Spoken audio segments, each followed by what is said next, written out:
Everybody dies, don't they? Everybody come back, don't they? Isn't that so? You tried to get into the locked room today, didn't you? How do the dead come back, Mother? What's the secret? The Ghostly Rental by Henry James. I was in my 22nd year, and I had just left college. I was at liberty to choose my career, and I chose it with much promptness. I afterwards renounced it, in truth, with equal ardour, but I have never regretted those 2 youthful years of perplexed and excited, but also of agreeable and fruitful experiment. I had a taste for theology, and during my college term I had been an admiring reader of Dr. Channing. This was theology of a grateful and succulent savour. It seemed to offer one the rose of faith delightfully stripped of its thorns, and then, for I rather think this had something to do with it, I had taken a fancy to the old divinity school. I have always had an eye to the back scene in the human drama, and it seemed to me that I might play my part with a fair chance of applause, from myself at least, in that detached and tranquil home of mild casuistry, with its respectable avenue on one side, and its prospect of green fields and contact with acres of woodland on the other. Cambridge, for the lovers of woods and fields, has changed for the worse since those days, and the precinct in question has forfeited much of its mingled pastoral and scholastic quietude. It was then a college hall in the woods, a charming mixture. What it is now has nothing to do with my story, and I have no doubt that there are still doctrine-haunted young seniors who, as they stroll near it in the summer dusk, promise themselves later to taste of its fine leisurely quality. For myself, I was not disappointed. I established myself in a great square low-browed room with deep window benches.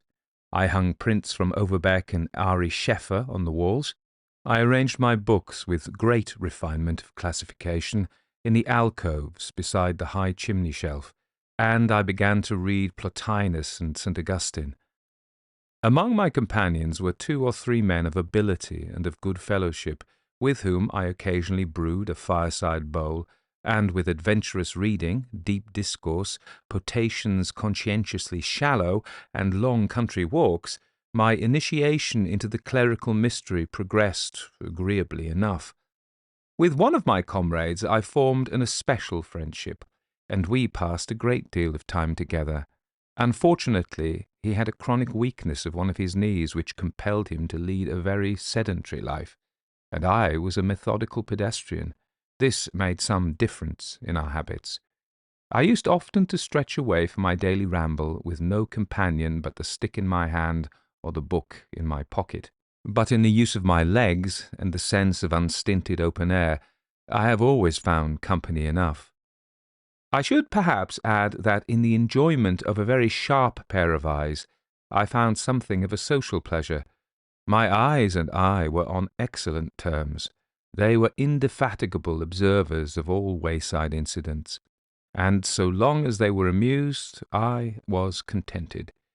It is indeed owing to their inquisitive habits that I came into possession of this remarkable story. Much of the country about the old college town is pretty now, but it was prettier 30 years ago. That multitudinous eruption of domiciliary pasteboard which now graces the landscape in the direction of the low blue Waltham Hills had not yet taken place. There were no genteel cottages to put the shabby meadows and scrubby orchards to shame, a juxtaposition by which in later years neither element of the contrast has gained. Certain crooked crossroads then, as I remember them, were more deeply and naturally rural, and the solitary dwellings on the long grassy slopes beside them, under the tall customary elm that curved its foliage in mid-air like the outward dropping ears of a girdled wheat-sheaf, sat with their shingled hoods well pulled down on their ears, and no prescience whatever of the fashion of French roofs, weather-wrinkled old peasant women, as you might call them, quietly wearing the native coif, and never dreaming of mounting bonnets and indecently exposing their venerable brows. That winter was what is called an open one. There was much cold, but little snow. The roads were firm and free, and I was rarely compelled by the weather to forego my exercise. One grey December afternoon, I had sought it in the direction of the adjacent town of Medford, and I was retracing my steps at an even pace, and watching the pale, cold tints, the transparent amber and faded rose colour, which curtained in wintry fashion the western sky, and reminded me of a sceptical smile on the lips of a beautiful woman. I came, as dusk was falling, to a narrow road which I had never traversed, and which I imagined offered me a short-cut homeward. I was about 3 miles away. I was late, and would have been thankful to make them 2. I diverged, walked some 10 minutes, and then perceived that the road had a very unfrequented air. The wheel ruts looked old. The stillness seemed peculiarly sensible, and yet down the road stood a house, so that it must in some degree have been a thoroughfare. On one side was a high natural embankment, on the top of which was perched an apple orchard, whose tangled boughs made a stretch of coarse black lacework hung across the coldly rosy west. In a short time I came to the house, and I immediately found myself interested in it. I stopped in front of it, gazing hard. I hardly knew why, but with a vague mixture of curiosity and timidity. It was a house like most of the houses thereabouts, except that it was a decidedly handsome specimen of its class. It stood on a grassy slope. It had its tall, impartially drooping elm beside it, and its old black well-cover at its shoulder. But it was of very large proportions, and it had a striking look of solidity and stoutness of timber. It had lived to a good old age, too, for the woodwork on its doorway and under its eaves, carefully and abundantly carved, referred it to the middle, at the latest, of the last century. All this had once been painted white, but the broad back of time, leaning against the doorposts for 100 years, had laid bare the grain of the wood. Behind the house stretched an orchard of apple trees, more gnarled and fantastic than usual, and wearing, in the deepening dusk, a blighted and exhausted aspect. All the windows of the house had rusty shutters without slats, and these were closely drawn. There was no sign of life about it. It looked blank, bare, and vacant. And yet, as I lingered near it, it seemed to have a familiar meaning, an audible eloquence. I have always thought of the impression made upon me at first sight by that grey colonial dwelling as a proof that induction may sometimes be near akin to divination, for after all there was nothing on the face of the matter to warrant the very serious induction that I made. I fell back and crossed the road. The last red light of the sunset disengaged itself as it was about to vanish, and rested faintly for a moment on the time-silvered front of the old house. It touched with perfect regularity the series of small panes in the fan-shaped window above the door, and twinkled there fantastically. Then it died away, and left the place more intensely sombre. At this moment I said to myself with the accent of profound conviction, "The house is simply haunted." Somehow immediately I believed it, and so long as I was not shut up inside, the idea gave me pleasure. It was implied in the aspect of the house, and it explained it. Half an hour before, if I had been asked, I would have said, as befitted a young man who was explicitly cultivating cheerful views of the supernatural, that there were no such things as haunted houses. But the dwelling before me gave a vivid meaning to the empty words. It had been spiritually blighted. The longer I looked at it, the intenser seemed the secret that it held. I walked all around it. I tried to peep here and there through a crevice in the shutters, and I took a puerile satisfaction in laying my hand on the doorknob and gently turning it. If the door had yielded, would I have gone in? Would I have penetrated the dusky stillness? My audacity, fortunately, was not put to the test. The portal was admirably solid, and I was unable even to shake it. At last I turned away, casting many looks behind me. I pursued my way, and after a longer walk than I had bargained for, reached the high road. At a certain distance below the point at which the long lane I have mentioned entered it, stood a comfortable, tidy dwelling, which might have offered itself as the model of the house which is in no sense haunted, which has no sinister secrets, and knows nothing but blooming prosperity. Its clean white paint stared placidly through the dusk, and its vine-covered porch had been dressed in straw for the winter. An old, one-horse chaise, freighted with 2 departing visitors, was leaving the door, and through the uncurtained windows I saw the lamplit sitting-room, and the table spread with the early tea, which had been improvised for the comfort of the guests. The mistress of the house had come to the gate with her friends.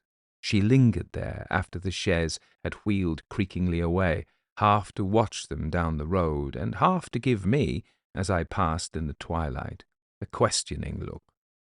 She was a comely, quick young woman, with a sharp dark eye, and I ventured to stop and speak to her. "That house down that side road," I said, "about a mile from here, the only one. Can you tell me whom it belongs to?" She stared at me a moment, and, I thought, coloured a little. "Our folks never go down that road," she said briefly. "But it's a short way to Medford," I answered. She gave a little toss of her head. "Perhaps it would turn out a long way. At any rate, we don't use it." This was interesting. A thrifty Yankee household must have good reasons for this scorn of time-saving processes. "But you know the house at least," I said. "Well, I've seen it." "And to whom does it belong?" She gave a little laugh and looked away, as if she were aware that, to a stranger, her words might seem to savour of agricultural superstition. "I guess it belongs to them that are in it." "But is there anyone in it? It's completely closed." "That makes no difference. They never come out, and no one ever goes in." And she turned away. But I laid my hand on her arm, respectfully. "You mean," I said, "that the house is haunted?" She drew herself away, coloured, raised her finger to her lips, and hurried into the house, where in a moment the curtains were dropped over the windows. For several days I thought repeatedly of this little adventure, but I took some satisfaction in keeping it to myself.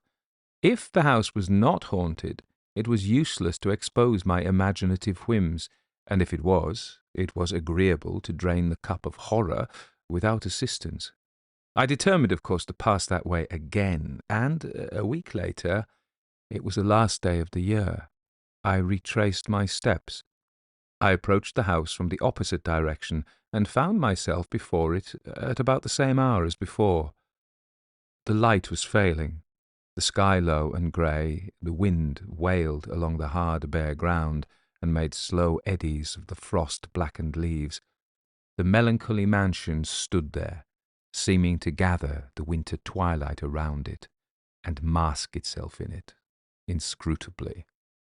I hardly knew on what errand I had come, but I had a vague feeling that if this time the doorknob were to turn and the door to open, I should take my heart in my hands and let them close behind me. Who were the mysterious tenants to whom the good woman at the corner had alluded? What had been seen or heard? What was related? The door was as stubborn as before, and my impertinent fumblings with the latch caused no upper window to be thrown open, nor any strange pale face to be thrust out. I ventured even to raise the rusty knocker and give it a half-dozen raps, but they made a flat, dead sound, and aroused no echo. Familiarity breeds contempt. I don't know what I should have done next, if in the distance, up the road, the same one I had followed, I had not seen a solitary figure advancing. I was unwilling to be observed hanging about this ill-famed dwelling, and I sought refuge among the dense shadows of a grove of pines nearby, where I might peep forth and yet remain invisible. Presently the newcomer drew near, and I perceived that he was making straight for the house.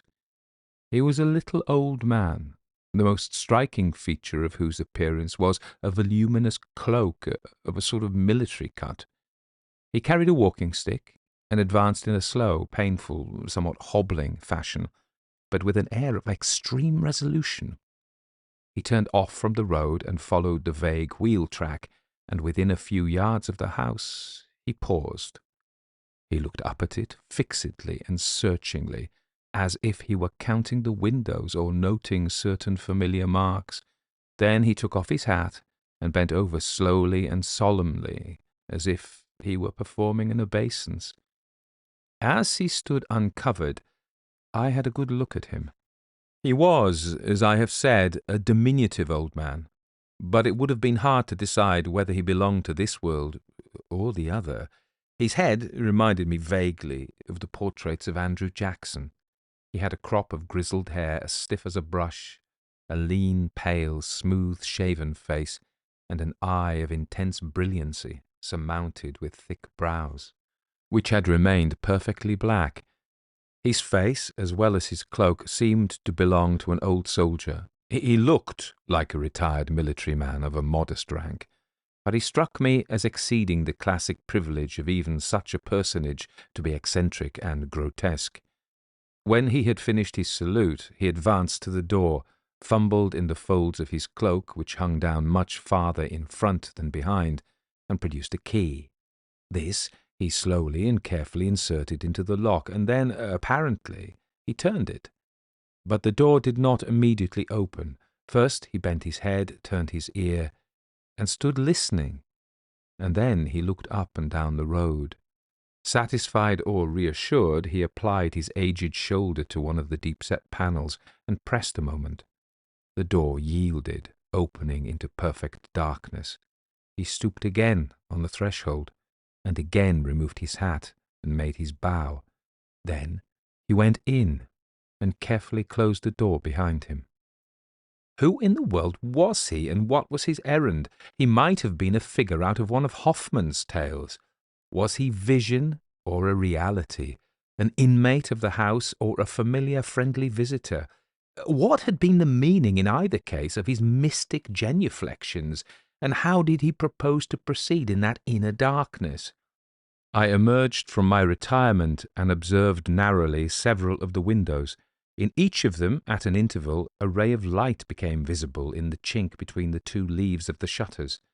Evidently he was lighting up. Was he going to give a party? A ghostly revel? My curiosity grew intense, but I was quite at a loss how to satisfy it. For a moment I thought of rapping peremptorily at the door, but I dismissed this idea as unmannerly and calculated to break the spell, if spell there was. I walked round the house and tried, without violence, to open one of the lower windows. It resisted, but I had better fortune in a moment with another. There was a risk, certainly, in the trick I was playing, a risk of being seen from within, or worse, seeing myself, something that I should repent of seeing. But curiosity, as I say, had become an inspiration, and the risk was highly agreeable. Through the parting of the shutters I looked into a lighted room. A room lighted by 2 candles in old brass flambeaux placed upon the mantel-shelf. It was apparently a sort of back parlour, and it had retained all its furniture. This was of a homely, old-fashioned pattern, and consisted of haircloth chairs and sofas, spare mahogany tables, and framed samplers hung upon the walls. But although the room was furnished, it had a strangely uninhabited look. The tables and chairs were in rigid positions, and no small familiar objects were visible. I couldn't see everything, and I could only guess at the existence, on my right, of a large folding door. It was apparently open, and the light of the neighbouring room passed through it. I waited for some time, but the room remained empty. At last I became conscious that a large shadow was projected upon the wall opposite the folding door, the shadow, evidently, of a figure in the adjoining room. It was tall and grotesque, and seemed to represent a person sitting perfectly motionless in profile. I thought I recognized the perpendicular bristles and far-arching nose of my little old man. There was a strange fixedness in his posture. He appeared to be seated and looking intently at something. I watched the shadow a long time, but it never stirred. At last, however, just as my patience began to ebb, it moved slowly, rose to the ceiling, and became indistinct. I don't know what I should have seen next, but by an irresistible impulse I closed the shutter. Was it delicacy? Was it pusillanimity? I can hardly say. I lingered, nevertheless, near the house, hoping that my friend would reappear. I was not disappointed, for he at last emerged, looking just as when he had gone in, and taking his leave in the same ceremonious fashion. The lights I had already observed had disappeared from the crevice of each of the windows. He faced about before the door, took off his hat, and made an obsequious bow. As he turned away, I had 100 minds to speak to him, but I let him depart in peace. This, I may say, was pure delicacy. You will answer, perhaps, that it came too late. It seemed to me that he had a right to resent my observation, though my own right to exercise it, if ghosts were in the question, struck me as equally positive. I continued to watch him as he hobbled softly down the bank and along the lonely road. Then I musingly retreated in the opposite direction. I was tempted to follow him at a distance to see what became of him, but this too seemed indelicate, and I confess, moreover, that I felt the inclination to coquette a little, as it were, with my discovery, to pull apart the petals of the flower, one by one. I continued to smell the flower from time to time, for its oddity of perfume had fascinated me. I passed by the house on the crossroad again, but never encountered the old man in the cloak or any other wayfarer. It seemed to keep observers at a distance, and I was careful not to gossip about it. One inquirer, I said to myself, may edge his way into the secret, but there is no room for two. At the same time, of course, I would have been thankful for any chance sidelight that might fall across the matter, though I could not well see whence it was to come. I hoped to meet the old man in the cloak elsewhere, but as the days passed by without his reappearing, I ceased to expect it. And yet I reflected that he probably lived in that neighbourhood, inasmuch as he had made his pilgrimage to the vacant house on foot.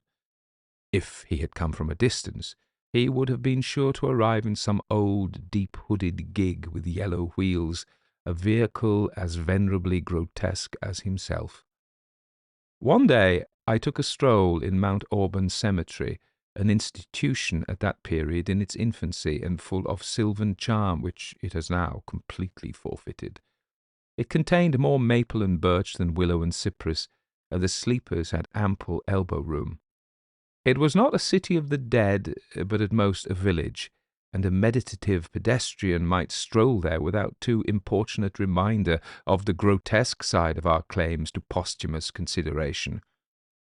I had come out to enjoy the first foretaste of spring, one of those mild days of late winter when the torpid earth seems to draw the first long breath that marks the rupture of the spell of sleep. The sun was veiled in haze and yet warm, and the frost was oozing from its deepest lurking-places. I had been treading for half an hour the winding ways of the cemetery, when suddenly I perceived a familiar figure seated on a bench against the southward-facing evergreen hedge. I call the figure familiar because I had seen it often in memory and in fancy. In fact, I had beheld it but once. Its back was turned to me, but it wore a voluminous cloak, which there was no mistaking. Here at last was my fellow visitor at the haunted house, and here was my chance, if I wished to approach him. I made a circuit, and came towards him from in front. He saw me at the end of the alley, and sat motionless with his hands on the head of his stick, watching me from under his black eyebrows as I drew near. At a distance, these black eyebrows looked formidable. They were the only thing I saw in his face. But on a closer view I was reassured, simply because I immediately felt that no man could really be as fantastically fierce as this poor old gentleman looked. His face was a kind of caricature of martial truculence. I stopped in front of him and, respectfully, asked leave to sit and rest upon his bench. He granted it with a silent gesture of much dignity, and I placed myself beside him. In this position I was able covertly to observe him. He was quite as much an oddity in the morning sunshine as he had been in the dubious twilight. The lines in his face were as rigid as if they had been hacked out of a block by a clumsy woodcarver. His eyes were flamboyant, his nose terrific, the mouth implacable.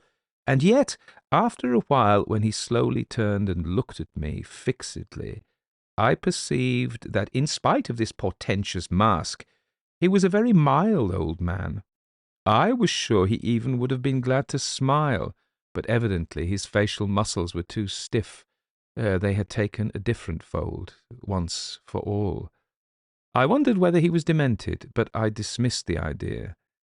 The fixed glitter in his eye was not that of insanity. What his face really expressed was deep and simple sadness. His heart, perhaps, was broken, but his brain was intact. His dress was shabby but neat, and his old blue cloak had known half a century's brushing. I hastened to make some observation upon the exceptional softness of the day, and he answered me in a gentle, mellow voice, which it was almost startling to hear proceed from such bellicose lips. "This is a very comfortable place," he presently added. "I am fond of walking in graveyards," I rejoined deliberately, flattering myself that I had struck a vein that might lead to something. I was encouraged. He turned and fixed me with his duskily glowing eyes, then very gravely, "Walking, yes. Take all your exercise now. Some day you'll have to settle down in a graveyard in a fixed position." "Very true," said I, "but you know there are some people who are said to take exercise even after that day." He had been looking at me still. At this he looked away. "You don't understand," I said gently. He continued to gaze straight before him. "Some people, you know, walk about after death," I went on. At last he turned and looked at me more portentously than ever. "You don't believe that," he said simply. "How do you know I don't?" "Because you are young and foolish." This was said without acerbity, even kindly, but in the tone of an old man whose consciousness of his own heavy experience made everything else seem light. "I'm certainly young," I answered, "but I don't think that on the whole I'm foolish. But say I don't believe in ghosts, most people would be on my side." "Most people are fools," said the old man. I let the question rest and talked of other things. My companion seemed on his guard. He eyed me defiantly and made brief answers to my remarks, but I nevertheless gathered an impression that our meeting was an agreeable thing to him, and even a social incident of some importance. He was evidently a lonely creature, and his opportunities for gossip were rare. He had had troubles, and they had detached him from the world and driven him back upon himself. But the social cord in his antiquated soul was not entirely broken, and I was sure he was gratified to find that it could still feebly resound. At last he began to ask questions himself. He inquired whether I was a student. "I'm a student of divinity," I answered. "Of divinity? Of theology. I'm studying for the ministry." At this he eyed me with peculiar intensity, after which his gaze wandered away again. "There are certain things you ought to know, then," he said at last. "I have a great desire for knowledge," I answered. "What things do you mean?" He looked at me again a while, but without heeding my question. "I like your appearance," he said. "You seem to me a sober lad." "Oh, I'm perfectly sober," I exclaimed, yet departing for a moment from my soberness. "I think you are fair-minded," he went on. "I don't any longer strike you as foolish, then?" I asked. "I stick to what I said about people who deny the power of departed spirits to return. They are fools." And he rapped fiercely with his staff on the earth. I hesitated a moment, and then abruptly, "You have seen a ghost," I said. He appeared not at all startled. "You're right, sir," he answered with great dignity. "With me it's not a matter of cold theory. I have not had to pry into old books to learn what to believe. I know. With these eyes I have beheld the departed spirit standing before me as near as you are." And his eyes, as he spoke, certainly looked as if they had rested upon strange things. I was irresistibly impressed. I was touched with credulity. "And was it very terrible?" I asked. "I am an old soldier. I am not afraid." "When was it? Where was it?" I asked. He looked at me mistrustfully, and I saw that I was going too fast.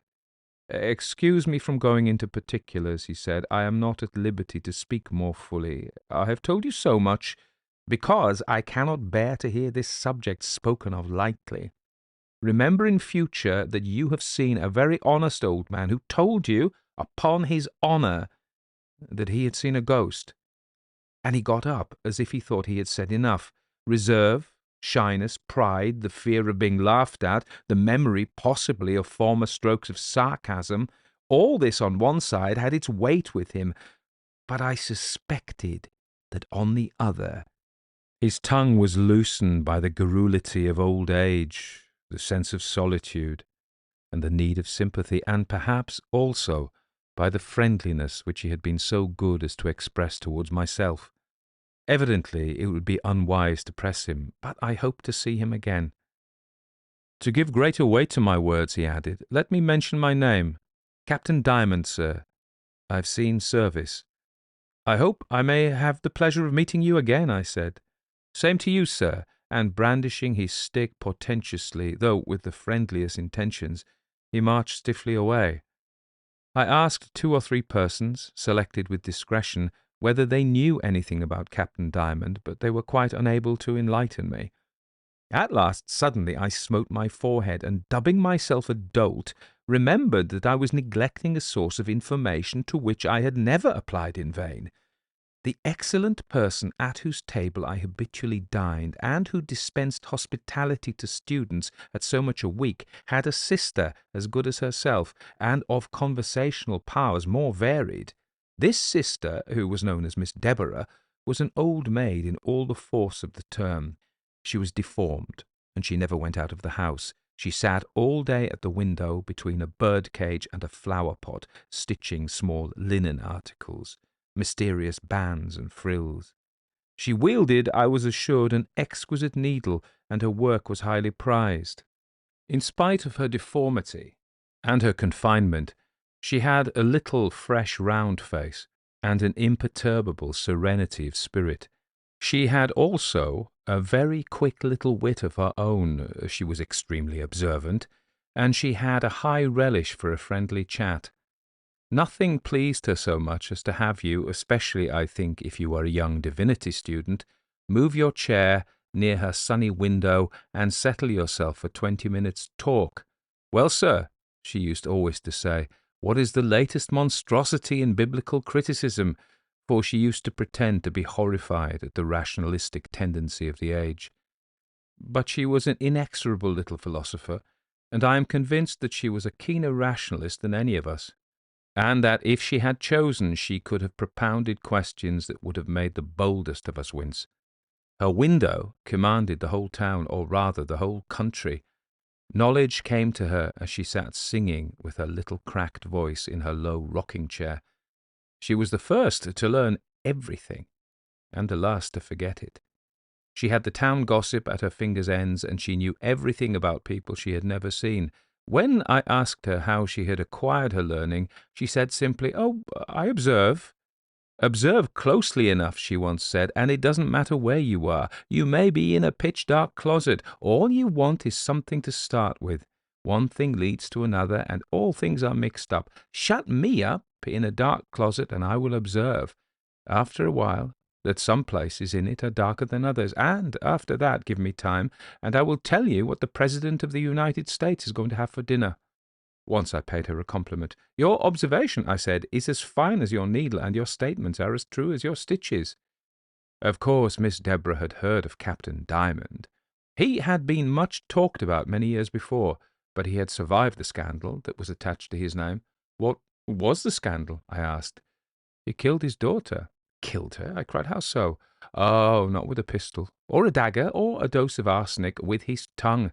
Talk of women's tongues! He cursed her with some horrible oath, and she died." What had she done? She had received a visit from a young man who loved her, and whom he had forbidden the house. "The house?" I said. "Ah, yes. The house is out in the country, 2 or 3 miles from here, on a lonely crossroad." Miss Deborah looked sharply at me. She bit her thread. "Ah, you know about the house?" she said. "A little," I answered. "I've seen it, but I want you to tell me more." But here Miss Deborah betrayed an incommunicativeness which was most unusual. "You wouldn't call me superstitious, would you?" she asked. You are the quintessence of pure reason. Well, every thread has its rotten place, and every needle its grain of rust. I'd rather not talk about that house." "You have no idea how you excite my curiosity," I said. "I can feel for you, but it would make me very nervous." "What harm can come to you?" I asked. "Some harm came to a friend of mine," and Miss Deborah gave a positive nod. "What had your friend done?" She had told me Captain Diamond's secret, which he had told her with a mighty mystery. She had been an old flame of his, and he took her into his confidence. He bade her tell no one, and assured her that if she did, something dreadful would happen to her. And what happened to her? She died. "Oh, we're all mortal," I said. "Had she given him a promise?" She hadn't taken it seriously. She hadn't believed him. She repeated the story to me, and 3 days afterwards she was taken with inflammation of the lungs. A month afterwards, here, where I sit now, I was stitching her grave clothes. Since then, I had never mentioned what she told me. Was it very strange? It was strange, but it was ridiculous too. It's a thing to make you shudder and make you laugh, both. But you can't worry it out of me. I'm sure that if I were to tell you, I should immediately break a needle in my finger and die the next week of lockjaw. I retired and urged Miss Deborah no further, but every 2 or 3 days after dinner I came and sat down by her rocking-chair. I made no further allusion to Captain Diamond. I sat silent, clipping tape with her scissors. At last, one day, she told me I was looking poorly. I was pale. "I'm dying of curiosity," I said. "I've lost my appetite. I've eaten no dinner." "Remember Bluebeard's wife," said Miss Deborah. "One may as well perish by the sword as by famine," I answered. Still she said nothing, and at last I rose with a melodramatic sigh and departed. As I reached the door, she called me and pointed to the chair I had vacated. "I never was hard-hearted," she said. "Sit down, and if we are to perish, may we at least perish together." And then, in very few words, she communicated what she knew of Captain Diamond's secret. He was a very high-tempered old man, and though he was very fond of his daughter, his will was law. He had picked out a husband for her and given her due notice. Her mother was dead, and they lived alone together. The house had been Mrs. Diamond's own marriage portion. The captain, I believe, hadn't a penny. After his marriage, they had come to live there, and he had begun to work the farm. The poor girl's lover was a young man with whiskers from Boston. The captain came in one evening and found them together. He collared the young man and hurled a terrible curse at the poor girl. The young man cried that she was his wife, and he asked her if it was true. She said no. Thereupon Captain Diamond, his fury growing fiercer, repeated his imprecation, ordered her out of the house, and disowned her forever. She swooned away, but her father went raging off and left her. Several hours later he came back and found the house empty. On the table was a note from the young man, telling him that he had killed his daughter, repeating the assurance that she was his own wife, and declaring that he himself claimed the sole right to commit her remains to earth. He had carried the body away in a gig. Captain Diamond wrote him a dreadful note in answer, saying that he didn't believe his daughter was dead, but that whether or no, she was dead to him. A week later, in the middle of the night, he saw her ghost. Then, I suppose, he was convinced. The ghost reappeared several times and finally began regularly to haunt the house. It made the old man very uncomfortable, for little by little his passion had passed away, and he was given up to grief.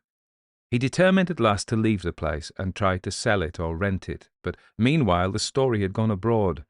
The ghost had been seen by other persons. The house had a bad name, and it was impossible to dispose of it. With the farm, it was the old man's only property and his only means of subsistence. If he could neither live in it nor rent it, he was beggared. But the ghost had no mercy, as he had had none. He struggled for 6 months, and at last he broke down. He put on his old blue cloak and took up his staff and prepared to wander away and beg his bread. Then the ghost relented and proposed a compromise. "Leave the house to me," it said. "I have marked it for my own. Go off and live elsewhere. But to enable you to live, I will be your tenant, since you can find no other. I will hire the house of you and pay you a certain rent." And the ghost named the sum. The old man consented, and he goes every quarter to collect his rent. I laughed at this recital, but I confess I shuddered too, for my own observation had exactly confirmed it. Had I not been witness of one of the captain's quarterly visits, had I not all but seen him sit watching his spectral tenant count out the rent money, and when he trudged away in the dark, had he not a little bag of strangely gotten coin hidden in the folds of his old blue cloak? I imparted none of these reflections to Miss Deborah, for I was determined that my observations should have a sequel, and I promised myself the pleasure of treating her to the story in its full maturity. "Captain Diamond," I asked, "has no other known means of subsistence?" "None whatever. He toils not, neither does he spin. His ghost supports him. A haunted house is a valuable property." "And in what coin does the ghost pay?" "In good American gold and silver. It has only this peculiarity, that the pieces are all dated before the young girl's death. It's a strange mixture of matter and spirit." "And does the ghost do things handsomely? Is the rent large?" "The old man, I believe, lives decently, and has his pipe and his glass. He took a little house down by the river. The door is sideways to the street, and there's a little garden before it. There he spends his days, and has an old coloured woman to do for him. Some years ago he used to wander about a good deal. He was a familiar figure in the town, and most people knew his legend. But of late he has drawn back into his shell. He sits over his fire, and curiosity has forgotten him. I suppose he is falling into his dotage, but I am sure, I trust," said Miss Deborah in conclusion, "that he won't outlive his faculties or his powers of locomotion, for, if I remember rightly, it was part of the bargain that he should come in person to collect his rent."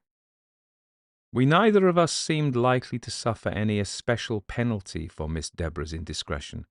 I found her day after day singing over her work, neither more nor less active than usual. For myself, I boldly pursued my observations. I went again more than once to the great graveyard, but I was disappointed in my hope of finding Captain Diamond there. I had a prospect, however, which afforded me compensation. I shrewdly inferred that the old man's quarterly pilgrimages were made upon the last day of the old quarter. My first sight of him had been on the 31st of December, and it was probable that he would return to his haunted home on the last day of March. This was near at hand. At last it arrived. I betook myself late in the afternoon to the old house on the crossroad, supposing that the hour of twilight was the appointed season. I was not wrong. I had been hovering about for a short time, feeling very much like a restless ghost myself, when he appeared in the same manner as before, and wearing the same costume. I again concealed myself, and saw him enter the house with the ceremonial which he had used on the former occasion. A light appeared successively in the crevice of each pair of shutters, and I opened the window which had yielded to my importunity before. Again I saw the great shadow on the wall, motionless and solemn. But I saw nothing else. The old man reappeared at last, made his fantastic salaam before the house, and crept away into the dusk. One day, more than a month after this, I met him again at Mount Auburn. The air was full of the voice of spring. The birds had come back and were twittering over their winter's travels, and a mild west wind was making a thin murmur in the raw verdure. He was seated on a bench in the sun, still muffled in his enormous mantle, and he recognized me as soon as I approached him. He nodded at me as if he were an old bashaw giving the signal for my decapitation, but it was apparent that he was pleased to see me. "I've looked for you here more than once," I said. "You don't come often." "What did you want of me?" he asked. "I wanted to enjoy your conversation. I did so greatly when I met you here before. You found me amusing." "Interesting," I said. "You didn't think me cracked?" "Cracked, my dear sir," I protested. "I'm the sanest man in the country. I know that is what insane people always say, but generally they can't prove it. I can." "I believe it," I said, "but I'm curious to know how such a thing can be proved." He was silent a while. "I'll tell you. I once committed, unintentionally, a great crime. Now I pay the penalty. I give up my life to it. I don't shirk it. I face it squarely, knowing perfectly what it is. I haven't tried to bluff it off. I haven't begged off from it. I haven't run away from it. The penalty is terrible, but I have accepted it. I have been a philosopher. If I were a Catholic, I might have turned monk and spent the rest of my life in fasting and praying.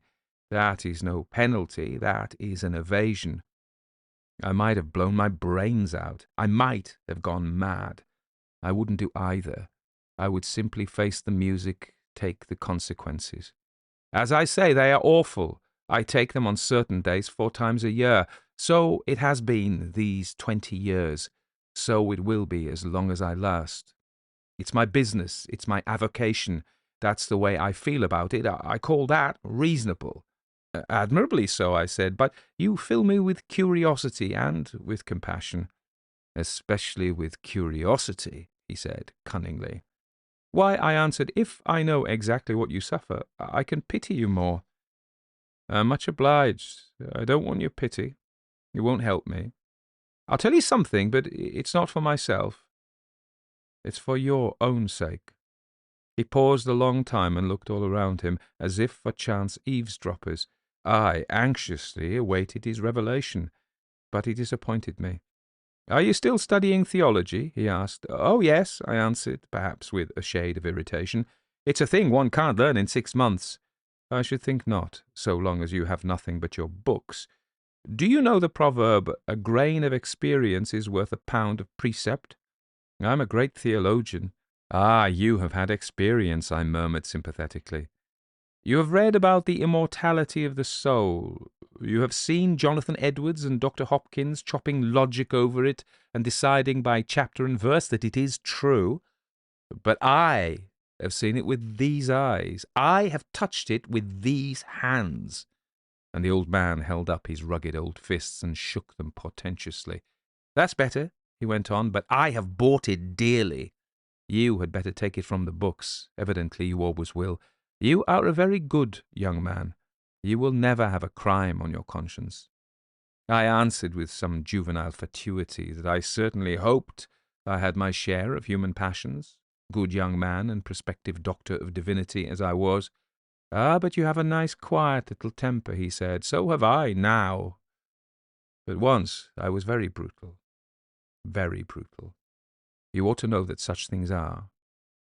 I killed my own child." "Your own child?" "I struck her down to the earth and left her to die.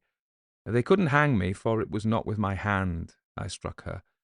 It was with foul and damnable words. That makes a difference. It's a grand law we live under. Well, sir, I can answer for it that her soul is immortal. We have an appointment to meet 4 times a year, and then I catch it. She has never forgiven you. She has forgiven me as angels forgive. That's what I can't stand, the soft, quiet way she looks at me.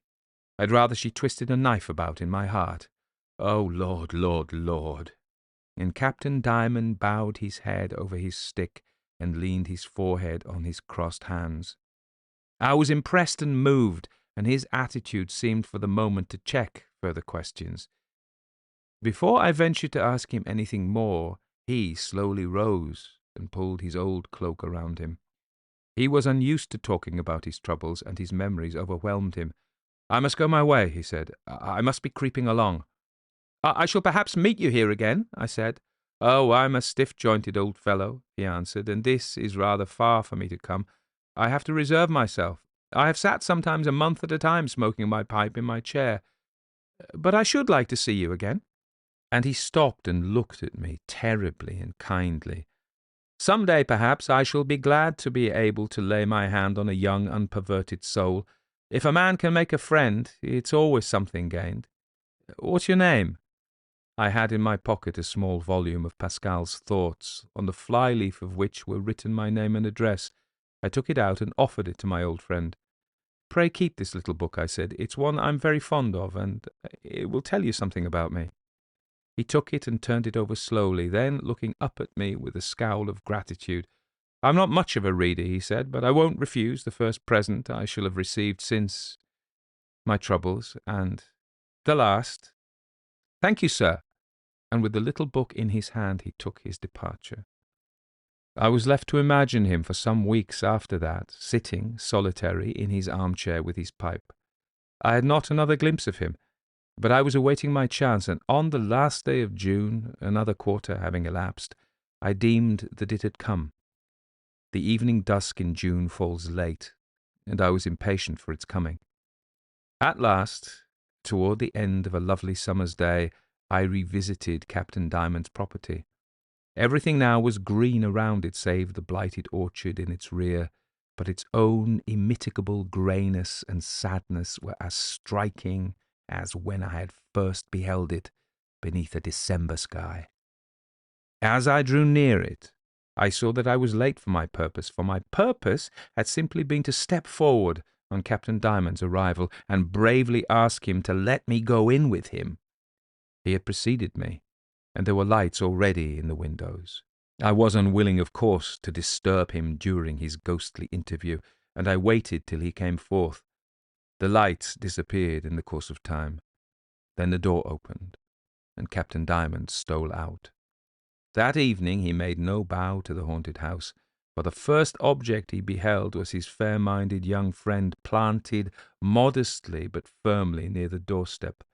He stopped short, looking at me, and this time his terrible scowl was in keeping with the situation. "I knew you were here," I said. "I came on purpose." He seemed dismayed and looked round at the house uneasily. "I beg your pardon if I ventured too far," I added, "but you know you have encouraged me." "How did you know I was here?" I reasoned it out. You told me half your story, and I guessed the other half. I'm a great observer, and I had noticed this house in passing. It seemed to me to have a mystery. When you kindly confided to me that you saw spirits, I was sure that it could only be here that you saw them." "You are mighty clever," cried the old man. "And what brought you here this evening?" I was obliged to evade this question. "Oh, I often come. I like to look at the house. It fascinates me." He turned and looked up at it himself. "It's nothing to look at outside." He was evidently quite unaware of its peculiar outward appearance, and this odd fact, communicated to me thus in the twilight and under the very brow of the sinister dwelling, seemed to make his vision of the strange things within more real. "I've been hoping," I said, "for a chance to see the inside. I thought I might find you here, and that you would let me go in with you. I should like to see what you see." He seemed confounded by my boldness, but not altogether displeased. He laid his hand on my arm. "Do you know what I see?" he asked. "How can I know, except, as you said the other day, by experience?" "I want to have the experience. Pray open the door and take me in." Captain Diamond's brilliant eyes expanded beneath their dusky brows, and after holding his breath a moment, he indulged in the first and last apology for a laugh, by which I was to see his solemn visage contorted. It was profoundly grotesque, but it was perfectly noiseless. "Take you in," he softly growled. "I wouldn't go in again before my time's up for 1,000 times that sum." And he thrust out his hand from the folds of his cloak and exhibited a small agglomeration of coin knotted into the corner of an old silk pocket-handkerchief. "I stick to my bargain, no less, but no more." "But you told me the first time I had the pleasure of talking with you that it was not so terrible." "I don't say it's terrible now, but it's damn disagreeable." This adjective was uttered with a force that made me hesitate and reflect. While I did so, I thought I heard a slight movement of one of the window shutters above us. I looked up, but everything seemed motionless. Captain Diamond, too, had been thinking. Suddenly, he turned towards the house. "If you will go in alone," he said, "you are welcome." "Will you wait for me here?" "Yes." "You will not stop long." "But the house is pitch dark. When you go, you have lights." He thrust his hand into the depths of his cloak and produced some matches. "Take these," he said. "You will find 2 candlesticks with candles on the table in the hall. Light them, take one in each hand, and go ahead." "Where shall I go?" "Anywhere. Everywhere. You can trust the ghost to find you." I will not pretend to deny that by this time my heart was beating, and yet I imagine I motioned the old man with a sufficiently dignified gesture to open the door. I had made up my mind that there was, in fact, a ghost. I had conceded the premise. Only I had assured myself that once the mind was prepared and the thing was not a surprise, it was possible to keep cool. Captain Diamond turned the lock, flung open the door, and bowed low to me as I passed in. I stood in the darkness and heard the door close behind me. For some moments I stirred neither finger nor toe. I stared bravely into the impenetrable dusk, but I saw nothing and heard nothing, and at last I struck a match. On the table were 2 old brass candlesticks rusty from disuse. I lighted the candles and began my tour of exploration. A wide staircase rose in front of me, guarded by an antique balustrade of that rigidly delicate carving which is found so often in old New England houses. I postponed ascending it and turned into the room on my right. This was an old-fashioned parlour, meagrely furnished and musty with the absence of human life. I raised my 2 lights aloft and saw nothing but its empty chairs and its blank walls. Behind it was the room into which I had peeped from without, and which in fact communicated with it, as I had supposed, by folding doors. Here, too, I found myself confronted by no menacing spectre. I crossed the hall again and visited the rooms on the other side, a dining-room in front, where I might have written my name with my finger in the deep dust of the great square table, a kitchen behind, with its pots and pans eternally cold. All this was hard and grim, but it was not formidable. I came back into the hall and walked to the foot of the staircase, holding up my candles. To ascend required a fresh effort, and I was scanning the gloom above. Suddenly, with an inexpressible sensation, I became aware that this gloom was animated. It seemed to move and gather itself together. Slowly, I say slowly, for to my tense expectancy the instants appeared ages. It took the shape of a large, definite figure, and this figure advanced and stood at the top of the stairs. I frankly confess that by this time I was conscious of a feeling to which I am in duty bound to apply the vulgar name of fear. I may poetize it and call it dread with a capital letter. It was at any rate the feeling that makes a man yield ground. I measured it as it grew, and it seemed perfectly irresistible, for it did not appear to come from within, but from without, and to be embodied in the dark image at the head of the staircase. After a fashion I remember reasoning. I said to myself, I had always thought ghosts were white and transparent. This is a thing of thick shadows, densely opaque.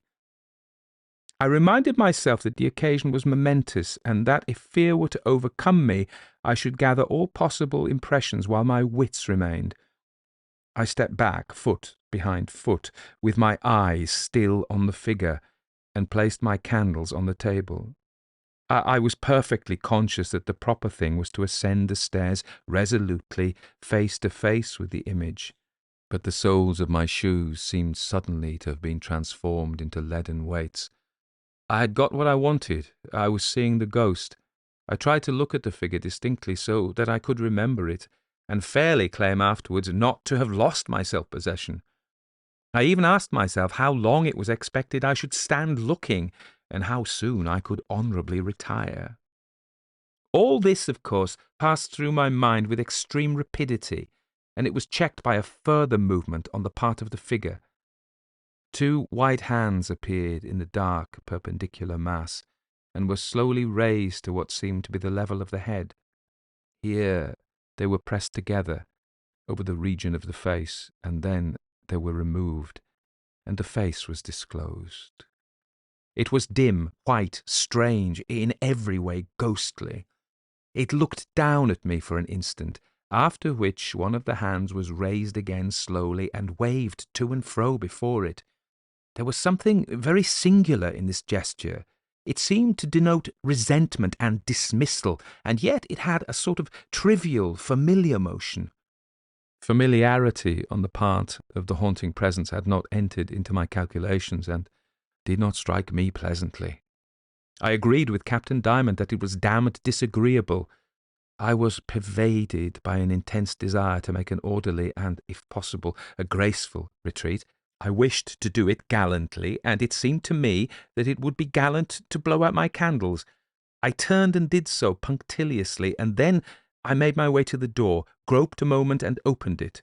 The outer light, almost extinct as it was, entered for a moment, played over the dusty depths of the house, and showed me the solid shadow. Standing on the grass, bent over his stick under the early glimmering stars, I found Captain Diamond. He looked up at me fixedly for a moment, but asked no questions, and then he went and locked the door. This duty performed, he discharged the other, made his obeisance like the priest before the altar, and then, without heeding me further, took his departure. A few days later, I suspended my studies and went off for the summer's vacation. I was absent for several weeks, during which I had plenty of leisure to analyse my impressions of the supernatural. I took some satisfaction in the reflection that I had not been ignobly terrified. I had not bolted nor swooned. I had proceeded with dignity.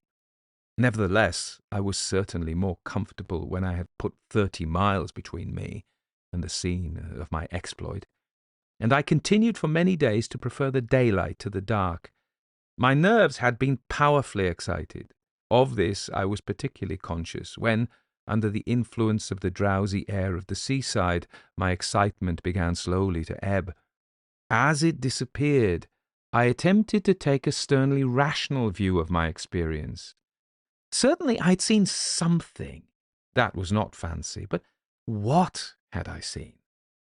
I regretted extremely now that I had not been bolder, that I had not gone nearer and inspected the apparition more minutely. But it was very well to talk. I had done as much as any man in the circumstances would have dared. It was indeed a physical impossibility that I should have advanced. Was not this paralyzation of my powers in itself a supernatural influence? Not necessarily, perhaps, for a sham ghost that one accepted might do as much execution as a real ghost. But why had I so easily accepted the sable phantom that waved its hand? Why had it so impressed itself? Unquestionably, true or false, it was a very clever phantom.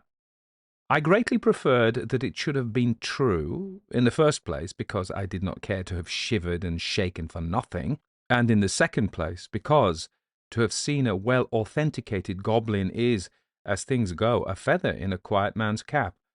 I tried, therefore, to let my vision rest and to stop turning it over, but an impulse stronger than my will recurred at intervals and set a mocking question on my lips.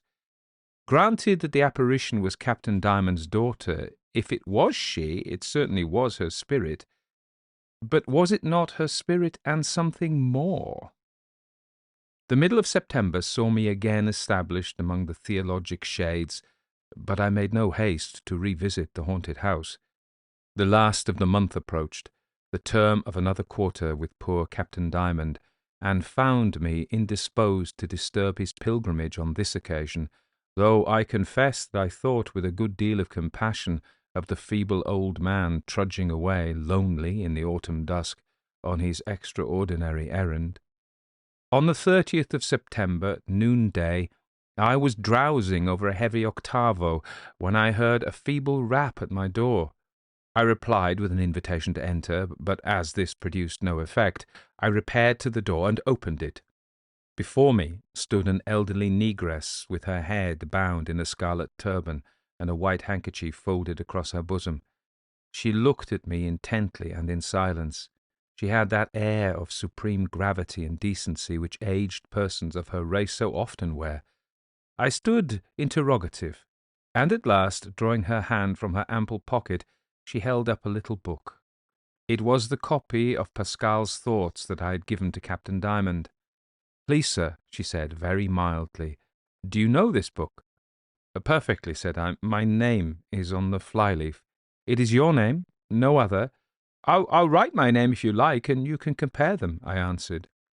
She was silent a moment, and then with dignity, "It would be useless, sir," she said. "I can't read." "If you will give me your word, that is enough. I come," she went on, "from the gentleman to whom you gave the book. He told me to carry it as a token. A token, that's what he called it. He is right down sick, and he wants to see you." "Captain Diamond sick?" I cried. "Is his illness serious?" "He's very bad. He is all gone."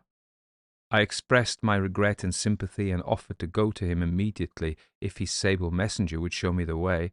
She assented deferentially, and in a few moments I was following her along the sunny streets, feeling very much like a personage in the Arabian Nights, led to the postern gate by an Ethiopian slave. My own conductress directed her steps towards the river and stopped at a decent little yellow house in one of the streets that descend to it. She quickly opened the door and led me in, and I very soon found myself in the presence of my old friend. He was in bed in a darkened room and evidently in a very feeble state. He lay back on his pillow, staring before him, with his bristling hair more erect than ever, and his intensely dark and bright old eyes touched with the glitter of fever. His apartment was humble and scrupulously neat, and I could see that my dusky guide was a faithful servant. Captain Diamond, lying there rigid and pale on his white sheets, resembled some ruggedly carven figure on the lid of a Gothic tomb. He looked at me silently, and my companion withdrew and left us alone. "Yes, it's you," he said at last. "It's you, that good young man. There's no mistake, is there?" I hope not. I believe I'm a good young man, but I'm very sorry you're ill. What can I do for you?" "I'm very bad, very bad. My poor old bones ache so," and groaning portentously, he tried to turn towards me. I questioned him about the nature of his malady and the length of time he had been in bed, but he barely heeded me. He seemed impatient to speak of something else. He grasped my sleeve, pulled me towards him, and whispered quickly, "You know my time's up." "Oh, I trust not," I said, mistaking his meaning. "I shall certainly see you on your legs again." "God knows," he cried, "but I don't mean I'm dying, not yet a bit. What I mean is I'm due at the house. This is rent day." "Oh, exactly, but you can't go." "I can't go. It's awful. I shall lose my money. If I'm dying, I want it all the same. I want to pay the doctor. I want to be buried like a respectable man." "Is it this evening?" I asked.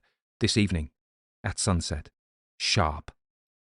He lay staring at me, and as I looked at him in return, I suddenly understood his motive in sending for me. Morally, as it came into my thought, I winced, but I suppose I looked unperturbed, for he continued in the same tone, "I can't lose my money. Someone else must go. I asked Belinda, but she won't hear of it." "You believe the money will be paid to another person?" "We can try at least. I have never failed before, and I don't know. But if you say I'm sick as a dog, that my old bones ache, that I'm dying, perhaps she'll trust you. She don't want me to starve." "Would you like me to go in your place, then?" "You have been there once. You know what it is. Are you afraid?" I hesitated. Give me 3 minutes to reflect," I said, "and I'll tell you." My glance wandered over the room and rested on the various objects that spoke of the threadbare, decent poverty of its occupant. There seemed to be a mute appeal to my pity and my resolution in their cracked and faded sparseness. Meanwhile, Captain Diamond continued feebly, "I think she'll trust you, as I have trusted you. She'll like your face. She'll see there's no harm in you. It's $133 exactly. Be sure you put them in a safe place." "Yes," I said at last, "I will go, and, so far as it depends upon me, you shall have the money by 9 o'clock tonight." He seemed greatly relieved. He took my hand and faintly pressed it, and soon afterwards I withdrew. I tried for the rest of the day not to think of my evening's work, but of course I thought of nothing else. I will not deny that I was nervous. I was in fact greatly excited, and I spent my time in alternately hoping that the mystery should prove less deep than it appeared, and yet fearing that it might prove too shallow. The hours passed very slowly, but as the afternoon began to wane, I started on my mission. On the way, I stopped at Captain Diamond's modest dwelling to ask how he was doing and to receive such last instructions as he might desire to lay upon me. The old negress, gravely and inscrutably placid, admitted me, and in answer to my inquiries said that the captain was very low. He had sunk since the morning. "You must be right smart," she said, "if you want to get back before he drops off." A glance assured me that she knew of my projected expedition, though in her own opaque black pupil there was not a gleam of self-betrayal. "But why should Captain Diamond drop off?" I asked. He certainly seems very weak, but I cannot make out that he has any definite disease." "His disease is old age," she said sententiously. "But he's not so old as that. 67 or 68 at most." She was silent a moment. "He's worn out. He's used up. He can't stand it any longer." "Can I see him a moment?" I asked, upon which she led me again to his room. He was lying in the same way as when I had left him, except that his eyes were closed. But he seemed very low, as she had said, and he had very little pulse. Nevertheless, I further learned the doctor had been there in the afternoon, and professed himself satisfied. "He don't know what's been going on," said Belinda curtly. The old man stirred a little, opened his eyes, and after some time recognized me. "I'm going, you know," I said. "I'm going for your money. Have you anything more to say?" He raised himself slowly and with a painful effort against his pillows, but he seemed hardly to understand me. "The house, you know," I said. "Your daughter." He rubbed his forehead slowly a while, and at last his comprehension awoke. "Ah, yes," he murmured. "I trust you. $133 in old pieces. All in old pieces." Then he added more vigorously and with a brightening eye, "Be very respectful, be very polite. If not, and his voice failed again. "Oh, I certainly shall be," I said with a rather forced smile. "But if not?" "If not, I shall know it," he said very gravely, and with this his eyes closed and he sunk down again. I took my departure and pursued my journey with a sufficiently resolute step. I made a propitiatory bow in front of it in emulation of Captain Diamond. I had timed my walk so as to be able to enter without delay. Night had already fallen. I turned the key, opened the door, and shut it behind me. Then I struck a light and found the 2 candlesticks I had used before standing on the tables in the entry. I applied a match to both of them, took them up and went into the parlour. It was empty, and though I waited a while, it remained empty. I passed then into the other rooms on the same floor, and no dark image rose before me to check my steps. At last I came out into the hall again and stood weighing the question of going upstairs. The staircase had been the scene of my discomfiture before, and I approached it with profound mistrust. At the foot I paused, looking up, with my hand on the balustrade. I was acutely expectant, and my expectation was justified. Slowly, in the darkness above, the black figure that I had seen before took shape. It was not an illusion. It was a figure, and the same. I gave it time to define itself and watched it stand and look down at me with its hidden face. Then, deliberately, I lifted up my voice and spoke. "I've come in place of Captain Diamond. At his request," I said. "He is very ill. He is unable to leave his bed. He earnestly begs that you will pay the money to me. I will immediately carry it to him." The figure stood motionless, giving no sign. "Captain Diamond would have come if he were able to move," I added in a moment appealingly, "but he is utterly unable." At this, the figure slowly unveiled its face and showed me a dim white mask. Then it began slowly to descend the stairs.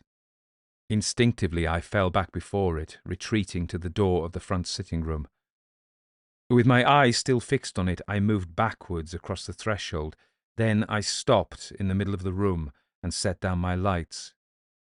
The figure advanced. It seemed to be that of a tall woman dressed in a vaporous black crepe. As it drew near, I saw that it had a perfectly human face, though it looked extremely pale and sad. We stood gazing at each other. My agitation had completely vanished. I was only deeply interested. "Is my father dangerously ill?" said the apparition. At the sound of its voice, gentle, tremulous, and perfectly human, I started forward. I felt a rebound of excitement. I drew a long breath. I gave a sort of a cry, for what I saw before me was not a disembodied spirit, but a beautiful woman, an audacious actress. Instinctively, irresistibly, by the force of reaction against my credulity, I stretched out my hand and seized the long veil that muffled her head. I gave it a violent jerk, dragged it nearly off, and stood staring at a large, fair person of about 35. I comprehended her at a glance, her long black dress, her pale, sorrow-worn face, painted to look paler, her very fine eyes, the colour of her father's, and a sense of outrage at my movement. "My father, I suppose," she cried, "did not send you here to insult me." And she turned away rapidly, took up one of the candles and moved towards the door. Here she paused, looked at me again, hesitated, and then drew a purse from her pocket and flung it down on the floor. "There is your money," she said majestically. I stood there, wavering between amazement and shame, and saw her pass out into the hall. Then I picked up the purse. The next moment I heard a loud shriek and a crash of something dropping, and she came staggering back into the room without her light. My father," she cried, and with parted lips and dilated eyes she rushed towards me. "Your father where?" I demanded. "In the hall at the foot of the stairs." I stepped forward to go out, but she seized my arm. "He is in white," she cried, "in his shirt. It's not he." "Why, your father is in his house, in his bed, extremely ill," I answered. She looked at me fixedly with searching eyes. "Dying? I hope not."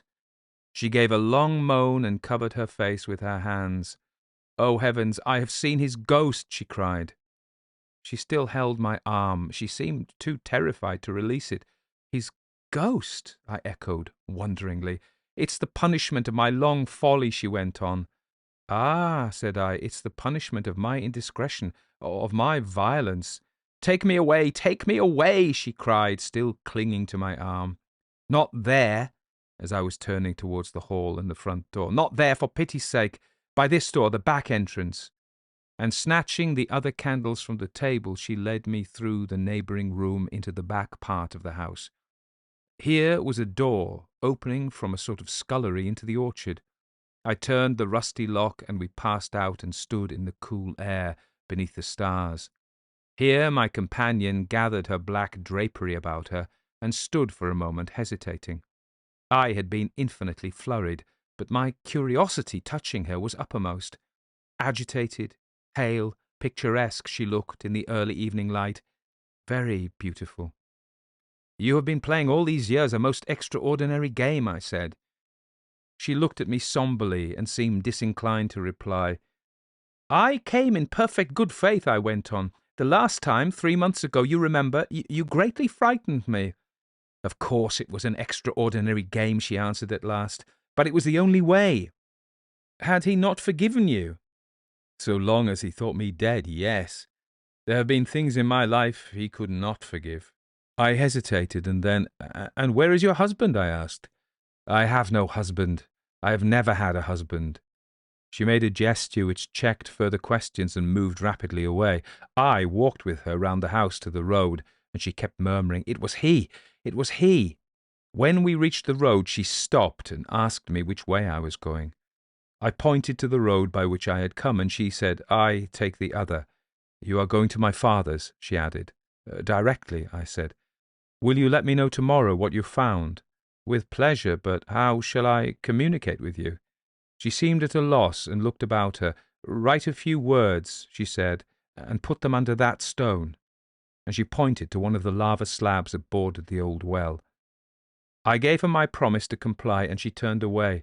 "I know my road," she said. "Everything is arranged. It's an old story." She left me with a rapid step, and as she receded into the darkness, resumed with the dark flowing lines of her drapery the phantasmal appearance with which she had at first appeared to me, I watched her till she became invisible, and then I took my own leave of the place. I returned to town at a swinging place, and marched straight to the little yellow house near the river. I took the liberty of entering without a knock, and, encountering no interruption, made my way to Captain Diamond's room. Outside the door, on a low bench, with folded arms, sat the sable Belinda. "How is he?" I asked. "He's gone to glory." "Dead?" I cried. She rose with a sort of tragic chuckle. "He's as big a ghost as any of them now." I passed into the room and found the old man lying there, irredeemably rigid and still. I wrote that evening a few lines which I proposed on the morrow to place beneath the stone near the well. But my promise was not destined to be executed. I slept that night very ill, it was natural, and in my restlessness left my bed to walk about the room. As I did so, I caught sight, in passing my window, of a red glow in the northwestern sky. A house was on fire in the country, and evidently burning fast. It lay in the same direction as the scene of my evening's adventures, and as I stood watching the crimson horizon, I was startled by a sharp memory. I had blown out the candle which lighted me, with my companion, to the door through which we escaped, but I had not accounted for the other light which she had carried into the hall and dropped, heaven knew where, in her consternation. The next day I walked out with my folded letter and turned into the familiar crossroad. The haunted house was a mass of charred beams and smouldering ashes. The well cover had been pulled off in quest of water by the few neighbours who'd had the audacity to contest what they must have regarded as a demon-kindled blaze. The loose stones were completely displaced, and the earth had been trampled into puddles. The Judge's House by Bram Stoker. When the time for his examination drew near, Malcolm Malcolmson made up his mind to go somewhere to read by himself. He feared the attractions of the seaside, and also he feared completely rural isolation, for of old he knew its charms, and so he determined to find some unpretentious little town where there would be nothing to distract him. He refrained from asking suggestions from any of his friends, for he argued that each would recommend some place of which he had knowledge, and where he had already acquaintances. As Malcolmson wished to avoid friends, he had no wish to encumber himself with the attention of friends' friends, and so he determined to look out for a place for himself. He packed a portmanteau with some clothes and all the books he required, and then took ticket for the first name on the local timetable, which he did not know. When, at the end of the 3 hours' journey, he alighted at Benchurch, he felt satisfied that he had so far obliterated his tracks as to be sure of having a peaceful opportunity of pursuing his studies. He went straight to the one inn which the sleepy little place contained, and put up for the night. Benchurch was a market town, and once in 3 weeks was crowded to excess, but for the remainder of the 21 days it was as attractive as a desert. Malcolmson looked around the day after his arrival to try to find quarters more isolated than even so quiet an inn as the Good Traveller afforded. There was only one place that took his fancy, and it certainly satisfied his wildest ideas regarding quiet. In fact, quiet was not the proper word to apply to it. Desolation was the only term conveying any suitable idea of its isolation. It was an old, rambling, heavy-built house of the Jacobean style, with heavy gables and windows unusually small, and set higher than was customary in such houses, and was surrounded with a high brick wall massively built. Indeed, on examination, it looked more like a fortified house than an ordinary dwelling. But all these things pleased Malcolmson. Here, he thought, is the very spot I have been looking for, and if I can only get opportunity of using it, I shall be happy. His joy was increased when he realized beyond doubt that it was not at present inhabited. From the post office he got the name of the agent, who was rarely surprised at the application to rent a part of the old house. Mr. Carnford, the local lawyer and agent, was a genial old gentleman, and frankly confessed his delight at anyone being willing to live in the house. "To tell you the truth," said he, "I should be only too happy, on behalf of the owners, to let anyone have the house rent-free for a term of years, if only to accustom the people here to see it inhabited. It has been so long empty that some kind of absurd prejudice has grown up about it, and this can be best put down by its occupation. If only," he added, with a sly glance at Malcolmson, "by a scholar like yourself who wants its quiet for a time." Malcolmson thought it needless to ask the agent about the absurd prejudice. He knew he'd get more information, if he should require it, on that subject, from other quarters. He paid his 3 months' rent, got a receipt, and the name of an old woman who would probably undertake to do for him, and came away with the keys in his pocket. He then went to the landlady of the inn, who was a cheerful and most kindly person, and asked her advice as to such stores and provisions as he would be likely to require. She threw up her hands in amazement when he told her where he was going to settle himself. "Not the judge's house," she said, and grew pale as she spoke. He explained the locality of the house, saying that he didn't know its name. When he had finished, she answered, "Aye, sure enough, the very place. It is the judge's house, sure enough." He asked her to tell him about the place, why so called, and what there was against it. She told him that it was so called locally because it had been, many years before, how long she couldn't say, as she was herself from another part of the country, but she thought it must have been 100 years or more, the abode of a judge who was held in great terror on account of his harsh sentences and his hostility to prisoners at assizes. As to what there was against the house itself, she couldn't tell. She had often asked, but no one could inform her. But there was a general feeling that there was something.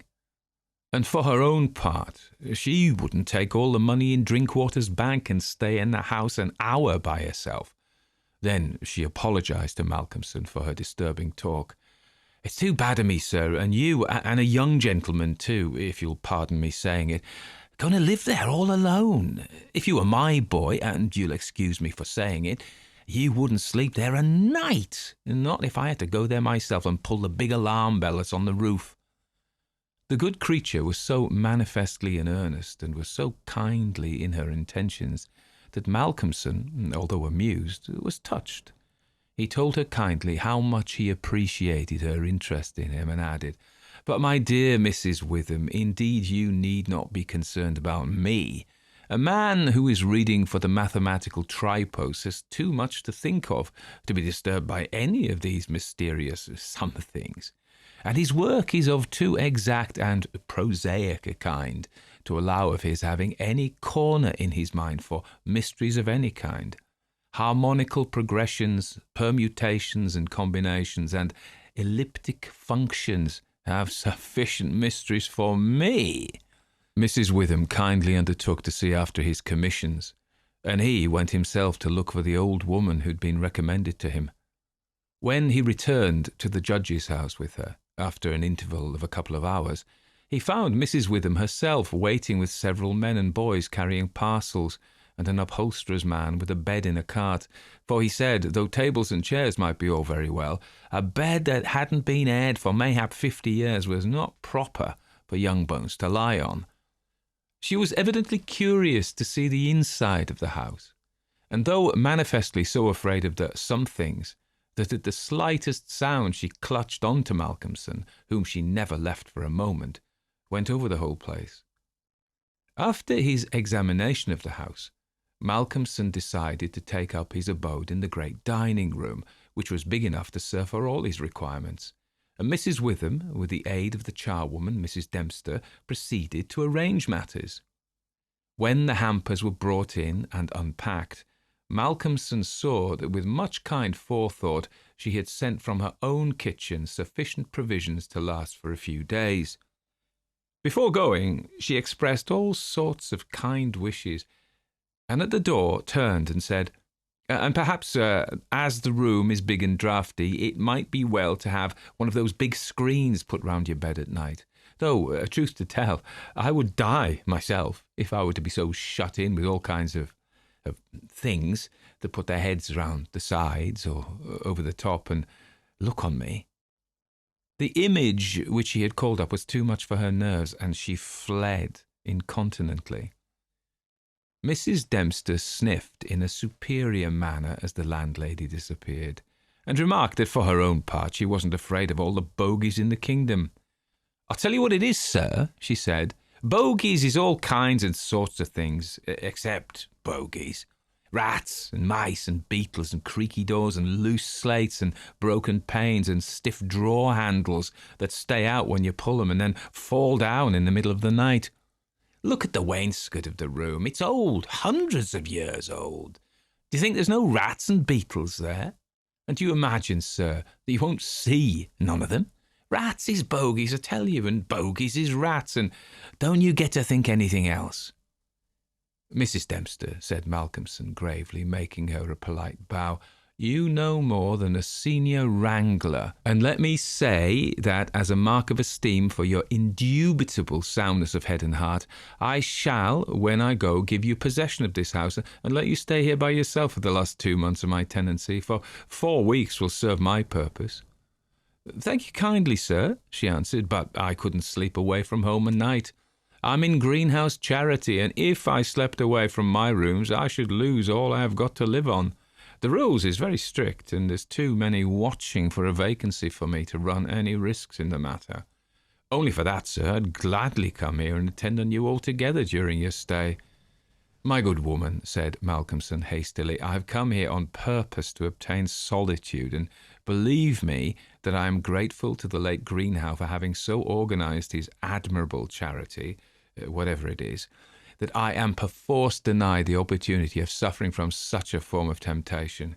St. Anthony himself could not be more rigid on the point."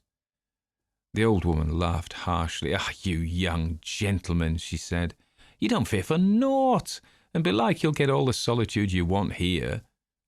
She set to work with her cleaning, and by nightfall, when Malcolmson returned from his walk, he always had one of his books to study as he walked, he found the room swept and tidied, a fire burning in the old hearth, the lamp lit, and the table spread for supper with Mrs. Witham's excellent fare.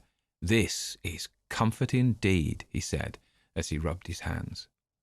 When he had finished his supper and lifted the tray to the other end of the great oak dining table, he got out his books again, fresh wood on the fire, trimmed his lamp, and set himself down to a spell of real hard work. He went on without pause till about 11 o'clock, when he knocked off for a bit to fix his fire and lamp, and to make himself a cup of tea. He'd always been a tea drinker, and during his college life had sat late at work and taken tea late.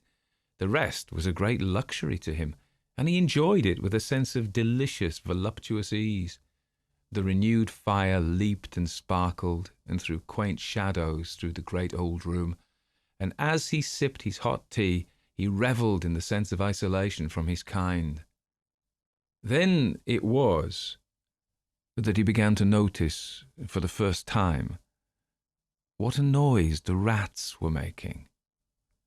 Surely, he thought, they cannot have been at it all the time I was reading. Had they been, I must have noticed it. Presently, when the noise increased, he satisfied himself that it really was new. It was evident that at first the rats had been frightened at the presence of a stranger, and the light of the fire and the lamp, but that as the time went on they had grown bolder, and were now disporting themselves as was their wont. How busy they were! And hark to the strange noises. Up and down behind the old wainscot, over the ceiling and under the floor they raced, and gnawed, and scratched. Malcolmson smiled to himself as he recalled to mind the saying of Mrs. Dempster, "Bogies is rats, and rats is bogies." The tea began to have its effect of intellectual and nervous stimulus. He saw with joy another long spell of work to be done before the night was past, and in the sense of security which it gave him, he allowed himself the luxury of a good look around the room. He took his lamp in one hand and went all around, wondering that so quaint and beautiful an old house had been so long neglected. The carving of the oak on the panels of the wainscot was fine, and on and round the doors and windows it was beautiful and of rare merit. There were some old pictures on the walls, but they were coated so thick with dust and dirt that he could not distinguish any detail of them, though he held his lamp as high as he could over his head. Here and there, as he went round, he saw some crack or hole blocked for a moment by the face of a rat, with its bright eyes glittering in the light. But in an instant it was gone, and a squeak and a scamper followed. The thing that most struck him, however, was the rope of the great alarm bell on the roof, which hung down in a corner of the room on the right-hand side of the fireplace. He pulled up, close to the hearth, a great high-backed carved oak chair, and sat down to his last cup of tea. When this was done, he made up the fire and went back to his work, sitting at the corner of the table, having the fire to his left. For a little while the rats disturbed him somewhat with their perpetual scampering, but he got accustomed to the noise, as one does to the ticking of a clock or to the roar of moving water, and he became so immersed in his work that everything in the world, except the problem which he was trying to solve, passed away from him. He suddenly looked up, his problem still unsolved, and there was in the air that sense of the hour before the dawn which is so dread to doubtful life. The noise of the rats had ceased. Indeed, it seemed to him that it must have ceased but lately, and that it was a certain cessation which had disturbed him. The fire had fallen low, but still it threw out a deep red glow. As he looked, he started, in spite of his sang-froid.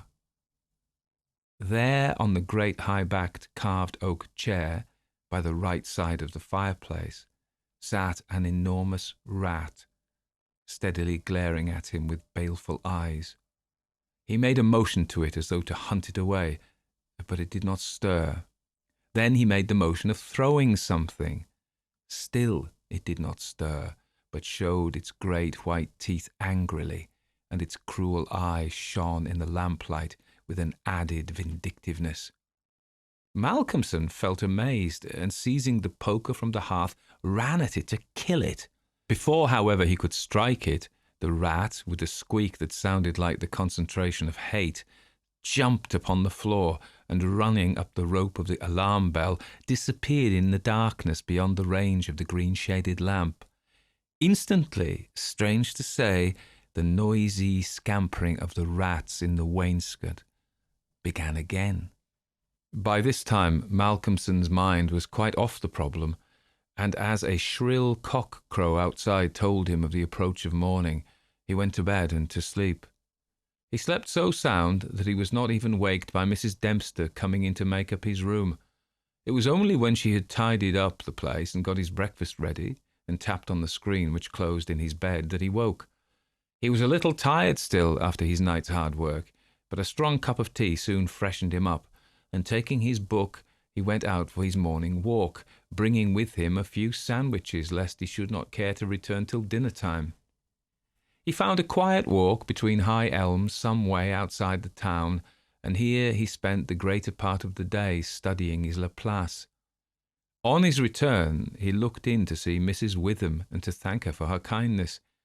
When she saw him coming through the diamond-paned bay window of her sanctum, she came out to meet him and asked him in. She looked at him searchingly and shook her head as she said it. "You must not overdo it, sir. You are paler this morning than you should be. 2 late hours and 2 hard work on the brain isn't good for any man. But tell me, sir, how did you pass the night? Well, I hope. But my heart, sir, I was glad when Mrs. Dempster told me this morning that you were all right and sleeping sound when she went in." "Oh, I was all right," he answered smilingly. "The some things didn't worry me as yet. Only the rats, and they had a circus, I tell you, all over the place. There was one wicked-looking old devil that sat up on my own chair by the fire and wouldn't go till I took the poker to him, and then he ran up the rope of the alarm bell and got to somewhere up the wall or the ceiling.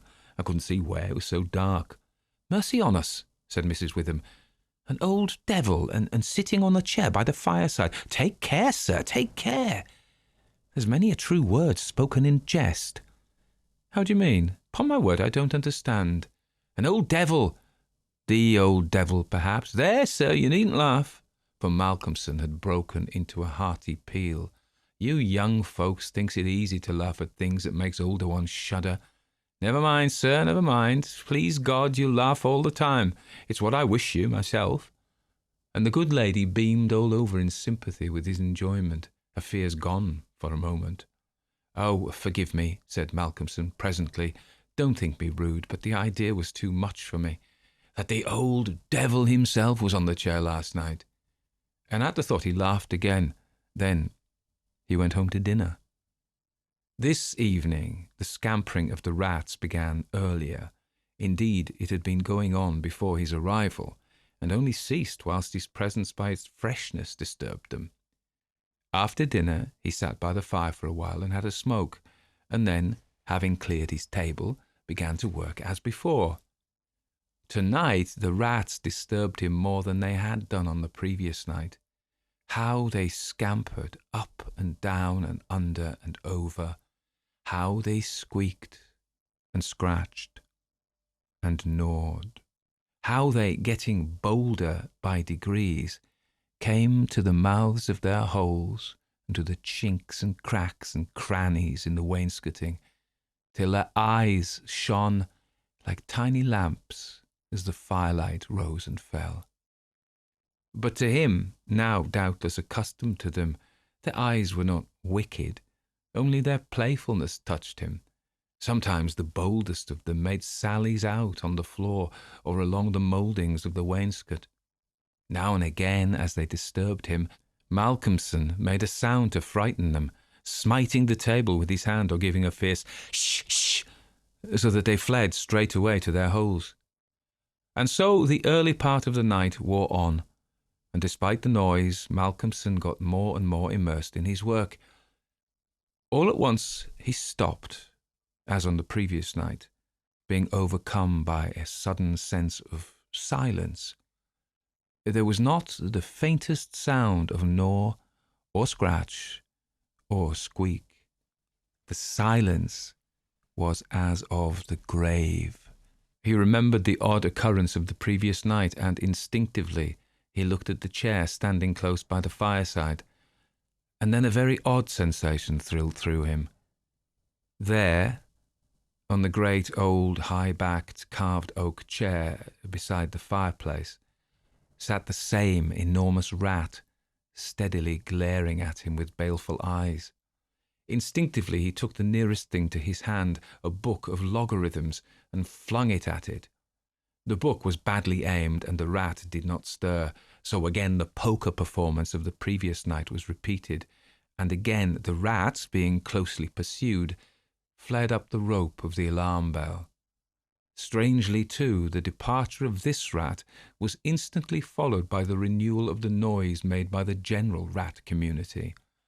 On this occasion, as on the previous one, Malcolmson could not see at what part of the room the rat disappeared, for the green shade of his lamp left the upper part of the room in darkness, and the fire had burned low.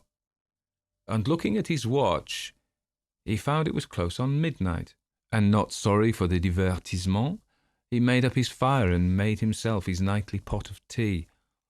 He had got through a good spell of work and thought himself entitled to a cigarette, and so he sat on the great carved oak chair before the fire and enjoyed it. Whilst smoking, he began to think that he would like to know where the rat disappeared to, for he had certain ideas for the morrow not entirely disconnected with a rat trap. Accordingly, he lit another lamp and placed it so that it would shine well into the right-hand corner of the wall by the fireplace. Then he got all the books he had with him and placed them handy to throw at the vermin. Finally, he lifted the rope of the alarm bell and placed the end of it on the table, fixing the extreme end under the lamp. As he handled it, he couldn't help noticing how pliable it was, especially for so strong a rope, and one not in use. You could hang a man with it, he thought to himself.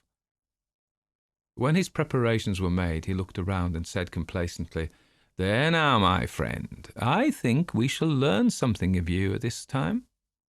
He began his work again, and though, as before, somewhat disturbed at first by the noise of rats, soon lost himself in his propositions and problems. Again he was called to his immediate surroundings suddenly. This time it might not have been the sudden silence only which took his attention. There was a slight movement of the rope, and the lamp moved. Without stirring, he looked to see if his pile of books was within range, and then he cast his eye along the rope. As he looked, he saw the great rat drop from the rope on the oak armchair and sit there, glaring at him. He raised a book in his right hand and, taking careful aim, flung it at the rat. The latter, with a quick movement, sprang aside and dodged the missile. He then took another book and a third and flung them one after another at the rat, but each time unsuccessfully. At last, as he stood with a book poised in his hand to throw, the rat squeaked and seemed afraid. This made Malcolmson more than ever eager to strike, and the book flew and struck the rat a resounding blow. It gave a terrified squeak, and turning on his pursuer a look of terrible malevolence, ran up the chair back and made a great jump to the rope of the alarm bell, and ran up it like lightning. The lamp rocked under the sudden strain, but it was a heavy one and did not topple over. Malcolmson kept his eyes on the rat, and saw it by the light of the second lamp leap to a moulding of the wainscot, and disappear through a hole in one of the great pictures which hung on the wall, obscured and invisible through its coating of dirt and dust. "I shall look up my friend's habitation in the morning," said the student, as he went over to collect his books. "The third picture from the fireplace. I shall not forget." He picked up the books one by one, commenting on them as he lifted them. Conic sections he does not mind, nor cycloidal oscillations, nor the Principia, nor quaternions, nor thermodynamics. Now for the book that fetched him. Malcolmson took it up and looked at it. As he did so, he started, and a sudden pallor overspread his face. He looked round uneasily and shivered slightly as he murmured to himself, "The Bible my mother gave me." He sat down to work again, and the rats in the wainscot renewed their gambols. It did not disturb him, however. Somehow their presence gave him a sense of companionship. But he couldn't attend to his work, for after striving to master the subject on which he was engaged, gave it up in despair, and went to bed as the first streak of dawn stole in through the eastern window. He slept heavily but uneasily, and dreamed much. And when Mrs. Dempster woke him late in the morning, he seemed ill at ease, and for a few minutes did not seem to realize exactly where he was. His first request rather surprised the servant. "Mrs. Dempster, when I'm out today, I wish you would get the steps and dust or wash those pictures. especially that one, the third from the fireplace. I want to see what they are." Late in the afternoon, Malcolmson worked at his books in the shaded walk, and the cheerfulness of the previous day came back to him as the day wore on, and he found that his reading was progressing well. He had worked out to a satisfactory conclusion all the problems which had as yet baffled him, and it was in a state of jubilation that he paid a visit to Mrs. Witham at the Good Traveller. Found a stranger in the cosy sitting-room with the landlady, who was introduced to him as Dr. Thornhill. She was not quite at ease, and this, combined with the doctor's plunging at once into a series of questions, made Malcolmson come to the conclusion that his presence was not an accident. So without preliminary he said, "Dr. Thornhill, I shall with pleasure answer you any question you may choose to ask me, if you will answer me one question first." The doctor seemed surprised, but he smiled and answered at once, "Done. What is it?" "Did Mrs. Witham ask you to come here and see me and advise me?" Dr. Thornhill for a moment was taken aback, and Mrs. Witham got fiery red and turned away. But the doctor was a frank and ready man, and he answered at once and openly, "She did, but she didn't intend you to know it. I suppose it was my clumsy haste that made you suspect. She told me that she didn't like the idea of your being in that house, all by yourself, and that she thought you took too much strong tea. Fact, she wants me to advise you, if possible, to give up the tea and the very late hours. I was a keen student in my time, so I suppose I may take the liberty of a college man, and without offence, advise you not quite as a stranger."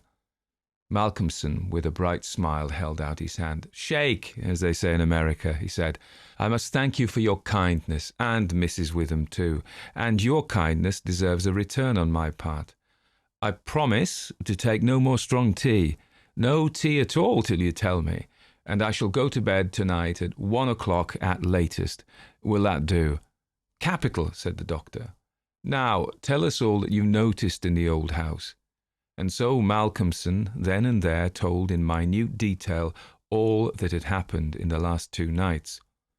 He was interrupted every now and then by some exclamation from Mrs. Witham, till finally, when he told of the episode of the Bible, the landlady's pent-up emotions found vent in a shriek, and it was not till a stiff glass of brandy and water had been administered that she grew composed again. Dr. Thornhill listened with a face of growing gravity, and when the narrative was complete and Mrs. Witham had been restored, he asked, "The rat always went up the rope of the alarm bell?" "Always." "I suppose you know," said the doctor, after a pause, "what the rope is?" "No." "It is," said the doctor slowly, "the very rope which the hangman used for all the victims of the judge's judicial rancour." Here he was interrupted by another scream from Mrs. Witham, and steps had to be taken for her recovery. Malcolmson, having looked at his watch and found that it was close to his dinner hour, had gone home before her complete recovery. When Mrs. Witham was herself again, she almost assailed the doctor with angry questions as to what he meant by putting such horrible ideas into the poor young man's mind. "He has quite enough there already to upset him," she added. Dr. Thornhill replied, "My dear madam, I had a distinct purpose in it. I wanted to draw his attention to the bell rope and to fix it there. It may be that he is in a highly overwrought state and has been studying too much, although I am bound to say that he seems as sound and healthy a young man, mentally and bodily, as I ever saw. But then, the rats, and that suggestion of the devil." The doctor shook his head and went on. "I would have offered to go and stay the first night with him, but that I felt sure it would have been a cause of offence. He may get in the night some strange fright or hallucination, and if he does, I want him to pull that rope. All alone as he is, it will give us warning, and we may reach him in time to be of service. I shall be sitting up pretty late tonight, and shall keep my ears open. Do not be alarmed if Benchurch gets a surprise before morning." "Oh, doctor, what do you mean? What do you mean?" "I mean this, that possibly, nay, more probably, we shall hear the great alarm bell from the judge's house tonight. and the doctor made about as effective an exit as could be thought of. When Malcolmson arrived home, he found that it was a little after his usual time, and Mrs. Dempster had gone away. The rules of greenhouse charity were not to be neglected. He was glad to see that the place was bright and tidy, with a cheerful fire and a well-trimmed lamp. The evening was colder than might have been expected in April, and a heavy wind was blowing with such rapidly increasing strength that there was every promise of a storm during the night. For a few minutes after his entrance, the noise of the rats ceased, but so soon as they became accustomed to his presence, they began again. He was glad to hear them, for he felt once more the feeling of companionship in their noise, and his mind ran back to the strange fact that they only ceased to manifest themselves when the other, the great rat with the baleful eyes, came upon the scene. The reading lamp only was lit, and its green shade kept the ceiling and the upper part of the room in darkness, so that the cheerful light from the hearth, spreading over the floor and shining on the white cloth laid over the end of the table, was warm and cheery. Malcolmson sat down to his dinner with a good appetite and a buoyant spirit. After his dinner and a cigarette, he sat steadily down to work, determined not to let anything disturb him, for he remembered his promise to the doctor and made up his mind to make the best of the time at his disposal. For an hour or so he worked all right, and then his thoughts began to wander from his books. The actual circumstances around him, the calls on his physical attention, and his nervous susceptibility were not to be denied. By this time, the wind had become a gale, and the gale a storm. The old house, solid though it was, seemed to shake to its foundations, and the storm roared and raged through its many chimneys and its queer old gables, producing strange, unearthly sounds in the empty rooms and corridors. Even the great alarm bell on the roof must have felt the force of the wind, for the rope rose and fell slightly, as though the bell were moved a little from time to time, and the limber rope fell on the oak floor with a hard and hollow sound. As Malcolmson listened to it, he bethought himself of the doctor's words. It is the rope which the hangman used for the victims of the judge's judicial rancour. And he went over to the corner of the fireplace and took it in his hand to look at it. There seemed a sort of deadly interest in it, and as he stood there, he lost himself for a moment in speculation as to who these victims were, and the grim wish of the judge to have such a ghastly relic ever under his eyes. As he stood there, the swaying of the bell on the roof still lifted the rope now and again, but presently there came a new sensation, a sort of tremor in the rope, as though something was moving along it. Looking up instinctively, Malcolmson saw the great rat coming slowly down towards him, glaring at him steadily. He dropped the rope, started back with a muttered curse, and the rat, turning, ran up the rope again and disappeared, and at the same instant Malcolmson became conscious that the noise of the rats, which had ceased for a while, began again. Set him thinking, and it occurred to him that he had not investigated the lair of the rat, or looked at the pictures as he had intended. He lit the other lamp without the shade, and holding it up, went and stood opposite the third picture from the fireplace on the right-hand side, where he had seen the rat disappear on the previous night. At the first glance he started back so suddenly that he almost dropped the lamp, and a deadly pallor overspread his face. His knees shook, and heavy drops of sweat came on his forehead, and he trembled like an aspen. But he was young and plucky, and pulled himself together, and after the pause of a few seconds stepped forward again, raised the lamp, and examined the picture which had been dusted and washed, and now stood out clearly. It was of a judge, dressed in his robes of scarlet and ermine, His face was strong and merciless, evil, crafty and vindictive, with a sensual mouth, hooked nose of ruddy colour, and shaped like the beak of a bird of prey. The rest of the face was of a cadaverous colour. The eyes were of peculiar brilliance, and with a terribly malignant expression. As he looked at them, Malcolmson grew cold, for he saw there the very counterpart of the eyes of the great rat. The lamp almost fell from his hand. He saw the rat with its baleful eyes peering out through the hole in the corner of the picture, and noted the sudden cessation of the noise of the other rats. However, he pulled himself together and went on with his examination of the picture. The judge was seated in a great high-backed carved oak chair on the right-hand side of a great stone fireplace, where in the corner a rope hung down from the ceiling, its end lying coiled on the floor. With a feeling of something like horror, Malcolmson recognized the scene of the room as it stood, and gazed around him in an awestruck manner, as though he expected to find some strange presence behind him.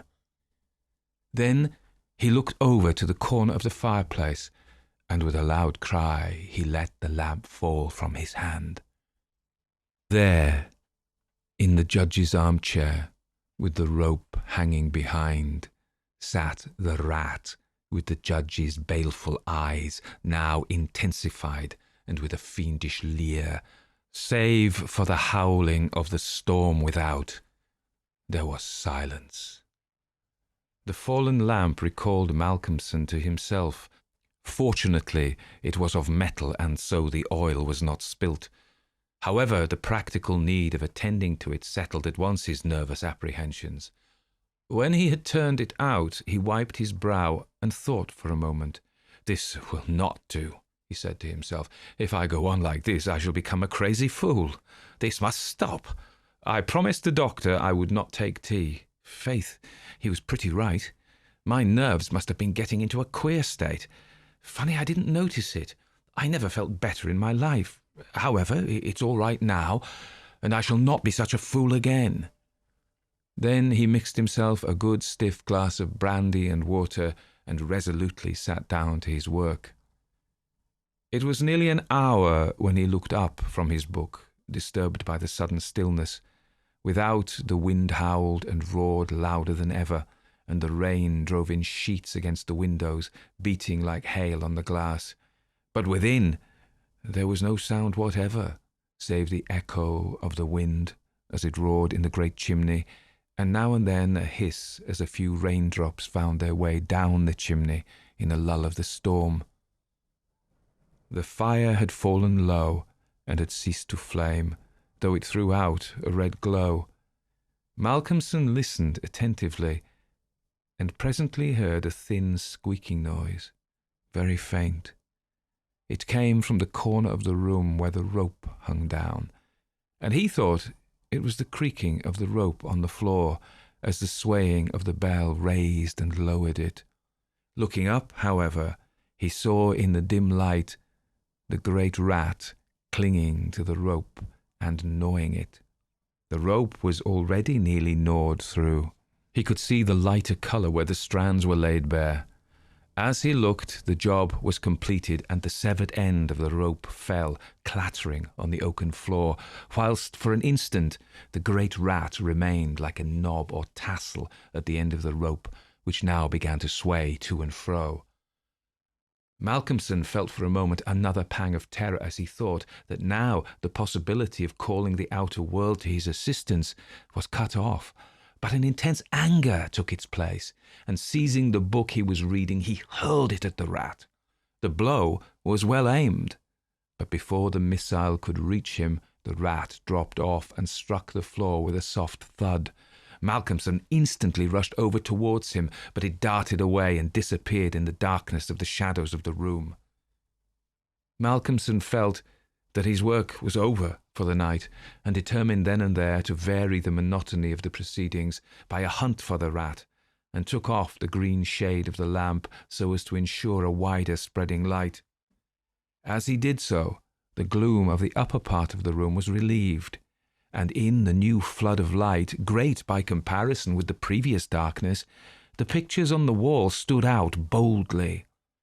From where he stood, Malcolmson saw right opposite to him the third picture on the wall from the right of the fireplace.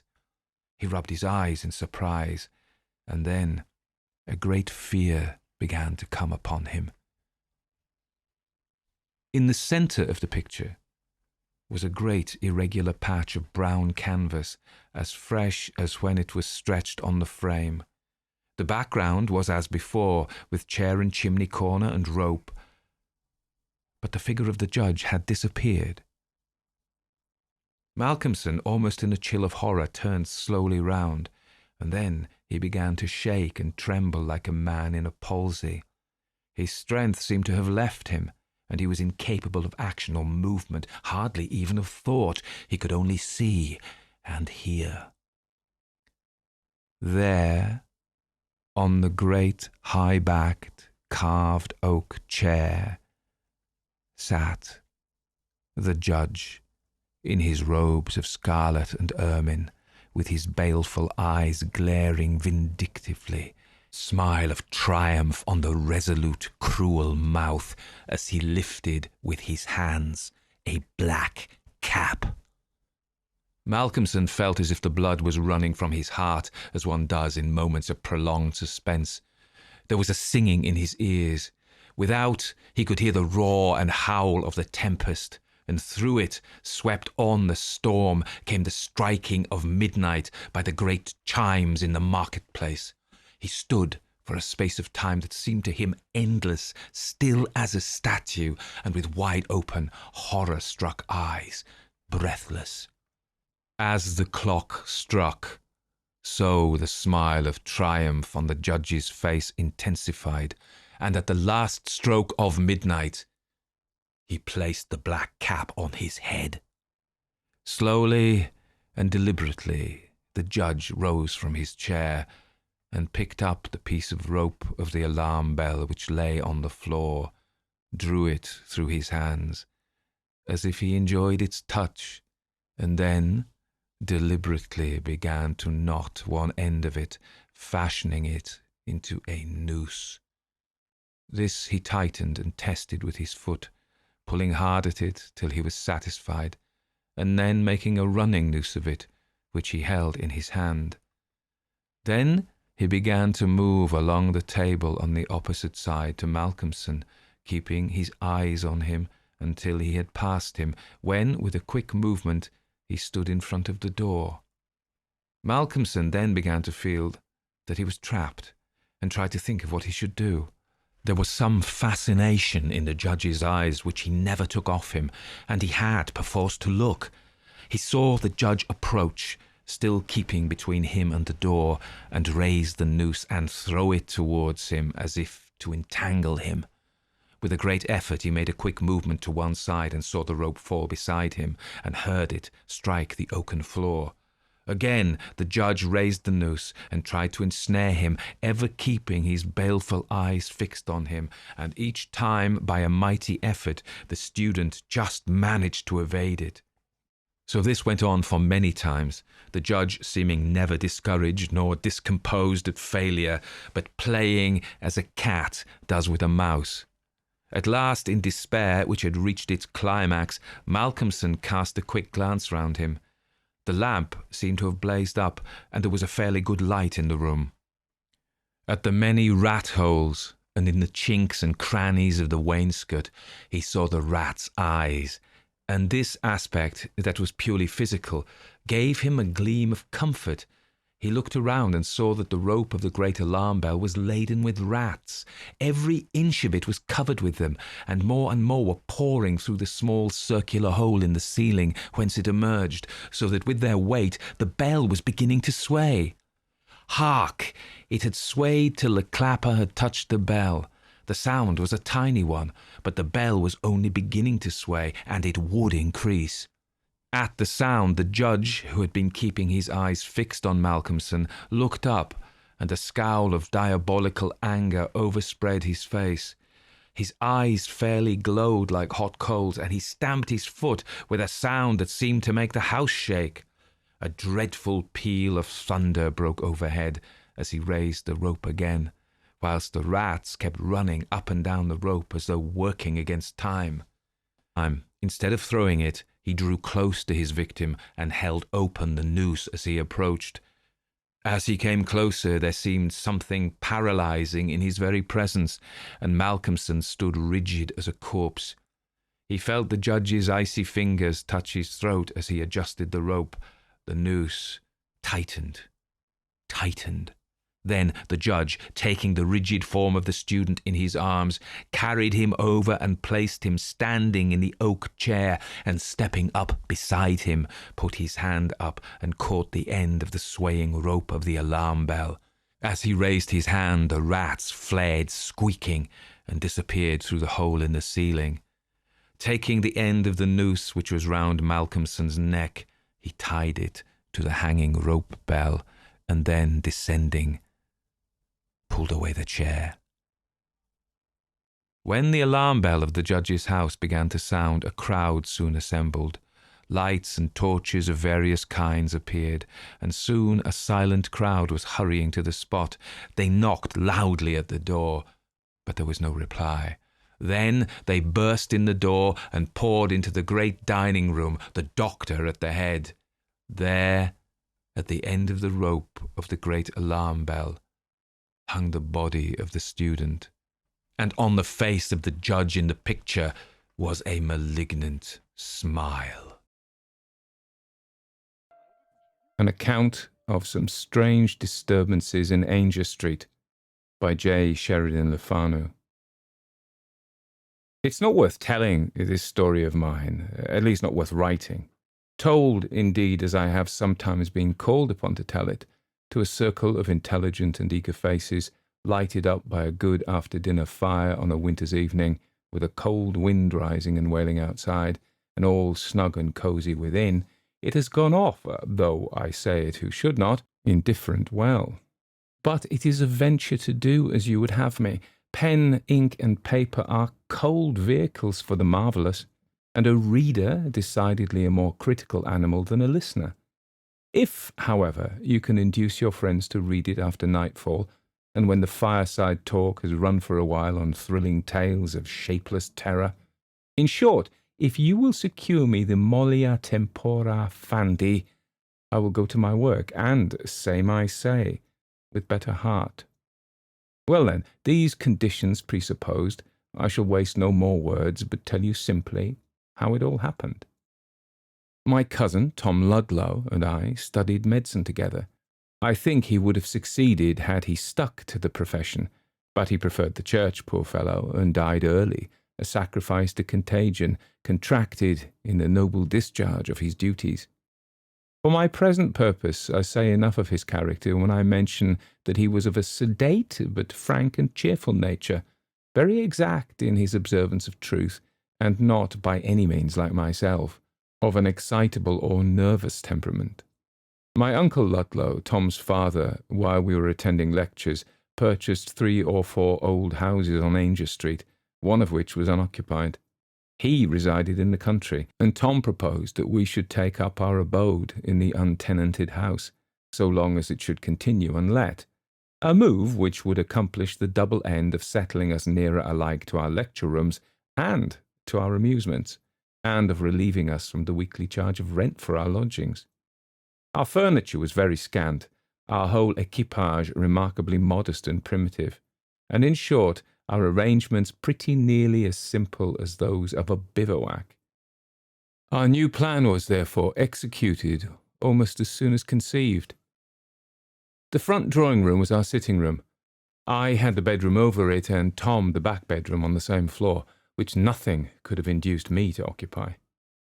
The house, to begin with, was a very old one. It had been, I believe, newly fronted about 50 years before. But with this exception, it had nothing modern about it. The agent who bought it and looked into the titles for my uncle told me that it was sold, along with much other forfeited property, at Chichester House, I think, in 1702, and had belonged to Sir Thomas Hackett, who was Lord Mayor of Dublin in James II's time. How old it was then, I can't say, but at all events it had seen years and changes enough to have contracted all that mysterious and saddened air, at once exciting and depressing, which belongs to most old mansions.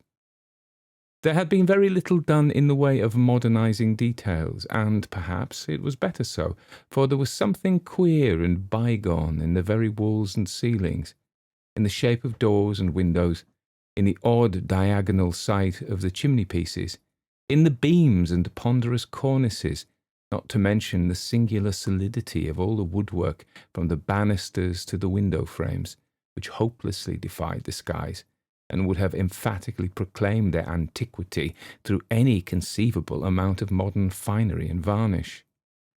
An effort had indeed been made to the extent of papering the drawing-rooms, but somehow the paper looked raw and out of keeping, and the old woman, who kept a little dirt pie of a shop in the lane, and whose daughter, a girl of 52, was our solitary handmaid, coming in at sunrise and chastely receding again as soon as she had made all ready for tea in our state apartment, this woman, I say, remembered it when old Judge Horrocks, who, having earned the reputation of a particularly hanging judge, ended by hanging himself, as the coroner's jury found, under an impulse of temporary insanity, with the child's skipping rope, over the massive old banisters, resided there, entertaining good company with fine venison and rare old port.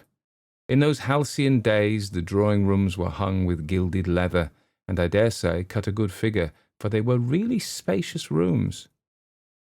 The bedrooms were wainscoted, but the front one was not gloomy, and in it the cosiness of antiquity quite overcame its sombre associations. But the back bedroom, with its two queerly placed, melancholy windows, staring vacantly at the foot of the bed, and with the shadowy recess to be found in most old houses in Dublin, like a large ghostly closet, which, from congeniality of temperament, had amalgamated with the bedchamber and dissolved the partition.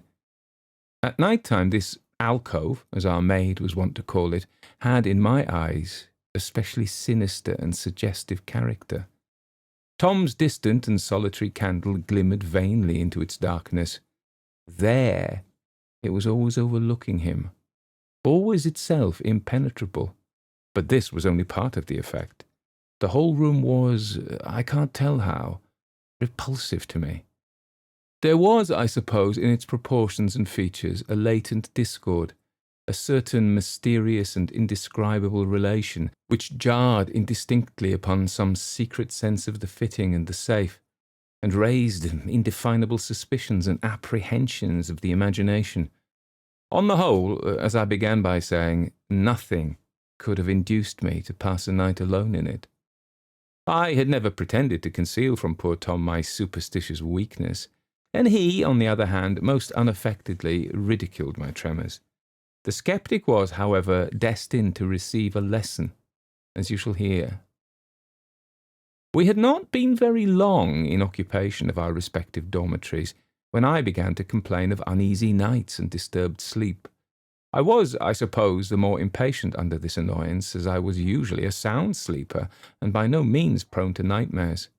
It was now, however, my destiny, instead of enjoying my customary repose, every night to sup full of horrors. After a preliminary course of disagreeable and frightful dreams, my troubles took a definite form, and the same vision, without an appreciable variation in a single detail, visited me, at least, on an average, every second night in the week.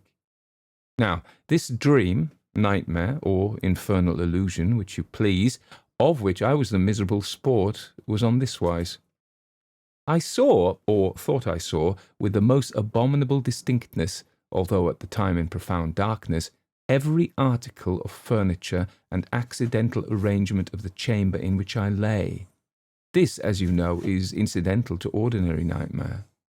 Well, while in this clairvoyant condition, which seemed but the lighting up of the theatre in which was to be exhibited the monotonous tableau of horror which which made my nights insupportable, my attention invariably became, I know not why, fixed upon the windows opposite the foot of my bed, and, uniformly with the same effect, a sense of dreadful anticipation always took slow but sure possession of me. I became somehow conscious of a sort of horrid but undefined preparation going forward in some unknown quarter, and by some unknown agency for my torment, and, after an interval which always seemed to me of the same length, a picture suddenly flew up to the window, where it remained fixed as if by an electrical attraction, and my discipline of horror then commenced, to last perhaps for hours. The picture, thus mysteriously glued to the window-panes, was the portrait of an old man, in a crimson-flowered silk dressing-gown, the folds of which I could now describe with a countenance embodying a strange mixture of intellect, sensuality, and power, but withal sinister and full of malignant omen. His nose was hooked like the beak of a vulture, his eyes large, grey, and prominent, and lighted up with more than mortal cruelty and coldness. These features were surmounted by a crimson velvet cap, the hair that peeped from under which was white with age, while the eyebrows retained their original blackness. Well I remember every line, hue, and shadow of that stony countenance, and well I may. The gaze of this hellish visage was fixed upon me, and mine returned it with the inexplicable fascination of nightmare, for what appeared to me to be hours of agony. At last the cock he crew, away he flew. The fiend, who had enslaved me through the awful watches of the night, and harassed and nervous, I rose to the duties of the day. I can't say exactly why, but it may have been from the exquisite anguish and profound impressions of unearthly horror with which this strange phantasmagoria was associated, an insurmountable antipathy to describing the exact nature of my nightly troubles to my friend and comrade. Generally, however, I told him that I was haunted by abominable dreams, and true to the imputed materialism of medicine, we put our heads together to dispel my horrors, not by exorcism, but by a tonic. I will do this tonic justice, and frankly admit that the accursed portrait began to intermit its visits under its influence. What of that? Was this singular apparition, as full of character as of terror, therefore the creature of my fancy, or the invention of my poor stomach? Was it, in short, subjective, to borrow the technical slang of the day, and not the palpable aggression and intrusion of an external agent? That, good friend, as we will both admit, by no means follows.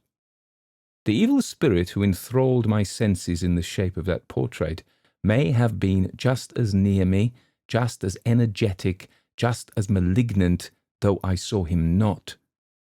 What means the whole moral code of revealed religion regarding the due keeping of our own bodies, soberness, temperance, etc.? Here is an obvious connection between the material and the invisible. The healthy tone of the system and its unimpaired energy may, for aught we can tell, guard us against influences which would otherwise render life itself terrific. The mesmerist and the electrobiologist will fail upon an average with 9 patients out of 10. So may the evil spirit. Special conditions of the corporeal system are indispensable to the production of certain spiritual phenomena. The operation succeeds sometimes fails. That is all. I found afterwards that my would-be sceptical companion had his troubles too, but of these I knew nothing yet. One night, for a wonder, I was sleeping soundly, when I was roused by a step on the lobby outside my room, followed by the loud clang of what turned out to be a large brass candlestick, flung with all his force by poor Tom Ludlow over the banisters, and rattling with a rebound down the second flight of stairs, and almost concurrently with this, Tom burst open my door and bounced into my room backwards in a state of extraordinary agitation. I had jumped out of bed and clutched him by the arm before I had any distinct idea of my own whereabouts. There we were, in our shirts, standing before the open door, staring through the great old banister opposite at the lobby window, through which the sickly light of a clouded moon was gleaming. "What's the matter, Tom? What's the matter with you?" "What the devil's the matter with you, Tom?" I demanded, shaking him with nervous impatience.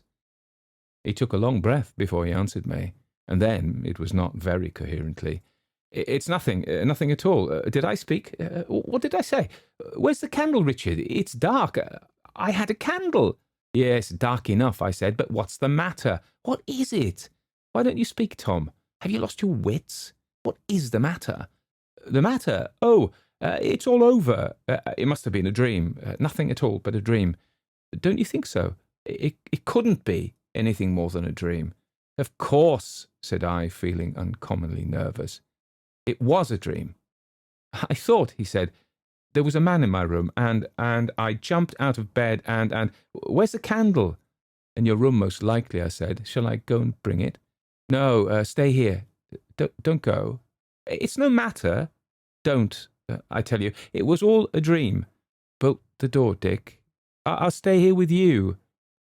I feel nervous. So, Dick, like a good fellow, light your candle and open the window. I'm in a shocking state."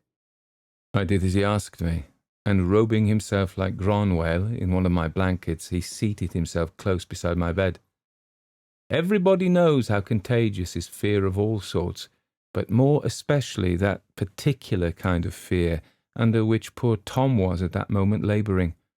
I would not have heard, nor, I believe, would he have recapitulated just at that moment for half the world the details of the hideous vision which had so unmanned him. "Don't mind telling me anything about your nonsensical dream, Tom," said I, affecting contempt, really, in a panic. "Let's talk about something else. But it's quite plain that this dirty old house disagrees with us both, and hang me if I stay here any longer to be pestered with indigestion and bad nights. So we may as well look out for lodgings. Don't you think so? At once."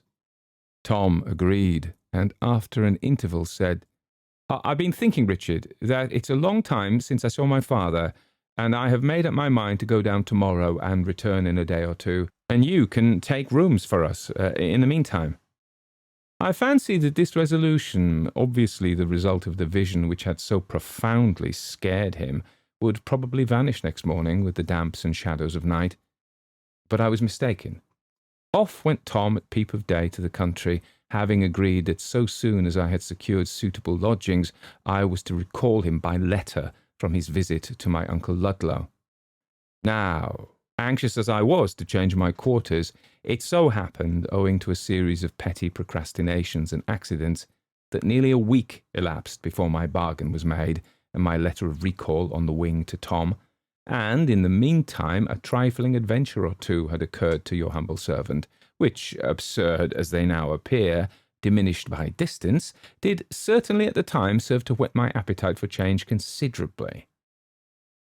A night or two after the departure of my comrade, I was sitting by my bedroom fire, the door locked and the ingredients of a tumbler of hot whisky punch upon the crazed spider table, for, as the best mode of keeping the black spirits and white, blue spirits and grey, with which I was environed at bay, I had adopted the practice recommended by the wisdom of my ancestors, and kept my spirits up by pouring spirits down. I had thrown aside my volume of anatomy, and was treating myself by way of a tonic, preparatory to my punch and bed, to half a dozen pages of the Spectator, when I heard a step on the flight of stairs descending from the attics. It was 2:00, and the streets were as silent as a churchyard. The sounds were, therefore, perfectly distinct. There was a slow, heavy tread, characterized by the emphasis and deliberation of age, descending by the narrow staircase from above, and what made the sound more singular, it was plain that the feet which produced it were perfectly bare, measuring the descent with something between a pound and a flop. Very ugly to hear. I knew quite well that my attendant had gone away many hours before, and that nobody but myself had any business in the house. It was quite plain also that the person who was coming downstairs had no intention whatever of concealing his movements, but, on the contrary, appeared disposed to make even more noise, and proceed more deliberately than was at all necessary. When the step reached the foot of the stairs outside my room, it seemed to stop, and I expected every moment to see my door open spontaneously and give admission to the original of my detested portrait.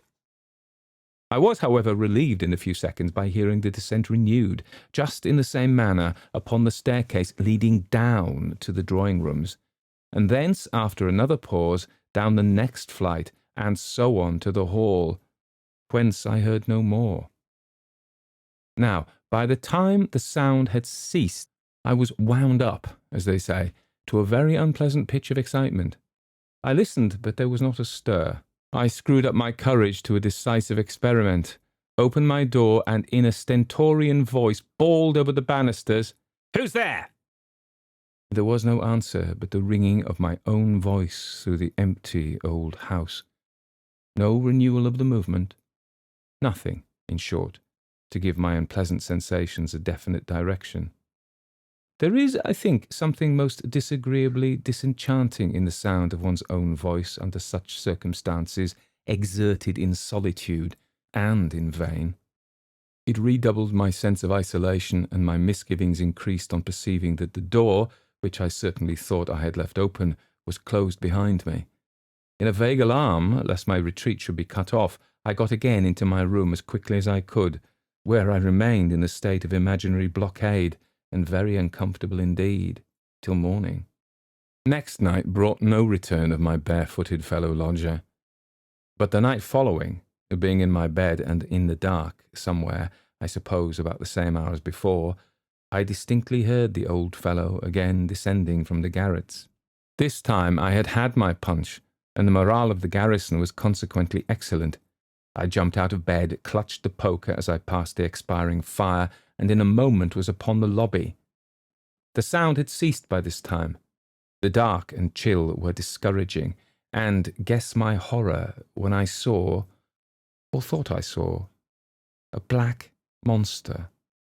Whether in the shape of a man or a bear, I could not say, standing, with its back to the wall, on the lobby, facing me, with a pair of great greenish eyes shining dimly out.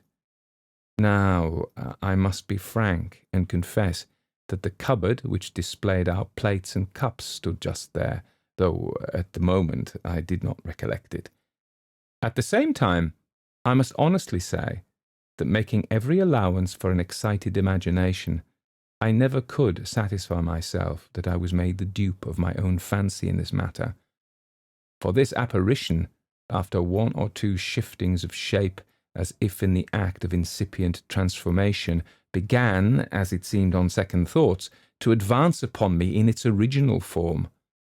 From an instinct of terror rather than courage, I hurled the poker with all my force at its head, and to the music of a horrid crash made my way into my room and double-locked the door. Then, in a minute more, I heard the horrid bare feet walk down the stairs, till the sound ceased in the hall, as on the former occasion. If the apparition of the night before was an ocular delusion of my fancy sporting with the dark outlines of our cupboard, and if its horrid eyes were nothing but a pair of inverted teacups, I had, at all events, the satisfaction of having launched the poker with admirable effect, and, in true fancy phrase, knocked its 2 daylights into 1, as the commingled fragments of my tea service testified. I did my best to gather comfort and courage from these evidences, but it would not do. And then, what could I say of those horrid bare feet, and the regular tramp, tramp, tramp, which measured the distance of the entire staircase through the solitude of my haunted dwelling, and at an hour when no good influence was stirring? Confound it, the whole affair was abominable. I was out of spirits, and dreaded the approach of night. It came, ushered ominously in with a thunderstorm, and dull torrents of depressing rain. Earlier than usual, the streets grew silent, and by 12 o'clock, nothing but the comfortless pattering of the rain was to be heard. I made myself as snug as I could. I lighted 2 candles instead of 1. I forswore bed, and being myself in readiness for a sally, candle in hand, for coûte qui coûte, I was resolved to see the being, if visible at all, who troubled the nightly stillness of my mansion. I was fidgety and nervous, and tried in vain to interest myself with my books. I walked up and down my room, whistling in turn martial and hilarious music, and listening ever and anon for the dreadful noise. I sat down and stared at the square label on the solemn and reserved-looking black bottle until Flanagan and Co.'s best old malt whisky grew into a sort of subdued accompaniment to all the fantastic and horrible speculations which chased one another through my brain. Silence, meanwhile, grew more silent, and darkness darker. I listened in vain for the rumble of a vehicle or the dull clamour of a distant row. There was nothing but the sound of a rising wind which had succeeded the thunderstorm that had travelled over the Dublin mountains, quite out of hearing. In the middle of this great city, I began to feel myself alone with nature, and heaven knows what beside. My courage was ebbing. Punch, however, which makes beasts of so many, made a man of me again. Just in time to hear with tolerable reserve and firmness the lumpy, flabby, naked feet deliberately descending the stairs again. I took a candle, not without a tremor. As I crossed the floor, I tried to extemporize a prayer, but stopped short to listen and never finished it. The steps continued. I confess I hesitated for some seconds at the door before I took heart of grace and opened it. When I peeped out, the lobby was perfectly empty. There was no monster standing on the staircase, and as the detested sound ceased, I was reassured enough to venture forward nearly to the banisters. Horror of horrors. Within a stair or two beneath the spot where I stood, the unearthly tread smote the floor. My eye caught something in motion. It was about the size of Goliath's foot. It was heavy, grey, and flapped with a dead weight from one step to another. As I am alive, it was the most monstrous grey rat I ever beheld or imagined. Shakespeare says, "Some men there are cannot abide a gaping pig, and some that are mad if they behold a cat." I went well nigh out of my wits when I beheld this rat, for, laugh at me as you may, it fixed upon me, I thought, a perfectly human expression of malice. And as it shuffled about and looked up into my face, almost from between my feet, I saw, I could swear it, I felt it then, and know it now, the infernal gaze and the accursed countenance of my old friend in the portrait, transfused into the visage of the bloated vermin before me. I bounced into my room again with a feeling of loathing and horror I cannot describe, and locked and bolted the door as if a lion had been on the other side. Damn him or it. Curse the portrait and its original. I felt in my soul that the rat, yes, the rat I had just seen, was that evil being in masquerade and rambling through the house upon some infernal night-lark. Next morning, I was early trudging through the miry streets, and among other transactions posted a peremptory note recalling Tom. On my return, however, I found a note from my absent chum, announcing his intended return next day. I doubly rejoiced at this, because I had succeeded in getting rooms, and because the change of scene and return of my comrade were rendered specially pleasant by the last night's half-ridiculous, half-horrible adventure. I slept extemporaneously in my new quarters in Digg Street that night, and next morning returned for breakfast to the haunted mansion, where I was certain Tom would call immediately on his arrival. I was quite right. He came in, and almost his first question referred to the primary object of our change of residence. "Thank God," he said, with genuine fervour, on hearing that all was arranged. "On your account, I am delighted, As to myself, I assure you that no earthly consideration could have induced me ever again to pass a night in this disastrous old house. Confound the house, I ejaculated with a genuine mixture of fear and detestation. We have not had a pleasant hour since we came to live here. And so I went on, and related, incidentally, my adventure with the plethoric old rat. Well, if that were all, said my cousin, affecting to make light of the matter, I don't think I should have minded it very much. Ah, but its eye, its countenance, my dear Tom, urged I. If you had seen that, you would have felt it might be anything but what it seemed. I incline to think the best conjurer in such a case would be an able-bodied cat, he said, with a provoking chuckle. But let us hear your own adventure, I said tartly. In this challenge he looked uneasily around him. I had poked up a very unpleasant recollection. You shall hear it, Dick. I'll tell it to you, he said. By gad, sir, I should feel quite queer, though, telling it here, though we are too strong a body for ghosts to meddle with just now.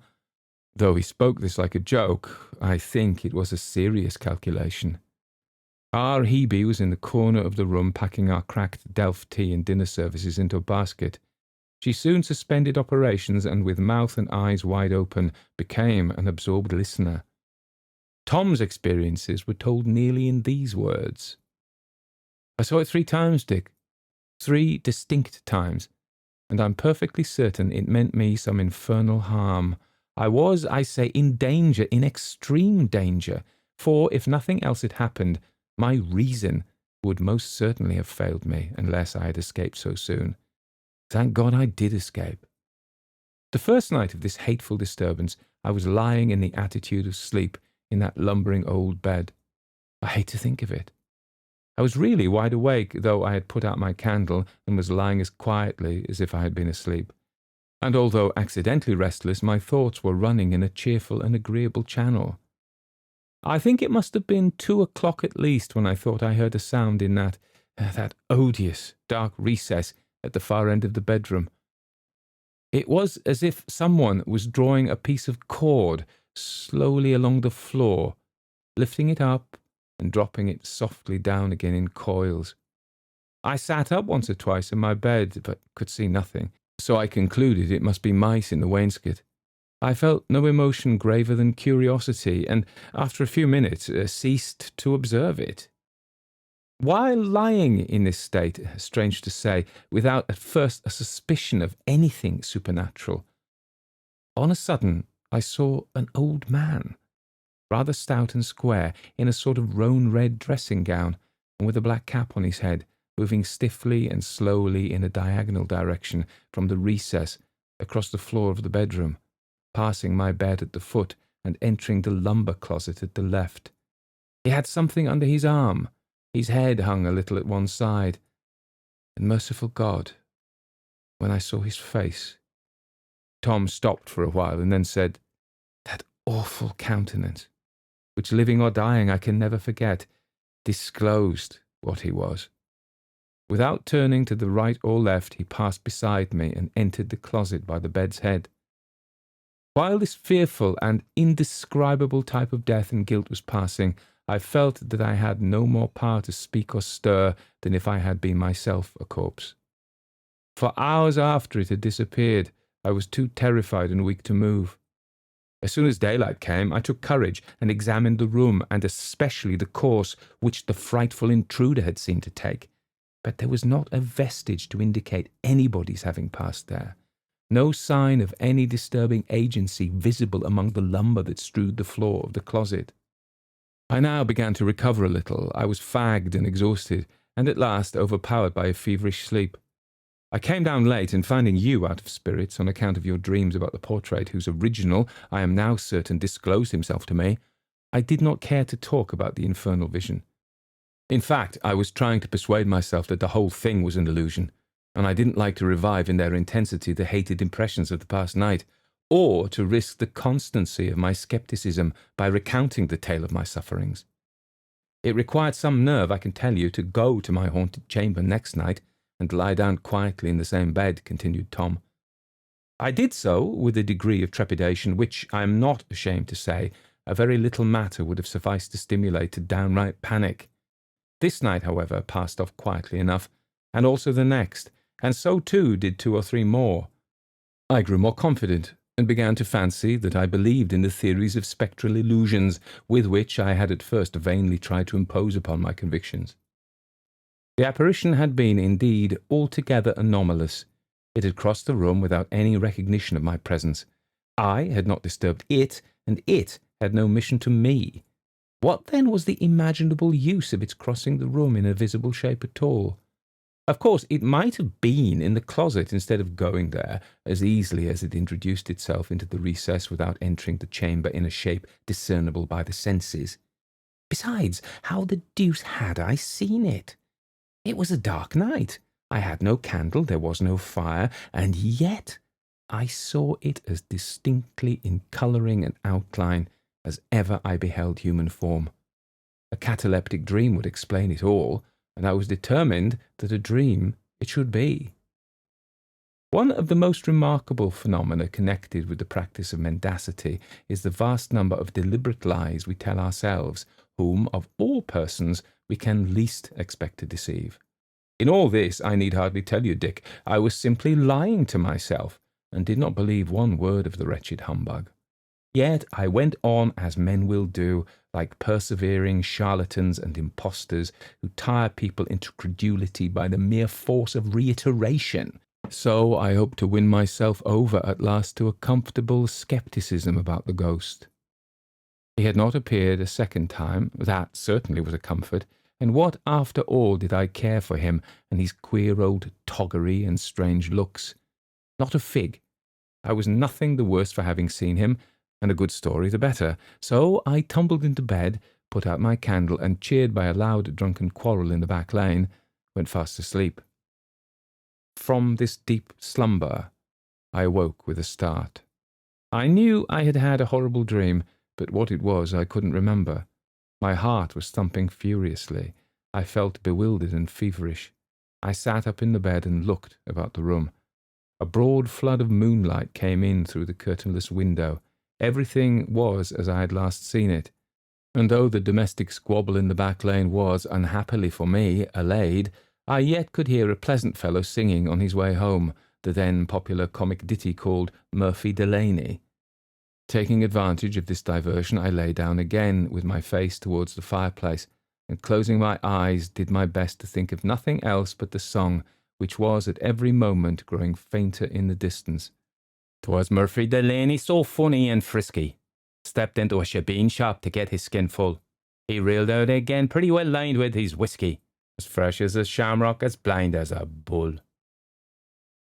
The singer, whose condition I dare say resembled that of his hero, was soon too far off to regale my ears any more, and as his music died away, I myself sank into a doze, neither sound nor refreshing. Somehow the song had got into my head, and I went meandering on through the adventures of my respectable fellow countryman, who, on emerging from the shebeen shop, fell into a river, from which he was fished up to be sat upon by a coroner's jury, who, having learned from a horse doctor that he was dead as a doornail, so there was an end, returned their verdict accordingly, just as he returned to his senses, when an angry altercation at the pitched battle between the body and the coroner winds up the lay with due spirit and pleasantry. Through this ballad I continued with a weary monotony to plod, down to the very last line, and then da capo, and so on, in my uncomfortable half-sleep, for how long I can't conjecture. I found myself at last, however, muttering, "Dead as a doornail, so there was an end," and something like another voice within me seemed to say, very faintly but sharply, "Dead, dead, dead, and may the Lord have mercy on your soul." And instantly I was wide awake and staring right before me from the pillow. Now, will you believe it, Dick? I saw the same accursed figure standing full front and gazing at me with its stony and fiendish countenance, not 2 yards from the bedside. Tom stopped here and wiped the perspiration from his face. I felt very queer. The girl was as pale as Tom, and assembled as we were in the very scene of these adventures, we were all, I dare say, equally grateful for the clear daylight and the resuming bustle out of doors. For about 3 seconds only I saw it plainly, then it grew indistinct, but for a long time There was something like a column of dark vapour where it had been standing between me and the wall, and I felt sure that he was still there. After a good while, this appearance went too. I took my clothes downstairs to the hall and dressed there with the door half open, then went out into the street and walked about the town till morning, when I came back in a miserable state of nervousness and exhaustion. I was such a fool, Dick, as to be ashamed to tell you how I came to be so upset.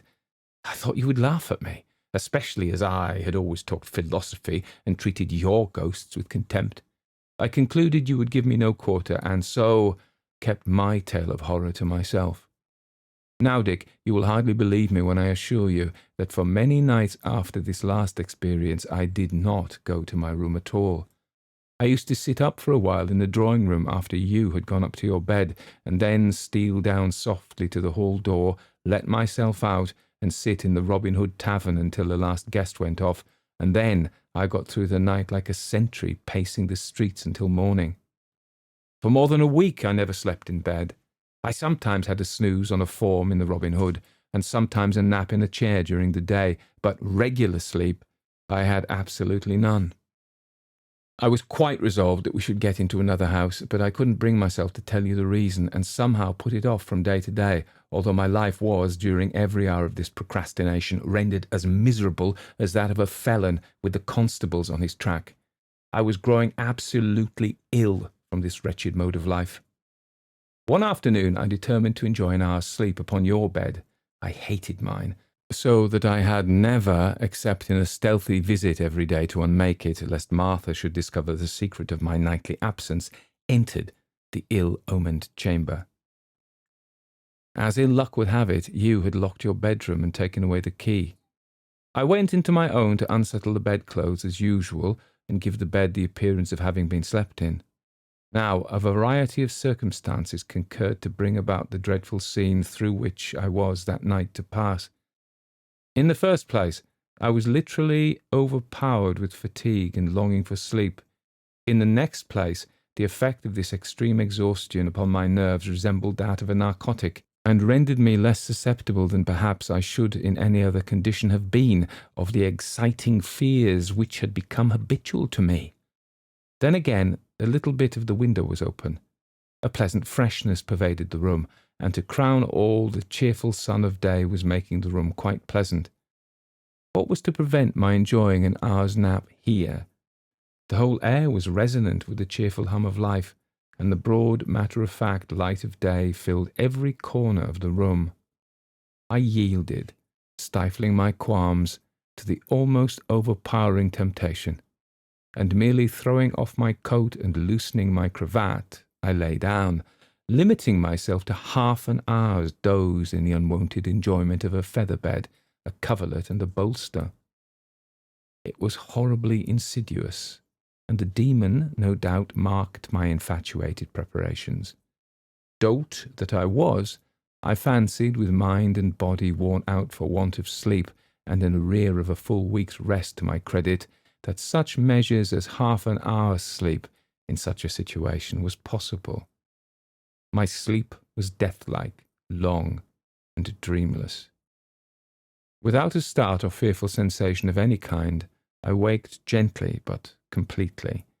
It was, as you have good reason to remember, long past midnight, I believe about 2 o'clock, when sleep has been deep and long enough to satisfy nature thoroughly. One often wakens in this way, suddenly, tranquilly, and completely.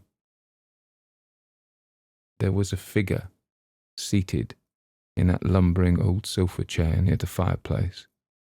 Its back was rather towards me, but I couldn't be mistaken.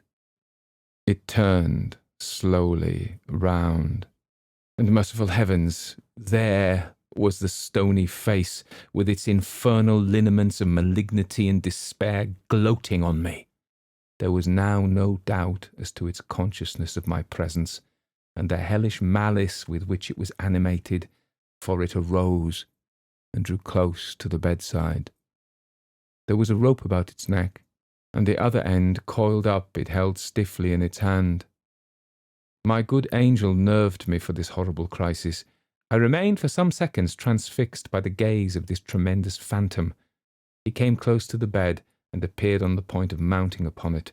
The next instant I was upon the floor at the far side, and in a moment more was, I don't know how, upon the lobby. But the spell was not yet broken. The valley of the shadow of death was not yet traversed.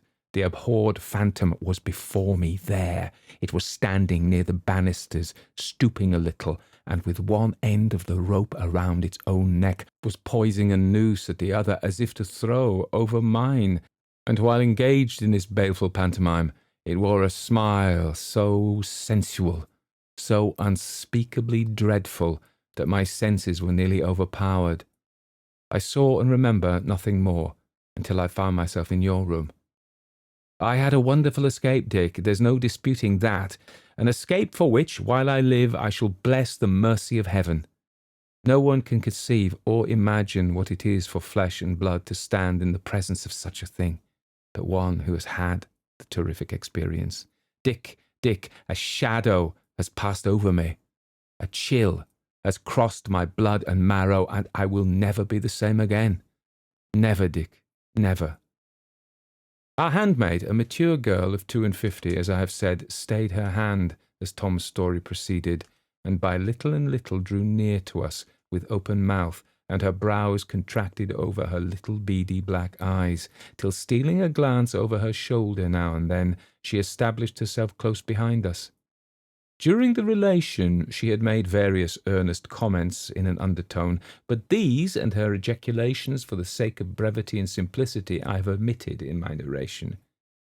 "It's often I heard tell of it," she now said, "but I never believed it rightly till now, though, indeed, why should not I? Does not my mother, down there in the lane, know queer stories, God bless us, beyond telling about it? But you ought not to have slept in the back bedroom. She was loath to let me be going in and out of that room, even in the daytime, let alone for any Christian to spend a night in it. For sure, she says, it was his own bedroom." "Whose own bedroom?" we asked in a breath. "Why, his, the old judge's, Judge Horrocks to be sure, God rest his soul," and she looked fearfully around. "Amen," I muttered. "But did he die here?" "Die there? No, not quite there," she said. "Sure, was it not over the banisters he hung himself, the old sinner? God be merciful to us all. And was it not in the alcove they found the handles of the skipping rope cut off, and the knife where he was settling the cord? God bless us to hang himself with. It was his housekeeper's daughter owned the rope, my mother often told me, and the child never throve after, and used to be starting up out of her sleep and screeching in the night time with dreams and frights that come on her. And they said how it was the spirit of the old judge that was tormenting her. And she used to be roaring and yelling out to hold back the big old fellow with the crooked neck. And then she'd screech, 'Oh, the master, he's stamping at me and beckoning to me. Mother, darling, don't let me go.' And so the poor creature died at last. And the doctors said there was water on the brain. But it was all they could say." "How long ago was this?" I asked. "Oh, then how would I know?" she answered. "But it must be a wonderful long time ago, for the housekeeper was an old woman with a pipe in her mouth and not a tooth left, and better not 80 years old when my mother was first married. And they said she was a real buxom, fine-dressed woman when the old judge came to his end. And indeed, my mother's not far from 80 years old herself this day. And what made it worse for the unnatural old villain, God rest his soul, to frighten a little girl out of the world the way he did, was what was mostly thought and believed by everyone. My mother says how the poor little creature was his own child, for he was by all accounts an old villain every way, and the hangingest judge that ever was known in Ireland's ground." "From what you say about the danger of sleeping in that bedroom," said I suppose there were stories about the ghost having appeared there to others." "Well, there was things said. Queer things, surely," she answered, as it seemed with some reluctance. "And why would not there? Sure, it was not up in that same room he slept for more than 20 years? And was it not in the alcove he got the rope ready that done his own business at last, the way he done many a better man's in his lifetime? And was not the body lying in the same bed after death, and put in the coffin there too, and carried out to his grave from it in Peter's churchyard after the coroner was gone? But there was queer stories. My mother has them all, about how one Nicholas Spate got into trouble on the head of it. And what did they say of this Nicholas Spate, I asked. Oh, for that matter, it's soon told, she answered.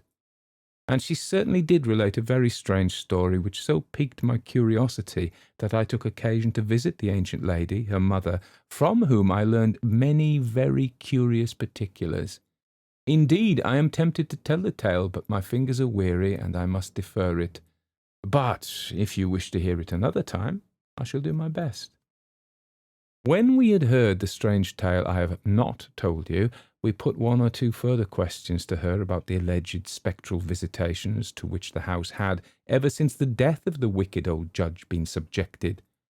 No one ever had luck in it, she told us. There was always cross accidents, sudden deaths, and short times in it. The first that took, it was a family, I forget the name, but at any rate there was 2 young ladies and the papa, who was about 60, and a stout, healthy gentleman as you'd wish to see at that age. Well, he slept in that unlucky back bedroom, and God between us and harm. Sure enough, he was found dead one morning, half out of the bed, with his head as black as a sloe, and swelled like a pudding, hanging down near the floor. It was a fit, they said. He was as dead as a mackerel, and so he could not say what it was, but the old people was all sure that it was nothing at all but the old judge, God bless us, that frightened him out of his senses and his life together. Some time after, there was a rich old maiden lady took the house. I don't know which room she slept in, but she lived alone, and at any rate one morning the servants, going down early to their work, found her sitting on the passage stairs, shivering and talking to herself, quite mad. And never a word more could any of them or her friends get from her ever afterwards. But don't ask me to go, for I promised to wait for him. They never made out from her who it was she meant by him, but of course those that knew all about the old house were at no loss for the meaning of all that happened to her.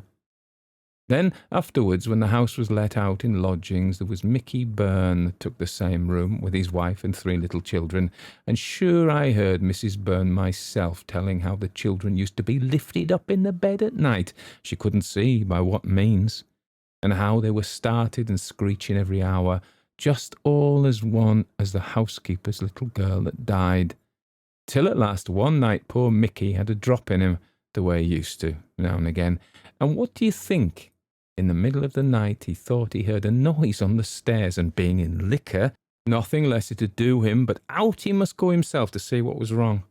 Well, after that, all she ever heard of him was himself saying, "Oh God," and a tumble that shook the very house, and there, sure enough, he was lying on the lower stairs under the lobby, with his neck smashed double under him, where he was flung over the banisters.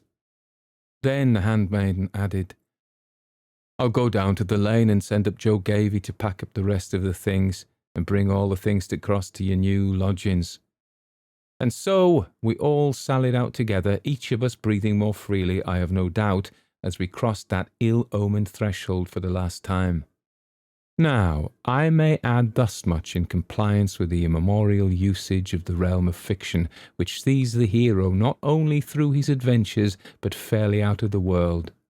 You must have perceived that what the flesh, blood, and bone hero of romance proper is to the regular compounder of fiction, this old house of brick, wood, and mortar is to the humble recorder of this true tale. I therefore relate, as in duty bound, the catastrophe which ultimately befell it, which was simply this, that about 2 years subsequently to my story, it was taken by a quack doctor who called himself Baron Dusseldorf, and filled the parlour windows with bottles of indescribable horrors preserved in brandy, and the newspapers with the usual grandiloquent and mendacious advertisements. This gentleman, among his virtues, did not reckon sobriety, and one night, being overcome with much wine, he set fire to his bed curtains, partially burned himself, and totally consumed the house. It was afterwards rebuilt, and for a time an undertaker established himself in the premises.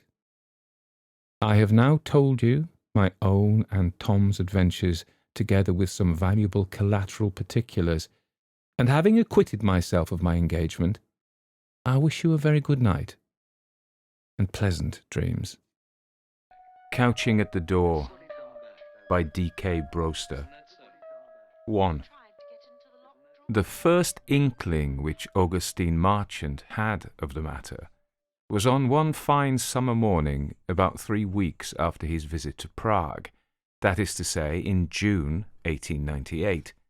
He was reclining, as his custom was when writing his poetry, on the very comfortable sofa in his library at Abbots Medding, near the French windows, one of which was open to the garden.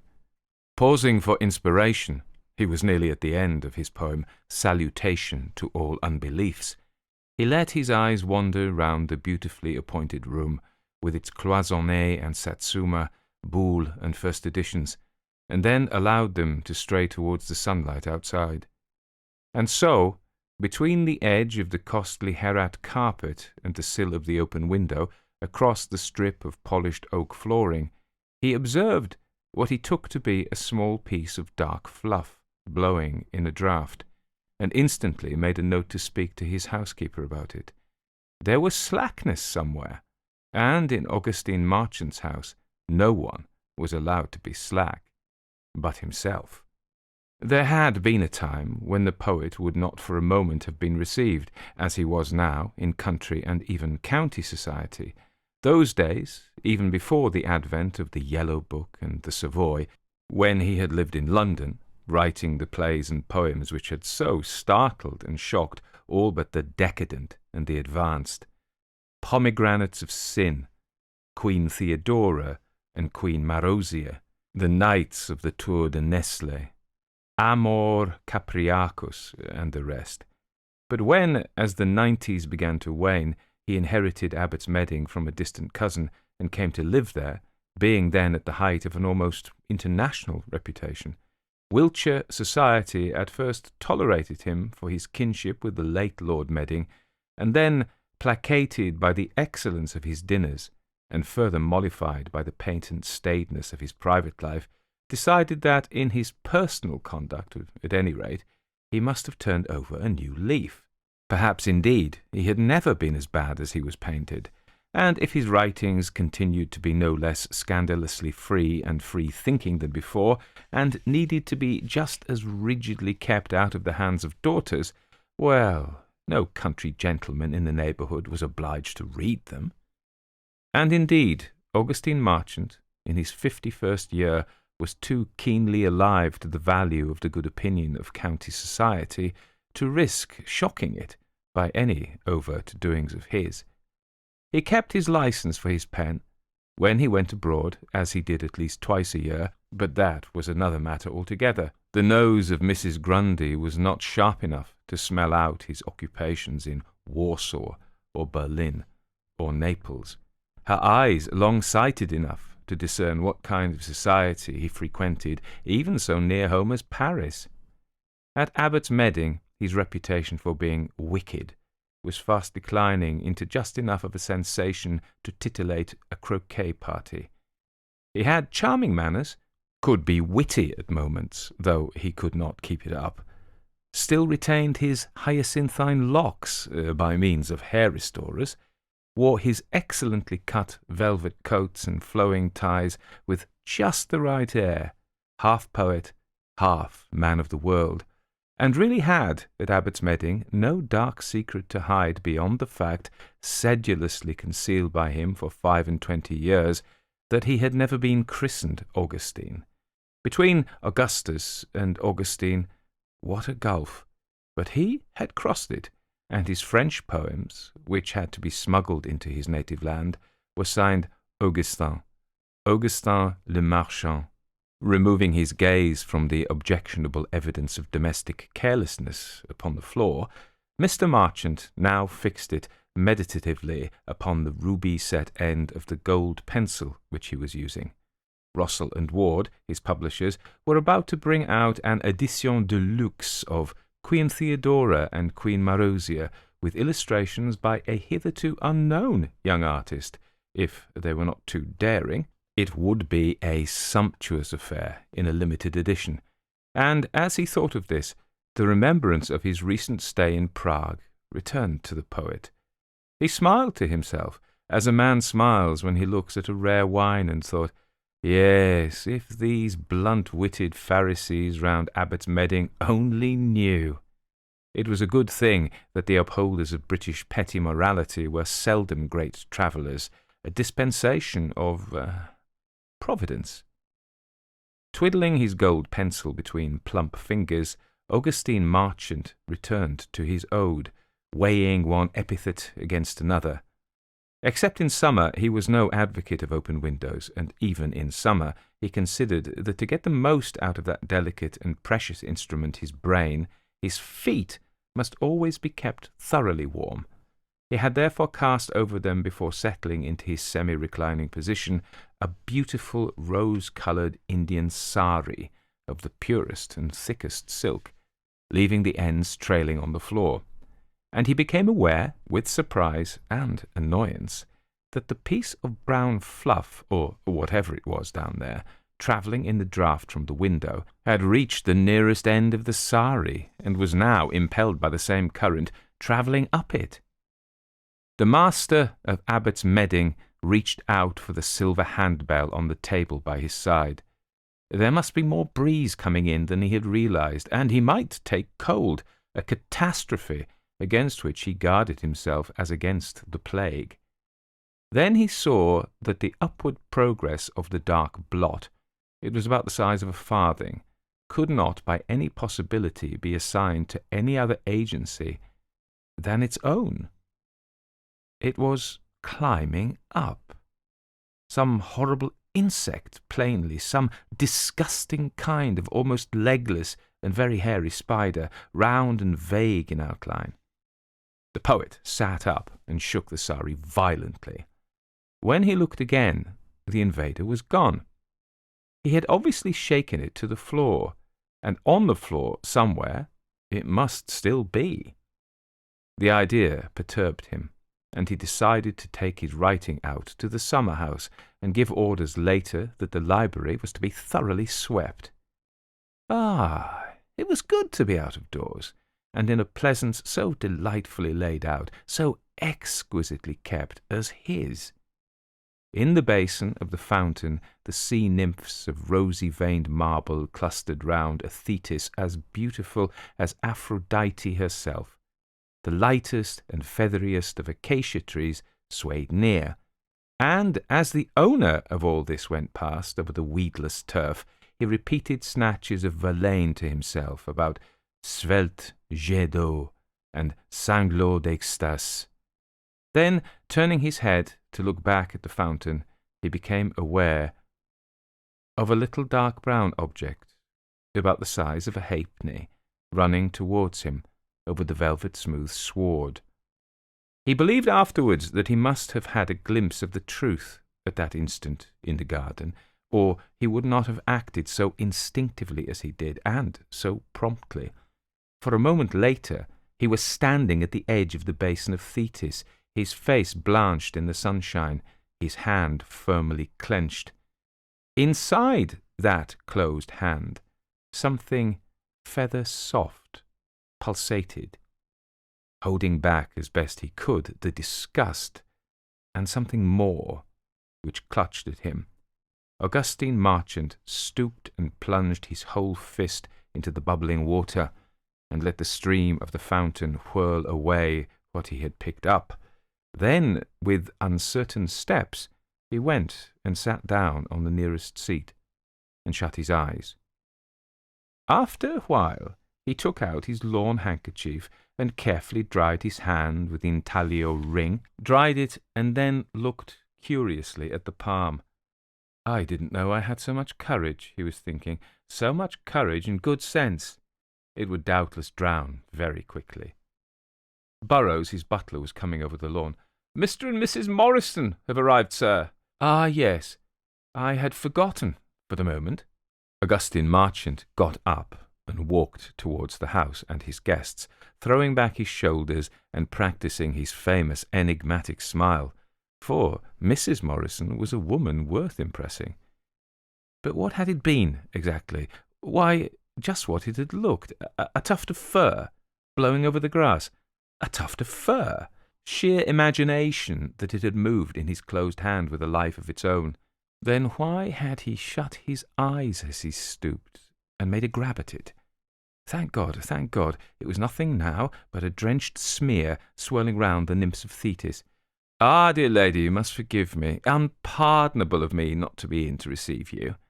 He was in the drawing-room now, fragrant with its bank of hothouse flowers, bending over the hand of the fashionably attired guest on the sofa, in her tight bodice and voluminous sleeves, with a flyaway hat perched at a rakish angle on her golden-brown hair.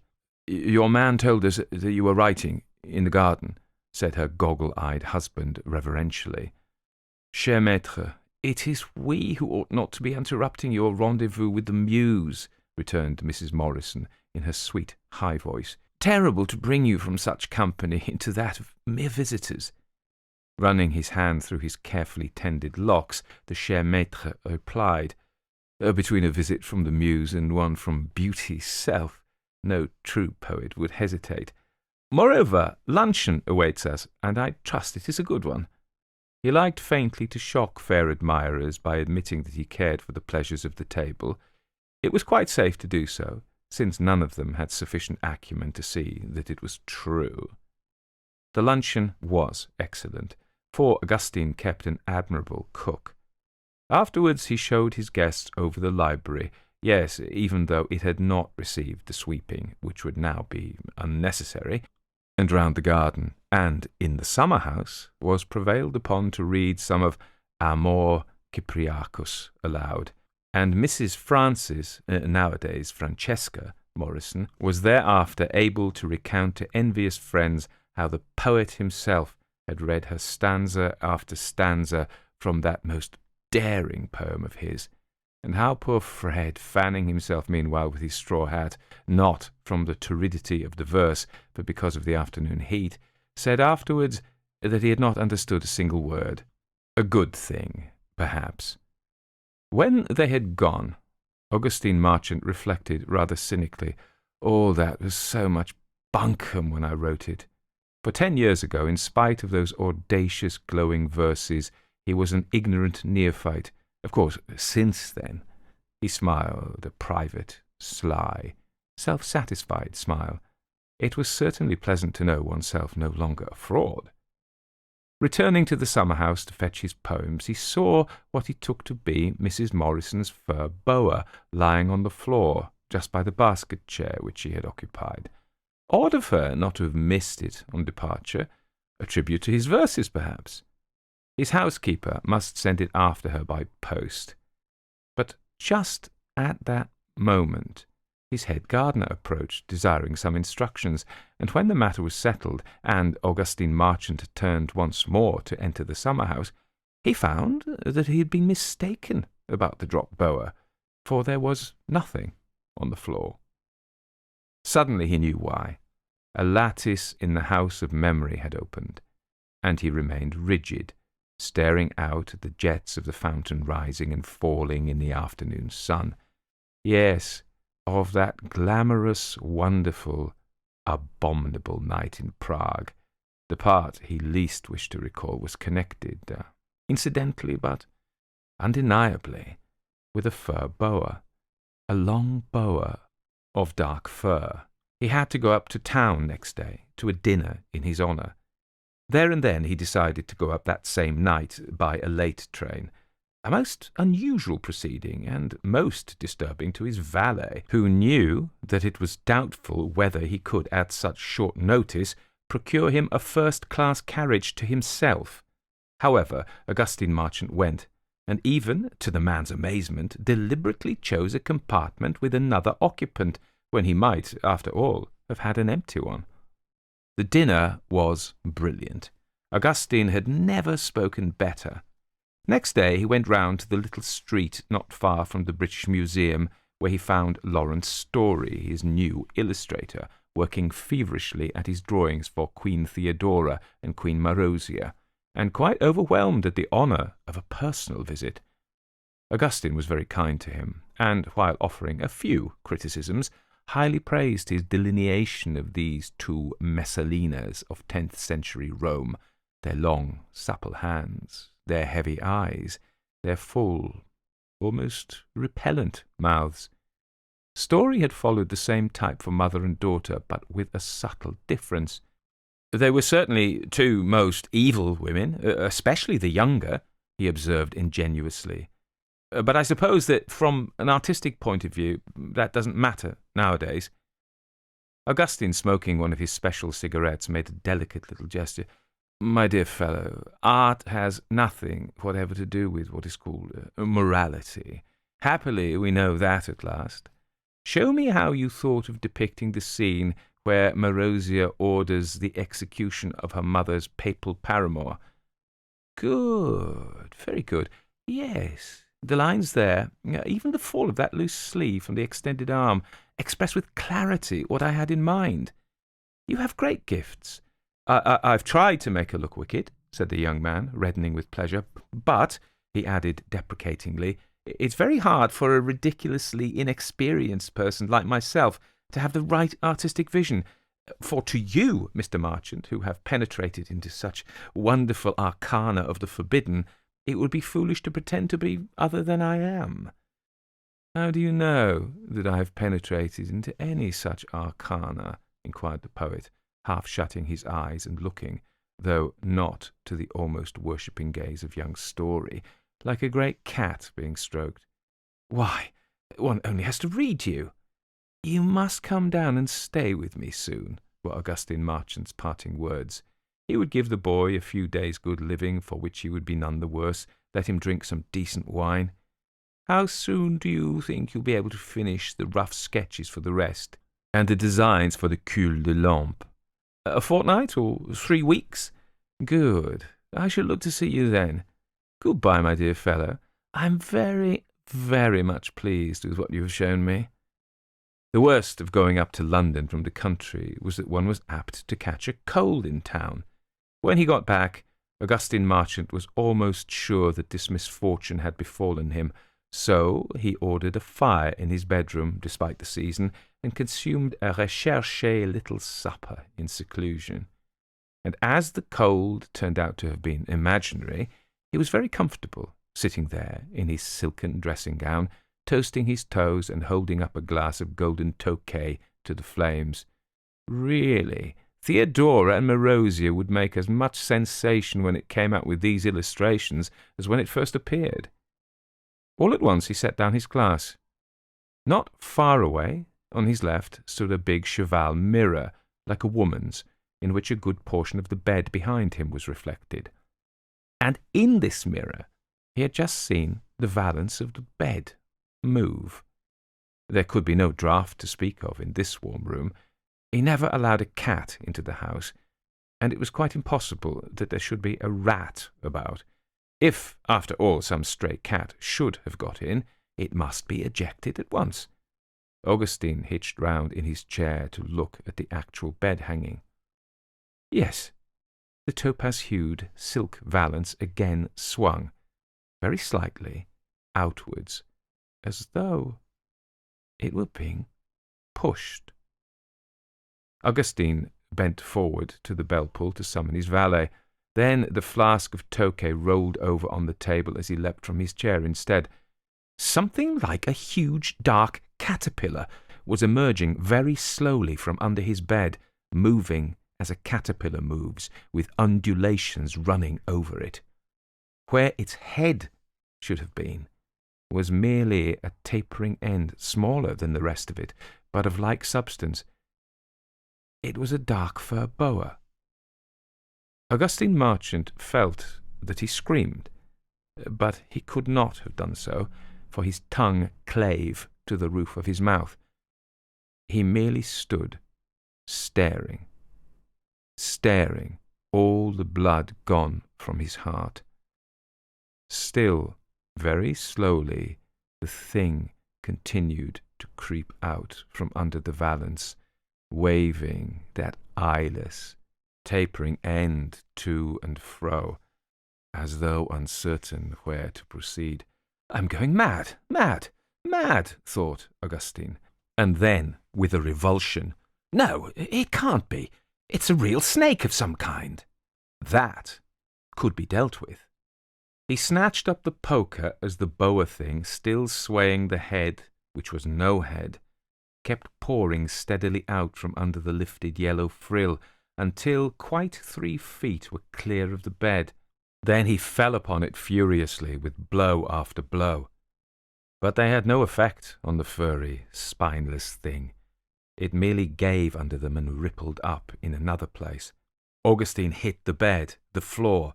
At last, really screaming, he threw down his weapon and fell upon the thick, hairy rope with both hands, crushing it together into a mass.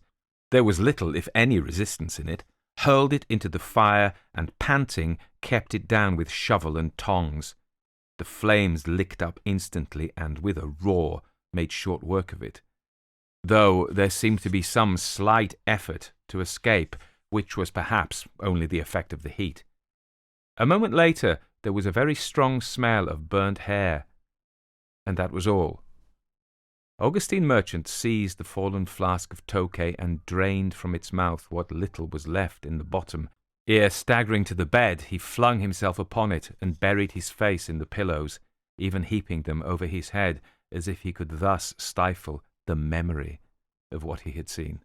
He kept his bed next morning. The supposed cold afforded a good pretext. Long before the maid came in to relay the fire, he had crawled out to make sure that there were no traces left of what he had burnt there. There were none. A nightmare could not have left a trace, he told himself. But well he knew that it was not a nightmare. And now he could think of nothing but that room in Prague and the long fur boa of the woman. Some department of his mind, he supposed, must have projected that thing, scarcely noticed at the time, scarcely remembered, into the present and the here. It was terrible to think that one's mind possessed such dark, unknown powers, but not so terrible as if the apparition had been endowed with an entirely separate, objective existence. In a day or two he would consult his doctor and ask him to give him a tonic, but, expostulated an uncomfortably lucid part of his brain, "You're trying to run with the hare and hunt with the hounds. Is it not better to believe that the thing had an objective existence? For you have burnt it to nothing. Well and good.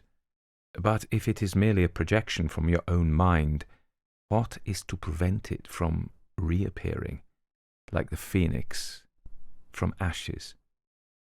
There seemed no answer to that, save in an attempt to persuade himself that he had been feverish last night. Work was the best antidote, so Augustine Marchant rose and was surprised and delighted to find the atmosphere of his study unusually soothing and inspiring, and that day, against all expectation, salutation to all unbeliefs was completed by some stanzas with which he was not too ill-pleased. Realizing, nevertheless, that he should be glad of company that evening, he had earlier sent round a note to the local solicitor, a good fellow, to come and dine with him, played a game of billiards with the lawyer afterwards, and retired to bed after some vintage port and a good stiff whisky and soda, with scarcely a thought of the visitant of the previous night. He woke at that hour when the thrushes in early summer punctually greet the new day, 3 o'clock. They were greeting it even vociferously, and Augustine Marchant was annoyed with their enthusiasm. His golden damask window curtains kept out all but the glimmer of the new day, yet, as lying upon his back the poet opened his eyes for a moment, his only half-awakened sense of vision reported something swinging to and fro in the dimness, like a pendulum of rope. It was indistinct, but seemed to be hanging from the tester of the bed, and wide awake in an instant, with an unspeakable anguish of premonition tearing through him, he felt next moment a light thud on the coverlet about the level of his knees. Something had arrived on the bed. And Augustine Marchant neither shrieked nor leapt from his bed. He could not. Yet now that his eyes were grown used to the twilight of the room, he saw it clearly. The fur rope which he had burnt to extinction 2 nights ago, dark and shining as before, rippling with a gentle movement as it coiled itself neatly together in the place where it had struck the bed, and subsided there in a symmetrical round, with only that tapering end a little raised, and, as it were, looking at him, only eyeless and featureless. It could not look.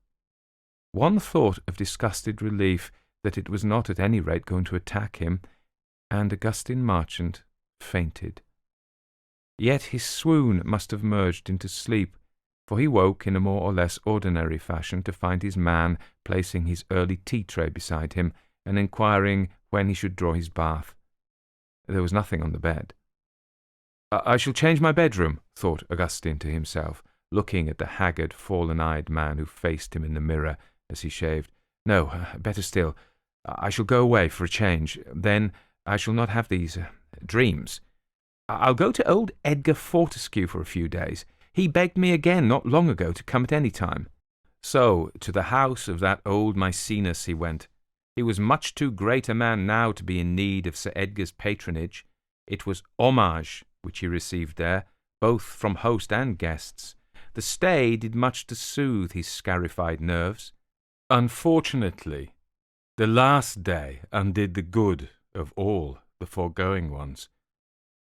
Sir Edgar possessed a pretty young wife, his third, and among other charms in his place at Somerset, an apple orchard underplanted with flowers. And in the cool of the evening, Augustine walked there with his host and hostess, almost as if he were the Almighty with the dwellers in Eden.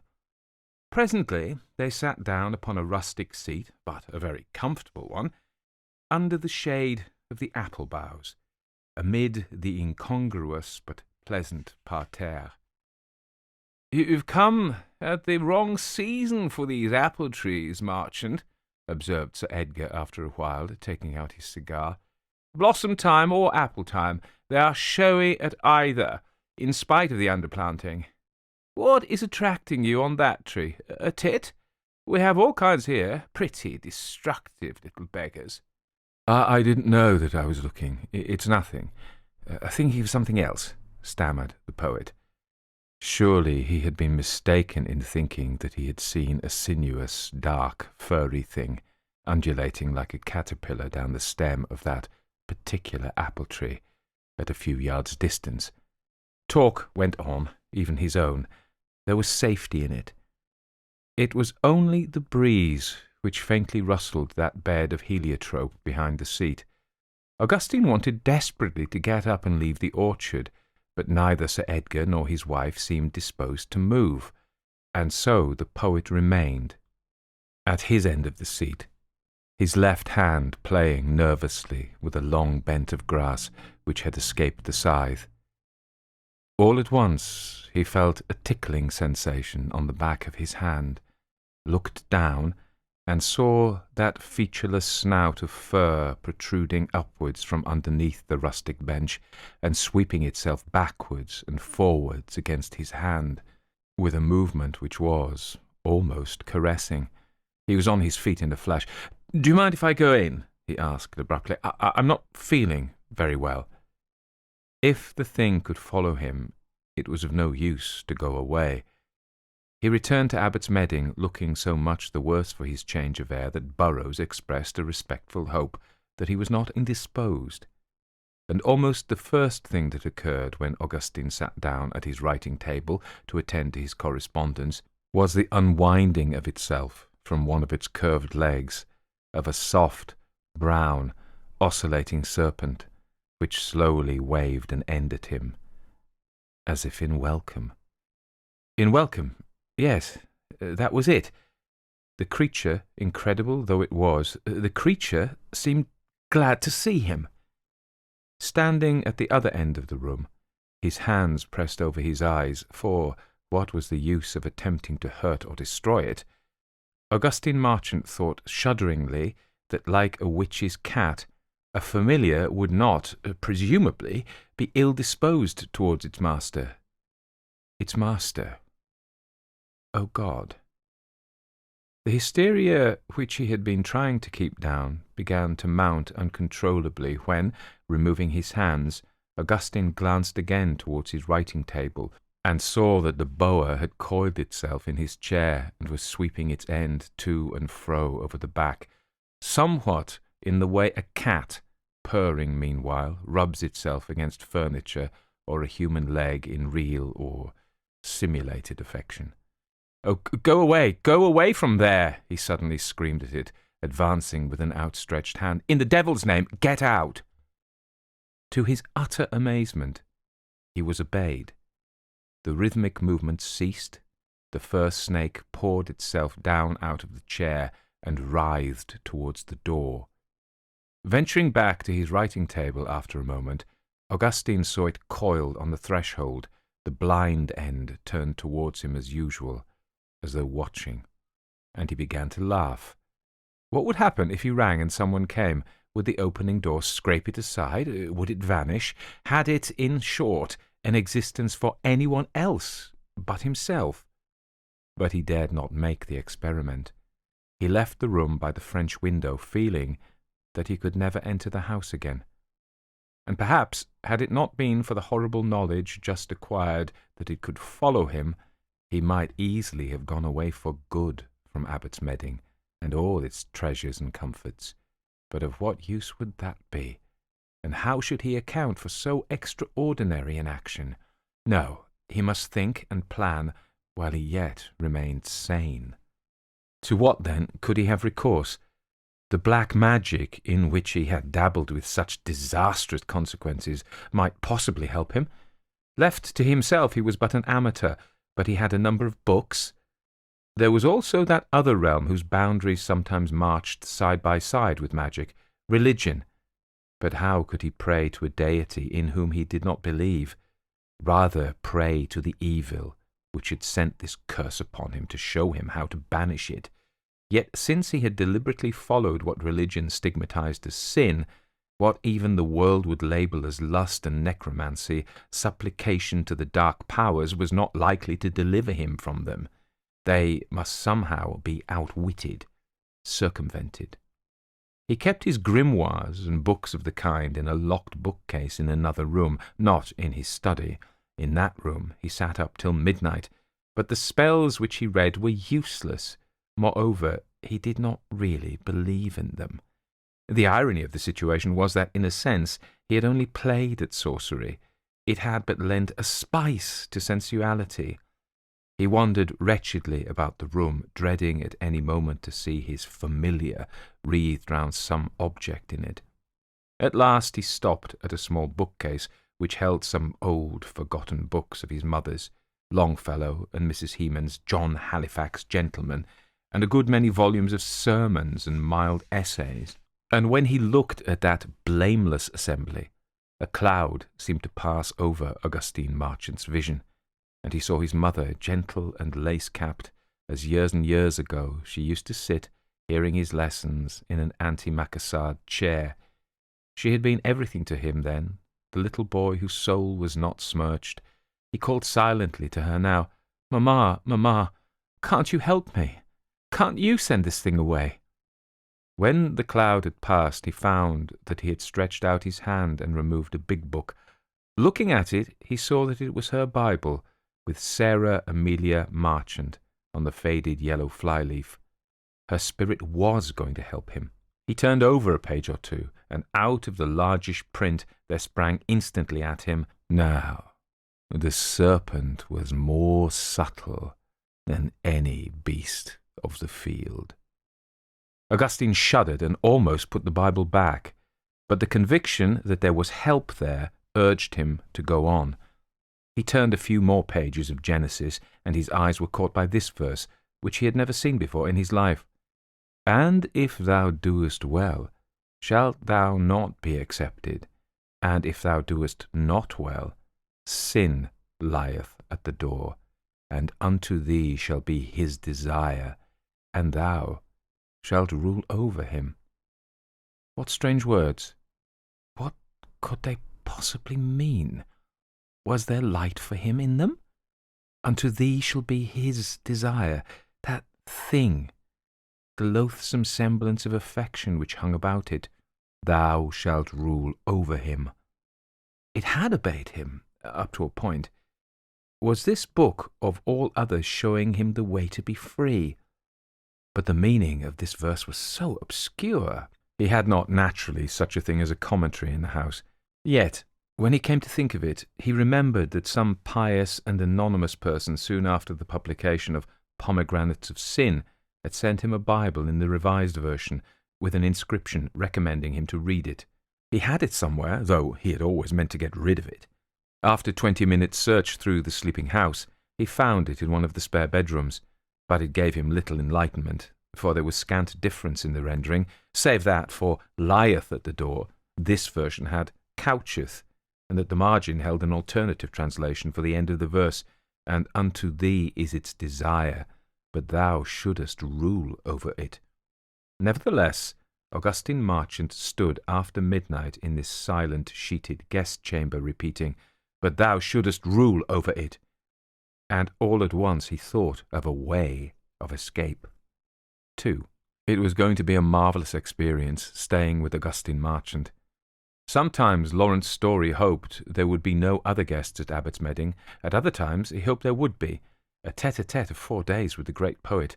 Could he sustain his share worthily? For Lawrence, despite the remarkable artistic gifts which were finding their first real flowering in these illustrations to Augustine's poem, was still unspoiled, still capable of wonder and admiration, still humble and almost naive.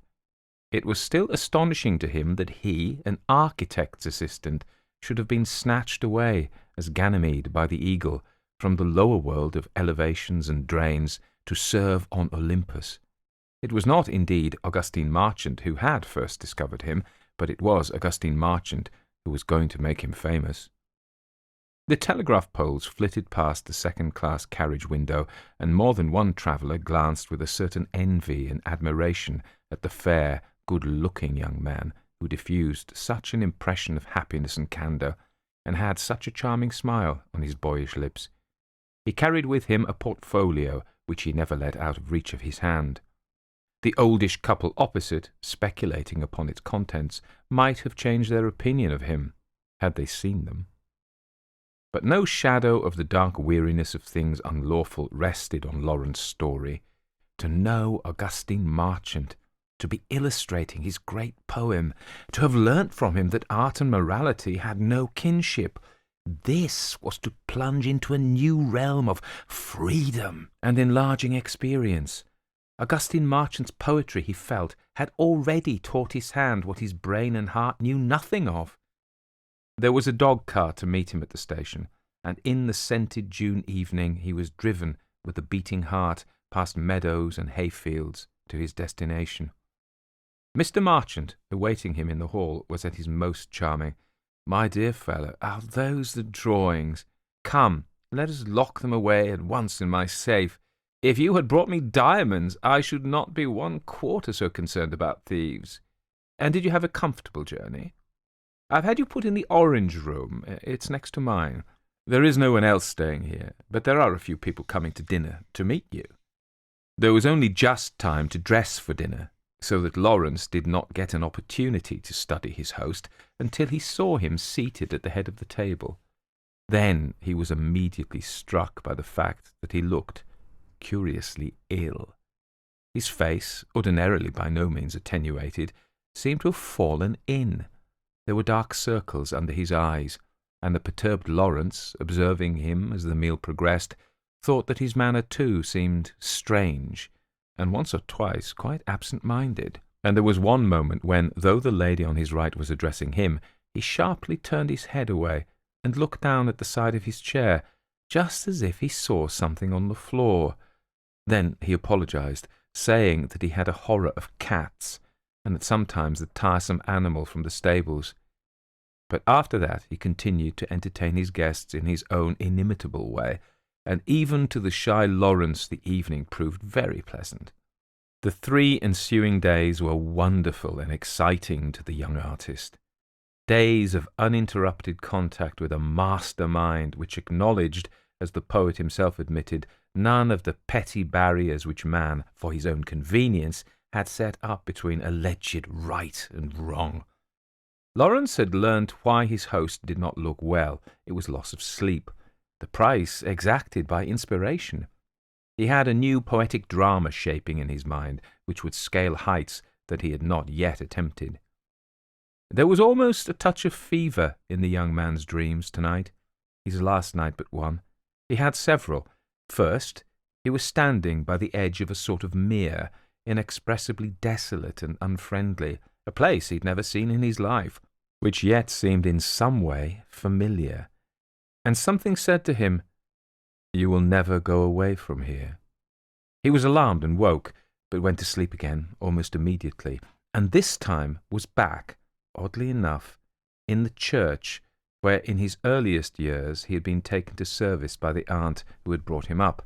A large church full of pitch-pine pews with narrow ledges for hymn-books, which ledges he used surreptitiously to lick during the long, dull periods of occultation upon his knees. But most of all he remembered the window with Adam and Eve in the Garden of Eden on either side of an apple tree, round whose trunk was coiled a monstrous snake with a semi-human head. Lawrence had hated and dreaded that window, and because of it he would never go near an orchard and had no temptation to steal apples. Now he was back in that church again, staring at the window, lit up with some infernal glow from behind. He woke again, little short of terrified. He, a grown man. But again he went to sleep quite quickly. His third dream had for background, as sometimes happens in nightmares, the very room in which he lay. He dreamt that a door opened in the wall, and in the doorway, quite plain against the light from another room behind him, stood Augustine Marchant in his dressing gown. He was looking down at something on the ground which Lawrence didn't see, but his hand was pointing at Lawrence in the bed, and he was saying in a voice of command, "Go to him! Do you hear? Go to him! Go to him! Am I not your master?" And Lawrence, who could neither move nor utter a syllable, wondered uneasily what this could be which was thus commanded. But his attention was chiefly focused on Augustine Marchant's face. After he had said these words several times, and apparently without result, a dreadful change came upon it, a look of the most unutterable despair. It seemed visibly to age and wither. He said in a loud, penetrating whisper, "Is there no escape, then?" covered his ravaged face a moment with his hands, and then went back and softly closed the door. At that Lawrence woke, but in the morning he had forgotten all 3 dreams. The tete-a-tete dinner on the last night of his stay would have lingered in a gourmet's memory, so that it was a pity the young man did not know in the least what he was eating. At last there was happening what he had scarcely dared hope for. The great poet of the sensuous was revealing to him some of the unimaginably strange and secret sources of his inspiration. In the shaded, rosy candlelight, his elbows on the table among trails of flowers, he, who was not even a neophyte, listened like a man learning for the first time of some spell of spring which will make him more than mortal. "Yes," said Augustine Marchant, after a long pause. "Yes, it was a marvellous, an undying experience, one that is not given to many. It opened doors, but I despair of doing it justice in mere words." His look was transfigured, almost dreamy. "But, she, the woman, how did you—" asked Lawrence Story in a hushed voice. "Oh, the woman," said Augustine, suddenly finishing off his wine. "The woman was only a common street-walker." A moment or two later, Lawrence was looking at his host wonderingly and wistfully. "But this was in Prague. Prague's a long way off." "One does not need to go so far in reality. Even in Paris, one could have that experience in Paris." "If you know where to go. and of course it is necessary to have credentials. I mean that, like all such enlightenments, it has to be kept secret, most secret from the vulgar minds who lay their restrictions on the finer. That is self-evident. Of course, said the young man, and sighed deeply. His host looked at him affectionately. You, my dear Lawrence, I may call you Lawrence, want just that touch of, what shall I call them? Les choses cachées, to liberate your immense artistic gifts from the shackles which still bind them. Through that gateway, you would find the possibility of their full fruition. It would fertilize your genius to a still finer blossoming. But you would have scruples. And you are very young. You know, said Lawrence in a low and trembling tone, what I feel about your poetry. You know how I ache to lay the best that is in me at your feet. If only I could make my drawings for the two queens more worthy. Already it's an honour which overwhelms me that you should have selected me to do them. But they are not what they should be. I am not sufficiently liberated. Augustine leant forward on the flower-decked table. His eyes were glowing. Do you truly desire to be? The young man nodded, too full of emotion to find his voice. The poet got up, went over to a cabinet in a corner, and unlocked it. Lawrence watched his fine figure in a sort of trance. Then he half rose with an exclamation.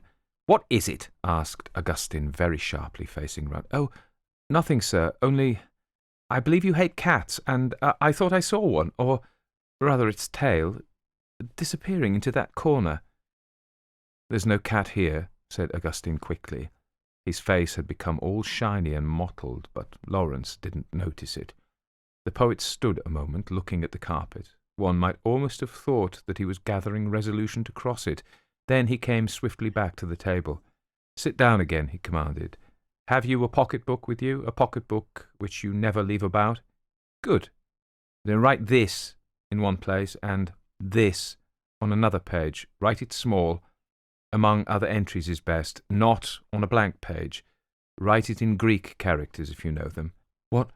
What is it? Asked Lawrence, all at once intolerably excited, his eyes fixed on the piece of paper in Augustine's hand. The two halves of the address in Paris. 3.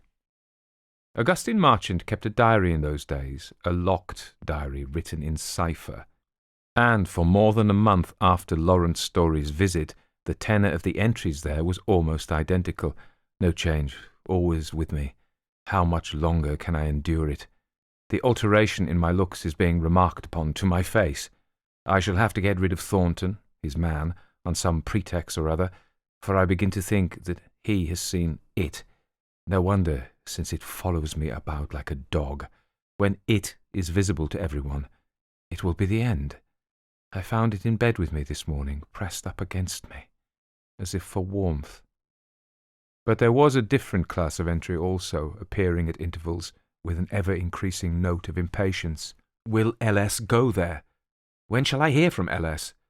Will the experiment do what I think? It is my last hope. Then suddenly, after 5 weeks had elapsed, an entry in a trembling hand. For 24 hours I have seen no sign of it. Can it be possible?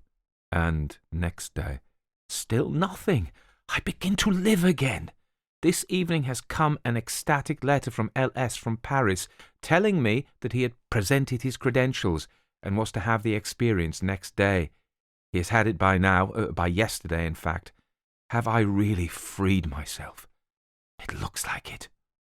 In 1 week from the date of that last entry, it was remarked in Abbott's Medding how much better Mr. Marchant was looking again. Of late he had not seemed at all himself. His cheeks had fallen in, his clothes seemed to hang loosely upon him, which had generally filled them so well, and he appeared nervous. Now he was as before, cheery, courtly, debonair. And last Sunday, will you believe it, he went to church. The rector was so astonished when he first became aware of him from the pulpit that he nearly forgot to give out his text, and the poet joined in the hymns too. Several observed this amazing phenomenon. It was the day after this unwonted appearance at St. Peter's Augustine was strolling in his garden. The air had a new savour, the sun a new light. He could look again with pleasure at Thetis and her nymphs of the fountain, could work undisturbed in the summer house. Free! Free! All the world was good to the senses once again, and the hues and scents of early autumn better, in truth, than the brilliance of that summer month which had seen his curse descend upon him. The butler brought him out a letter with a French stamp, from Lawrence Story, of course, to tell him what? Where had he caught his first glimpse of it? In one of those oppressively furnished French bedrooms, and how had he taken it? At first, however, Augustine was not sure that the letter was from Story.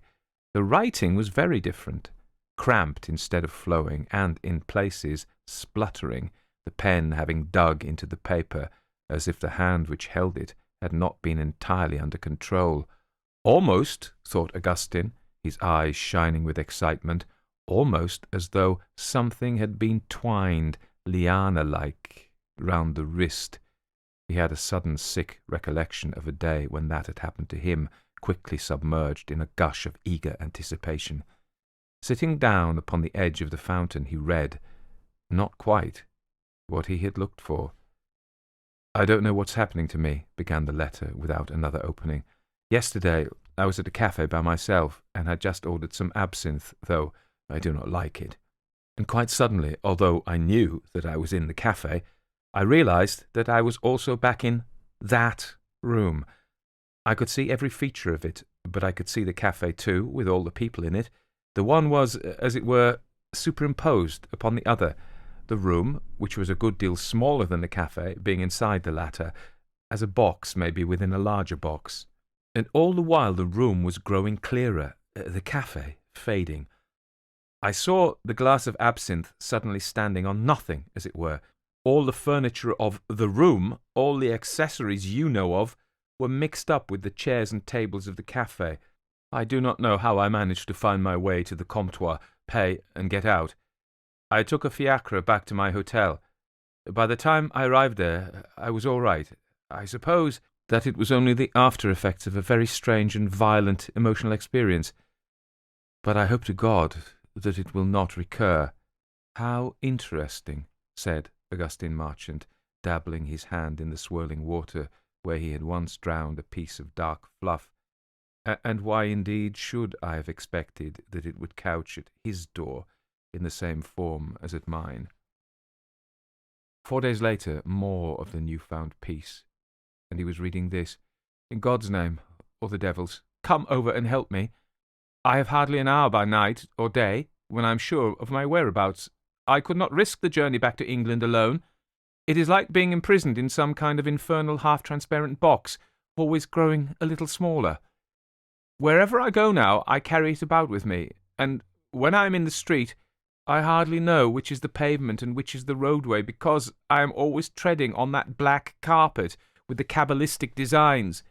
If I speak to anyone, they may suddenly disappear from sight. To attempt to work is naturally useless. I would consult a doctor, but that would mean telling him everything." "I hope to God he won't do that," muttered Augustine uneasily. "He can't. He swore to absolute secrecy. I hadn't bargained, however, for his ceasing work. Suppose he finds himself unable to complete the designs for Theodore and Marozia. That would be serious. However, to have freed myself is worth any sacrifice. But Story cannot obviously go on living indefinitely on 2 planes at once. Artistically, though, it might inspire him to something quite unprecedented. I'll write to him and point that out. It might encourage him. But go near him in person. Is it likely?" The next day was one of great literary activity. Augustine was so deeply immersed in his new poetical drama that he neglected his correspondence, and almost his meals, except his dinner, which seemed that evening to be shared most agreeably and excitingly by these new creations of his brain. Such, in fact, was his preoccupation with them, that it was not until he finished the savoury and poured out a glass of his superlative port that he remembered a telegram which had been handed to him as he came into dinner. It still lay unopened by his plate. "Now, Tearing apart the envelope, he read with growing bewilderment these words above his publishers' names. Please inform us immediately what steps to take. Are prepared. Send to France recovered drawings, if possible. What suggestions can you make as to successor, Rossell and Ward? Augustine was more than bewildered. He was stupefied. Had some accident befallen Lawrence Story, of which he knew nothing? But he had opened all his letters this morning, though he had not answered any. A prey to a sudden, very nasty anxiety, he got up and rang the bell. Burrows, bring me the Times from the library. The newspaper came, unopened. Augustine, now in a frenzy of uneasiness, scanned the pages rapidly. But it was some seconds before he came upon the headline, Tragic Death of Young English Artist, and read the following, furnished by the Paris correspondent. Connoisseurs who were looking forward to the appearance of the superb illustrated edition of Mr. Augustine Marchant's Queen Theodora and Queen Marozia will learn with great regret of the death by drowning of the gifted young artist Mr. Lawrence Story, who was engaged upon the designs for it. Mr. Story had recently been staying in Paris, but left one day last week for a remote spot in Brittany. It was supposed in pursuance of his work. On Friday last, his body was discovered floating in a lonely pool near Carhaix. It is hard to see how Mr. Story could have fallen in, since this piece of water, the Marais de Plougouven, has a completely level shore surrounded by reeds and is not in itself very deep, nor is there any boat upon it. It is said that the unfortunate young Englishman had been somewhat strange in his manner recently, and complained of hallucinations. It is therefore possible that under their influence he deliberately waded out into the Marais de Plougouven. A strange feature of the case is that he had fastened round him under his coat the finished drawings for Mr. Marchant's book, which were, of course, completely spoilt by the water before the body was found. It is to be hoped that they were not the only— Augustine threw the Times furiously from him, and struck the dinner-table with his clenched fist. Upon my soul, that is too much. It is criminal. My property, and I who had done so much for him. Fastened them round himself? He must have been crazy. But had he been so crazy? When his wrath had subsided a little, Augustine could not but ask himself whether the young artist had not, in some awful moment of insight, guessed the truth, or a part of it, that his patron had deliberately corrupted him. It looked almost like it. But if he had really taken all the finished drawings with him to this place in Brittany, what an unspeakably mean trick of revenge, thus to destroy them! Yet, even if it were so, their loss must be regarded as the price of deliverance, since, from his point of view, the desperate expedient of passing on his familiar had been a complete success. By getting someone else to plunge even deeper than he had done into the unlawful, for he had seen to it that Lawrence Story should do that, he had proved, as that verse in Genesis said, that he had rule over what had pursued him in tangible form as a consequence of his own night in Prague. He could not be too thankful. The literary world might well be thankful too, for his own art was of infinitely more importance than the subservient, the parasitic art of an illustrator. He could, with a little search, find half a dozen just as gifted as that poor hallucination-ridden Story to finish Theodora and Marozia, even, if necessary, to begin an entirely fresh set of drawings. And meanwhile, in the new lease of creative energy which this unfortunate but necessary sacrifice had made possible for him, he would begin to put on paper the masterpiece which was now taking brilliant shape in his liberated mind. A final glass, and then an evening in the workshop. Augustine poured out some port, and was raising the glass, prepared to drink to his own success, when he thought he heard a sound near the door, He looked over his shoulder. Next instant, the stem of the wine-glass had snapped in his hand, and he had sprung back to the farthest limit of the room, reared up for quite 5 feet against the door, huge, dark, sleeked with wet and flecked with bits of green waterweed, was something, half python, half gigantic cobra, its head drawn back as if to strike. Its head, for in its former featureless tapering end were now 2 reddish eyes, such as the furriers put into the heads of stuffed creatures, and these eyes were fixed upon him in an unwavering and malevolent glare.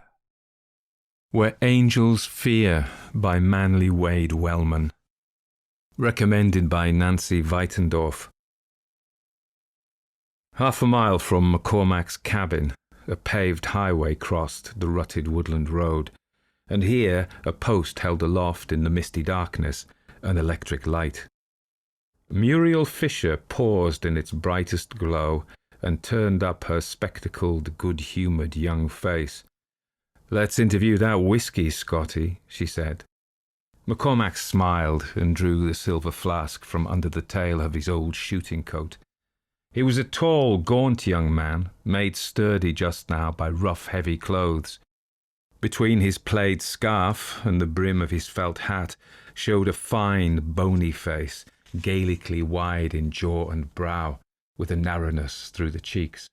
"Drink," he invited, and drew the stopper for her. She drank with honest heartiness.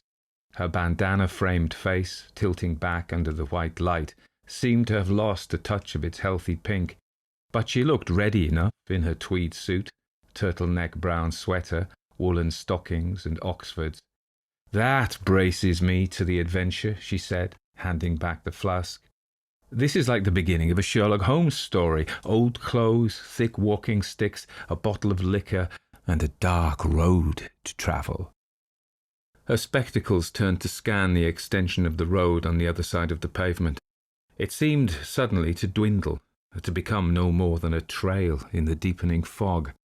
Only, she added, Sherlock Holmes was too rational to believe in haunted houses. "His creator wasn't," said McCormack, and drank in turn. The potent whiskey cut from his mouth the savour of those sardines they had eaten together just before starting into the night. Conan Doyle believed in ghosts, fairies, and God. "What time is it, Muriel?" She peeled down a knitted glove and looked at her wristwatch. 20 minutes after 11. We'd better hurry if we're going to reach this boogie bin of yours before midnight. They crossed the highway and plunged into the half-gloom beyond. Only a narrow strip of the sky hung between the 2 blocky masses of trees, and from it there filtered a slaty blue light. The moon would be full, or almost, but the holy mist clouds obscured it.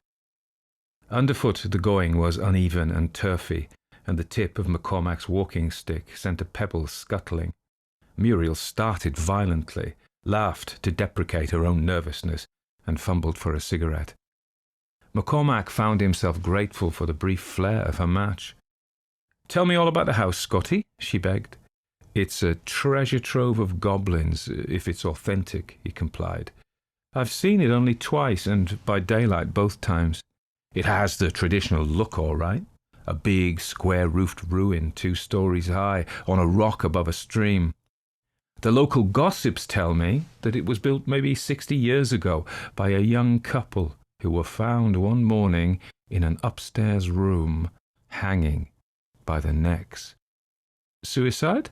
asked Muriel, "or murder?" "Nobody's sure.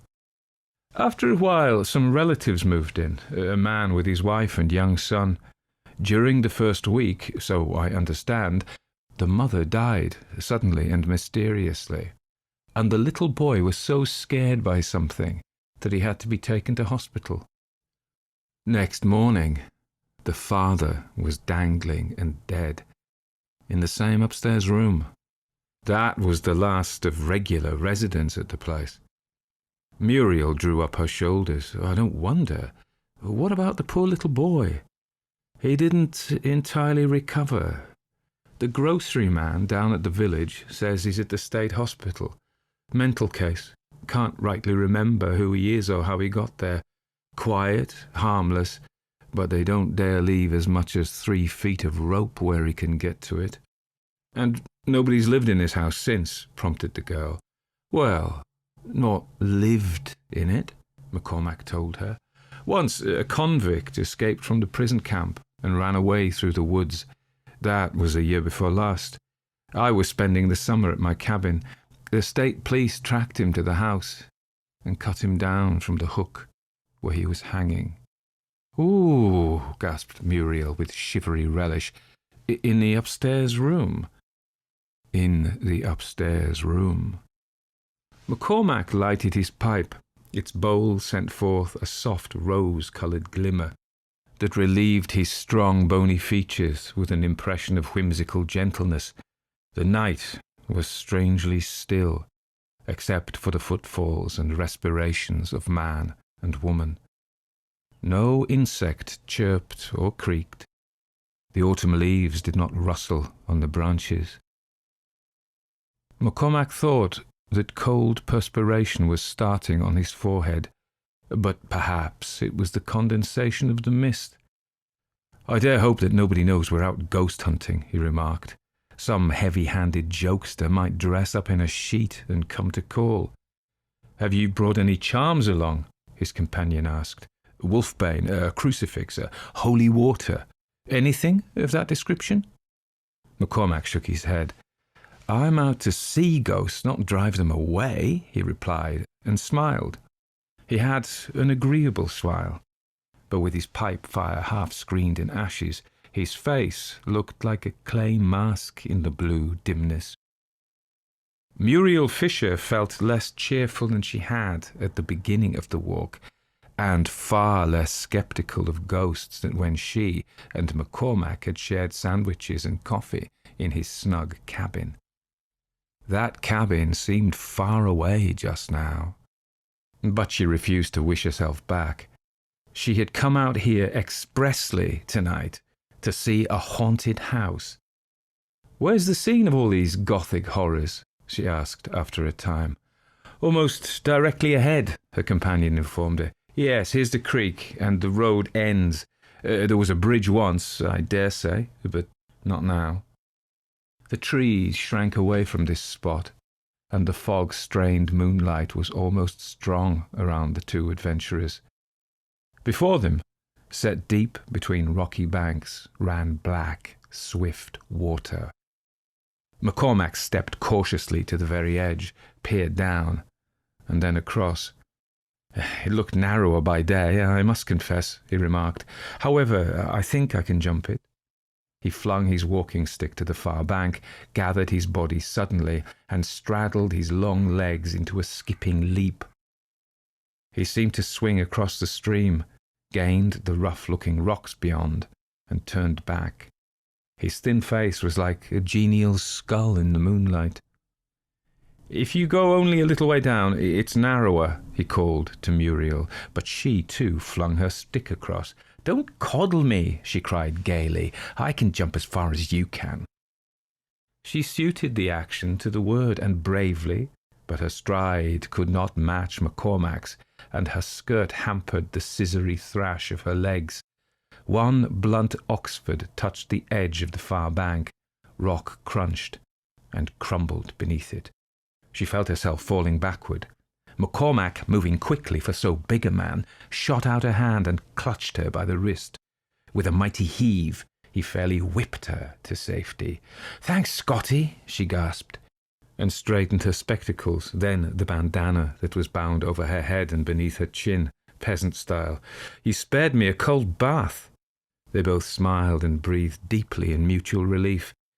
"I take that escape as a good omen," she went on. "Now, is this the haunted house? It looks to be." They had come into a larger clearing, but here the mist had thickened to a pearly cloud. In its heart rose a great cliff-like structure, with towering walls and a flat roof. The walls had weathered to a gloomy night grey, in which shuttered windows formed indistinct deviations. A porch had once run the entire width of the front, but the roof was collapsed, the pillars fallen, and the floor all but in ruins. "Isn't that a lightning-blasted oak in the front yard?" asked Muriel, pointing with her recovered stick. "I suppose owls hoot in its branches to foretell the death of the heir." "There aren't any heirs," McCormack reminded her. "All of them died or were hanged. Come round to the side. There's supposed to be an open window there." He led the way, up a rise in the overgrown yard and through thick-set brambles that may once have been a bank of roses. 3 windows were ranged in line on the right side of the house, and the rearmost showed blacker than its fellows. McCormack pushed close to it, knee-deep in rank shrubs that showed 1 or 2 wax-petalled flowers. "No shutters," he reported, "and the glass is all broken out of the sash. Where are you, Muriel?" "Right with you," came her reply from just behind his arm. He turned, set his hands to her waist, and lifted her lightly through the opening. "Ooh, it's dark!" she cried in protest as her feet came to light on the dully echoing floor. At once she struck a match. It gave blotchy glimpses of a big, crumbling room, apparently running all the way from front to back of this part of the house. McCormack struggled in through the gap where the window had been. His bracing fingers found the wood spongily dry, as if the house had been decaying for 6 centuries instead of 60 years. "I brought no flashlight," he informed Muriel, "only a candle." "You did exactly right. Why chase away spirits with electricity?" She watched as he ignited the fat tallow cylinder, which yielded a clear, courageous tag of flame. "Now where?" she asked him. "There should be stairs leading upward," he said, and moved across the room. Its boards creaked and buckled under his shoes, and crumbs of plaster fallen from the shattered ceiling made harsh, crunching noises. The candle showed them a doorway, through which they walked together. Beyond, they found themselves in a central hall. Here was the flight of stairs they sought, its railings fallen away in a heap, and clotted blackness above. The plaster of the walls had broken away in sheets. Again they were aware of the presence in the house, of decay's very soul. "Do we go up?" inquired Muriel, her voice automatically hushed. And McCormack nodded and again led the way. His left hand held the candle high, his right clutched his stick tightly, as though to be ready to strike a blow. He could not have told what he feared to meet. The upper landing was encircled with mouldy-looking doors, 2 of them fallen from their hinges. McCormack went to each, Muriel close at his heels, and held in his candle for quick examination. He stopped at the right rear chamber, just above the window by which they had entered. "Here's our haunted room," he announced. "See the hooks there, on the wall at the back?" The hooks he mentioned were set well into the plaster, within inches of the ceiling.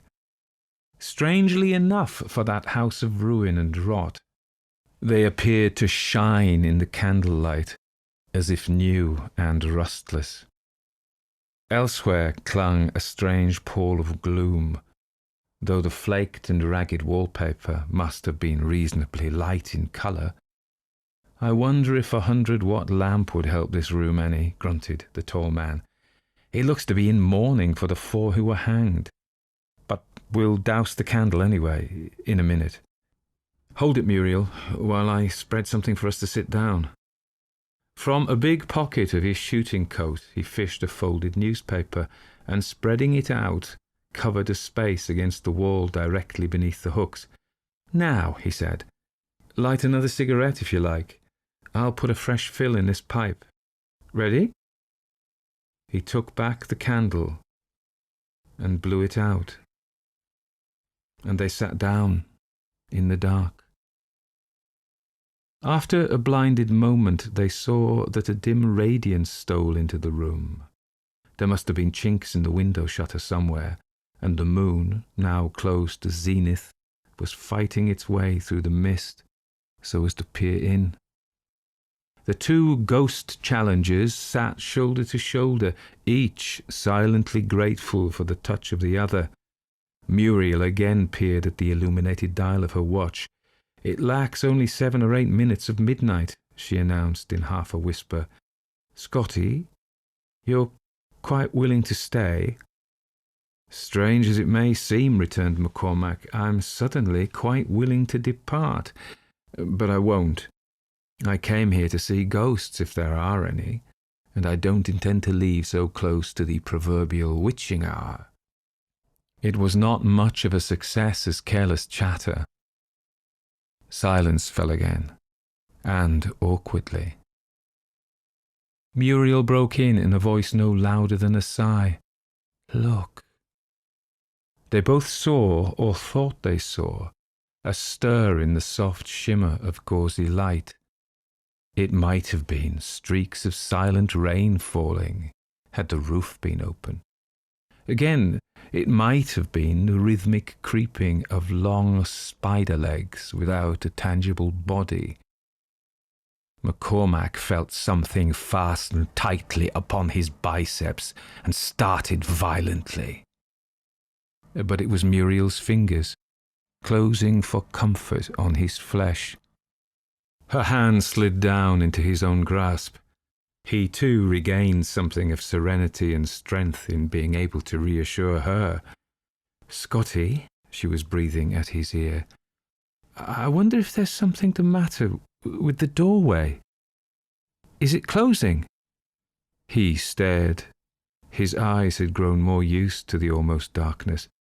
"Not closing," he made easy-sounding reply. "The door's off the hinges. There, it leans against the wall, but the opening does look smaller somehow, growing narrower. And lower," she added. "It's only an optical illusion, of course," and she chuckled nervously. "But I bet good money that you'd have to stoop to get through it." Again, the illusion of bandy-leg lines stirring in the room, this time very near. McCormack at least fancied that he heard something like a stealthy scramble, and once again he lifted the stick that had never quitted his strong right hand. His left squeezed Muriel's wrist, trying to win back some of the calmness he had transmitted to her. But when he tried to fix his eyes on the spidery movement, it seemed to fade, to retreat. He echoed in his heart the words of his companion. "Optical illusion, of course." "I'd have to stoop too," Muriel was telling him. "It looks like the door to a dollhouse." Again her chuckle, more hysterical than before. "Chin up," McCormack exhorted her.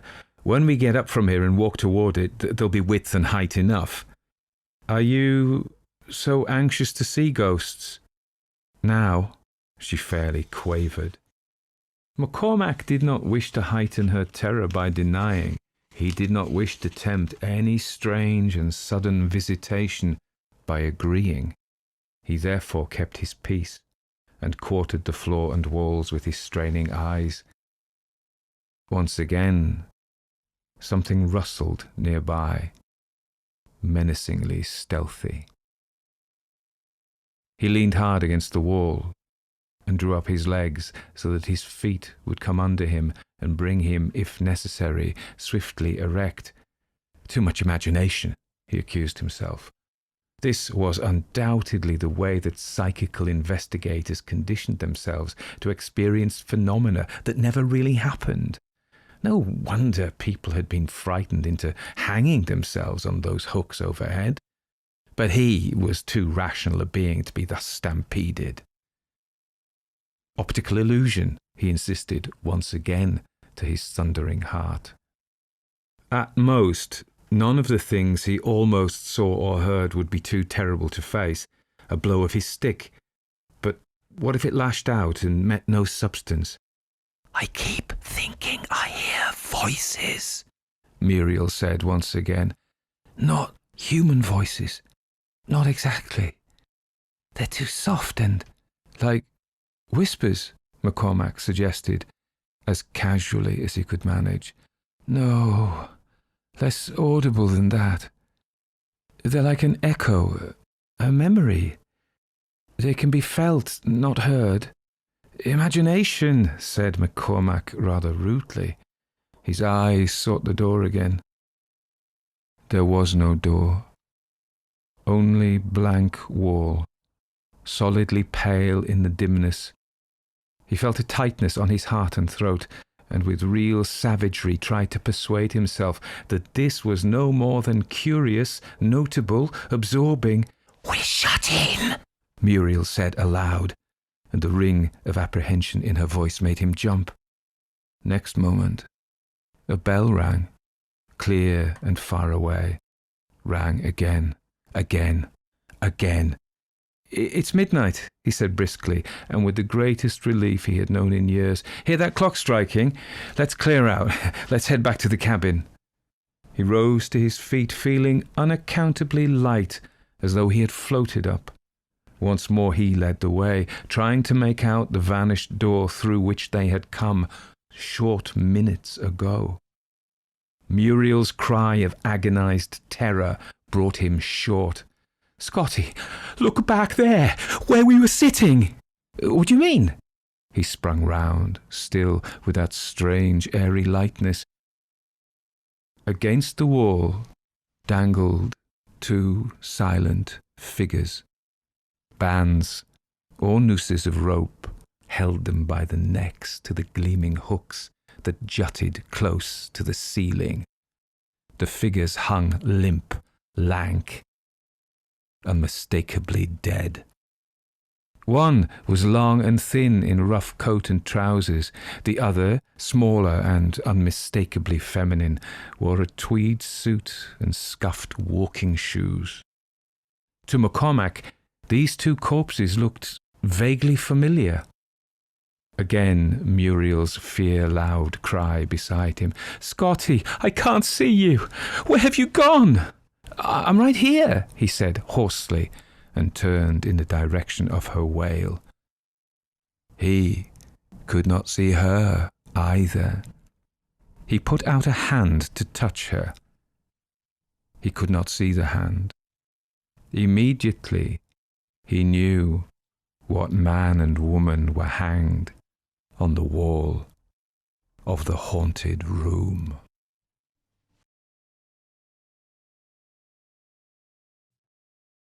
The empty house. Certain houses, like certain persons, manage somehow to proclaim at once their character for evil. In the case of the latter, no particular feature need betray them. They may boast an open countenance, an ingenuous smile, and yet a little of their company leaves the unalterable conviction that there is something radically amiss with their being, that they are evil. Willy-nilly they seem to communicate an atmosphere of secret and wicked thoughts which makes those in their immediate neighbourhood shrink from them, as from a thing diseased. And perhaps with houses, the same principle is operative, and it is the aroma of evil deeds committed under a particular roof, long after the actual doers have passed away, that makes the goose-flesh come and the hair rise. Something of the original passion of the evildoer and of the horror felt by his victim enters the heart of the innocent watcher, and he becomes suddenly conscious of tingling nerves, creeping skin, and a chilling of the blood. He is terror-stricken without apparent cause. There was manifestly nothing in the external appearance of this particular house to bear out the tales of the horror that was said to reign within. It was neither lonely nor unkempt. It stood crowded into a corner of the square and looked exactly like the houses on either side of it.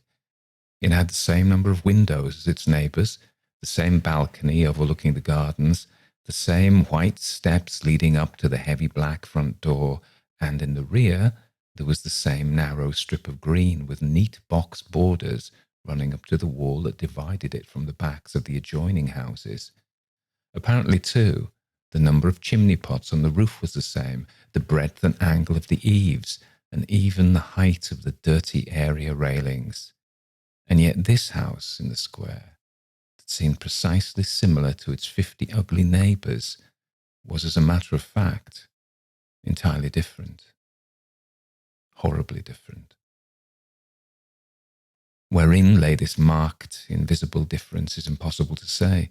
It cannot be ascribed wholly to the imagination, because persons who had spent some time in the house, knowing nothing of the facts, had declared positively that certain rooms were so disagreeable they would rather die than enter them again, and that the atmosphere of the whole house produced in them symptoms of a genuine terror, while the series of innocent tenants who had tried to live in it and been forced to decamp at the shortest possible notice was indeed little less than a scandal in the town.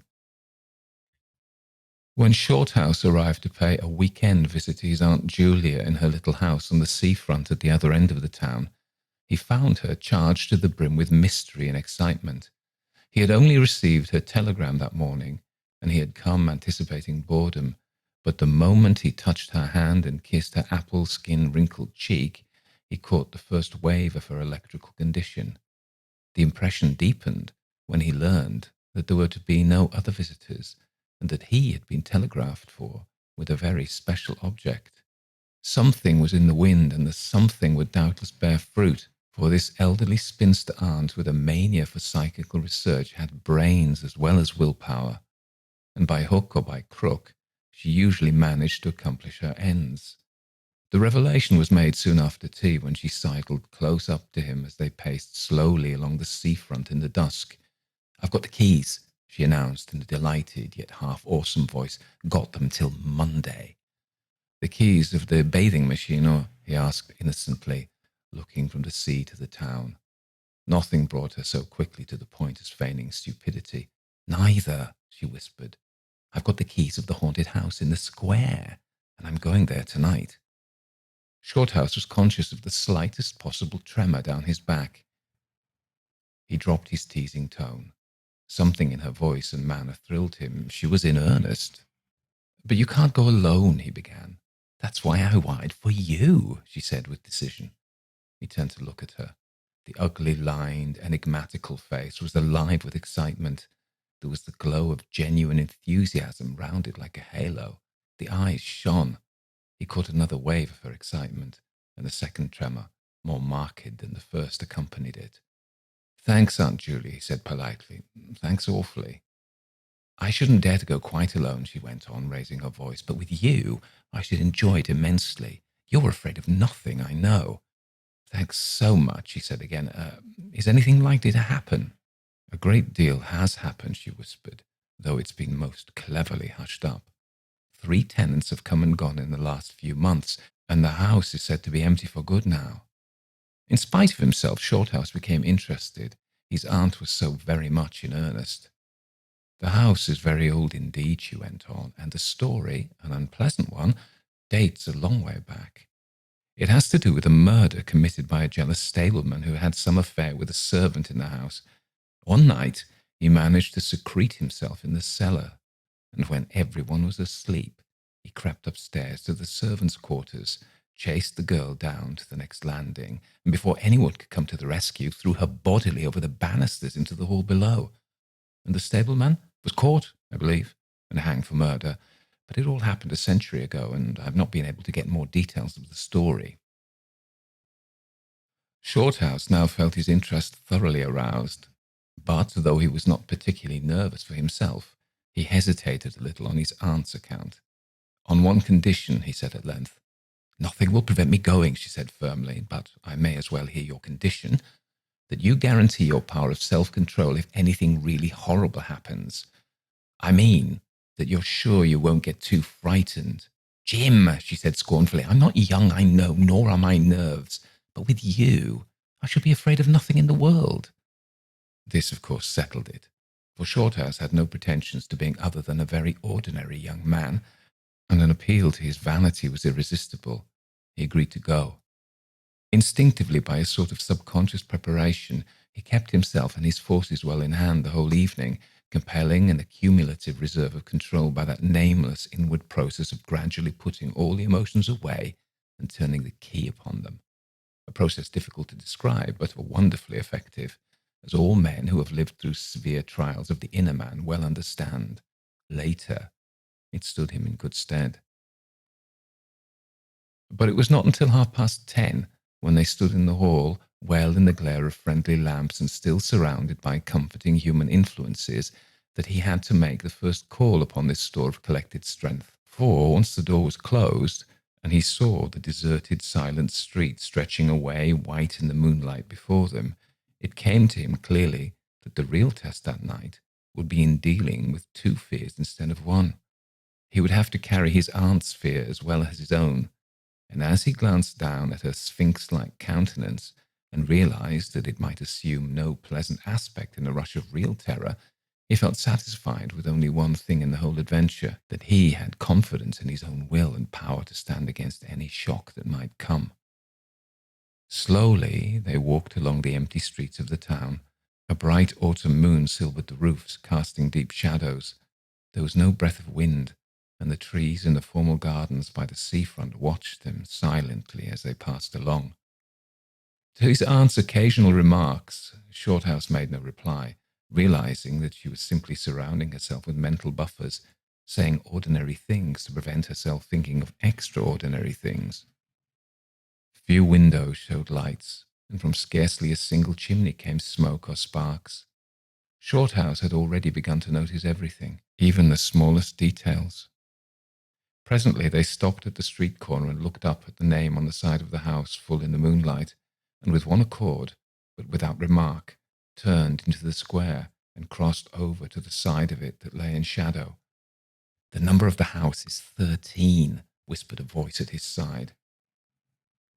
And neither of them made the obvious reference, but passed along the broad sheet of moonlight and began to march up the pavement in silence. It was about halfway up the square that Shorthouse felt an arm slipped quietly but significantly into his own, and knew then that their adventure had begun in earnest, and that his companion was already yielding imperceptibly to the influences against them. She needed support. A few minutes later they stopped before a tall, narrow house that rose before them into the night, ugly in shape and painted a dingy white. Shutterless windows without blinds stared down upon them, shining here and there in the moonlight. There were weather streaks in the wall and cracks in the paint, and the balcony bulged out from the first floor a little unnaturally. But beyond this generally forlorn appearance of an unoccupied house, there was nothing at first sight to single out this particular mansion, for the evil character it had most certainly acquired. Taking a look over their shoulders to make sure they had not been followed, they went boldly up the steps and stood against the huge black door that fronted them forbiddingly. But the first wave of nervousness was now upon them, and Shorthouse fumbled a long time with the key before he could fit it into the lock at all. For a moment, if truth be told, they both hoped it would not open, for they were a prey to various unpleasant emotions as they stood there on the threshold of their ghostly adventure. Shorthouse, shuffling with the key and hampered by the steady weight on his arm, certainly felt the solemnity of the moment. It was as if the whole world, for all experience, seemed at that instant concentrated in his own consciousness, were listening to the grating noise of that key. A stray puff of wind wandering down the empty street woke a momentary rustling in the trees behind them, but otherwise this rattling of the key was the only sound audible. And at last it turned in the lock, and the heavy door swung open and revealed a yawning gulf of darkness beyond. With a last glance at the moonlit square, they passed quickly in, and the door slammed behind them with a roar that echoed prodigiously through empty halls and passages. But instantly, with the echoes, another sound made itself heard, and Aunt Julia leaned suddenly so heavily upon him that he had to take a step backwards to save himself from falling. A man had coughed close beside them, so close that it seemed they must have actually been by his side in the darkness. With the possibility of practical jokes in his mind, Shorthouse at once swung his heavy stick in the direction of the sound, but it met nothing more solid than air. He heard his aunt give a little gasp beside him. "There's someone here," she whispered. "I heard him." "Be quiet," he said sternly. It was nothing but the noise of the front door. "Oh, get a light, quick," she added, as her nephew, fumbling with the box of matches, opened it upside down and let them all fall with a rattle onto the stone floor. The sound, however, was not repeated, and there was no evidence of retreating footsteps. In another minute they had a candle burning, using an empty end of a cigar case as a holder, and when the first flare had died down, he held the impromptu lamp aloft and surveyed the scene. And it was dreary enough in all conscience, for there is nothing more desolate in all the abodes of men than an unfurnished house dimly lit, silent and forsaken, and yet tenanted by rumour with the memories of evil and violent histories. They were standing in a wide hallway. On their left was the open door of a spacious dining room, and in front the hall ran, ever narrowing, into a long, dark passage that led apparently to the top of the kitchen stairs. The broad, uncarpeted staircase rose in a sweep before them, everywhere draped in shadows, except for a single spot about halfway up, where the moonlight came in through the window and fell in a bright patch on the boards. This shaft of light shed a faint radiance above and below it, lending to the objects within its reach a misty outline that was infinitely more suggestive and ghostly than complete darkness. The filtered moonlight always seems to paint faces on the surrounding gloom, and the short house peered up into the well of darkness and thought of the countless empty rooms and passages in the upper part of the old house. He caught himself longing again for the safety of the moonlit square, or the cosy, bright drawing room they had left an hour before. Then, realizing that these thoughts were dangerous, he thrust them away again and summoned all his energy for concentration on the present. "Aunt Julia," he said aloud severely, "we must go now through the house from top to bottom and make a thorough search." The echoes of his voice died away slowly all over the building, and in the intense silence that followed, he turned to look at her. In the candlelight he saw that her face was already ghastly pale, but she dropped his arm for a moment and said in a whisper, stepping close in front of him, "I agree, we must be sure there's no one hiding. That's the first thing." She spoke with evident effort, and he looked at her with admiration. "You feel quite sure of yourself? It's not too late." I think so," she whispered, her eyes shifting nervously towards the shadows behind. "Quite sure. Only one thing." "What's that?" "You must never leave me alone for an instant."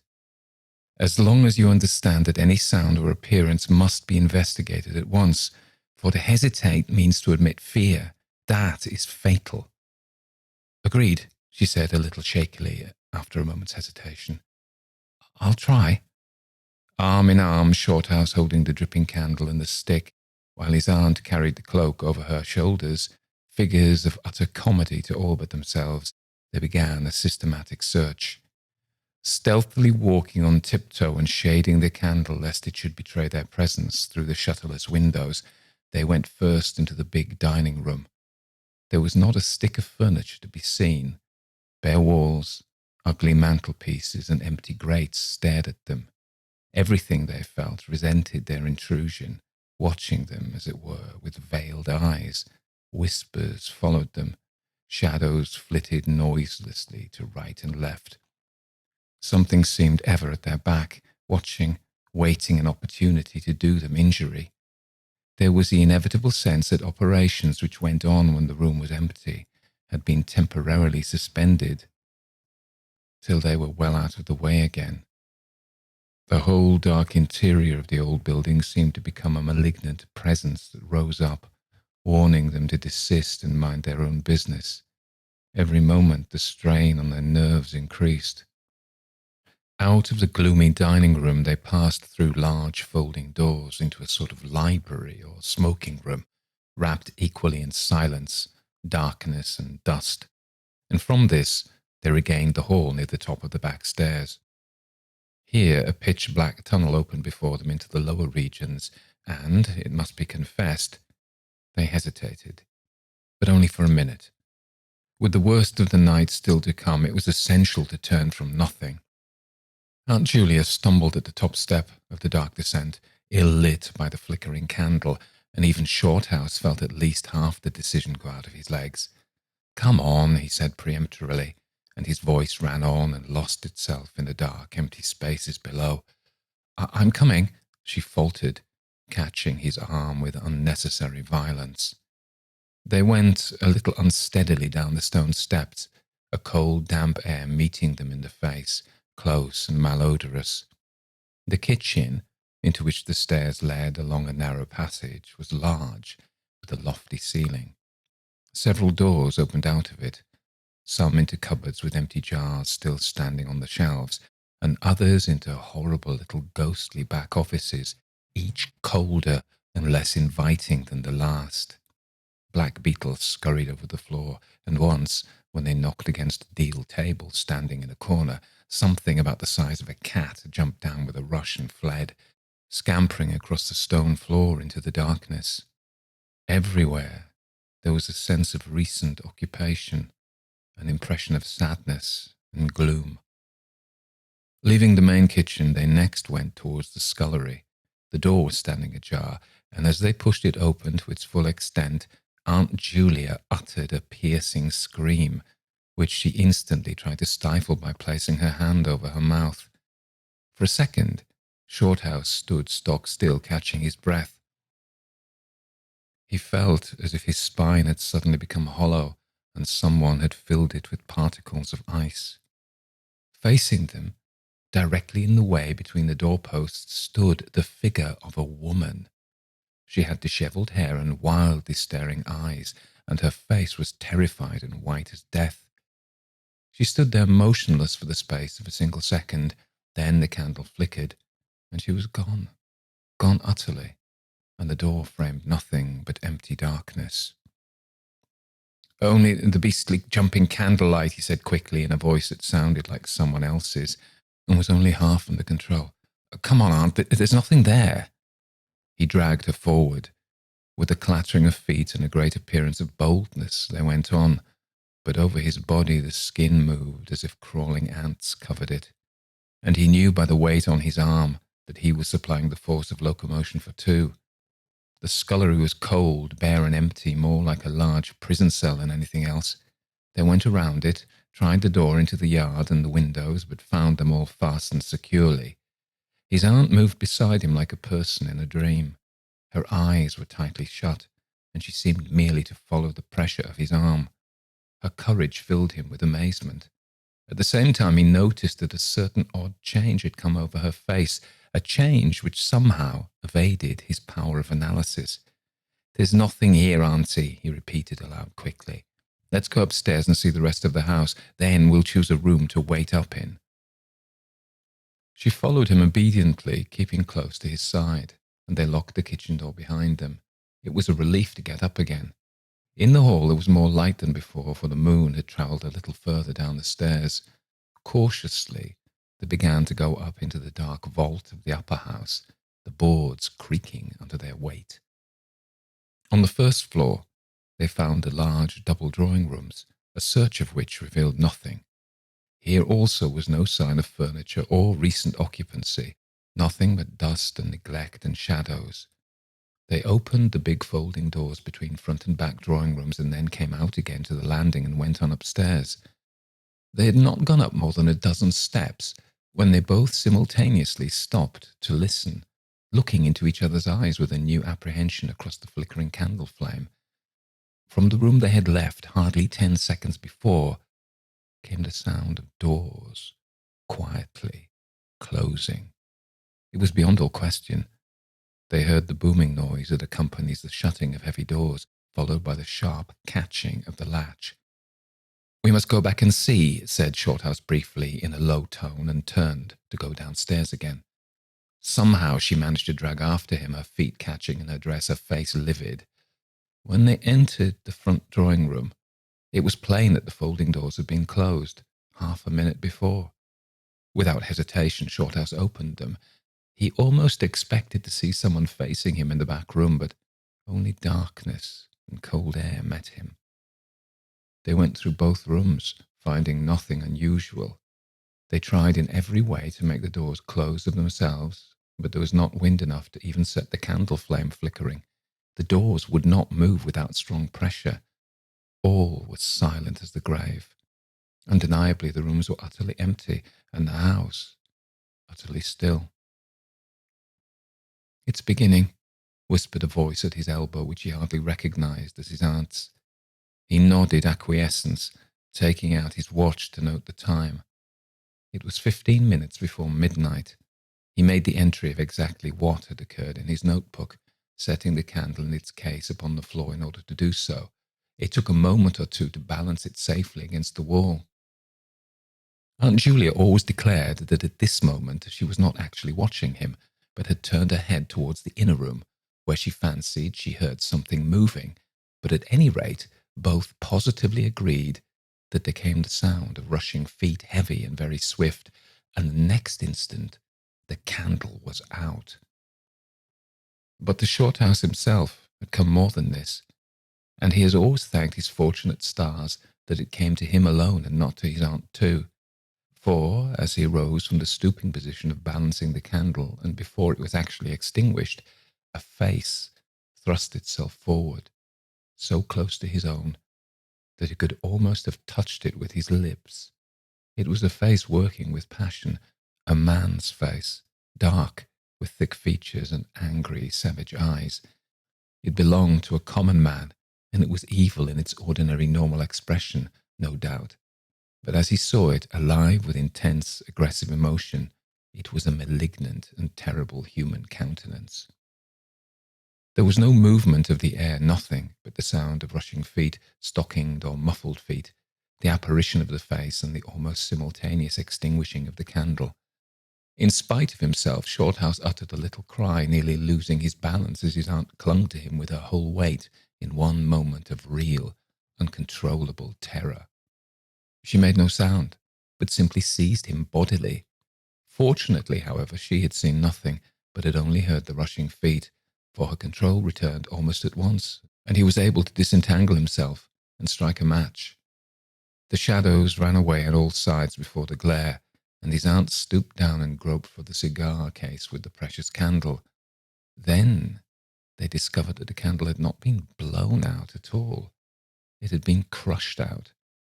The wick was pressed down into the wax, which was flattened as if by some smooth, heavy instrument.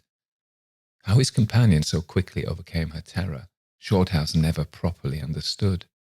But his admiration for her self-control increased tenfold, and at the same time served to feed his own dying flame, for which he was undeniably grateful. Equally inexplicable to him was the evidence of physical force they had just witnessed. He at once suppressed the memory of stories he had heard of physical mediums and their dangerous phenomena, for if these were true, and either his aunt or himself was unwittingly a physical medium, it meant that they were simply aiding to focus the forces of a haunted house already charged to the brim.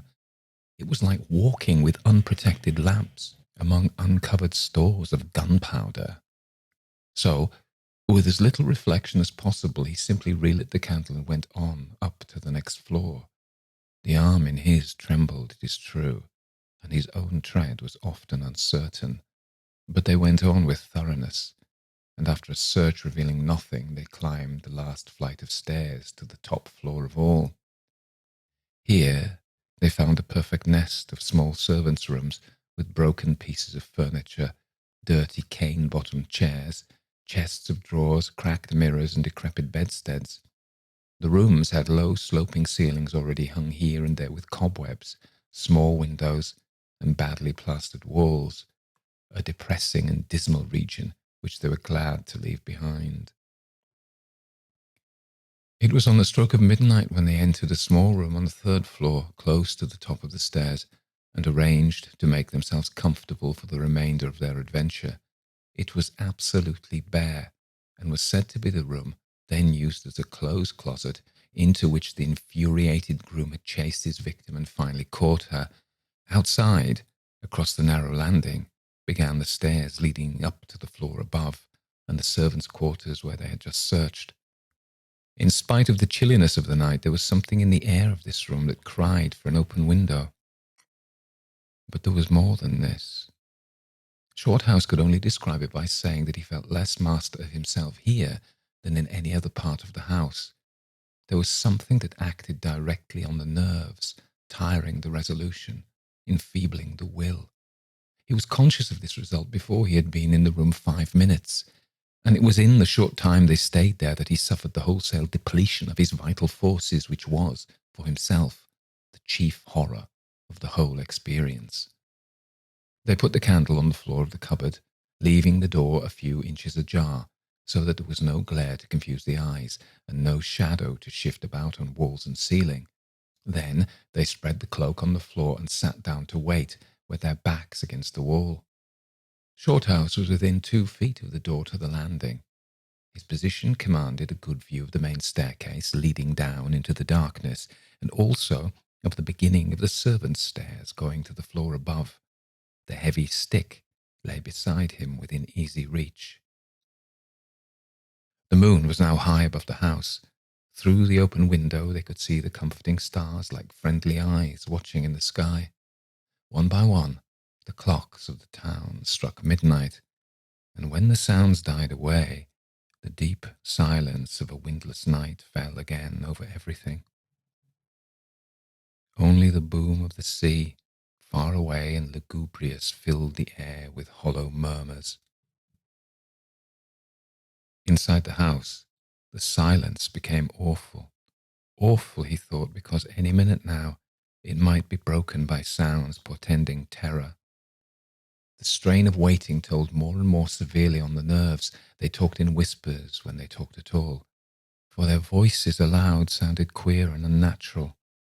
A chilliness, not altogether due to the night air, invaded the room and made them cold. The influences against them, whatever these might be, were slowly robbing them of self-confidence and the power of decisive action. Their forces were on the wane, and the possibility of real fear took on a new and terrible meaning. He began to tremble for the elderly woman by his side, whose pluck could hardly save her beyond a certain extent. He heard the blood singing in his veins. It sometimes seemed so loud that he fancied it prevented his hearing properly certain other sounds that were beginning, very faintly, to make themselves audible in the depths of the house. Every time he fastened his attention on these sounds, they instantly ceased. They certainly came no nearer, yet he could not rid himself of the idea that movement was going on somewhere in the lower regions of the house. The drawing-room floor, where the doors had been so strangely closed, seemed too near. The sounds were further off than that. He thought of the great kitchen with the scurrying black beetles, and of the dismal little scullery, but somehow or other they did not seem to come from there either.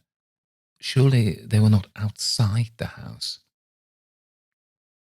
Then suddenly the truth flashed into his mind, and for the space of a minute he felt as if his blood had stopped flowing and turned to ice. The sounds were not downstairs at all. They were upstairs. Upstairs, somewhere among those horrid, gloomy little servants' rooms, with their bits of broken furniture, low ceilings and cramped windows. Upstairs, where the victim had first been disturbed and stalked to her death. And the moment he discovered where the sounds were, he began to hear them more clearly. It was the sound of feet moving stealthily along the passage overhead, in and out among the rooms and past the furniture. He turned quickly to steal a glance at the motionless figure seated beside him, to note whether she had shared his discovery. The faint candlelight coming through the crack in the cupboard door threw her strongly marked face into vivid relief against the white of the wall, but it was something else that made him catch his breath and stare again. An extraordinary something had come into her face and seemed to spread over her features like a mask. It smoothed out the deep lines and drew the skin everywhere a little tighter, so that the wrinkles disappeared. It brought into the face with the sole exception of the old eyes, an appearance of youth and almost of childhood. He stared in speechless amazement that was dangerously near to horror. It was his aunt's face indeed, but it was her face of 40 years ago, the vacant, innocent face of a girl. He had heard stories of that strange effect of terror which could wipe a human countenance clean of other emotions, obliterating all previous expressions, but he had never realized that it could be literally true, or could mean anything so simply horrible as what he now saw.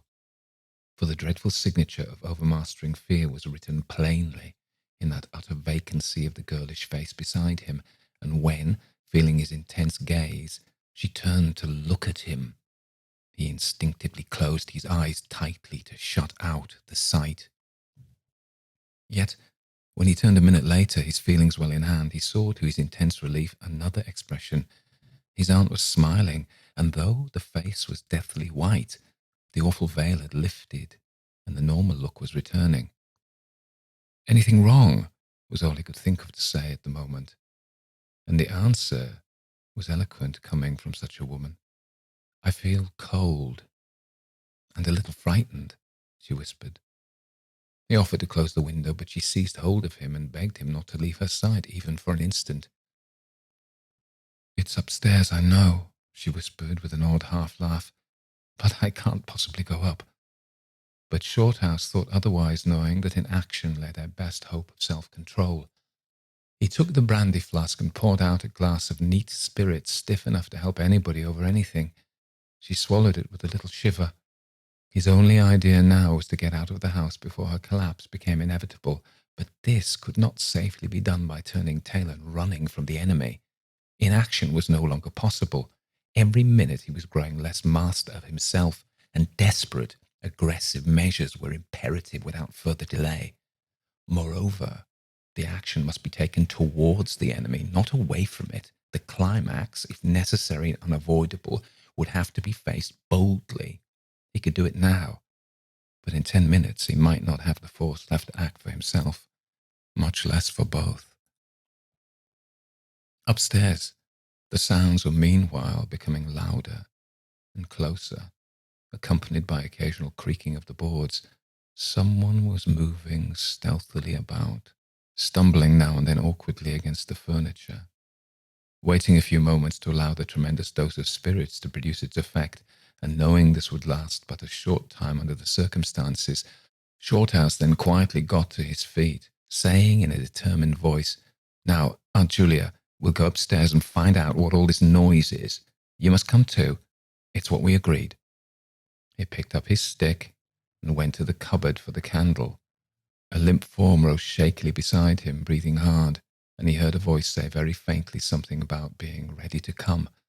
The woman's courage amazed him. It was so much greater than his own.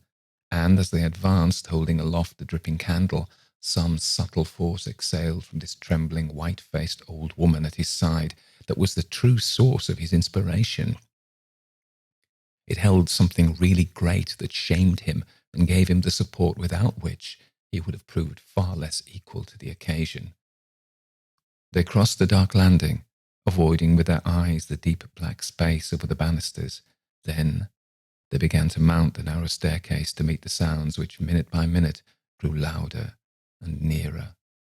About halfway up the stairs, Aunt Julia stumbled, and Shorthouse turned to catch her by the arm, and just at that moment there came a terrific crash in the servants' corridor overhead. It was instantly followed by a shrill, agonized scream that was a cry of terror and a cry for help melted into one. Before they could move aside or go down a single step, someone came rushing along the passage overhead, blundering horribly, racing madly at full speed, 3 steps at a time, down the very staircase where they stood. The steps were light and uncertain, but close behind them sounded the heavier tread of another person, and the staircase seemed to shake. Shorthouse and his companion just had time to flatten themselves against the wall when the jumble of flying steps was upon them, and 2 persons, with the slightest possible interval between them, dashed past at full speed. It was a perfect whirlwind of sound breaking in upon the midnight silence of the empty building. The two runners, pursuer and pursued, had passed clean through them where they stood, and already, with a thud, the boards below had received first one, then the other. Yet they had seen absolutely nothing, not a hand or arm or face, or even a shred of flying clothing. There came a second's pause. Then the first one, the lighter of the two, obviously the pursued one, ran with uncertain footsteps into the little room where Shorthouse and his aunt had just left. The heavier one followed. There was a sound of scuffling, gasping and smothered screaming, and then, out onto the landing, came the step of a single person, treading weightily. A dead silence followed for the space of half a minute, and then was heard a rushing sound through the air. It was followed by a dull crashing thud in the depths of the house below, on the stone floor of the hall. Utter silence reigned after. Nothing moved. The flame of the candle was steady. It had been steady the whole time, and the air had been undisturbed by any movement whatsoever. Palsied with terror, Aunt Julia, without waiting for her companion, began fumbling her way downstairs. She was crying gently to herself, and when Shorthouse put his arm around her and half carried her, he felt that she was trembling like a leaf. He went into the little room and picked up the cloak from the floor, and arm in arm, walking very slowly, without speaking a word or looking once behind them, they marched down the 3 flights into the hall. In the hall they saw nothing, but the whole way down the stairs they were conscious that someone followed them, step by step. When they went faster, it was left behind, and when they went more slowly, it caught them up. But never once did they look behind to see, and at each turning of the staircase they lowered their eyes for fear of the following horror they might see upon the stairs above. With trembling hands, Shorthouse opened the front door, and they walked out into the moonlight and drew a deep breath of the cool night air blowing in from the sea.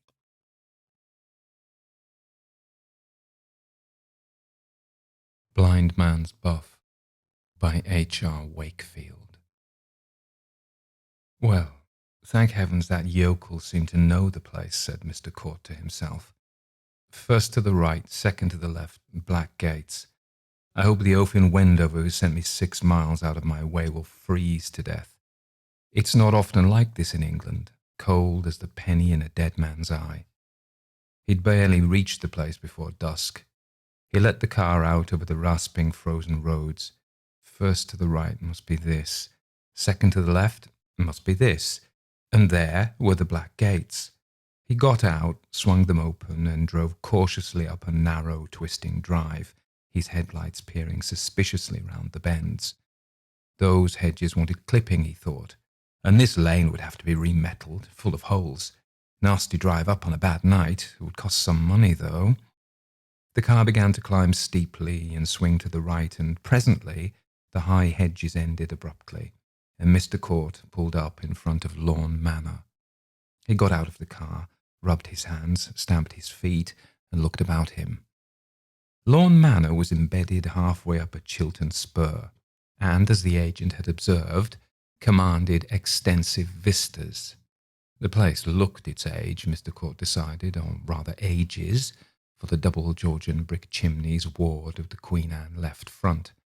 He could just make out the date 1703 at the base of the nearest chimney. All that wing must have been added later. Big place, marvellous bargain at 7,000. Can't understand it. How those windows with their little curved eyebrows seemed to frown down on one. And then he turned and examined the vistas. The trees were tinted exquisitely to an uncertain glory as the great red sinking sun flashed its rays on their crystal mantle. The vale of Aylesbury was drowsing beneath a slowly deepening shroud of mist. Above it, the hills, the crests rounded and shaded by silver and rose coppices, seemed to have set in them great smoky eyes of flame, where the last rays burned in them. It's like some dream world, thought Mr. Court.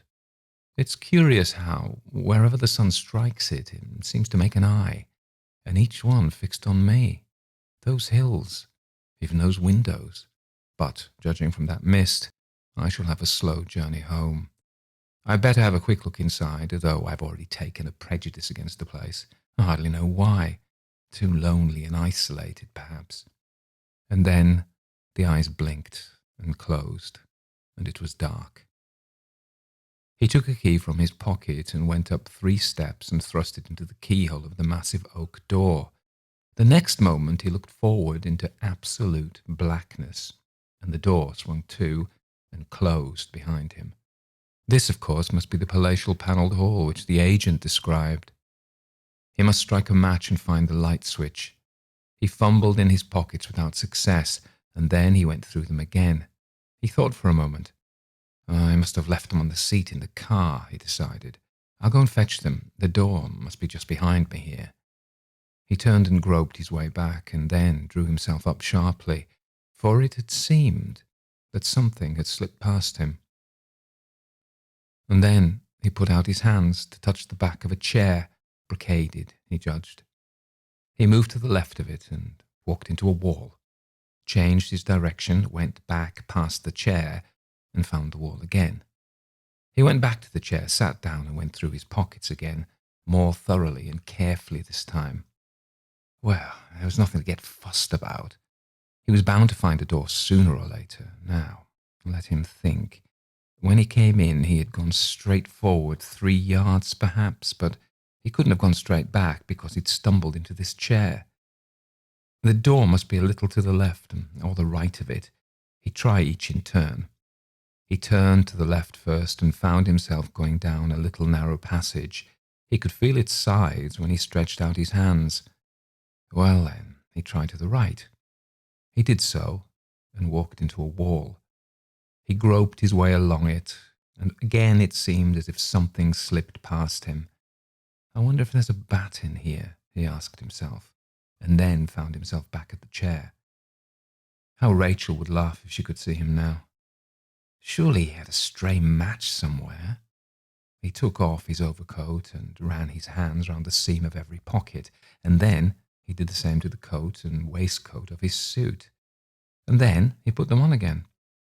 Well, he'd try again. He'd follow the wall along. He did so and found himself in a little narrow passage. Suddenly, he shot out his right hand, for he had the impression that something had brushed his face, very lightly. I'm beginning to get a little bored with that bat and this blasted room generally, he said to himself. I could imagine a more nervous person than myself getting a little fussed and panicky, but that's the one thing not to do. Ah, here was that chair again. Now I'll try the wall on the other side. Well, that seemed to go on forever, so he retraced his steps till he found the chair and sat down again.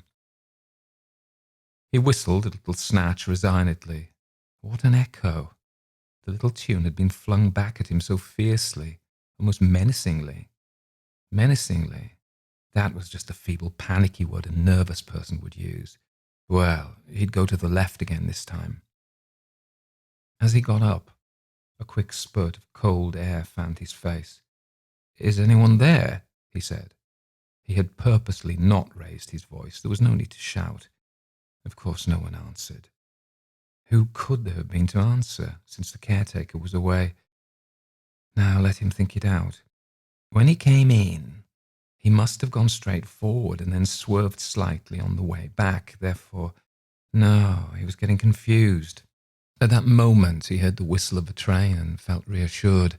The line from Wendover to Aylesbury ran half left from the front door, so it should be about there.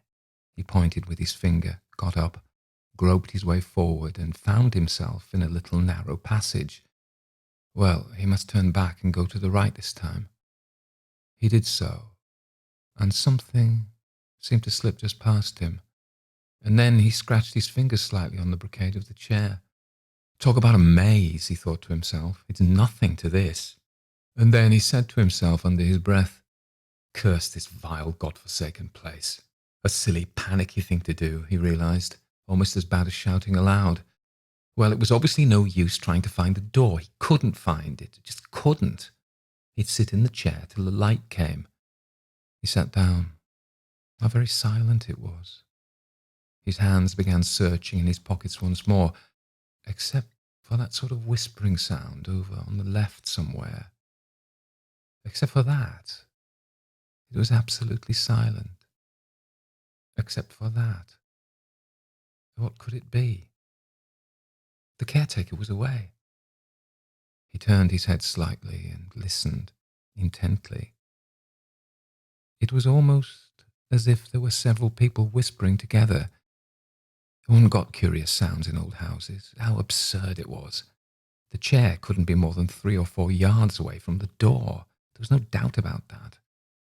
It must be slightly to one side or the other. He tried the left once more. He got up, and something lightly brushed his face. "Is anyone there?" he said. And this time, he knew he had shouted. "Who touched me? Who's whispering? Where's the door?" What a nervous fool he was to shout like that. Yet someone outside might have heard him.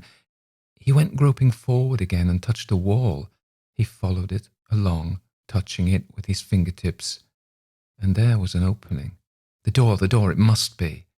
And he found himself going down a little narrow passage. He turned and ran back, and then he remembered he had put a matchbook in his note case. What a fool to have forgotten it and made such an exhibition of himself. Yes, there it was, but his hands were trembling, and the booklet slipped through his fingers. He fell to his knees and began searching about on the floor. It must be just here. It can't be far. And then something icy cold and damp was pressed against his forehead. He flung himself forward to seize it, but there was nothing there. And then he leapt to his feet with tears streaming down his face, cried, "Who is there? Save me! Save me!" And then he began to run round and round, his arms outstretched. At last he stumbled against something, the chair, and something touched him as it slipped past. And then he ran screaming round the room, and suddenly his scream slashed back at him, for he was in a little narrow passage. "Now, Mr. Runt," said the coroner, "you say you heard screaming coming from the direction of the manor. Why didn't you go to find out what was the matter?" "None of us chaps goes to the manor after sundown," said Mr. Runt. "Oh, I know there's some absurd superstitions about the house, but you haven't answered the question. There were screams, obviously coming from someone who wanted help. Why didn't you go to see what was the matter instead of running away?" "None of us chaps goes to the manor after sundown," said Mr. Runt. "Don't fence with the question. Let me remind you that the doctor said Mr. Court must have had a seizure of some kind, but that had help been quickly forthcoming, his life might have been saved. Do you mean to tell me that even if you had known this, you would have still acted in so cowardly a way?" Mr. Runt fixed his eyes on the ground and fingered his cap. "None of us chaps goes to the manor after sundown." The room in the tower. It is probable that everybody who is at all a constant dreamer has had at least one experience of an event or a sequence of circumstances which have come to his mind in sleep, being subsequently realized in the material world. But, in my opinion, so far from this being a strange thing, it would be far odder if this fulfillment did not occasionally happen, since our dreams are, as a rule, concerned with people whom we know and places with which we are familiar, such as might very naturally occur in the awake and daylit world. True, these dreams are often broken into by some absurd and fantastic incident which puts them out of court in regard to their subsequent fulfillment. But on the mere calculation of chances, it does not appear in the least unlikely that a dream imagined by anyone who dreams constantly should occasionally come true. Not long ago, for instance, I experienced such a fulfillment of a dream, which seems to me in no way remarkable, and to have no kind of psychical significance. The manner of it was as follows. A certain friend of mine, living abroad, is amiable enough to write to me about once a fortnight. Thus, when 14 days or thereabouts have elapsed since I last heard from him, my mind, probably either consciously or subconsciously, is expectant of a letter from him. One night last week, I dreamed that as I was going upstairs to dress for dinner, I heard, as I often heard, the sound of the postman's knock on my front door, and diverted my direction downstairs instead. There, among other correspondence, was a letter from him. Thereafter the fantastic entered, for on opening it I found inside the ace of diamonds, and scribbled across it, in his well-known handwriting, "I am sending you this for safe custody, as you know it is running an unreasonable risk to keep aces in Italy." The next evening I was just preparing to go upstairs to dress when I heard the postman's knock, and did precisely as I had done in my dream. There, among the other letters, was one from my friend, only it did not contain the ace of diamonds. Had it done so, I should have attached more weight to the matter, which, as it stands, seems to me a perfectly ordinary coincidence. No doubt I consciously or subconsciously expected a letter from him, and this suggested to me my dream. Similarly, the fact that my friend had not written to me for a fortnight suggested to him that he should do so. But occasionally it is not so easy to find such an explanation. And for the following story, I can find no explanation at all. It came out of the dark, and into the dark it has gone again. All my life I have been a habitual dreamer. The nights are few, that is to say, when I do not find on awaking in the morning that some mental experience has been mine. And sometimes, all night long, apparently a series of the most dazzling adventures before me. Almost without exception, these adventures are pleasant, though often merely trivial. It is of an exception that I am going to speak. It was when I was about 16 that a certain dream first came to me, and this is how it befell. It opened with my being set down at the door of a big red brick house, where I understood I was going to stay. The servant who opened the door told me that tea was being served in the garden, and led me through a low, dark-panelled hall with a large open fireplace onto a cheerful green lawn set round with flower beds.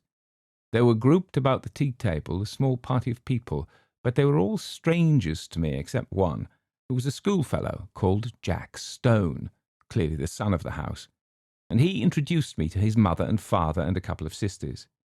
I was, I remember, somewhat astonished to find myself here, for the boy in question was scarcely known to me, and I rather disliked what I knew of him. Moreover, he had left school nearly a year before. The afternoon was very hot, and an intolerable oppression reigned. On the far side of the lawn ran a red brick wall with an iron gate in its centre, outside which stood a walnut tree. We sat in the shadow of the house opposite a row of long windows, inside which I could see a table with cloth laid, glimmering with glass and silver. This garden front of the house was very long, and at one end of it stood a tower of 3 stories, which looked to me much older than the rest of the building. Before long, Mrs. Stone, who, like the rest of the party, had sat in absolute silence, said to me, "Jack will show you your room. I have given you the room in the tower." Quite inexplicably, my heart sank at her words. I felt as if I had known that I should have the room in the tower, and that it contained something dreadful and significant. Jack instantly got up, and I understood that I had to follow him. In silence we passed through the hall, and mounted a great oak staircase with many corners, and arrived at a small landing with 2 doors set in it. He pushed one of these open for me to enter, and without coming in himself, closed it after me. Then I knew that my conjecture had been right. There was something awful in the room, and with the terror of nightmare growing swiftly and enveloping me, I awoke in a spasm of terror. Now, that dream, or variations on it, occurred to me intermittently for 15 years. Most often it came in exactly this form: the arrival, the tea laid out on the lawn, the deadly silence succeeded by that one deadly sentence, the mounting with Jack Stone up to the room in the tower where horror dwelt, and it always came to a close in the nightmare of terror at that which was in the room, though I never saw what it was. At other times I experienced variations on this same theme, Occasionally, for instance, we would be sitting at dinner in the dining room, into the windows of which I had looked on the first night when the dream of this house visited me. But wherever we were, there was always the same silence, the same sense of dreadful oppression and foreboding, and the silence, I knew, would always be broken by Mrs. Stone saying to me, "Jack will show you your room. I have given you the room in the tower." Upon which, this was invariable, I had to follow him up the oak staircase with many corners, and enter the place that I dreaded more and more each time that I visited it in sleep. Or again, I would find myself playing cards still in silence in a drawing-room lit with immense chandeliers that gave a blinding illumination. What the game was, I have no idea. What I remember, with a sense of miserable anticipation, was that soon Mrs. Stone would get up and say to me, "Jack will show you your room. I have given you the room in the tower." This drawing-room where we played cards was next to the dining-room, and, as I have said, was always brilliantly illuminated, whereas the rest of the house was full of dusk and shadows. And yet, how often, in spite of those bouquet of lights, have I not pored over the cards that were dealt to me, scarcely able for some reason to see them. Their designs, too, were strange. There were no red suits, but all were black, and among them there were certain cards which were black all over. I hated and dreaded those. As this dream continued to recur, I got to know the greater part of the house. There was a smoking room beyond the drawing-room, at the end of the passage with a green baize door. It was always very dark there, and as often as I went there, I passed somebody whom I could not see in the doorway, coming out. Curious developments, too, took place in the characters that peopled the dream as might happen to living persons. Mrs. Stone, for instance, who when I first saw her had been black-haired, became grey, and instead of rising briskly as she had done at first when she said, "Jack will show you your room. I have given you the room in the tower," got up very feebly, as if the strength was leaving her limbs. Jack also grew up and became a rather ill-looking young man, with a brown moustache, while one of the sisters ceased to appear, and I understood she was married. Then it so happened that I was not visited by this dream for 6 months or more, and I began to hope, in such inexplicable dread did I hold it, that it had passed away for good. But one night after this interval, I again found myself being shown out onto the lawn for tea, and Mrs. Stone was not there, while the others were all dressed in black. At once I guessed the reason, and my heart leaped at the thought that perhaps this time I should not have to sleep in the room with the tower. And though we usually all sat in silence, on this occasion the sense of relief made me talk and laugh as I had never yet done. But even then matters were not altogether comfortable, for no one else spoke, but they all looked secretly at each other. And soon the foolish stream of my talk ran dry, and gradually an apprehension worse than anything I had previously known gained on me as the light slowly faded. Suddenly a voice which I knew well broke the stillness, the voice of Mrs. Stone saying, "Jack will show you your room. I have given you the room in the tower." It seemed to come from near the gate in the red brick wall that bounded the lawn, and looking up, I saw that the grass outside was sown thick with gravestones. A curious greyish light shone from them, and I could read the lettering on the grave nearest to me, and it was, "In evil memory of Julia Stone." And as usual, Jack got up, and again I followed him through the hall and up the staircase with many corners. On this occasion it was darker than usual, and when I passed into the room in the tower, I could only just see the furniture, the position of which was already familiar to me. Also, there was a dreadful odour of decay in the room, and I woke screaming. This dream with such variations and developments as I have mentioned, went on at intervals for 15 years. Sometimes I would dream it 2 or 3 nights in succession. Once, as I have said, there was an intermission of 6 months, but taking a reasonable average, I should say that I dreamed it quite as often as once in a month. It had, as is plain, something of nightmare about it, since it always ended in the same appalling terror, which, so far from getting less, seemed to me to gather fresh fear every time that I experienced it. There was, too, a strange and dreadful consistency about it. The characters in it, as I have mentioned, got regularly older. Death and marriage visited this silent family, and I never in the dream, after Mrs. Stone had died, set eyes on her again. But it was always her voice that told me that the room in the tower was prepared for me, and whether we had tea out on the lawn or the scene was laid in one of the rooms overlooking it, I could always see her gravestone, standing just outside the iron gate.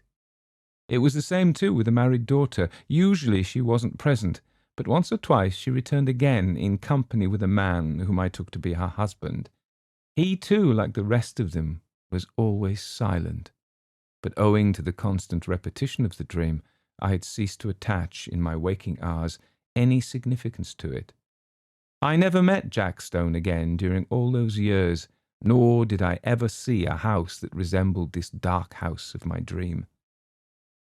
And then something happened. I had been in London in this year up till the end of July, and during the first week in August went down to stay with a friend in a house he had taken for the summer months in the Ashdown Forest district of Sussex. I left London early, for John Clinton was to meet me at Forest Row Station, and we were going to spend the day golfing and go to his house in the evening. He had his motor with him, and we set off about 5 of the afternoon after a thoroughly delightful day for the drive, the distance being some 10 miles.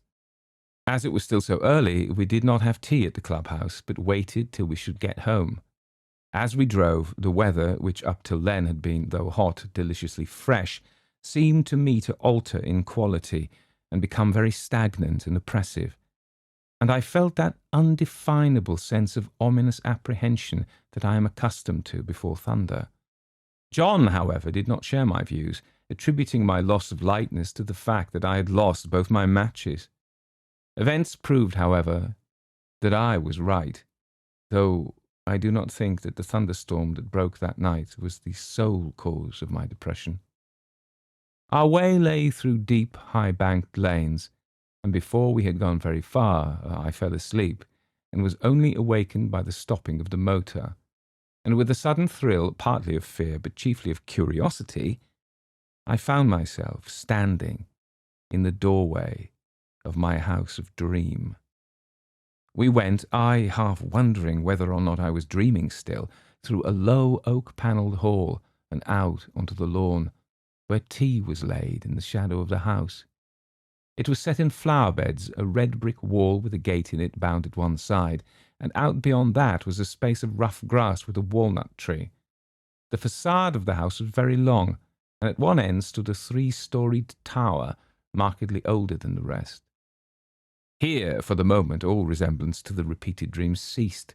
There was no silent and somehow terrible family, but a large assembly of exceedingly cheerful persons, all of whom were known to me. And in spite of the horror with which the dream itself had always filled me, I felt nothing of it now that the scene of it was thus reproduced before me, but I felt the intensest curiosity as to what was going to happen. Tea pursued its cheerful course, and before long Mrs. Clinton got up, and at that moment I think I knew what she was going to say. She spoke to me, and what she said was, "Jack will show you to your room. I have given you the room in the tower." And that, for half a second, the horror of the dream took hold of me again. But it quickly passed, and again I felt nothing more than the most intense curiosity. It was not very long before it was amply satisfied. John turned to me. "Right up at the top of the house," he said, "but I think you'll be comfortable. We're absolutely full up. Would you like to go and see it now? By Jove, I believe that you're right and that we're going to have a thunderstorm. How dark it has become." I got up and followed him. We passed through the hall and up the perfectly familiar staircase. Then he opened the door and I went in. And at that moment, sheer, unreasoning terror again possessed me. I did not know what I feared. I simply feared. Then, like a sudden recollection when one remembers a name which has long escaped the memory, I knew what I feared. I feared Mrs. Stone, whose grave, with the sinister inscription, "In evil memory," I had so often seen in my dream, just beyond the lawn, which lay below my window. And then, once more, the fear passed so completely that I wondered what there was to fear, and I found myself sober and quiet and sane in the room in the tower, the name of which I had so often heard in my dream, and the scene of which was so familiar. I looked around it with a certain sense of proprietorship, and found that nothing had been changed from the dreaming nights in which I knew it so well. Just to the left of the door was the bed, lengthways along the wall, with the head of it in the angle. In a line with it was the fireplace and a small bookcase. Opposite the door, the outer wall was pierced by 2 lattice-paned windows, between which stood the dressing-table, while ranged along the 4th wall was the washing-stand and the big cupboard. My luggage had already been unpacked, for the furniture of dressing and undressing lay orderly on the washstand and toilet table, while my dinner clothes were spread out on the coverlet of the bed. And then, with a sudden start of unexplained dismay, I saw that there were 2 rather conspicuous objects which I had not seen before in my dreams. One, a life-sized oil painting of Mrs. Stone. The other, a black and white sketch of Jack Stone, representing him as he had appeared to me only a week before in the last of the series of these repeated dreams. A rather secret and evil-looking man of about 30. His picture hung between the windows, looking straight across the room to the other portrait, which hung at the side of the bed. At that I looked next, and as I looked, I felt once more the horror of nightmare seize me. It represented Mrs. Stone as I had seen her last in my dreams, old and withered and white-haired. But in spite of the evident feebleness of body, a dreadful exuberance and vitality shone through the envelope of flesh, an exuberance wholly malign, a vitality that foamed and frothed with unimaginable evil. Evil beamed from the narrow, leering eyes. It laughed in the demon-like mouth. The whole face was instinct with some secret and appalling mirth. The hands, clasped together on the knee, seemed shaking with suppressed and nameless glee. Then I saw also that it was signed in the left-hand bottom corner, and wondering who the artist could be, I looked more closely and read the inscription. Julia Stone, by Julia Stone. There came a tap at the door, and John Clinton entered. "Got everything you want?" he asked. "Rather more than I want," I said, pointing to the picture. He laughed. "Hard-featured old lady," he said. "By herself, too, I remember. Anyway, she can't have flattered herself much." "But don't you see," I said, "it's scarcely a human face at all. It's the face of some witch, of some devil." He looked at it more closely. "Yes, it isn't very pleasant," he said. "Scarcely a bedside manner, eh? Yes, I can imagine getting the nightmare if I went to sleep with that close by my bed. I'll have it taken down if you like." "I really wish you would," I said. He rang the bell, and with the help of a servant we detached the picture and carried it out onto the landing and put it with its face to the wall. "By Jove, the old lady's a weight," said John, mopping his forehead. "I wonder if she had something on her mind." The extraordinary weight of the picture had struck me too.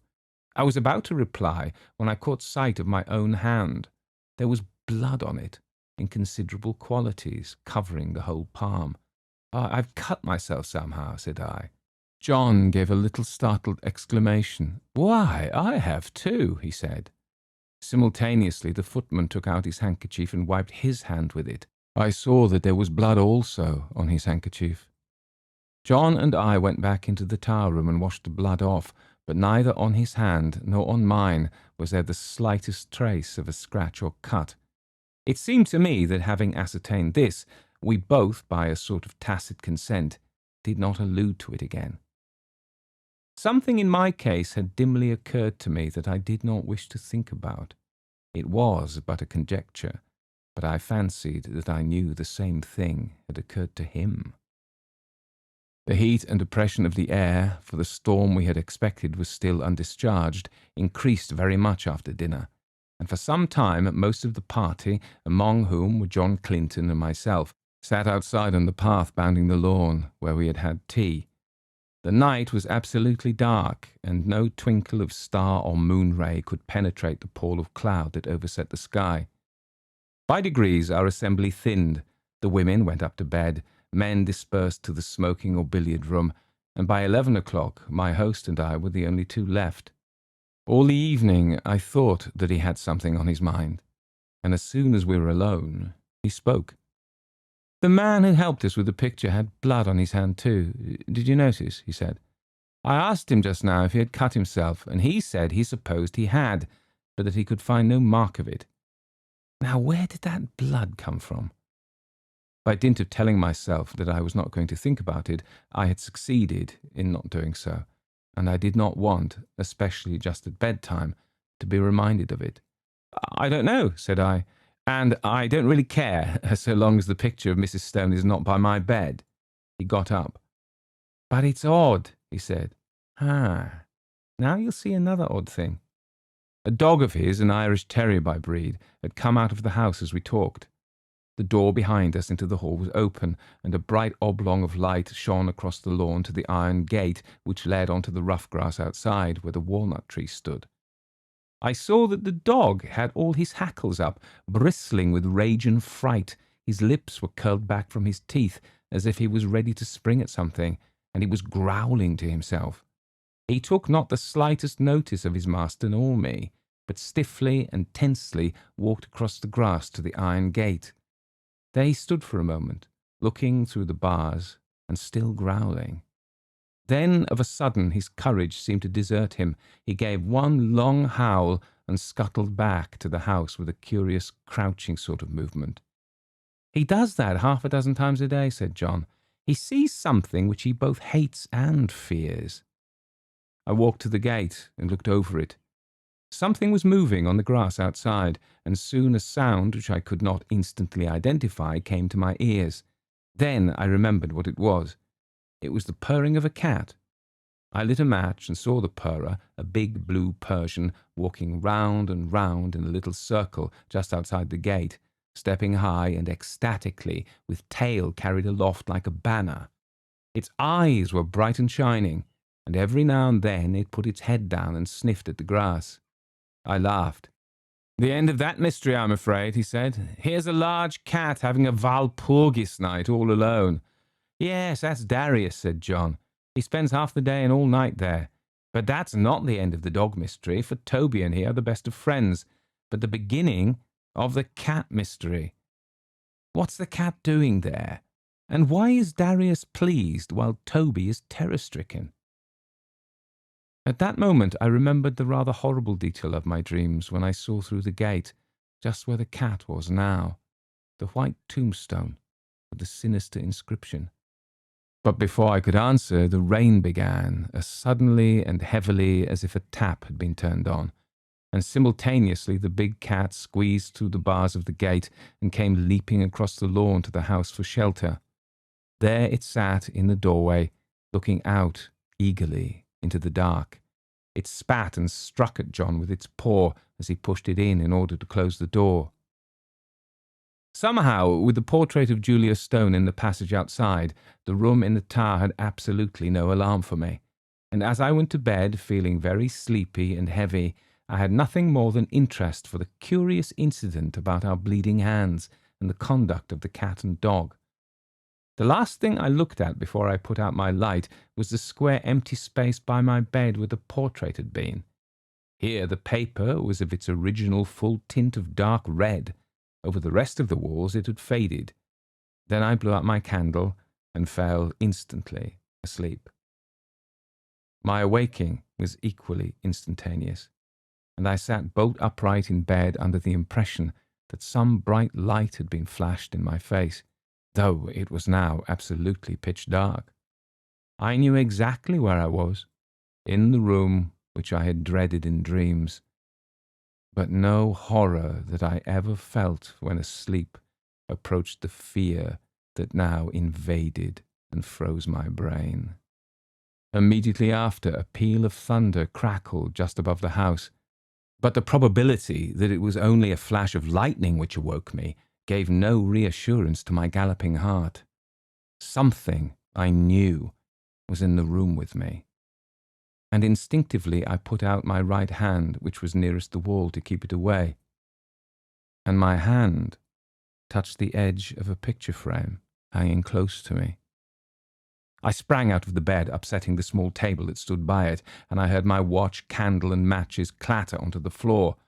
But for the moment there was no need of light, for a blinding flash leaped out of the clouds and showed me that by my bed again hung the picture of Mrs. Stone, and instantly the room went into blackness again. But in that flash I saw another thing also, namely a figure that leaned over the end of my bed, watching me. It was dressed in some close-clinging white garment, spotted and stained with mould, and the face was that of the portrait. Overhead the thunder cracked and roared, and when it ceased, and the deathly stillness succeeded, I heard the rustle of movement coming nearer me, and, more horrible yet, perceived an odour of corruption and decay. And then a hand was laid on the side of my neck, and close beside my ear I heard quick-taken, eager breathing. Yet I knew that this thing, though it could be perceived by touch, by smell, by eye, and by ear, was still not of this earth, but something that had passed out of the body and had power to make itself manifest. Then a voice, already familiar to me, spoke. "I knew you would come to the room in the tower," it said. "I have been long waiting for you. At last you have come. Tonight I shall feast. Before long we will feast together." And the quick breathing came closer to me. I could feel it on my neck. At that, the terror which I think had paralyzed me for the moment gave way to the wild instinct of self-preservation. I hit wildly with both arms, kicking out at the same moment, and heard a little animal squeal, and something soft dropped with a thud beside me. I took a couple of steps forward, nearly tripping up over whatever it was that lay there, and by the merest good luck found the handle of the door. In another second I ran out onto the landing and had banged the door behind me. Almost at the same moment I heard a door open somewhere below, and John Clinton, candle in hand, came running upstairs. "What is it?" he said. "I sleep just below you, and heard a noise as if— Good heavens, there's blood on your shoulder." I stood there, so he told me afterwards, swaying from side to side, white as a sheet, with a mark on my shoulder, as if a hand covered with blood had been laid there. "It's in there," I said, pointing. "She, you know, the portrait's in there too, hanging up on the place we took it from." At that he laughed. "My dear fellow, this is mere nightmare," he said. He pushed by me and opened the door, I standing there simply inert with terror, unable to stop him, unable to move. "Phew, what an awful smell," he said. Then there was silence. He had passed out of my sight behind the open door. Next moment he came out again, as white as myself, and instantly shut it. "Yes, the portrait's there," he said, and on the floor is a thing spotted with earth, like what they bury people in. Come away, quick, come away." How I got downstairs I hardly know, An awful shuddering and nausea of the spirit rather than of the flesh had seized me, and more than once he had to place my feet upon the steps, while every now and then he cast glances of terror and apprehension up the stairs. But in time we came to his dressing room on the floor below, and there I told him what I have here described. The sequel can be made short. Indeed, some of my readers have perhaps already guessed what it was, if they remember that inexplicable affair of the churchyard at West Fawley some 8 years ago, where an attempt was made 3 times to bury the body of a certain woman who had committed suicide. On each occasion the coffin was found in the course of a few days again protruding from the ground. After the 3rd attempt, in order that the thing should not be talked about, the body was buried elsewhere in unconsecrated ground. Where it was buried was just outside the iron gate of the garden belonging to the house where this woman had lived. She had committed suicide in a room at the top of the tower in that house. Her name was Julia Stone. Subsequently, the body was again secretly dug up, and the coffin was found to be full of blood. The Fall of the House of Usher by Edgar Allan Poe. Son cœur est un lieu suspendu, sitôt qu'on le touche, les raisons de Béranger.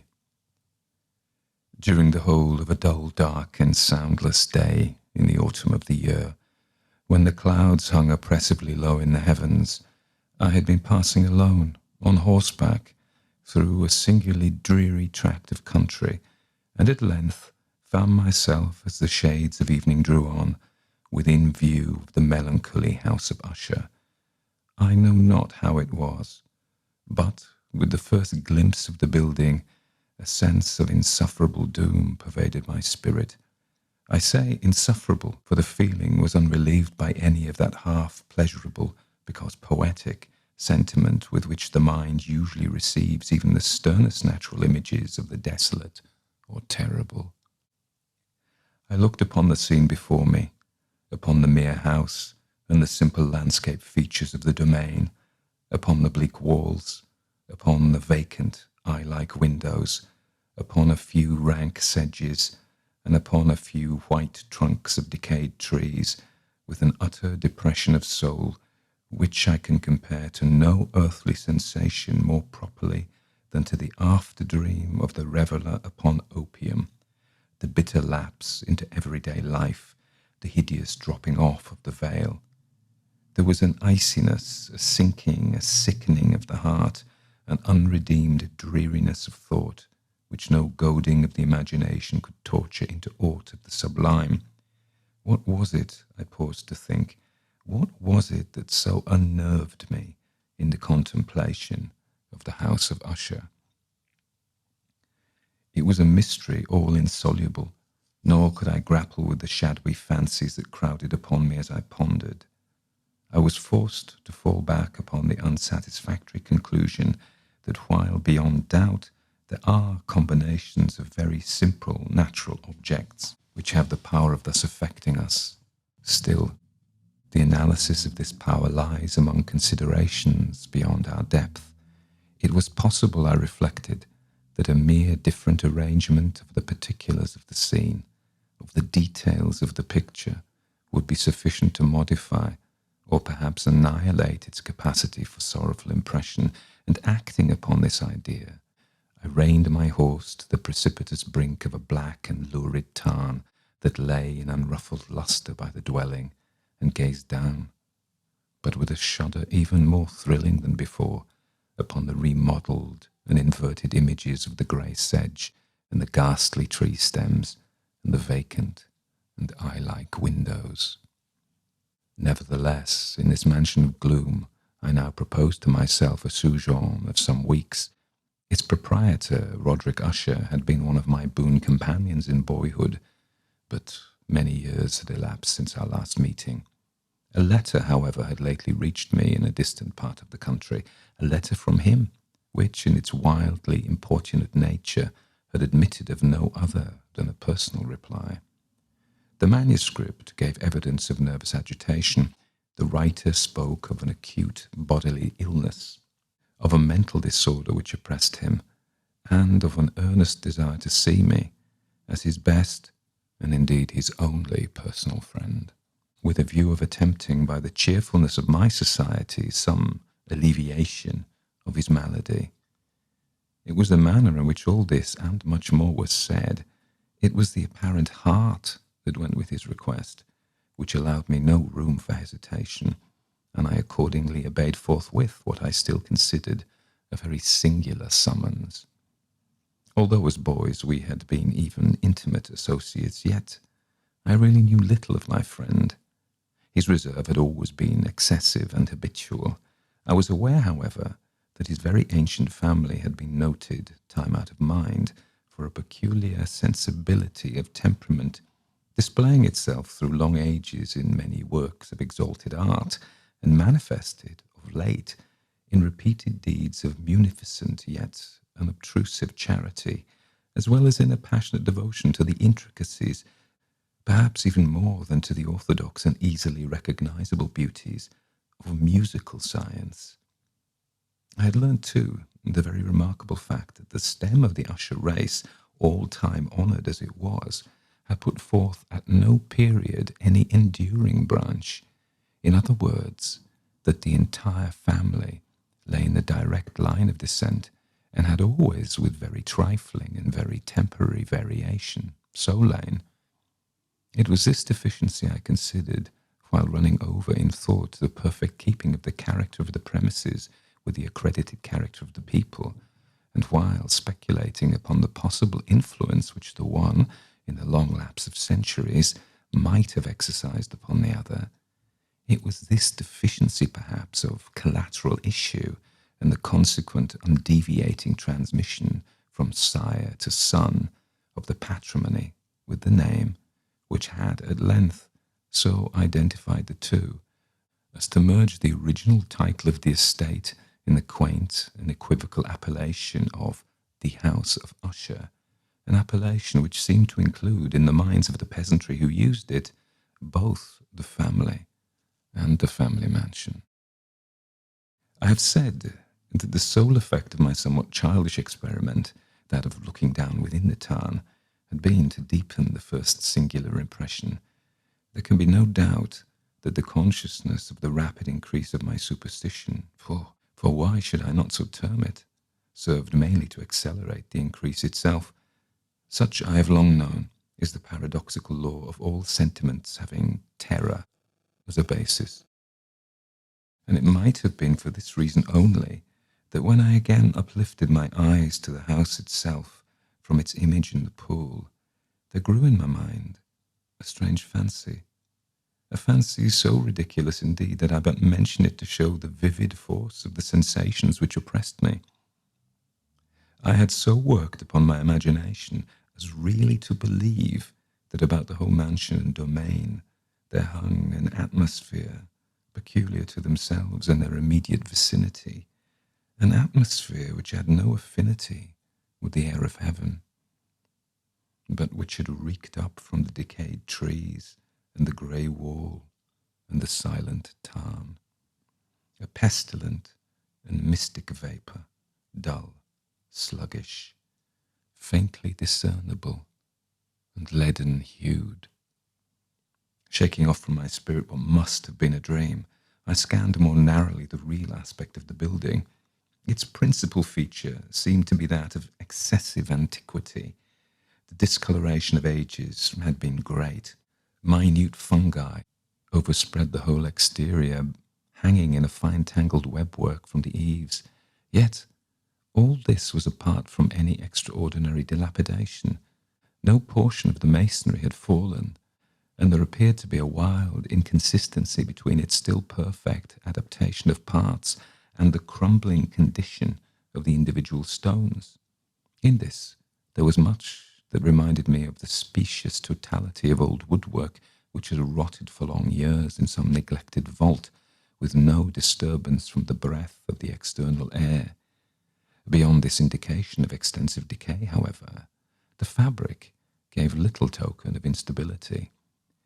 Perhaps the eye of a scrutinizing observer might have discovered a barely perceptible fissure, which, extending from the roof of the building in front, made its way down the wall in a zigzag direction until it became lost in the sullen waters of the Tarn.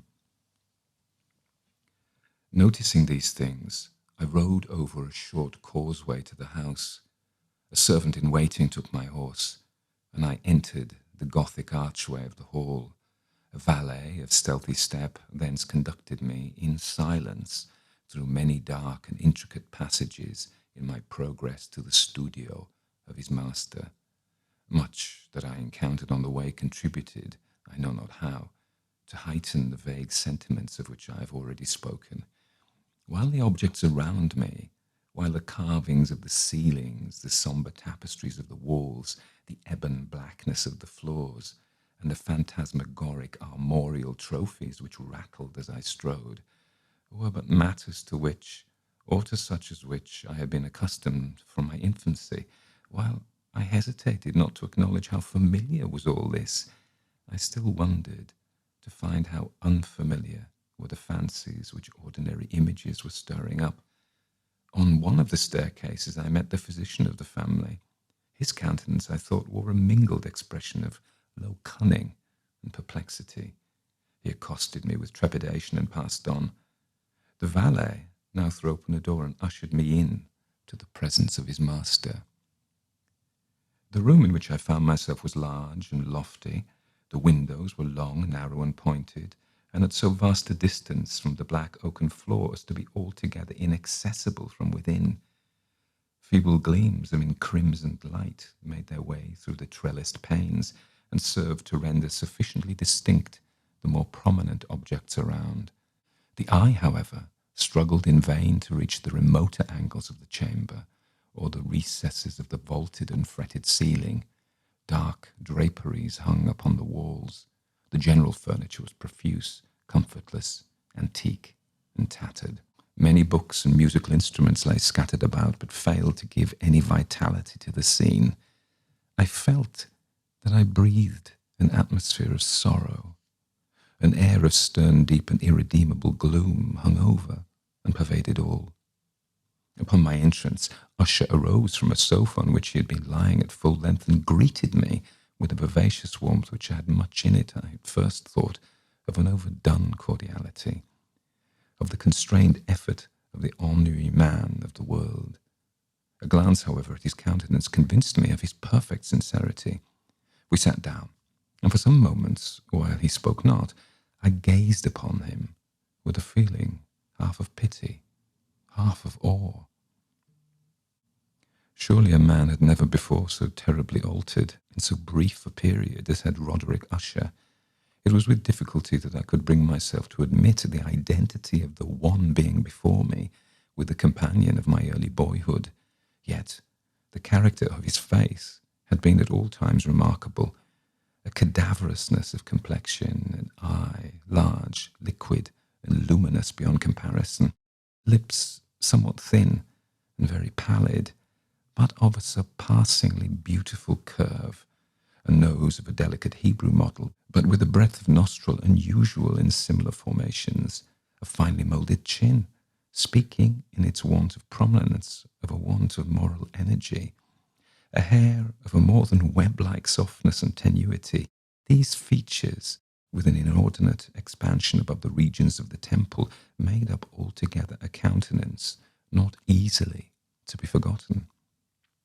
And now, in the mere exaggeration of the prevailing character of these features, and of the expression that they were wont to convey, lay so much of change that I doubted to whom I spoke.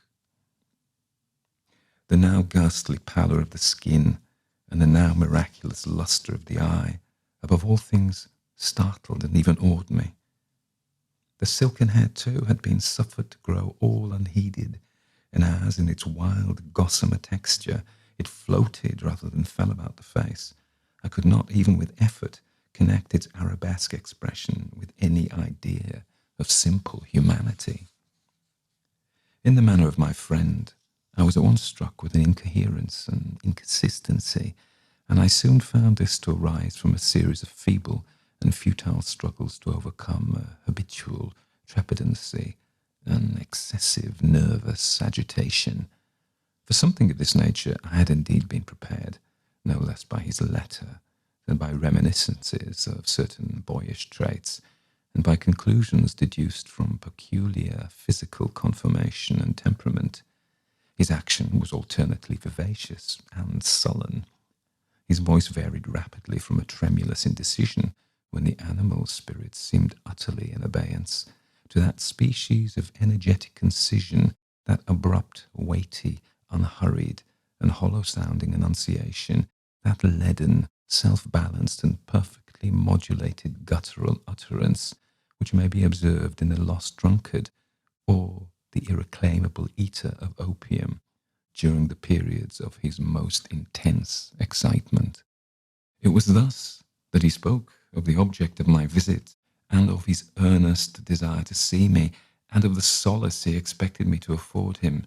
He entered at some length into what he conceived to be the nature of his malady. It was, he said, a constitutional and a family evil, and one for which he despaired to find a remedy. A mere nervous affection, he immediately added, which would undoubtedly soon pass off. It displayed itself in a host of unnatural sensations. Some of these, as he detailed them, interested and bewildered me, although perhaps the terms and the general manner of the narration had their weight.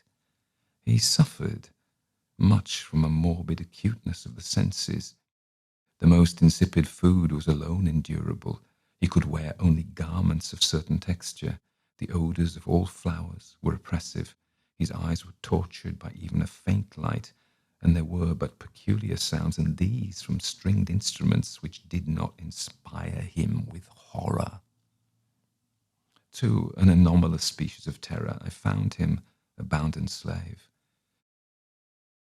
"I shall perish," said he.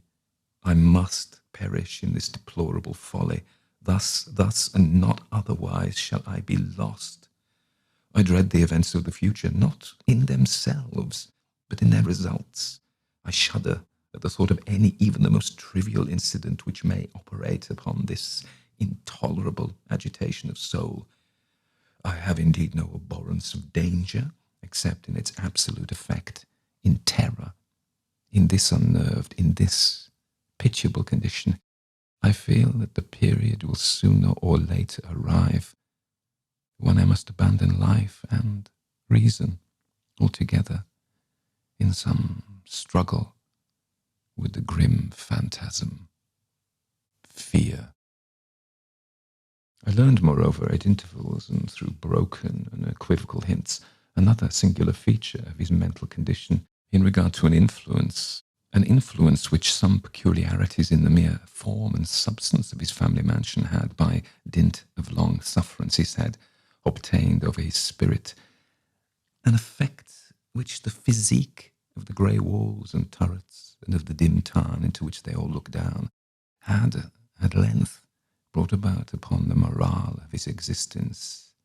He admitted, however, although with hesitation, that much of the peculiar gloom which thus afflicted him could be traced to a more natural and far more palpable origin, to the severe and long-continued illness, indeed, to the evidently approaching dissolution of a tenderly beloved sister, his sole companion for long years, his last and only relative on earth. Her decease, he said, with a bitterness which I can never forget, would leave him, the hopeless and the frail, the last of the ancient race of the Ushers. While he spoke, the Lady Madeline, for so she was called, passed slowly through a remote portion of the apartment, and without having noticed my presence, disappeared. I regarded her with an utter astonishment, not unmingled with dread. And yet I found it impossible to account for such feelings. A sensation of stupor oppressed me as my eyes followed her retreating steps. When a door at length closed upon her, my glance sought instinctively and eagerly the countenance of the brother, but he had buried his face in his hands, and I could only perceive that far more than ordinary wanness had overspread the emaciated fingers through which trickled many passionate tears. The disease of the Lady Madeline had long baffled the skill of her physicians, a settled apathy, a gradual wasting away of the person, and frequent, although transient, affectations of a partially cataleptical character were the unusual diagnosis. Hitherto she had steadily borne up against the pressure of her malady, and had not betaken herself finally to bed. But on the closing in of the evening of my arrival at the house, she succumbed, as her brother told me at night with inexpressible agitation, to the prostrating power of the destroyer, and I learned that the glimpse I had obtained of her person would thus probably be the last I should obtain, that the lady, at least while living, would be seen by me no more. For several days ensuing, her name was unmentioned by either Usher or myself, and during this period I was busied in earnest endeavours to alleviate the melancholy of my friend.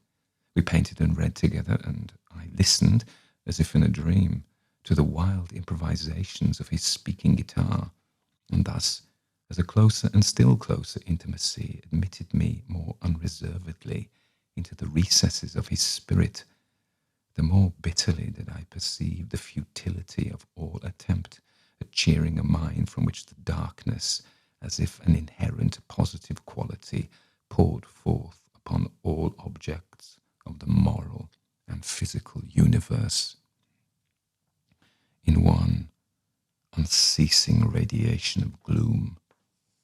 I shall ever bear about me a memory of the many solemn hours I thus spent alone with the master of the house of Usher. Yet I should fail in any attempt to convey an idea of the exact character of the studies or of the occupations in which he involved me or led me the way. An excited and highly distempered ideality threw a sulphurous lustre over all. His long, improvised dirges will ring forever in my ears. Among other things, I hold painfully in mind a certain singular perversion and amplification of the wild air of the last waltz of von Weber, from the paintings over which his elaborate fancy brooded, and which grew, touch by touch, into vaguenesses at which I shuddered the more thrillingly, because I shuddered knowing not why, from these paintings, vivid as their images now are before me. I would in vain endeavour to adduce more than a small portion which should lie within the compass of merely written words. By the utter simplicity, by the nakedness of his designs, he arrested and overawed intention. If ever mortal painted an idea, that mortal was Roderick Usher. For me, at least, in the circumstances then surrounding me, there arose out of the pure abstractions which the hypochondriac contrived to throw upon his canvas an intensity of intolerable awe, no shadow of which felt I ever yet in the contemplation of the certainly glowing yet too concrete reveries of Fuseli. One of the phantasmagoric conceptions of my friend, partaking not so rigidly of the spirit of abstraction, may be shadowed forth, although feebly, in words. A small picture presented the interior of an immensely long and rectangular vault or tunnel with low walls, smooth, white, and without interruption or device. Certain accessory points of the design served well to convey the idea that this excavation lay at an exceeding depth below the surface of the earth. No outlet was observed in any portion of its vast extent, and no torch or other artificial source of light was discernible, yet a flood of intense rays rolled throughout and bathed the whole in a ghastly and inappropriate splendour. I have just spoken of that morbid condition of the auditory nerve which rendered all music intolerable to the sufferer, with the exception of certain effects of stringed instruments. It was perhaps the narrow limits to which he thus confined himself upon the guitar which gave birth, in great measure, to the fantastic character of his performances, but the fervid facility of his impromptus could not be so accounted for. There must have been and were in the notes as well as in the words of his wild fantasias. for he not unfrequently accompanied himself with rhymed verbal improvisations, the result of that intense mental collectedness and concentration to which I have previously alluded, as observable only in particular moments of the highest artificial excitement. The words of one of these rhapsodies I have easily remembered. I was, perhaps, the more forcibly impressed with it as he gave it, because, in the under or mystic current of its meaning, I fancied that I perceived, and for the first time, the full consciousness on the part of Usher of the tottering of his lofty reason upon her throne. The verses, which were entitled The Haunted Palace, ran very nearly, if not accurately, thus: In the greenest of our valleys, by good angels tenanted, once a fair and stately palace, radiant palace, reared its head. In the monarch thought's dominion it stood there. Never seraph spread opinion over fabric half so fair. Banners yellow, glorious, golden, on its roof did float and flow. This, all this, was in the olden time, long ago. And every gentle air that dallied in that sweet day, along the ramparts, plumed and pallid, a winged odour went away. Wanderers in that happy valley through two luminous windows saw spirits moving musically to a lute's well-tuned law. Round about a throne where sitting, Porphyrogene in state his glory well befitting, the ruler of the realm was seen. And all with pearl and ruby glowing was the fair palace door, through which came flowing, flowing, flowing, and sparkling evermore, a troop of echoes whose sweet duty was but to sing, in voices of surpassing beauty, the wit and wisdom of their king. But evil things, in robes of sorrow, assailed the monarch's high estate. Ah, let us mourn, for never morrow shall dawn upon him desolate.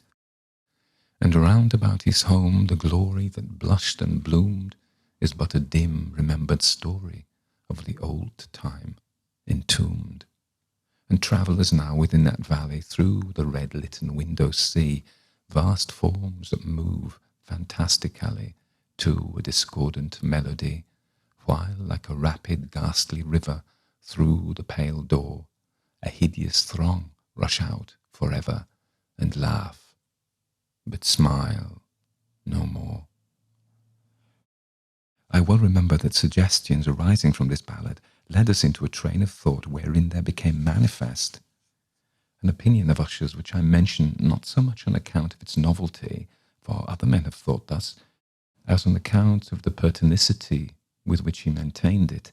This opinion, in its general form, was that of the sentience of all vegetable things, but in his disordered fancy the idea had assumed a more daring character, and trespassed under certain conditions upon the kingdom of inorganization. I lack words to express the full extent or the earnest abandon of his persuasion. The belief, however, was connected, as I have previously hinted, with the grey stones of the home of his forefathers.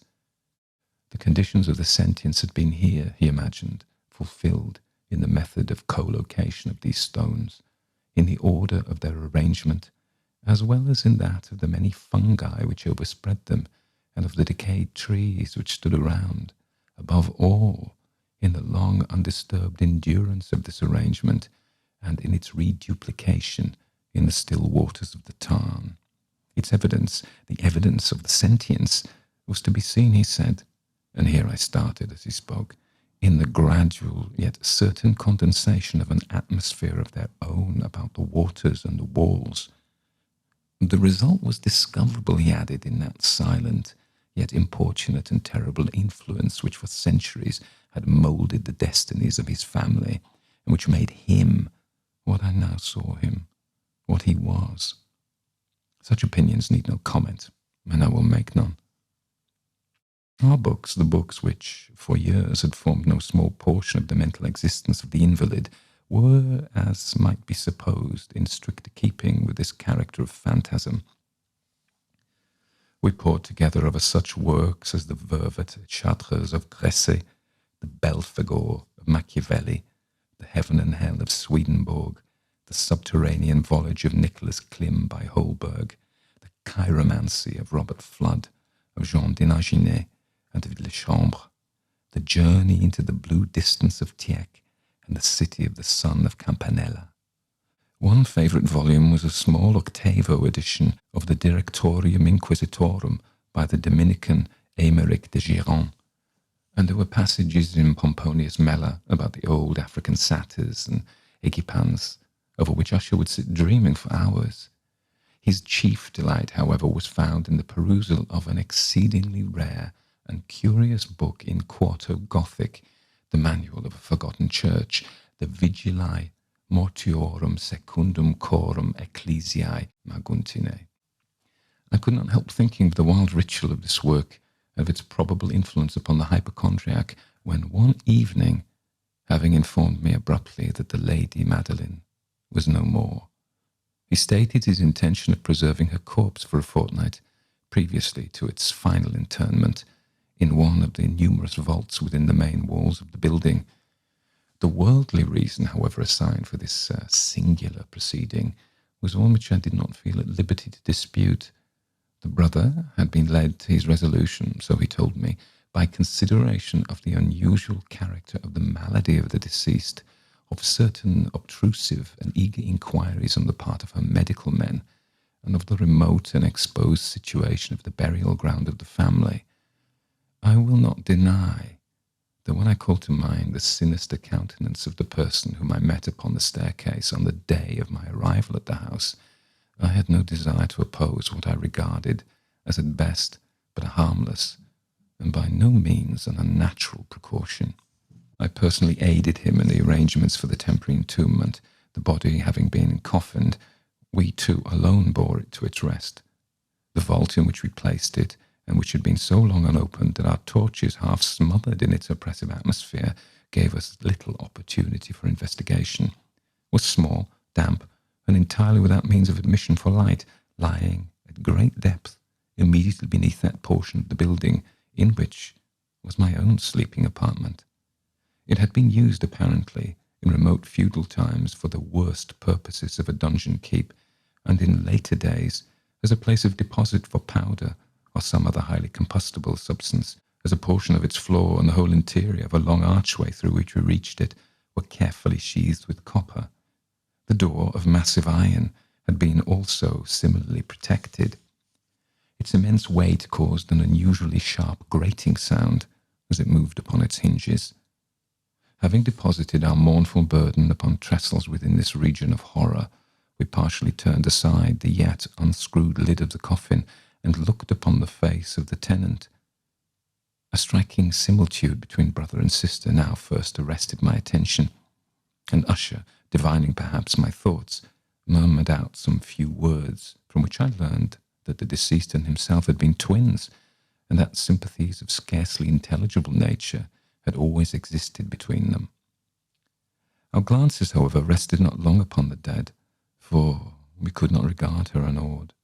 The disease which had thus entombed the lady in the maturity of youth had left as usual in all maladies of a strictly cataleptical character the mockery of a faint blush upon the bosom and the face, and that suspiciously lingering smile upon the lip which is so terrible in death. We replaced and screwed down the lid, and having secured the door of iron, made our way with toil into the scarcely less gloomy apartments of the upper portion of the house. And now, some days of bitter grief having elapsed, an observable change came over the features of the mental disorder of my friend. His ordinary manner had vanished. His ordinary occupations were neglected or forgotten. He roamed from chamber to chamber with hurried, unequal, and objectless step. The pallor of his countenance had assumed, if possible, a more ghastly hue, but the luminousness of his eye had utterly gone out. The once occasional huskiness of his tone was heard no more, and a tremulous quaver, as if of extreme terror, habitually characterized his utterance. There were times indeed when I thought his unceasingly agitated mind was labouring with some oppressive secret to divulge what he struggled for the necessary courage. At times again, I was obliged to resolve all in the mere inexplicable vagaries of madness, for I beheld him gazing upon vacancy for long hours in an attitude of the profoundest attention, as if listening to some imaginary sound. It was no wonder that his condition terrified, that it infected me. I felt creeping upon me by slow, yet certain degrees, the wild influences of his own fantastic yet impressive superstitions. It was, especially upon retiring to bed late in the night of the 7th or 8th day after the placing of the Lady Madeline within a dungeon, that I experienced the full power of such feelings. Sleep came not near my couch, while the hours waned and waned away. I struggled to reason off the nervousness which had dominion over me. I endeavoured to believe that much, if not all of what I felt, was due to the bewildering influence of the gloomy furniture of the room, of the dark and tattered draperies which, tortured into motion by the breath of a rising tempest, swayed fitfully to and fro upon the walls, and rustled uneasily about the decorations of the bed. But my efforts were fruitless. An irrepressible tremor gradually pervaded my frame, and at length there sat upon my very heart an incubus of utterly causeless alarm. Shaking this off with a gasp and a struggle, I uplifted myself upon the pillows, and peering earnestly within the intense darkness of the chamber, hearkened, I know not why, except that an instinctive spirit prompted me, to certain low and indefinite sounds which came through the pauses of the storm at long intervals, I knew not whence. Overpowered by an intense sentiment of horror, unaccountable, yet unendurable, I threw on my clothes with haste, for I felt I should sleep no more during the night, and endeavoured to arouse myself from the pitiable condition to which I had fallen by pacing rapidly to and fro through the apartment. I had taken but few turns in this manner, when a light step upon the adjoining staircase arrested my attention. I presently recognized it as that of Usher. In an instant afterward, he rapped, with a gentle touch, at my door, and entered bearing a lamp. His countenance was, as usual, cadaverously wan, but moreover, there was a species of mad hilarity in his eyes, an evidently restrained hysteria in his whole demeanour. His air appalled me, but anything was preferable to the solitude which I had so long endured, and I even welcomed his presence as a relief. "And you have not seen it?" he said abruptly, after having stared about him for some moments in silence. "You have not then seen it? But stay, you shall." Thus speaking, and having carefully shaded his lamp, he hurried to one of the casements and threw it freely open to the storm. The impetuous fury of the entering gust nearly lifted us from our feet. It was indeed a tempestuous yet sternly beautiful night, and one wildly singular in its terror and its beauty. A whirlwind that apparently collected its force in our vicinity, for there were frequent and violent alterations in the direction of the wind, and the exceeding density of the clouds, which hung so low as to press upon the turrets of the house, did not prevent our perceiving the lifelike velocity with which they flew careering from all points against each other without passing away into the distance. I say that even their exceeding density did not prevent our perceiving this, yet we had no glimpse of the moon or stars, nor was there any flashing forth of the lightning. But the undersurfaces of the huge masses of agitated vapour, as well as all terrestrial objects immediately around us, were glowing in the unnatural light of a faintly luminous and distinctly visible gaseous exhalation which hung about and enshrouded the mansion. "You shall not behold this," said I, shudderingly to Usher, and I led him with gentle violence from the window to a seat. "These appearances which bewilder you are merely electrical phenomena, not uncommon, or it may be that they have their ghastly origin in the rank miasma of that tarn. Let us close this casement. The air is chilling and dangerous to your frame. Here is one of your favourite romances. I will read and you shall listen, and so we will pass away this terrible night together." The antique volume which I had taken up was The Mad Tryst of Sir Lancelot Canning, but I had called it a favourite of Usher's more in sad jest than earnest. For in truth, there is little in its uncouth and unimaginative prolixity which could have had any interest for the lofty and spiritual ideality of my friend. It was, however, the only book immediately at hand, and I indulged a vague hope that the excitement which now agitated the hypochondriac might find relief, for the history of mental disorder is full of similar anomalies, even in the extremeness of the folly which I should read. Could I have judged indeed by the wild, overstrained air of vivacity with which he hearkened, or apparently hearkened, to the words of the tale, I might well have congratulated myself upon the success of my design. I had arrived at that well-known portion of the story where Ethelred, the hero of the tryst, having sought in vain for peaceable admission into the dwelling of the hermit, proceeds to make good an entrance by force. Here it will be remembered the words of the narrative run thus: And Ethelred, who was by nature of a doughty heart, and who was now mighty withal, on account of the powerfulness of the wine which he had drunken, waited no longer to hold parley with the hermit, who, in sooth, was of an obstinate and maliceful turn, but feeling the rain upon his shoulders and fearing the rising of the tempest, uplifted his mace outright, and with blows made quickly room in the plankings of the door for his gauntleted hand, and now pulling therewith sturdily, he so cracked and ripped and tore all asunder, that the noise of the dry and hollow-sounding wood alarumed and reverberated throughout the forest. At the termination of this sentence I started, and for a moment paused, for it appeared to me, although I at once concluded that my excited fancy had deceived me, it appeared to me that from some very remote portion of the mansion there came indistinctly to my ears what might have been, in its exact similarity of character, the echo, but a stifled and dull one certainly, of the very cracking and ripping sound which Sir Lancelot had so particularly described. It was beyond doubt the coincidence alone which had arrested my attention, for, amid the rattling of the sashes of the casements, and the ordinary commingled noises of the still increasing storm, the sound in itself had nothing, surely, which should have interested or disturbed me. I continued my story. But the good champion Ethelred, now entering within the door, was sore enraged and amazed to perceive no signal of the maliceful hermit, but in the stead thereof a dragon of a scaly and prodigious demeanour, and of a fiery tongue, which sate in guard before a palace of gold with a floor of silver, and upon the wall there hung a shield of shining brass with this legend enwritten: Who entereth herein, a conqueror hath been. Who slayeth the dragon, the shield he shall win. And Ethelred uplifted his mace and struck upon the head of the dragon, which fell before him and gave up its pesty breath with a shriek so horrid and harsh, and withal so piercing, that Ethelred had fain to close his ears with his hands against the dreadful noise of it, the like whereof was never before heard.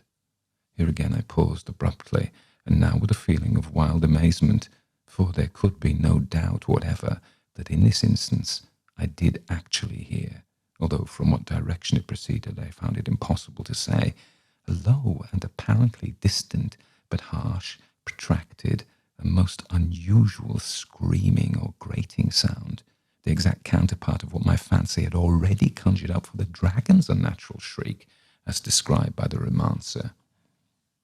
Oppressed as I certainly was upon the occurrence of the sound and most extraordinary coincidence by 1,000 conflicting sensations, in which wonder and extreme terror were predominant, I still retained sufficient presence of mind to avoid exciting by any observation the sensitive nervousness of my companion. I was by no means certain that he had noticed the sounds in question, although assuredly a strange alteration had, during the last few minutes, taken place in his demeanour. From a position fronting my own, he had gradually brought round his chair so as to sit with his face to the door of the chamber, and thus I could but partially perceive his features, although I saw that his lips trembled, as if he were murmuring inaudibly. His head had dropped upon his breast, yet I knew he wasn't asleep. From the wide and rigid opening of the eyes, I caught a glance of it in profile. The motion of his body, too, was at variance with this idea, for he rocked from side to side with a gentle yet constant and uniform sway. Having rapidly taken notice of all of this, I resumed the narrative of Sir Lancelot, which thus proceeded. And now, the champion, having escaped from the terrible fury of the dragon, bethinking himself of the brazen shield, and of the breaking up of the enchantment which was upon it, removed the carcass from out of the way before him, and approached valorously upon the silver pavement of the castle to where the shield was upon the wall, which in sooth tarried not for his full coming, but fell down at his feet upon the silver floor with a mighty, great, and terrible ringing sound. No sooner had these syllables passed my lips than, as if a shield of brass had indeed at the moment fallen heavily upon a floor of silver, I became aware of a distinct, hollow, metallic, and clangorous, yet apparently muffled reverberation. Completely unnerved, I leapt to my feet, but the measured rocking movement of Usher was undisturbed. I rushed to the chair in which he sat. His eyes were bent fixedly before him, and throughout his whole countenance there reigned a stony rigidity, but as I placed my hand upon his shoulder, there came a strong shudder over his whole person. A sickly smile quivered about his lips, and I saw that he spoke in a low, hurried, and gibbering murmur, as if unconscious of my presence. Bending closely over him, I at length drank in the hideous import of his words. Not hear it? Yes, I hear it, and have heard it long, long, long. Many minutes, many hours, many days have I heard it, yet I dared not. Oh, pity me, miserable wretch that I am, I dared not speak. Oh, I have put her living in the tomb. Said I not that my senses were acute? I now tell you that I heard her first feeble movements in the hollow coffin. I heard them many, many days ago. Yet I dared not speak. And now, tonight, Ethelred, the breaking of the hermit's door and the death cry of the dragon and the clangor of the shield, say, rather the rending of her coffin and the grating of the iron hinges of her prison and her struggles within the coppered archway of the vault. Oh, whither shall I fly? Will she not be here anon? Is she not hurrying to upbraid me for my haste? Have I not heard her footstep on the stair? Do I not distinguish that heavy and horrible beating of her heart? Madman! Here he sprang furiously to his feet and shrieked out his syllables as if in the effort he were giving up his soul. Madman, I tell you that she now stands without the door. As if in the superhuman energy of his utterance there had been found the potency of a spell. The huge antique panels to which the speaker pointed threw slowly back.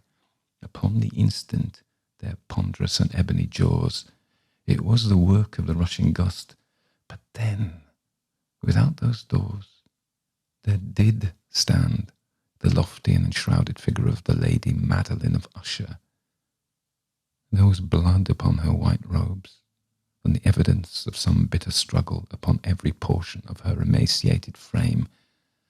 For a moment, she remained trembling and reeling to and fro upon the threshold, then, with a low moaning cry, fell heavily inward upon the person of her brother, and in her violent and now final death agonies bore him to the floor, a corpse, and a victim to the terrors he had anticipated.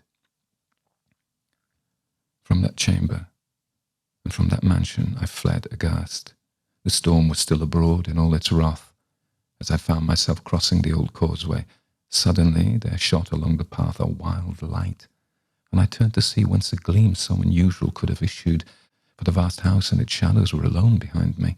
The radiance was that of the full setting and blood-red moon, which now shone vividly through that once barely discernible fissure of which I had before spoken, as extending from the roof of the building in a zigzag direction to the base. While I gazed, this fissure rapidly widened. There came a fierce breath of the whirlwind. The entire orb of the satellite burst at once upon my sight.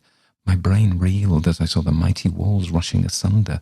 There was a long, tumultuous shouting sound like the voice of 1,000 waters, and the deep and dank tarn at my feet closed sullenly and silently over the fragments of the house of Usher. The Beckoning Fair One, written by Oliver Onions and narrated by Tony Walker. The 3 or 4 to-let boards had stood within the low paling as long as the inhabitants of the little triangular square could remember, and if they had ever been vertical, it was a very long time ago. They now overhung the palings, each at its own angle, and resembled nothing so much as a row of wooden choppers, ever in the act of falling upon some passer-by, yet never cutting off a tenant for the old house from the stream of his fellows. Not that there ever was any great stream through the square. The stream passed a furlong or more away. Beyond the intricacy of tenements and alleys and byways that had sprung up since the old house had been built, hemming it in completely, and probably the house itself was only suffered to stand pending the falling in of a lease or two, when doubtless a clearance would be made of the whole neighbourhood. It was of bloomy old red brick, and built into its walls were the crowns and clasped hands and other insignia of insurance companies long since defunct. The children of the secluded square had swung upon the low gate at the end of the entrance alley until little more than the solid top bar of it remained, and the alley itself ran past boarded basement windows on which tramps had chalked their cryptic marks.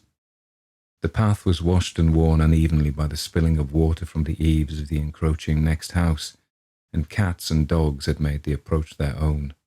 The chances of a tenant did not seem such as to warrant the keeping of the to-let boards in a state of legibility and repair, and as a matter of fact, they were not so kept. For 6 months Oleron had passed the old place twice a day or oftener, on his way from his lodgings to the room 10 minutes' walk away he had taken to work in, and for 6 months no hatchet-like notice board had fallen across his path.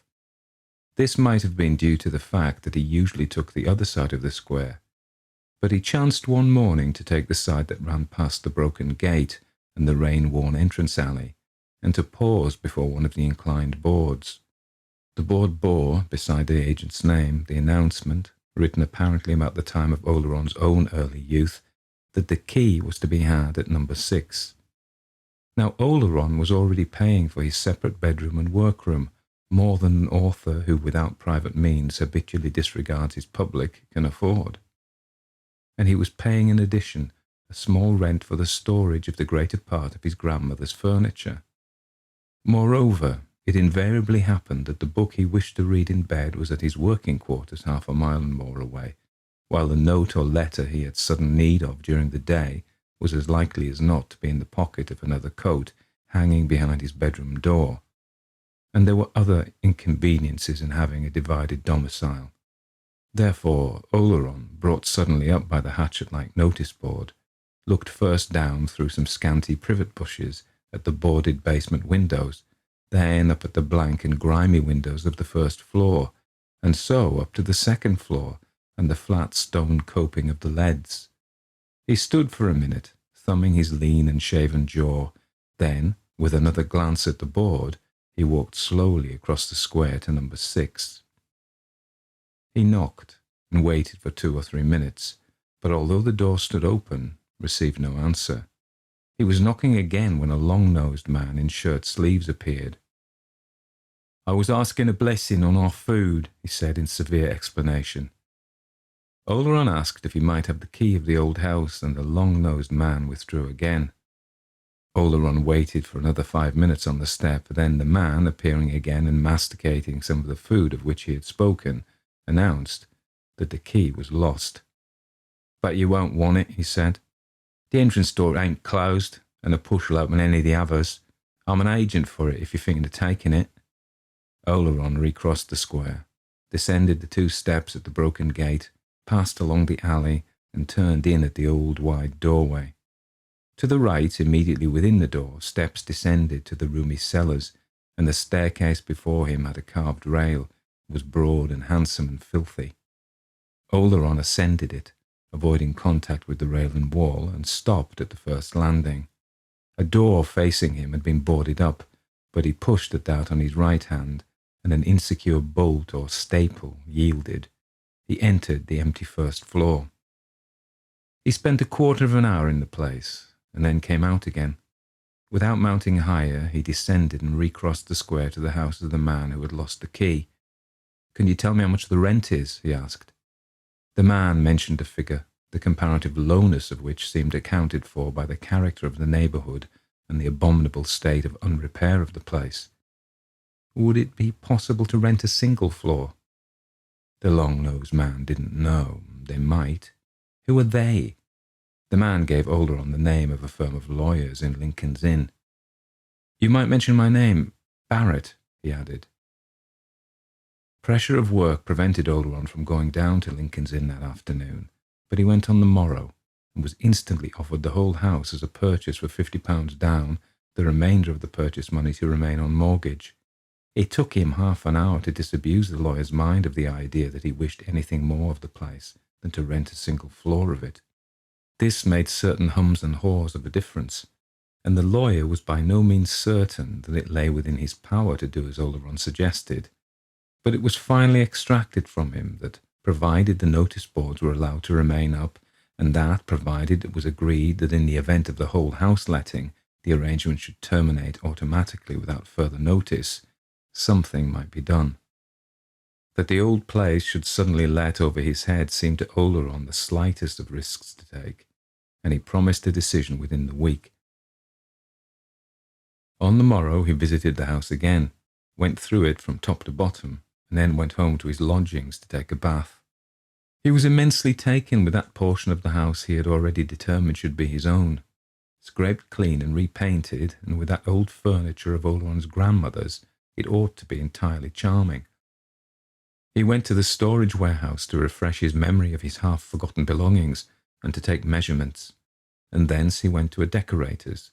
He was very busy with his regular work, and could have wished the notice board had caught his attention either a few months earlier or else later in the year. But the quickest way would be to suspend work entirely until after his removal. A fortnight later, his first floor was painted throughout in a tender elderflower white. The paint was dry, and Algernon was in the middle of his installation.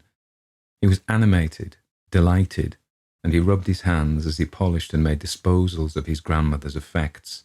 The tall lattice-paned china cupboard with its Derby and Mason and Spode, the large folding Sheraton table, the long, low bookshelves, he had 2 of them copied, the chairs, the Sheffield candlesticks, the riveted rose bowls. These things he set against his newly painted elder white walls of wood panelled in the happiest proportions, and moulded and coffered to the low-seated window recesses in a mood of gaiety and rest that the builders of rooms no longer know. The ceilings were lofty and faintly painted with an old pattern of stars.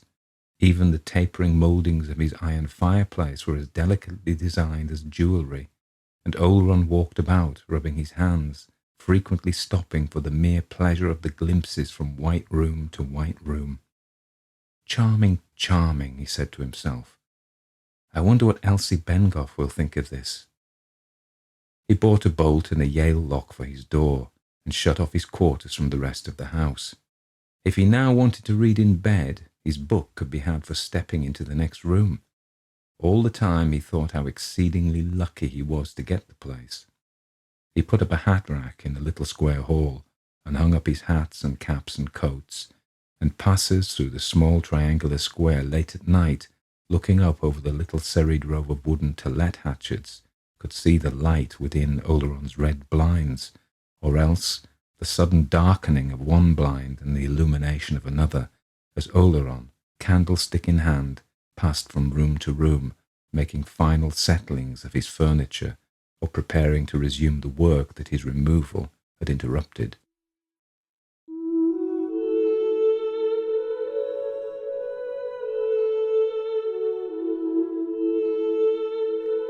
Two. As far as the chief business of his life, his writing, was concerned, Paul Algernon treated the world a good deal better than he was treated by it, but he seldom took the trouble to strike a balance or to compute how far at 44 years of age he was behind his points on the handicap. To have done so wouldn't have altered matters, and it might have depressed Oleron. He had chosen his path and was committed to it beyond possibility of withdrawal. Perhaps he had chosen it in the days when he had been easily swayed by something a little disinterested, a little generous, a little noble, and had he ever thought of questioning himself, he would still have held to it, that a life without nobility and generosity and disinterestedness was no life for him. Only quite recently, and rarely, had he even vaguely suspected that there was more in it than this. But it was no good anticipating the day when he supposed he would reach that maximum point of his powers, beyond which he must inevitably decline, and be left face to face with the question whether it would not have profited him better to have ruled his life by less exigent ideals. In the meantime, his removal into the old house with the insurance marks built into its brick merely interrupted Romilly Bishop at the 15th chapter. As this tall man with a lean ascetic face moved about his new abode, arranging, changing, altering, hardly yet into his working stride again, he gave the impression of almost spinster-like precision and nicety. For 20 years past, in a score of lodgings, garrets, flats, and rooms furnished and unfurnished, he had been accustomed to do many things for himself, and he had discovered that it saves time and temper to be methodical. He had arranged with the wife of the long-nosed Barrett, a stout Welshwoman with a falsetto voice, the Merionethshire accent of which long residence in London had not perceptibly modified, to come across the square each morning to prepare his breakfast, and also to turn the place out on Saturday mornings, and for the rest he even welcomed a little housework as a relaxation from the strain of writing. His kitchen, together with the adjoining strip of an apartment into which a modern bath had been fitted, overlooked the alley at the side of the house, and at one end of it was a large closet with a door and a square sliding hatch in the upper part of the door. This had been a powder closet, and through the hatch the elaborately dressed head had been thrust to receive the click and puff of the powder pistol. Oleron puzzled a little over this closet.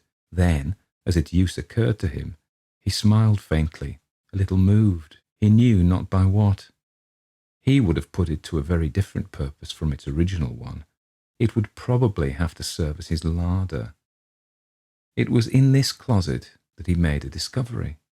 The back of it was shelved, and rummaging on an upper shelf that ran deeply into the wall, Oleron found a couple of mushroom-shaped old wig stands.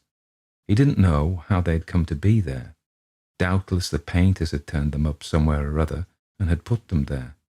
But his 5 rooms as a whole were short of cupboard and closet room, and it was only by the exercise of some ingenuity that he was able to find places for the bestowal of his household linen, his boxes, and his seldom used, but not to be destroyed accumulations of papers.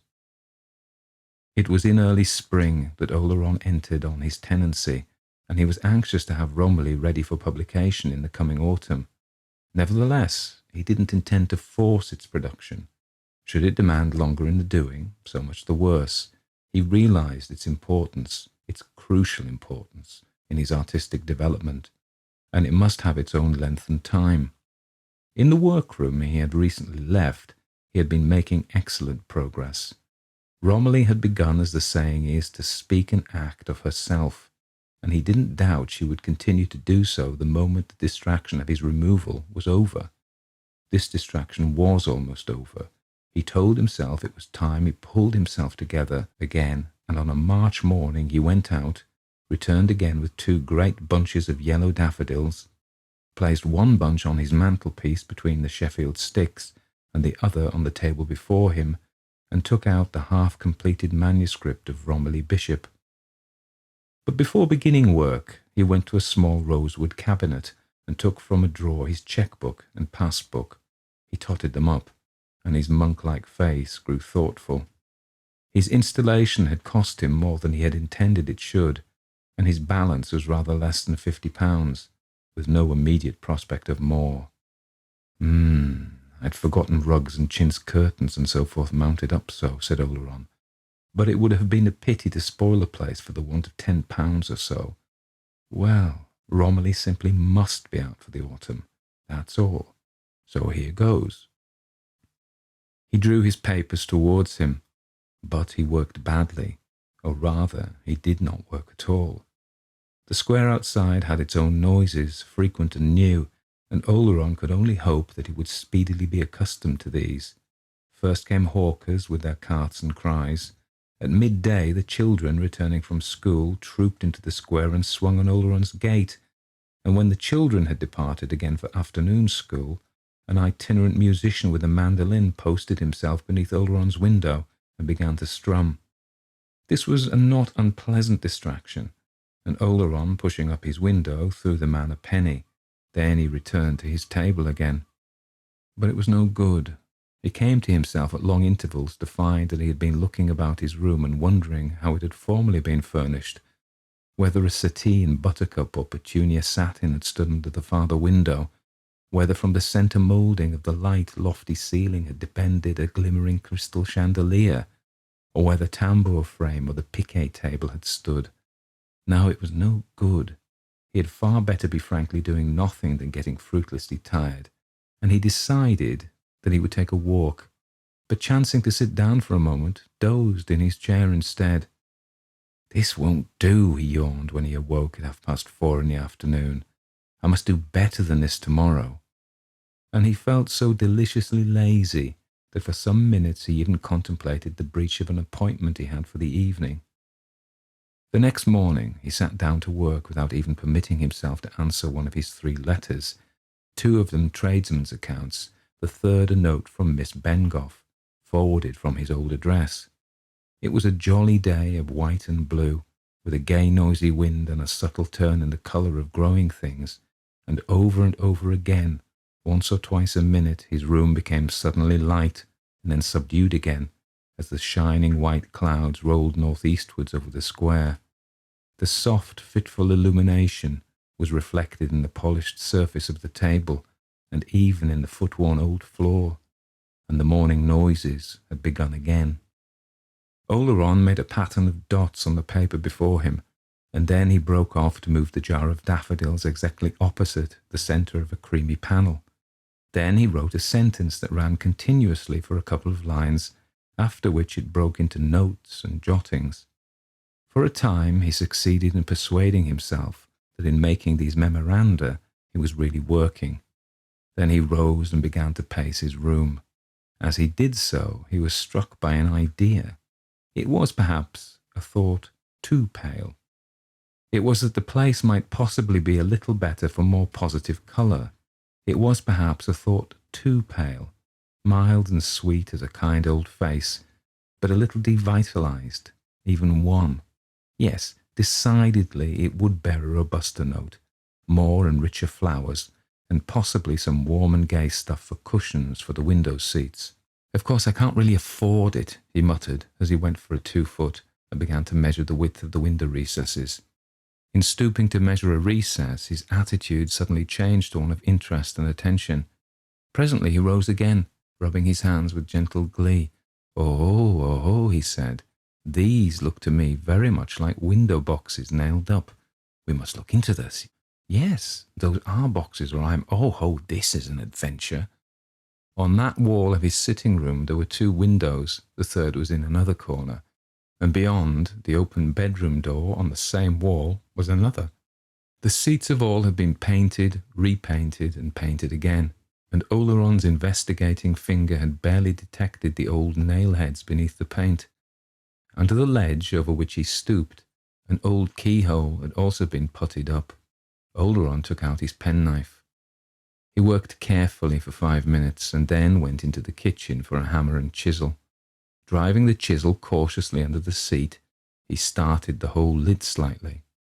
Again, using the penknife, he cut along the hinged edge and outward along the ends, and then he fetched a wedge and a wooden mallet. "Now for our little mystery," he said.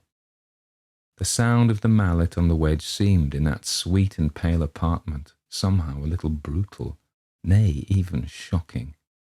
The panelling rang and rattled and vibrated to the blows like a sounding board.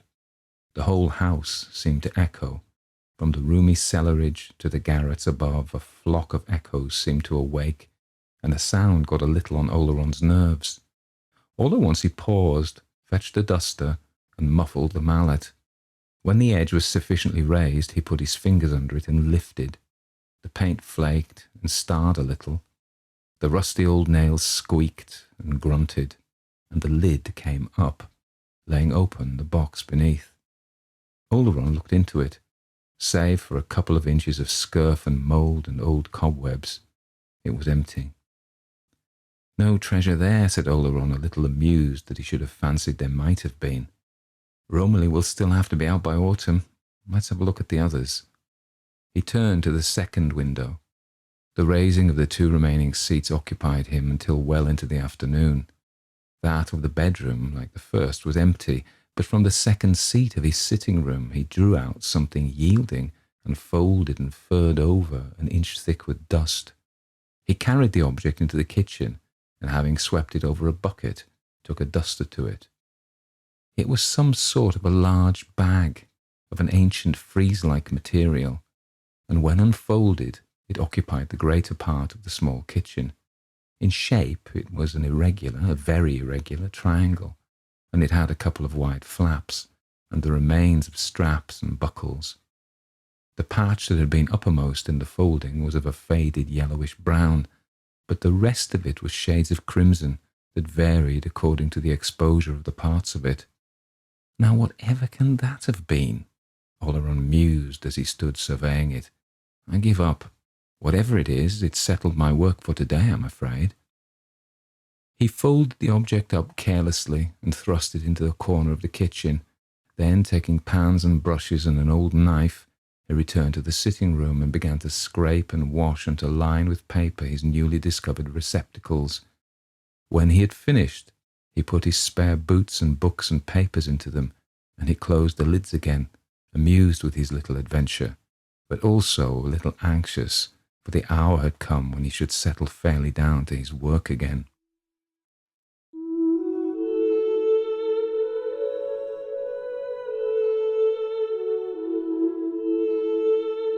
3. It piqued Algernon a little that his friend, Miss Bengough, should dismiss with a glance the place he himself had found so singularly winning. Indeed, she scarcely lifted her eyes to it. But then she had always been more or less like that, a little indifferent to the graces of life, careless of appearances, and perhaps a shade more herself when she ate biscuits from a paper bag than when she dined with greater observance of the conveniences. She was an unattached journalist of 34, large, showy, fair as butter, pink as a dog rose, reminding one of a florist's picked specimen bloom, and given to sudden and ample movements and moist and explosive utterances. She pulled a better living out of the pool, as she expressed it, than Algernon did, and by cunningly disguised puffs of drapers and haberdashers, she pulled also the greater part of her very varied wardrobe. She left small whirlwinds of air behind her when she moved, in which her veils and scarves fluttered and spun. Algernon heard the flurry of her skirts on his staircase and her single loud knock at his door when he had been a month in his new abode. Her garments brought in the outer air, and she flung a bundle of ladies' journals down on a chair. "Don't knock off for me," she said, across a mouthful of large-headed hat-pins as she removed her hat and veil. "I didn't know whether you were straight yet, so I brought some sandwiches for lunch. You've got coffee, I suppose? No, don't get up, I'll find the kitchen." "Oh, that's all right, I'll clear these things away. To tell the truth, I'm rather glad to be interrupted," said Algernon. He gathered his work together and put it away. She was already in the kitchen. He heard the running of water into the kettle. He joined her, and 10 minutes later followed her back to the sitting room with the coffee and sandwiches on a tray. They sat down with the tray on a small table between them. "Well, what do you think of the new place?" Algernon asked as she poured out coffee. Anybody'd think you were going to get married, Paul," he laughed.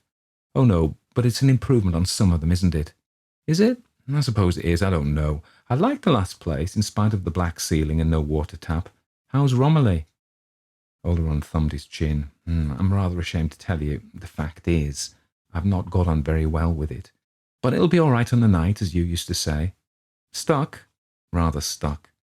"Got any of it you'd care to read to me?" Algernon had long been in the habit of reading portions of his work to Miss Bengough occasionally. Her comments were always quick and practical, sometimes directly useful, sometimes indirectly suggestive.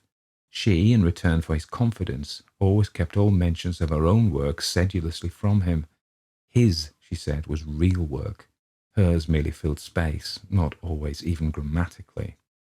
I'm afraid there isn't, Algernon replied, still meditatively dry-shaving his chin. Then he added with a little burst of candour, "The fact is, Elsie, I've not actually written, very much more of it. Any more of it, in fact. But of course, that doesn't mean I haven't progressed. I've progressed, in one sense, rather alarmingly. I'm now thinking of reconstructing the whole thing." Miss Bengough gave a gasp. Reconstructing? Making Romilly herself a different type of woman? Somehow I began to feel that I'm not getting the most out of her. As she stands, I've certainly lost interest in her to some extent. But, Miss Bengough protested, "You had her so real, so living, Paul." Algernon smiled faintly. He had been quite prepared for Miss Bengough's disapproval. He wasn't surprised that she liked Romilly as she at present existed. She would. Whether she realised it or not, there was much of herself in this fictitious creation. Naturally, Romilly would seem real, living to her.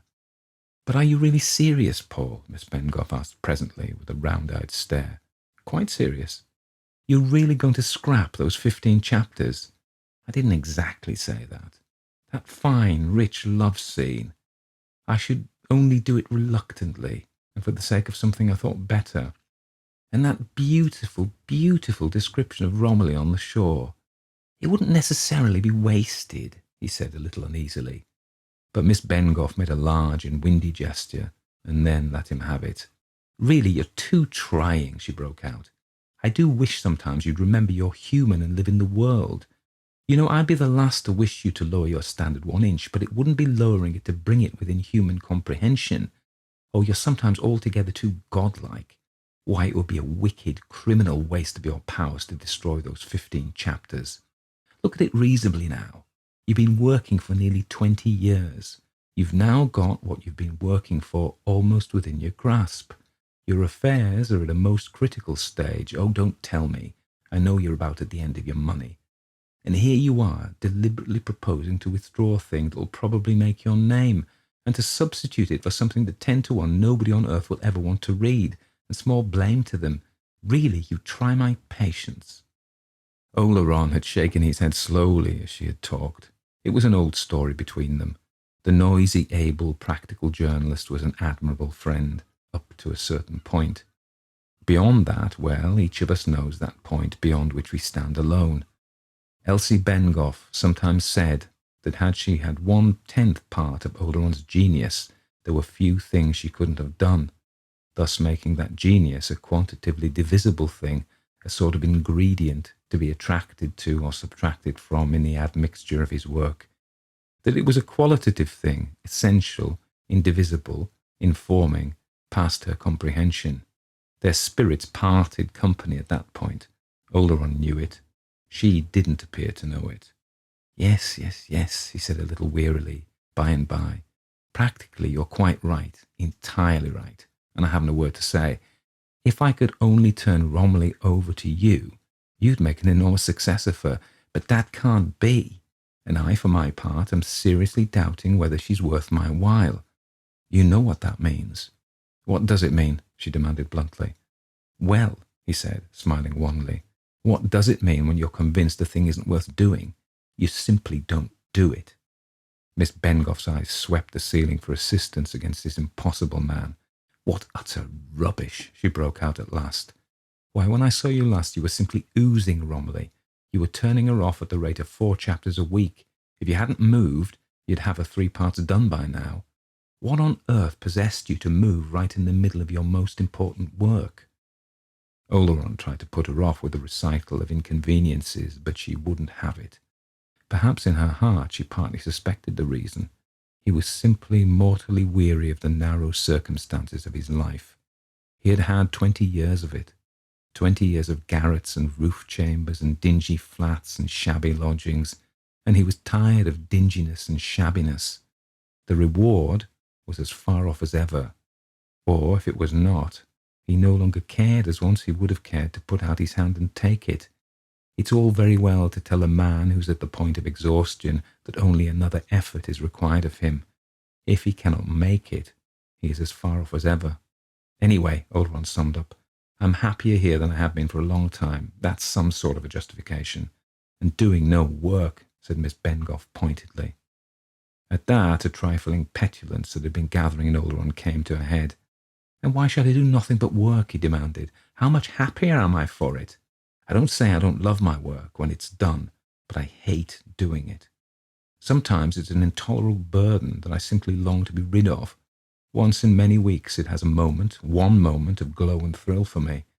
I remember the days when it was all glow and thrill, and now I'm 44, and it's becoming drudgery. Nobody wants it. I'm ceasing to want it myself, and if any ordinary sensible man were to ask me whether I didn't think I was a fool to go on, I think I should agree that I was. Miss Bengough's comely pink face was serious. But you knew all that, Paul, many, many years ago, and you still chose it, she said in a low voice. Well, and how should I have known, he demanded. I didn't know. I was told so. My heart, if you like, told me so, and I thought I knew. Youth always thinks it knows. Then one day it discovers that it's nearly 50. 44, Paul. 44 then.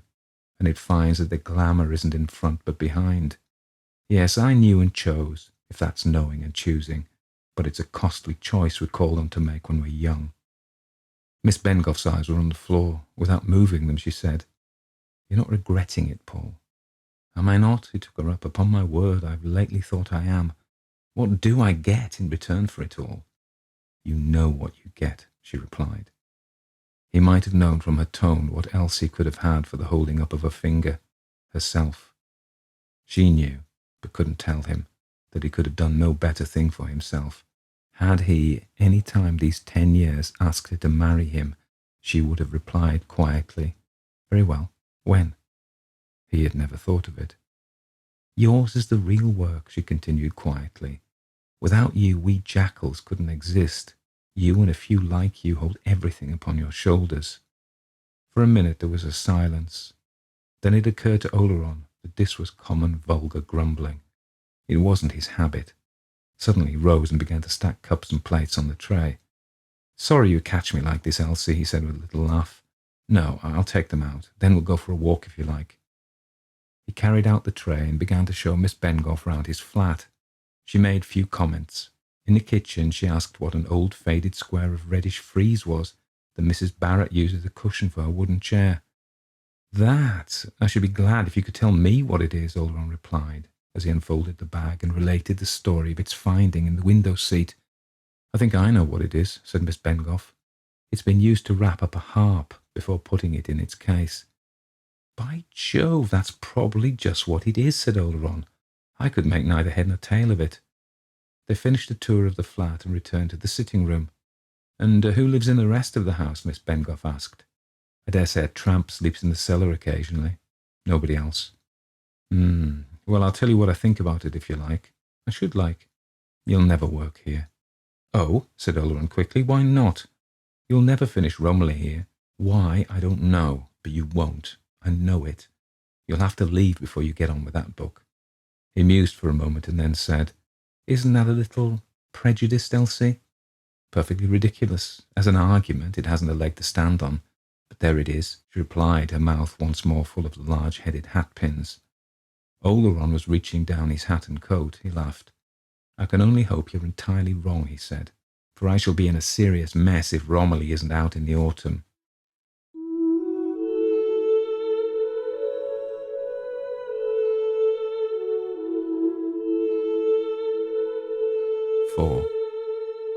As Algernon sat by his fire that evening, pondering Miss Bengough's prognostication that difficulties awaited him in his work, he came to the conclusion that it would have been far better had she kept her beliefs to herself.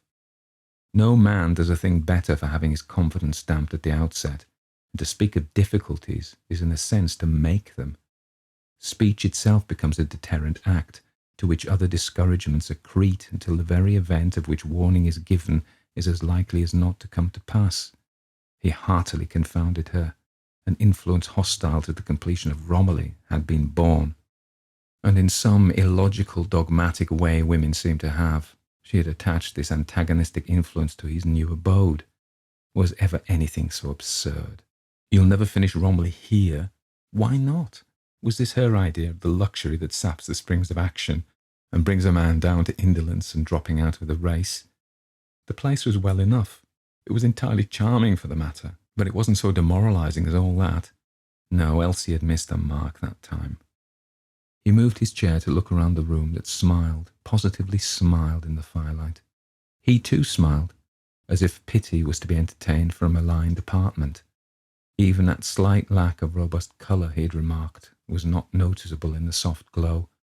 The drawn chintz curtains, they had a flowered and trellised pattern, with baskets and oaten pipes, fell in long, quiet folds to the window seats. The rows of bindings in old bookcases took the light richly. The last trace of sallowness had gone with the daylight, and if the truth must be told, it had been Elsie herself who had seemed a little out of the picture. That reflection struck him a little, and presently he returned to it. Yes, the room had, quite accidentally, done Miss Bengough a disservice that afternoon. It had, in some subtle but unmistakable way, placed her, marked a contrast of qualities. Assuming for the sake of argument the slightly ridiculous proposition that the room in which Algernon sat was characterised by a certain sparsity and lack of vigour, so much the worse for Miss Bengough. She certainly erred on the side of redundancy and general muchness, and if one must contrast abstract qualities, Algernon inclined to the austere in taste. Yes, here Algernon had made a distinct discovery. He wondered had he not made it before.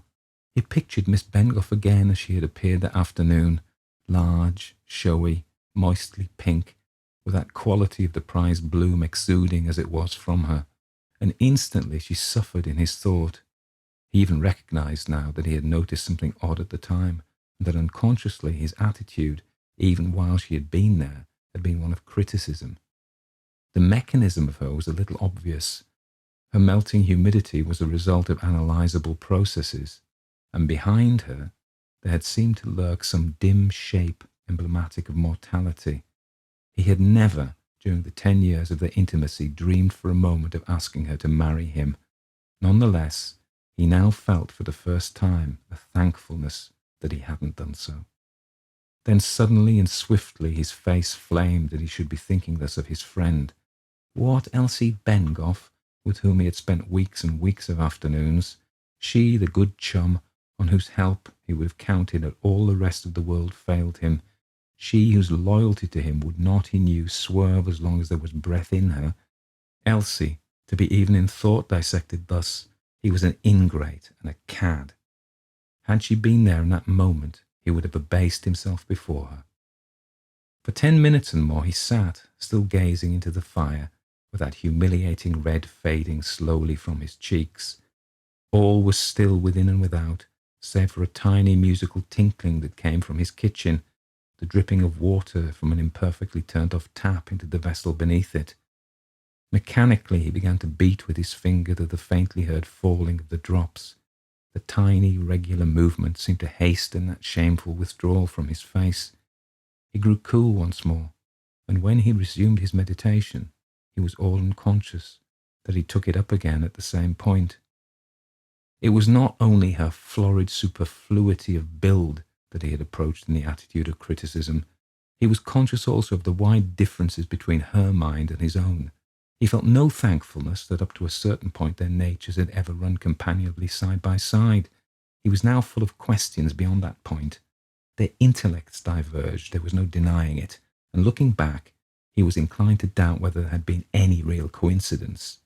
True, he had read his writings to her, and she had appeared to speak comprehendingly and to the point, but what can a man do who, having assumed that another sees as he does, is suddenly brought up sharp by something that falsifies and discredits all that has gone before? He doubted all now.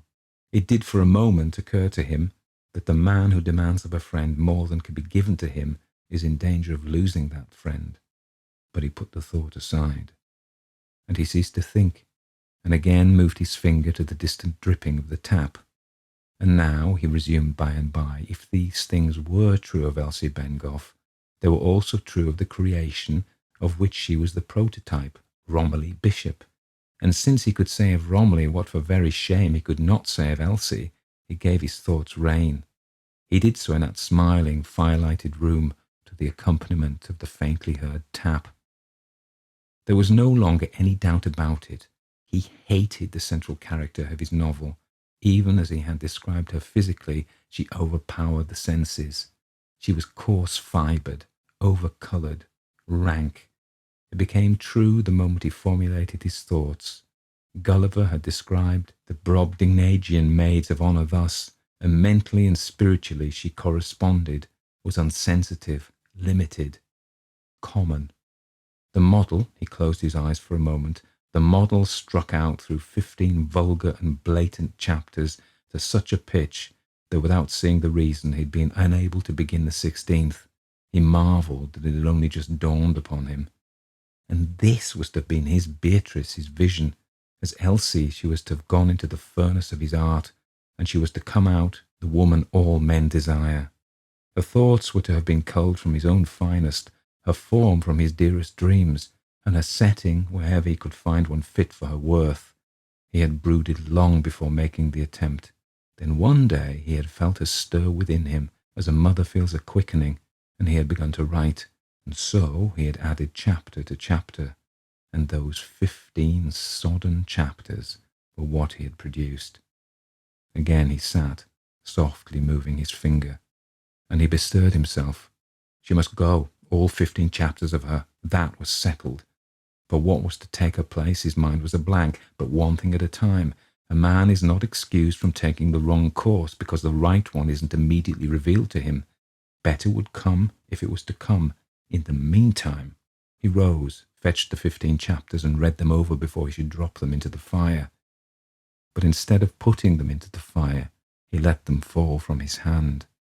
He became conscious of the dripping of the tap again. It had a tinkling gamut of 4 or 5 notes, on which it rang irregular changes, and it was foolishly sweet and dulcimer-like.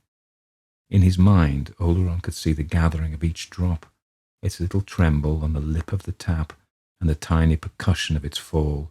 Plink, plunk, minimized almost to inaudibility.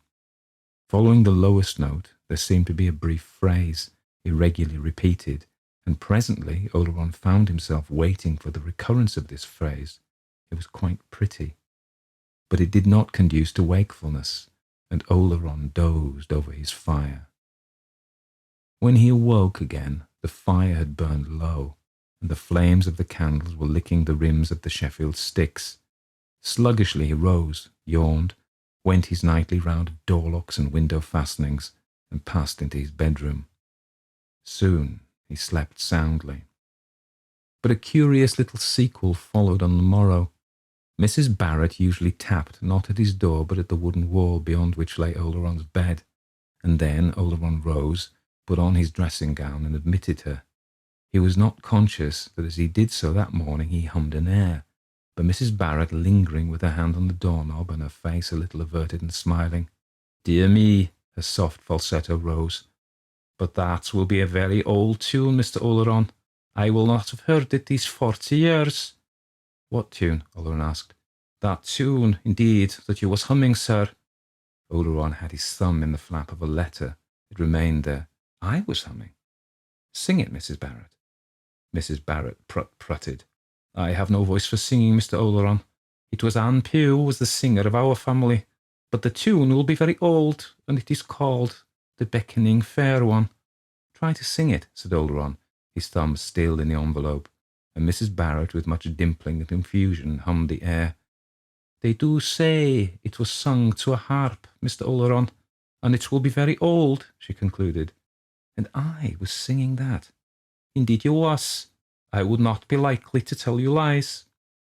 With a "very well, let me have breakfast," Oleron opened his letter, but the trifling circumstance struck him as more odd than he would have admitted to himself. The phrase he had hummed had been that which he had associated with the falling from the tap on the evening before.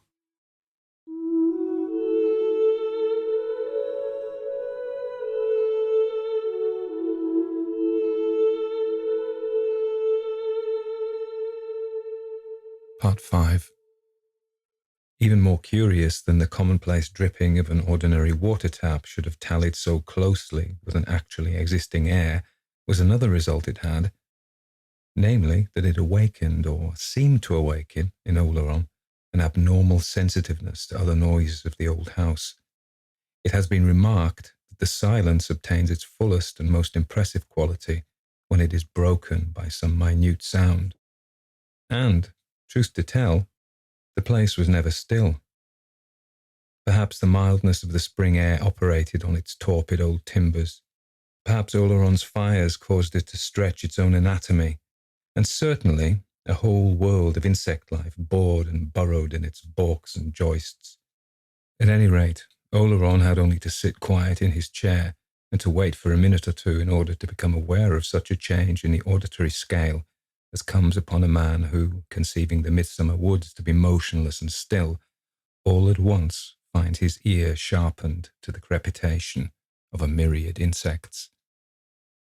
And he smiled to think of man's arbitrary distinction between that which has life and that which has not. Here, quite apart from such recognizable sounds as the scampering of mice, the falling of plaster behind its panelling, and the popping of purses or coffins from his fire, was a whole house talking to him, had he but known its language. Beams settled with a tired sigh into the old mortices, creatures ticked in the walls, joints cracked, boards complained. With no palpable stirring of the air, window sashes changed their positions with a soft knock in their frames. And whether the place had life in this sense or not, it had at all events a winsome personality. It needed but an hour of musing for Oleron to conceive the idea that, as his own body stood in friendly relation to his soul, so, by an extension and an attenuation, his habitation might fantastically be supposed to stand in some relation to himself. He even amused himself with the far-fetched fancy that he might so identify himself with the place that some future tenant, taking possession, might regard it as in a sense haunted. It would be rather a joke if he, a perfectly harmless author, with nothing on his mind worse than a novel he had discovered he must begin again, should turn out to be laying the foundation of a future ghost. In proportion, however, as he felt this growing attachment to the fabric of his abode, Elsie Bengough, from being merely unattracted, began to show a dislike of the place that was more and more marked, and she did not scruple to speak of her aversion. "It doesn't belong to today at all, and for you, especially, it's bad," she said with decision. "You're only too ready to let go your hold on actual things and to slip into apathy. You ought to be in a place with concrete floors and a patent gas meter and a tradesman's lift, and it would do you all the good in the world if you had a job that made you scramble and rub elbows with your fellow men. Now, if I could get you a job for, say, 2 or 3 days a week, one that would allow you heaps of time for your proper work, would you take it?" Somehow, Oleron resented a little being diagnosed like this. He thanked Miss Bengough, but without a smile. "Thank you, but I don't think so. After all, each of us has his own life to live," he couldn't refrain from adding. "His own life to live? How long is it since you were out, Paul?" "About 2 hours. I don't mean to buy stamps or to post a letter. How long is it since you had anything like a stretch?" "Oh, some little time, perhaps, I don't know." "Since I was here last? I haven't been out much. And has Romilly progressed much better for your being cooped up?" "I think she has. I'm laying the foundations of her. I shall begin the actual writing presently." It seemed as if Miss Bengough had forgotten their tussle about the first Romilly. She frowned, turned half away, and then quickly turned again.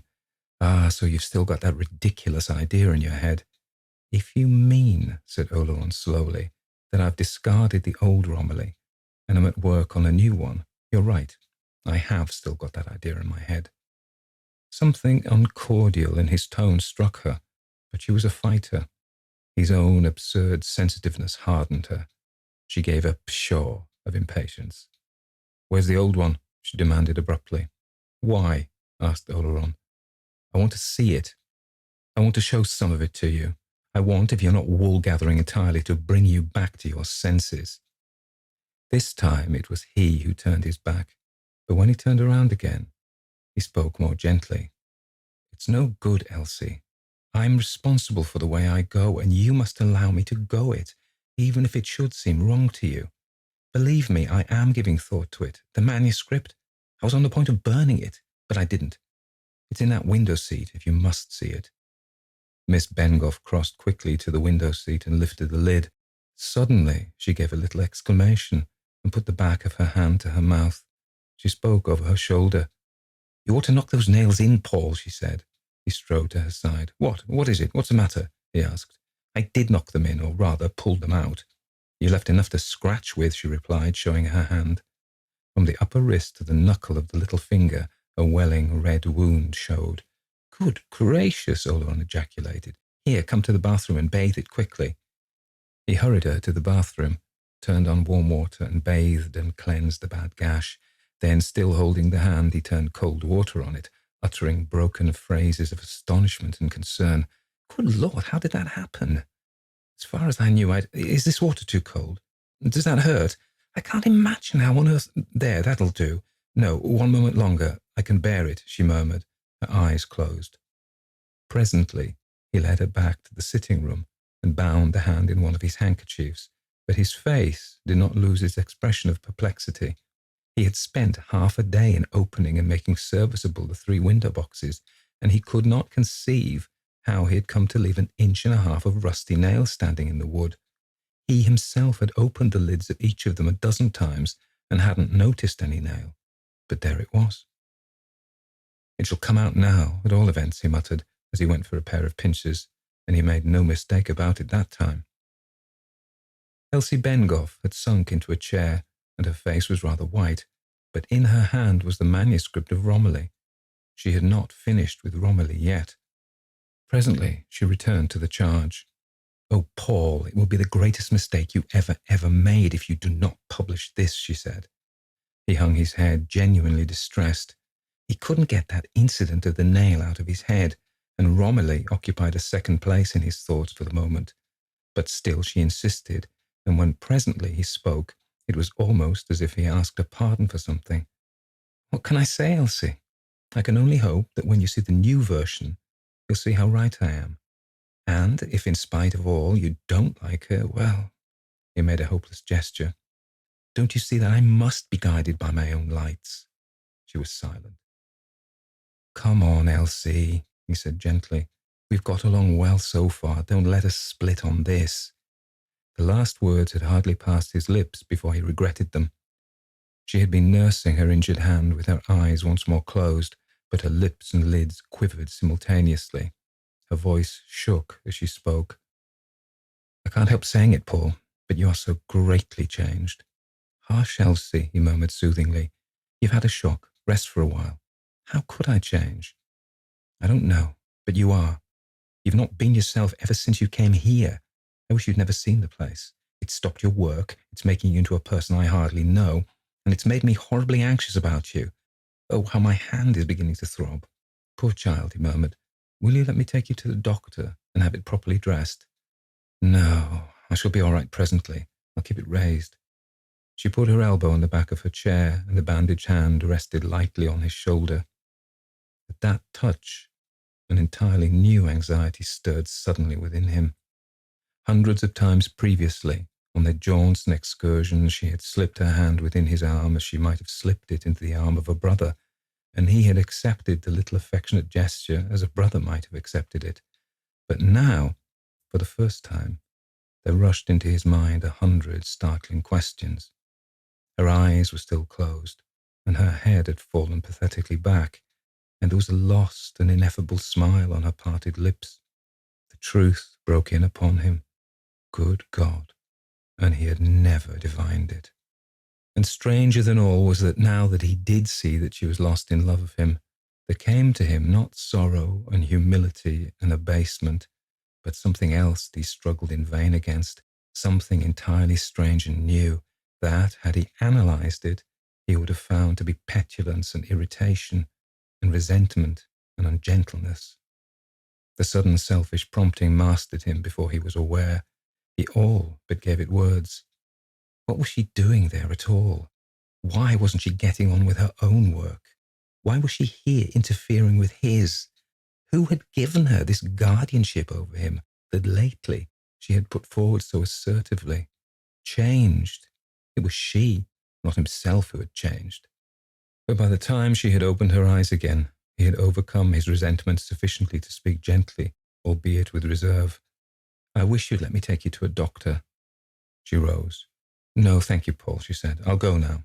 If I need a dressing, I'll get one. Take the other hand, please. Goodbye. He didn't attempt to detain her. He walked with her to the foot of the stairs. Halfway along the narrow alley, she turned. It will be a long way to come if you happen not to be in, she said. I'll send you a postcard the next time. At the gate, she turned again. Leave here, Paul, she said with a mournful look. Everything's wrong with this house.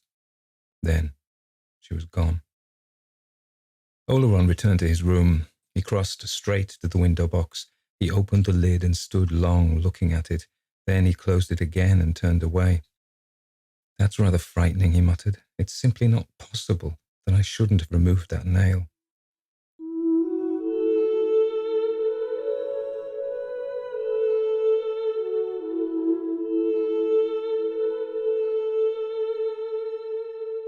Six. Oleron knew very well what Elsie had meant when she had said that her next visit would be preceded by a postcard. She, too, had realized that at last he knew, and didn't want her. It gave him a miserable, pitiful pang, therefore, when she came again within a week, knocking at the door unannounced. She spoke from the landing. She didn't intend to stay, she said, and he had to press her before she would so much as enter. Her excuse for calling was that she had heard of an inquiry for short stories that he might be wise to follow up. He thanked her. Then, her business being over, she seemed anxious to get away again. Oleron did not seek to detain her, even though he saw through the pretext of the stories, and he accompanied her down the stairs. But Elsie Bengough had no luck whatever in that house. A second accident befell her. Halfway down the staircase, there was the sharp sound of splintering wood, and she checked a loud cry. Oleron knew the woodwork to be old, but he himself had ascended and descended frequently enough without mishap. Elsie had put her foot through one of the stairs. He sprang to her side in alarm. Oh, I say, my poor girl! She laughed hysterically. It's my weight. I know I'm getting fat. Keep still. Let me clear these splinters away, he muttered between his teeth. She continued to laugh and sob that it was her weight. She was getting fat. He thrust downwards at the broken boards. The extrication was no easy matter, and her torn boot showed him how badly the foot and ankle within it must be abraded. Good God, he muttered over and over again. I shall be too heavy for anything soon, she sobbed and laughed. But she refused to reascend and to examine her hurt. No, let me go quickly, she repeated. But it's a frightful gash. No, not so bad. Let me get away quickly. I'm not wanted. At her words, that she was not wanted, his head dropped as if she had given him a buffet. Elsie, he choked brokenly and shocked. But she, too, made a quick gesture as if she put something violently aside. Oh, Paul, not that. Not you. Of course I do mean that, too, in a sense. Oh, you know what I mean. But if the other can't be... Spare me this now. I wouldn't have come, but I did try to keep away. It was intolerable, heartbreaking, but what could he do? What could he say? He didn't love her. Let me go, I'm not wanted. Let me take away what's left of me. Dear Elsie, you are very dear to me. But again she made the gesture as of putting something violently aside. No, not that, not anything less. Don't offer me anything less. Leave me a little pride. Let me get my hat and coat. Let me take you to a doctor, he muttered. But she refused. She refused even the support of his arm. She gave another unsteady laugh. I'm sorry I broke your stairs, Paul. You will go and see about the short stories, won't you? He groaned. Then, if you won't see a doctor, will you go across the square and let Mrs. Barrett look at you? Look, there's Barrett passing now. The long-nosed Barrett was looking curiously down the alley, but as Oleron was about to call him, he made off without a word. Elsie seemed anxious for nothing so much as to be clear of the place, and finally promised to go straight to a doctor, but insisted on going alone. Goodbye, she said. And Oleron watched her until she was past the hatchet-like toilette boards, as if he feared that even they might fall upon her and maim her. That night, Oleron didn't dine. He had far too much on his mind. He walked from room to room of his flat, as if he could have walked away from Elsie Bengoff's haunting cry that still rang in his ears. I'm not wanted. Don't offer me anything less. Let me take away what's left of me. Oh, if he could only have persuaded himself that he loved her. He walked until twilight fell. Then, without lighting candles, he stirred up the fire and flung himself into a chair. Poor, poor Elsie. But even while his heart ached for her, it was out of the question. If only he'd known, if only he'd used common observation. But those walks, those sisterly takings of the arm, what a fool he had been. Well, it was too late now. It was she, not he, who must now act by keeping away. He would help her all he could. He himself would not sit in her presence. If she came, he would hurry her out again as fast as he could. Poor, poor Elsie. His room grew dark, the fire burned dead, and he continued to sit, wincing from time to time as a fresh tortured phrase rang again in his ears. Then, suddenly, he knew not why, he found himself anxious for her in a new sense, uneasy about her personal safety. A horrible fancy that even then she might be looking over an embankment down into the dark water, that she might even now be glancing up at the hook on the door, took him. Women had been known to do these things. Then there'd be an inquest, and he himself would be called upon to identify her, and would be asked how she had come by an ill-healed wound on the hand and a bad abrasion of the ankle. Barrett would say that he had seen her leaving his house. Then he recognized that his thoughts were morbid. By an effort of will, he put them aside and sat for a while listening to the faint creakings and tickings and rappings within his panelling. If only he could have married her. But he couldn't. Her face had risen before him again as he had seen it on the stairs, drawn with pain and ugly and swollen with tears. Ugly, yes, positively blubbered. If tears were women's weapons, as they were said to be, such tears were weapons turned against themselves.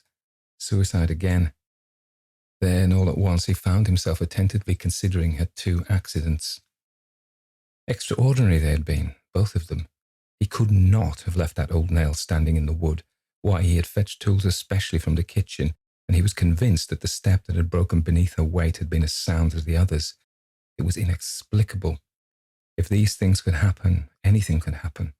There was not a beam nor a jamb in the place that might not fall without warning, not a plank that might not crash inwards, not a nail that might not become a dagger. The whole place was full of life even now. As he sat there in the dark, he heard its crowds of noises, as if the house had been one great microphone. Only half conscious that he did so, he had been sitting for some time identifying these noises, attributing each crack or creak or knock its material cause. But there was one noise, which again, not fully conscious of the omission, he had not sought to account for. It had last come some minutes ago. It came again now. A sort of soft, sweeping rustle. It seemed to hold an almost inaudibly minute crackling. For half a minute or so, it had Oleron's attention. Then his heavy thoughts were of Elsie Bengoff again. He was nearer to loving her in that moment than he had ever been. He thought how to some men their loved ones were but the dearer for those poor mortal blemishes that tell us we are but sojourners on earth, with a common fate not far distant that makes it hardly worthwhile to do anything but love for the time remaining. Strangling sobs, blearing tears, bodies buffeted by sickness, hearts and minds callous and hard with the rubs of the world. How little love there would be were these things a barrier to love. In that sense, he did love Elsie Bengoff. What her happiness had never moved in him, her sorrow almost awoke. Suddenly, his meditation went. His ear had once more become conscious of that soft and repeated noise, the long sweep with the almost inaudible crackle in it. Again and again it came with a curious insistence and urgency. It quickened a little as he became increasingly attentive. It seemed to Oleron that it grew louder. All at once, he started bolt upright in his chair, tense and listening. The silky rustle came again. He was trying to attach it to something.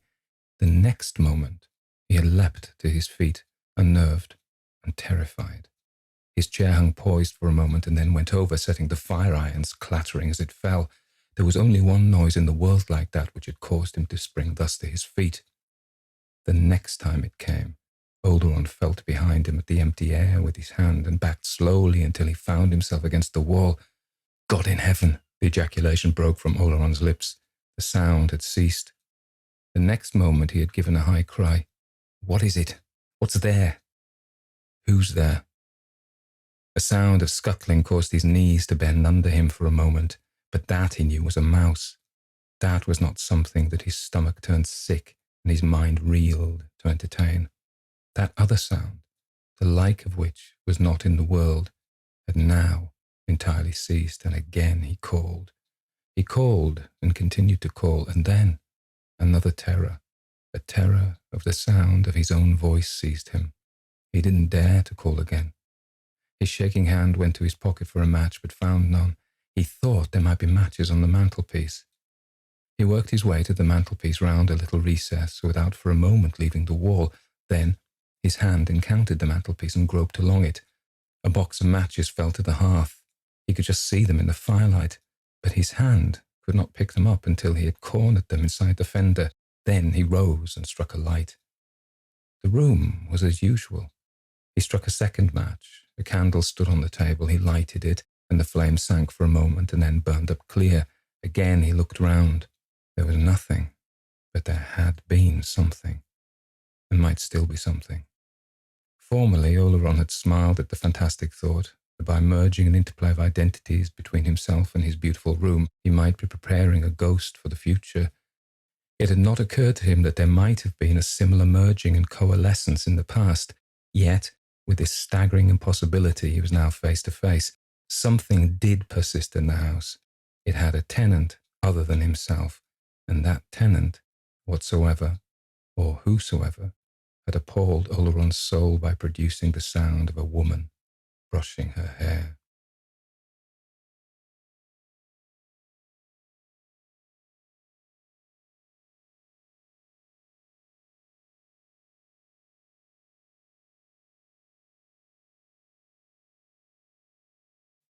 Seven. Without quite knowing how he came to be there, Algernon found himself striding over the loose board he had temporarily placed on the step broken by Miss Bengough. He was hatless, and descending the stairs. Not until later did there return to him a hazy memory that he had left the candle burning on the table, had opened the door no wider than was necessary to allow the passage of his body, and had sidled out, closing the door softly behind him. At the foot of the stairs another shock awaited him. Something dashed with a flurry up from the disused cellars and disappeared out of the door.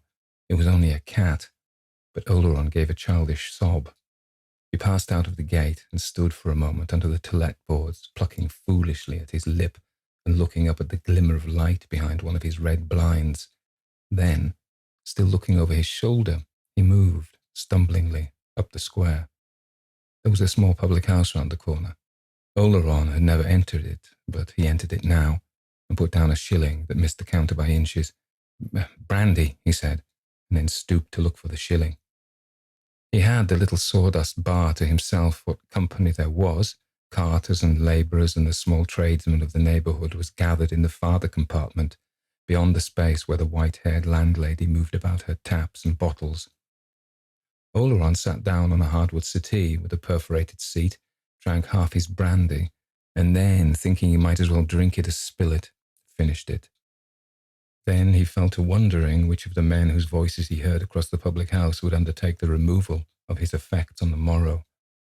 In the meantime, he ordered more brandy, for he did not intend to go back to that room where he had left the candle burning. Oh no, he couldn't have faced even the entry in the staircase with the broken step, certainly not that pith-white, fascinating room. He would go back for the present to his old arrangement of workroom and separate sleeping quarters. He would go to his old landlady at once, presently, when he had finished his brandy, and see if she could put him up for the night. His glass was empty now. He rose, had it refilled, and sat down again. And if anybody asked his reason for removing again, oh, he had reason enough. nails that put themselves back into wood again and gashed people's hands, steps that broke when you trod on them, and women who came into a man's place and brushed their hair in the dark were reasons enough. He was querulous and injured about it all. He had taken the place for himself, not for invisible women to brush their hair in. That lawyer fellow in Lincoln's Inn should be told so too before many hours were out. It was outrageous, letting people in for agreements like that. A cut glass partition divided the compartment where Oleron sat from the space where the white-haired landlady moved, but it stopped 7 or 8 inches above the level of the counter. There was no partition at the further bar. Presently, Oleron, raising his eyes, saw that faces were watching him through the aperture. The faces disappeared when he looked at them.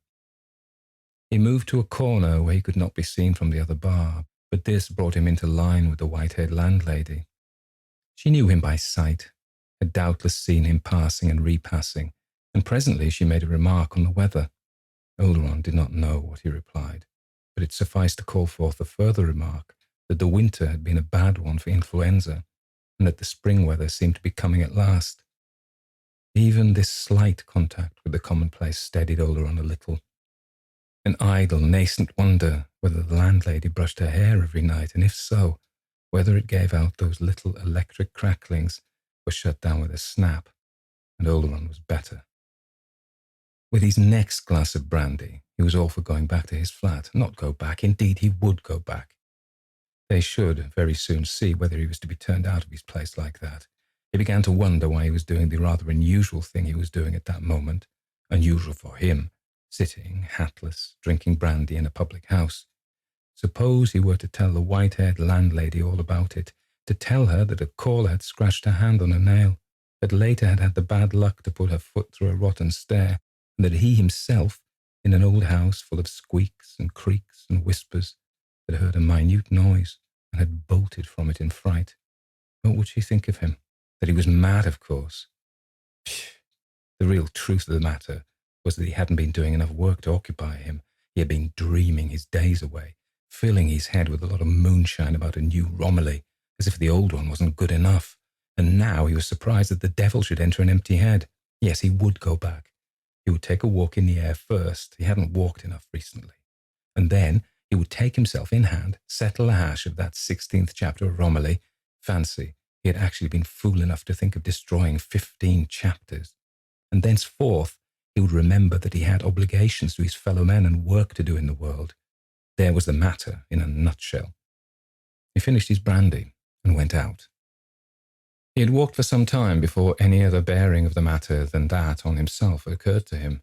At first, the fresh air had increased the heady effect of the brandy he had drunk, but afterwards his mind grew clearer than it had been since morning, and the clearer it grew, the less final did his boastful self-assurances become, and the firmer his conviction that, when all explanations had been made, there remained something that could not be explained. His hysteria of an hour before had passed. He grew steadily calmer, but the disquieting conviction remained. Deep fear took possession of him. It was a fear for Elsie. But something in this place was inimical to her safety. Of themselves, her 2 accidents might not have persuaded him of this, but she herself had said it. I'm not wanted here. And she had declared that there was something wrong with the place. She had seen it before he had. Well and good. One thing stood out clearly, namely, that if this was so, she must be kept away for quite another reason than that which had so confounded and humiliated Oleron. Luckily, she had expressed her intention of staying away. She must be held to that intention. He must see to it. And he must see to it all the more that he now saw his first impulse never to set foot in the place again was absurd. People didn't do that kind of thing. With Elsie made secure, he could not, with any respect to himself, suffer himself to be turned out by a shadow, nor even by a danger merely because it was a danger. He had to live somewhere, and he would live there. He must return. He mastered the faint chill of fear that came with the decision and turned in his walk abruptly. Should fear grow on him again, he would perhaps take 1 more glass of brandy. But by the time he reached the short street that led to the square, he was too late for more brandy. The little public house was still lighted, but closed. and 1 or 2 men were standing talking on the curb. Oleron noticed that a sudden silence fell on them as he passed, and he noticed further that the long-nosed Barrett, whom he passed a little lower down, did not return his good night. He turned in at the broken gate, hesitated, merely an instant in the alley, and then mounted his stairs again. Only an inch of candle remained in the Sheffield stick, and Oleron did not light another one. Deliberately, he forced himself to take it up, to make the tour of his 5 rooms before retiring. It was as he returned from the kitchen across his little hall that he noticed that a letter lay on the floor. He carried it into his sitting room and glanced at the envelope before opening it. It was unstamped and had been put into the door by hand. His handwriting was clumsy, and it ran from beginning to end without a comma or period. Oleron read the first line, turned to the signature, and then finished the letter. It was from the man Barrett, and it informed Oleron that he, Barrett, would be obliged if Mr. Oleron would make other arrangements for the preparing of his breakfasts and the cleaning out of his place. The sting lay in the tail, that is to say, the postscript. This consisted of a text of scripture. It embodied an allusion that could only be to Elsie Bengough. A seldom-seen frown had cut deeply into Oleron's brow. So that was it. Very well. They would see about that on the morrow. For the rest, this seemed merely another reason why Elsie should keep away. Then his suppressed rage broke out. The foul-minded lot. The devil himself could not have given a leer at anything that had ever passed between Paul Oleron and Elsie Bengough, yet this nosing rascal must be prying and talking. Oleron crumpled the paper up, held it in the candle flame, and then ground the ashes under his heel. One useful purpose, however, the letter had served. It had created in Oleron a wrathful blaze that effectually banished pale shadows. Nevertheless, one other puzzling circumstance was to close the day. As he undressed, he chanced to glance at his bed. The coverlets bore an impression as if somebody had lain on them. Oleron couldn't remember that he himself had lain down during the day. Offhand, he would have said that certainly he had not, but after all, he could not be positive. His indignation for Elsie, acting possibly with the residue of the brandy in him, excluded all other considerations, and, as he put down his candle, lay down and passed immediately into a deep and dreamless sleep, which, in the absence of Mrs. Barrett's morning call, lasted almost once round the clock.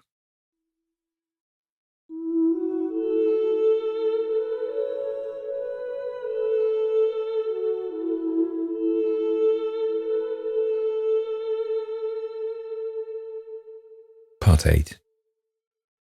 To the man who pays heed to that voice within him, which warns him that twilight and danger are settling over his soul, terror is apt to appear an absolute thing, against which his heart must be safeguarded in a twink unless there is to take place an alteration in the whole range and scale of his nature. Mercifully, he has never far to look for safeguards. Of the immediate and small and common and momentary things of life, of usages and observances and modes and conventions, he builds up fortifications against the powers of darkness. He is even content that not terror only, but joy also should be for working purposes be placed in the category of the absolute things, and the last treason he will commit will be that breaking down of terms and limits that strikes not at one man, but at the welfare of the souls of all. In his own person, Oleron began to commit this treason. He began to commit it by admitting the inexplicable and horrible to an increasing familiarity. He did it insensibly, unconsciously, by a neglect of the things that he now regarded it as an impertinence in Elsie Bengough to have prescribed. 2 months before, the words "a haunted house" applied to his lovely, bemusing dwelling would have chilled his marrow. Now, his scale of sensation becoming depressed, he could ask, "Haunted by what?" and remain unconscious that horror, when it can be proved to be relative, by so much loses its proper quality. He was setting aside the landmarks. Mists and confusion had begun to enwrap him. And he was conscious of nothing so much as of a voracious inquisitiveness. He wanted to know. He was resolved to know. Nothing but the knowledge would satisfy him, and craftily he cast about for means whereby he might attain it. He might have spared his craft. The matter was the easiest imaginable. As in time past he had known in his writing moments when his thoughts had seemed to rise of themselves and to embody themselves in words not to be altered afterwards, so now the questions he put himself seemed to be answered even in the moment of their asking. There was exhilaration in the swift, easy processes. He had known no such joy in his own power since the days when his writing had been a daily freshness and a delight to him. It was almost as if the course he must pursue was being dictated to him. And the first thing he must do, of course, was to define the problem.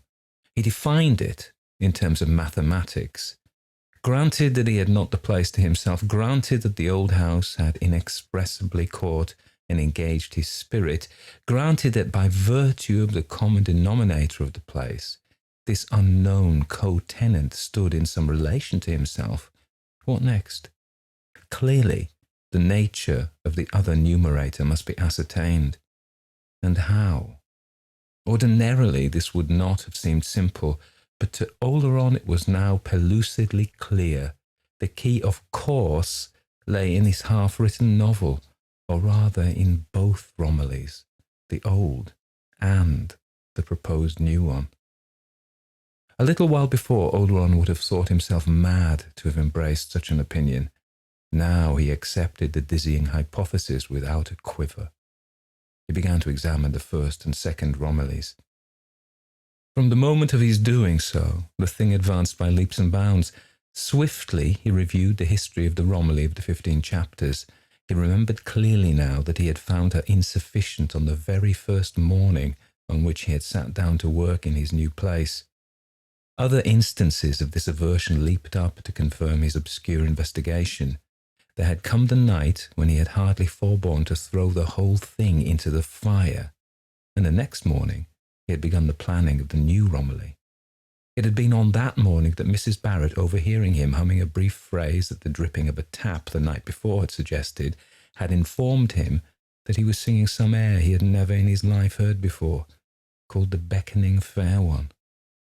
The Beckoning Fair One. With scarcely a pause in thought, he continued.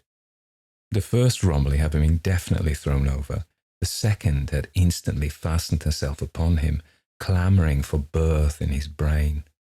He even fancied now, looking back, that there had been something like passion, hate almost, in the supplanting, and that more than once a stray thought given to his discarded creation had, it was astonishing how credible Algernon found the almost unthinkable idea, had offended the supplanter.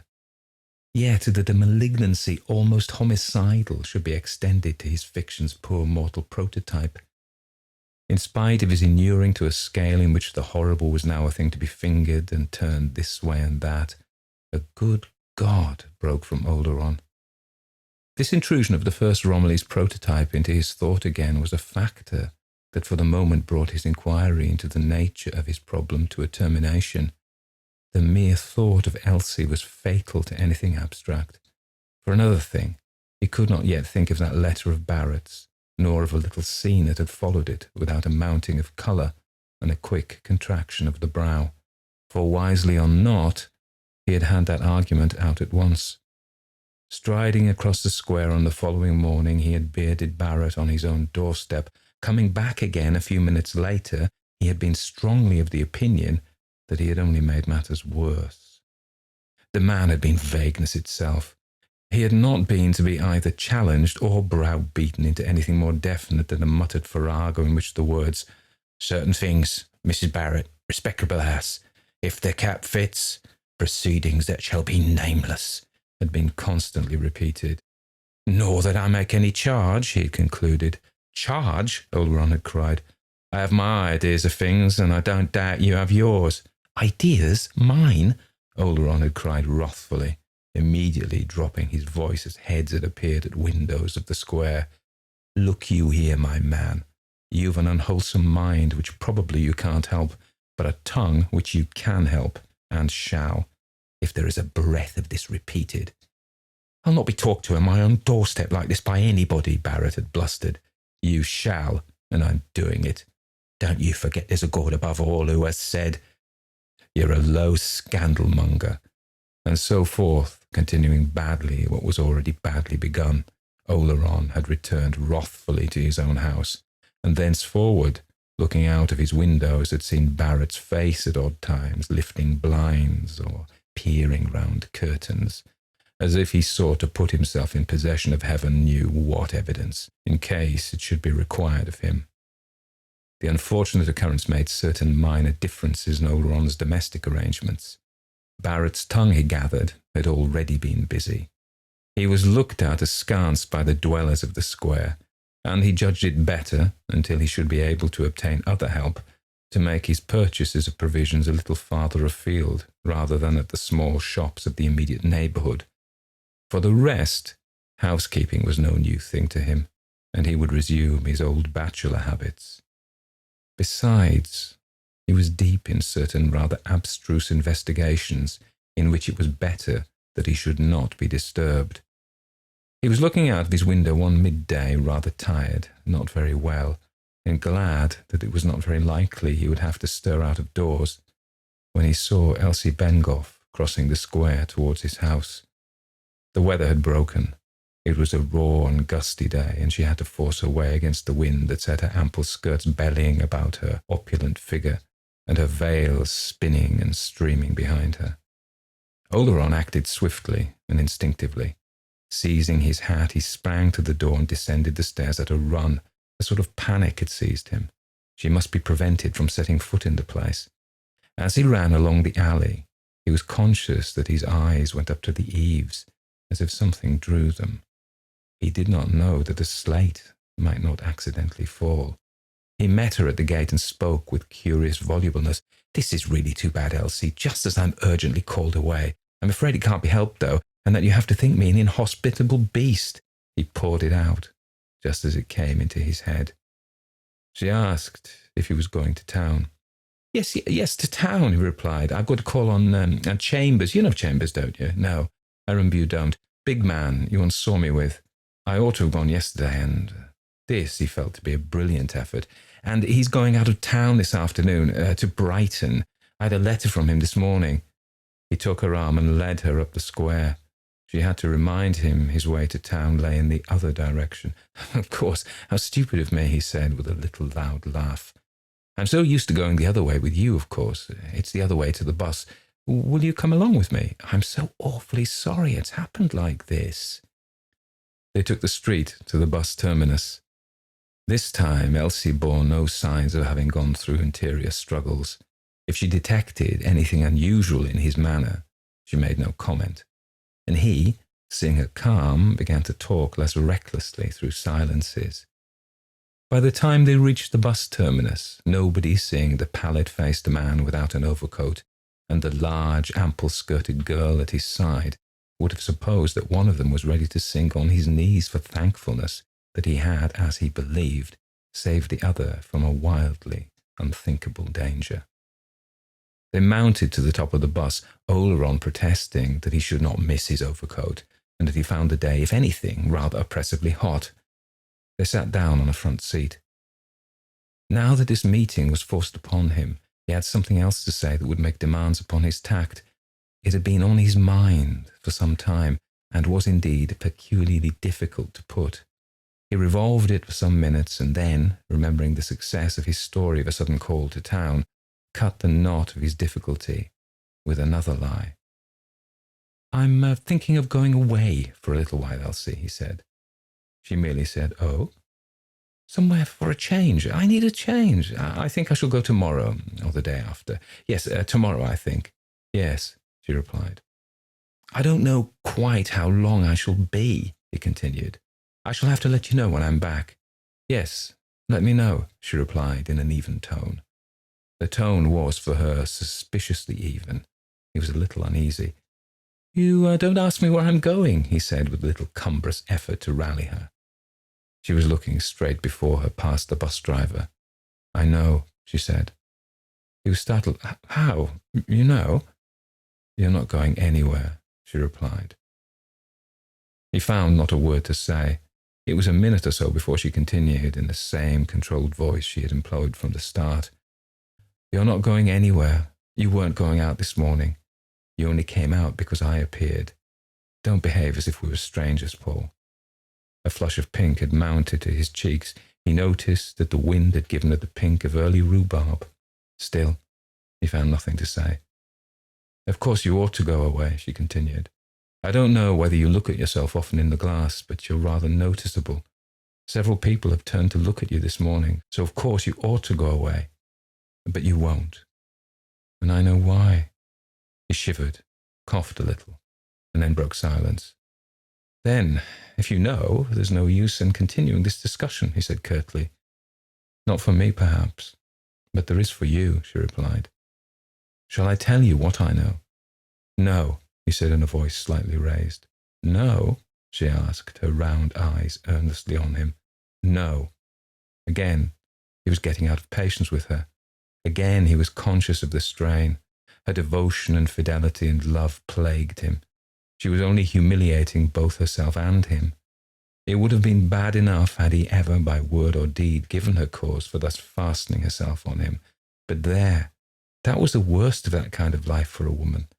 Women such as she, business women, in and out of offices all the time, always, whether they realized it or not, made comradeship a cover for something else.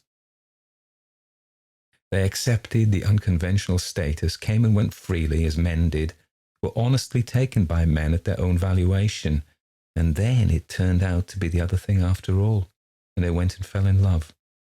No wonder there was gossip in shops and squares and public houses. In a sense, the gossipers were in the right of it, independent, yet not efficient, with some of womanhood's graces foregone, and yet with all the woman's hunger and need, half sophisticated, yet not wise. Algernon was tired of it all, and it was time he told her so. "I suppose," he said tremblingly, looking down between his knees, "I suppose the real trouble is in the life women who earn their own living are obliged to lead." He couldn't tell in what sense she took the lame generality. She merely replied, "I suppose so."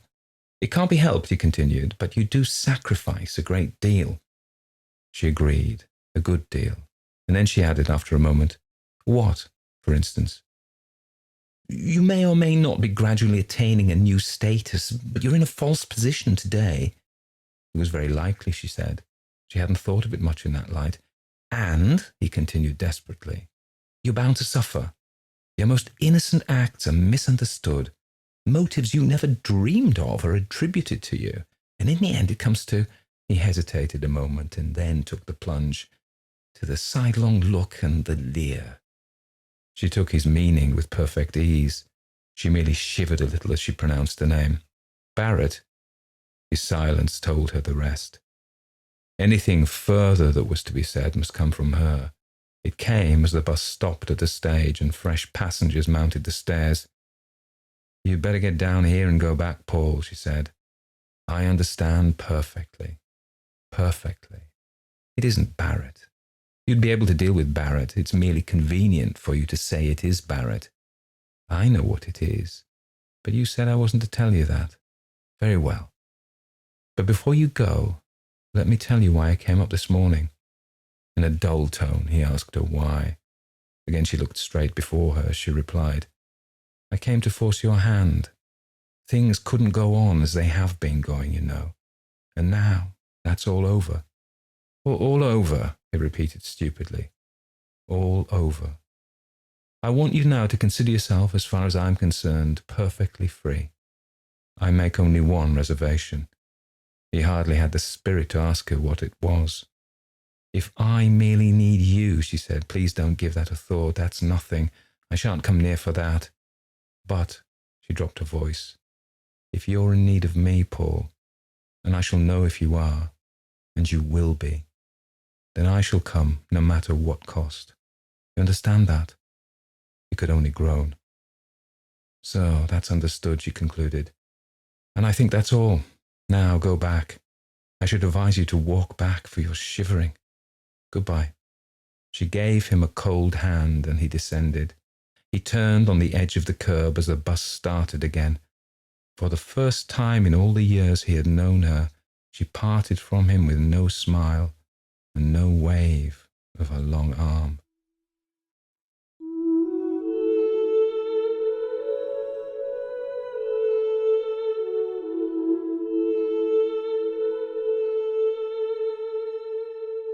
Nine.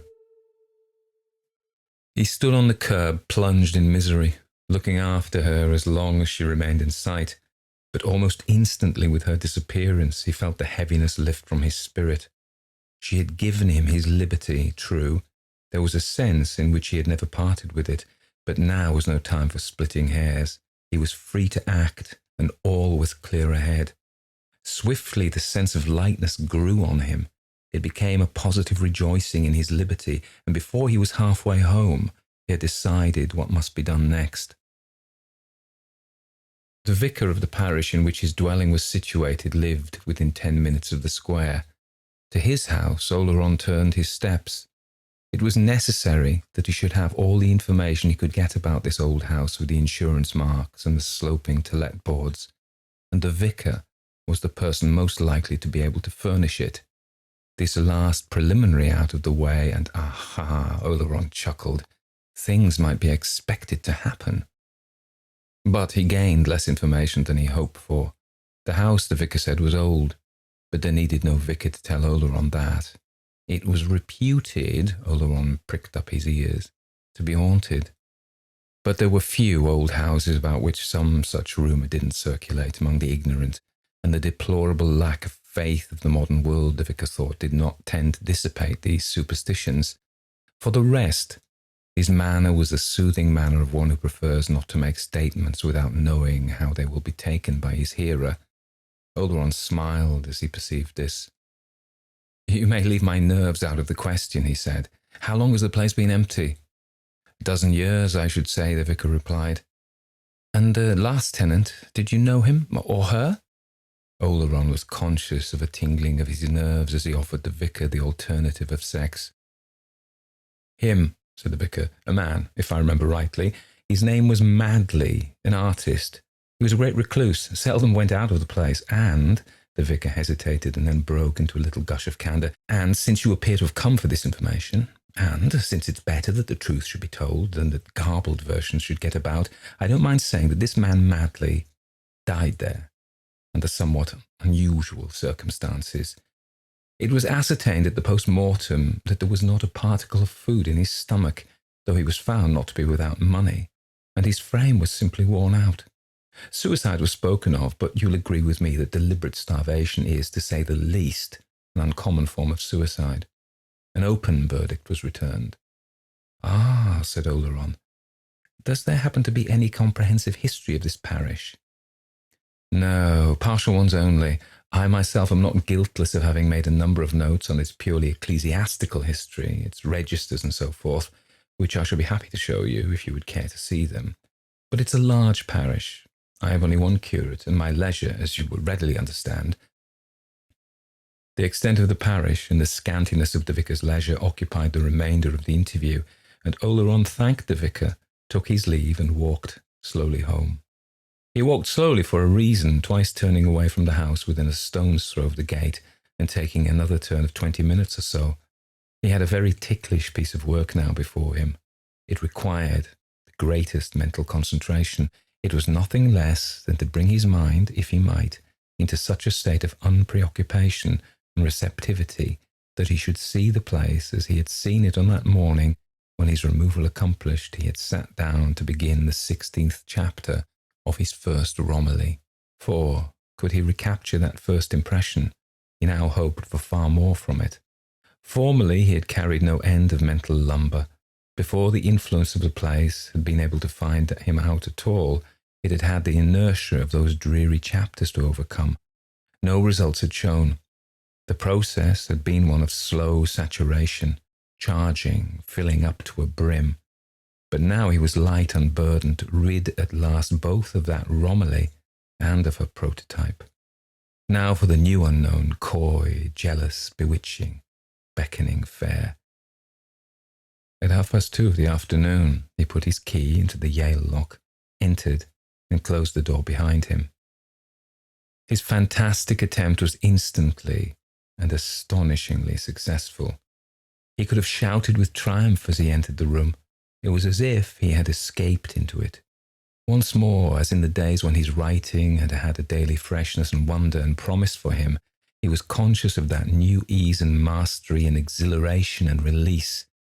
The air of the place seemed to hold more oxygen, as if his own specific gravity had changed. His very tread seemed less ponderable. The flowers in the bowls, the fair proportions of the meadow sweet-coloured panels and mouldings, the polished floor, and the lofty and faintly starred ceiling fairly laughed their welcome. Oleron actually laughed back and spoke aloud.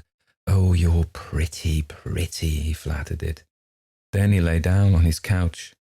He spent that afternoon as a convalescent who expected a dear visitor might have spent it, in a delicious vacancy, smiling now and then as if in his sleep, and ever lifting drowsy and contented eyes to his alluring surroundings. He lay thus until darkness came, and with darkness, the nocturnal noises of the old house. But if he waited for any specific happening, he waited in vain.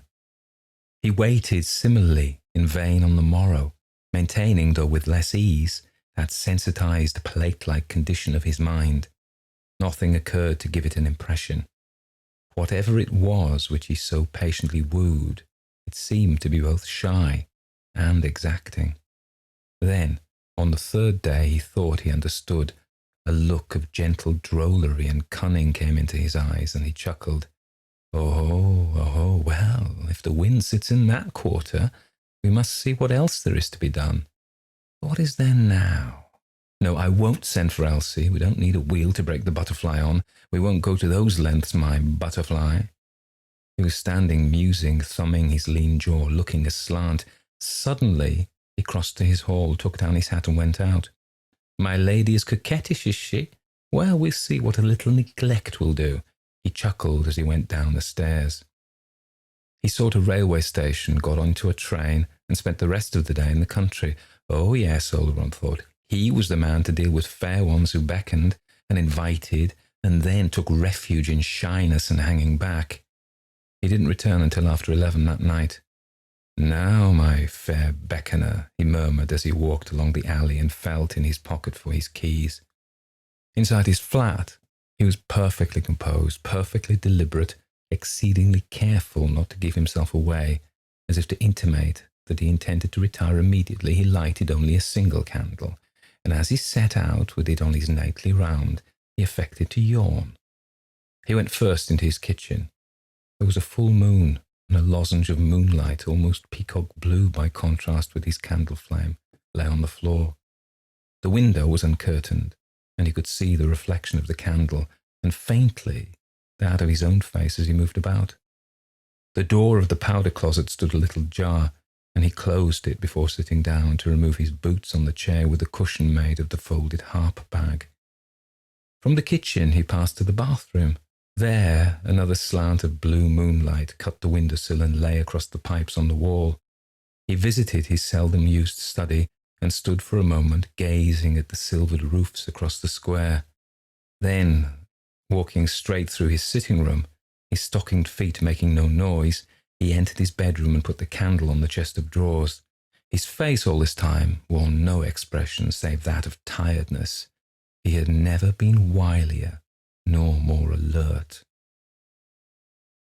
His small bedroom fireplace was opposite the chest of drawers on which the mirror stood, and his bed and the window occupied the remaining sides of the room. Oleron drew down his blind, took off his coat, and then stooped to get his slippers from under the bed. He could have given no reason for the conviction, but the manifestation that for 2 days had been withheld was close at hand. He never for an instant doubted. Nor, though he could not form the faintest guess of the shape it might take, did he experience fear. Startling or surprising it might be, he was prepared for that, but that was all. His scale of sensation had become depressed. His hand moved this way and that under the bed in search of the slippers. But, for all his caution and method and preparedness, his heart all at once gave a leap and a pause that was almost horrid. He had found the slippers, but he was still on his knees, save for this circumstance he would have fallen. The bed was a low one. The groping for the slippers accounted for the turn of his head to one side, and he was careful to keep the attitude until he had partly recovered his self-possession.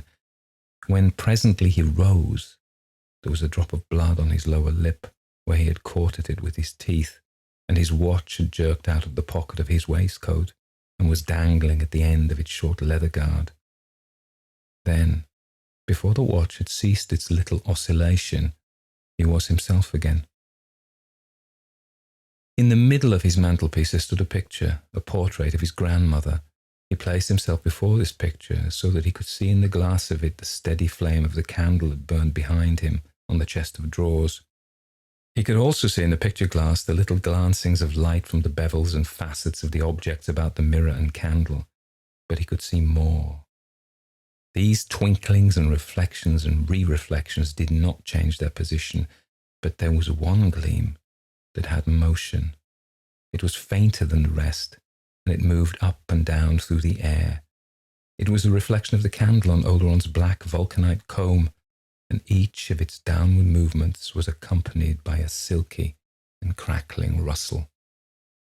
Oleron, watching what went on in the glass of his grandmother's portrait, continued to play his part. He felt for his dangling watch and began slowly to wind it up. Then, for a moment, ceasing to watch, he began to empty his trouser pockets and place methodically in a little row on the mantelpiece the pennies and halfpennies he took from them.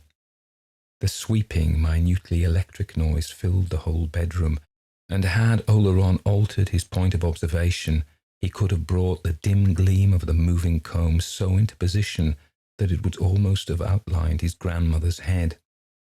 Any other head of which it might have been following the outline was invisible. Oleron finished the emptying of his pockets, then, under cover of another simulated yawn, not so much summoning his resolution as overmastered by an exorbitant curiosity, he swung suddenly round. That which was being combed was still not to be seen, but the comb did not stop. It had altered its angle a little and had moved a little to the left. It was passing in fairly regular sweeps from a point rather more than 5 feet from the ground, in a direction roughly vertical, to another point a few inches below the level of the chest of drawers. Oleron continued to act to admiration. He walked to his little washstand in the corner, poured out water, and began to wash his hands. He removed his waistcoat and continued his preparations for bed. The combing did not cease, and he stood for a moment in thought. Again his eyes twinkled. The next was very cunning. I think I'll read for a quarter of an hour," he said aloud. He passed out of the room. He was away a couple of minutes. When he returned again, the room was suddenly quiet. He glanced at the chest of drawers. The comb lay still between the collar he had removed and a pair of gloves. Without hesitation, Oleron put out his hand and picked it up. It was an ordinary 18-penny comb, taken from a card in a chemist's shop, of a substance of a definite specific gravity, and no more capable of rebellion against the laws by which it existed than are the worlds that keep their orbits through the void. Oleron put it down again. Then he glanced at the bundle of papers he held in his hand. What he had gone to fetch had been the 15 chapters of the original Romilly.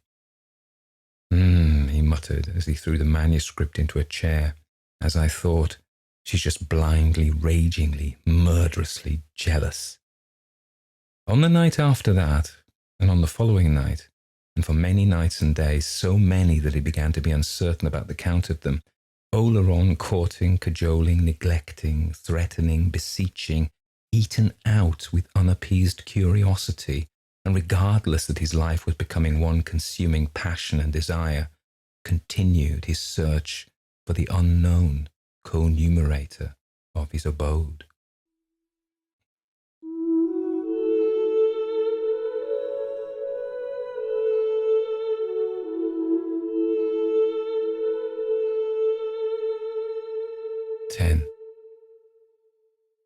As time went on, it came to pass that few except postmen mounted Oleron's stairs, and since men who do not write letters receive few, even the postman's tread became so infrequent that it was not heard more than once or twice a week.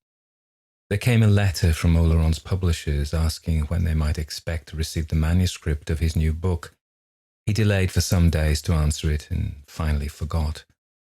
A second letter came, which he also failed to answer.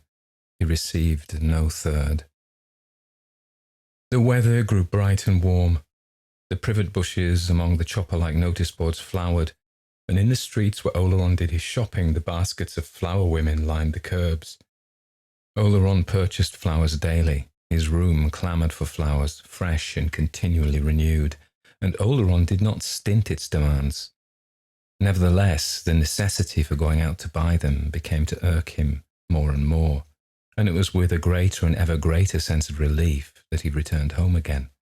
He began to be conscious that again his scale of sensation had suffered a subtle change, a change that was not restoration to its former capacity, but an extension, an enlarging that once more included terror.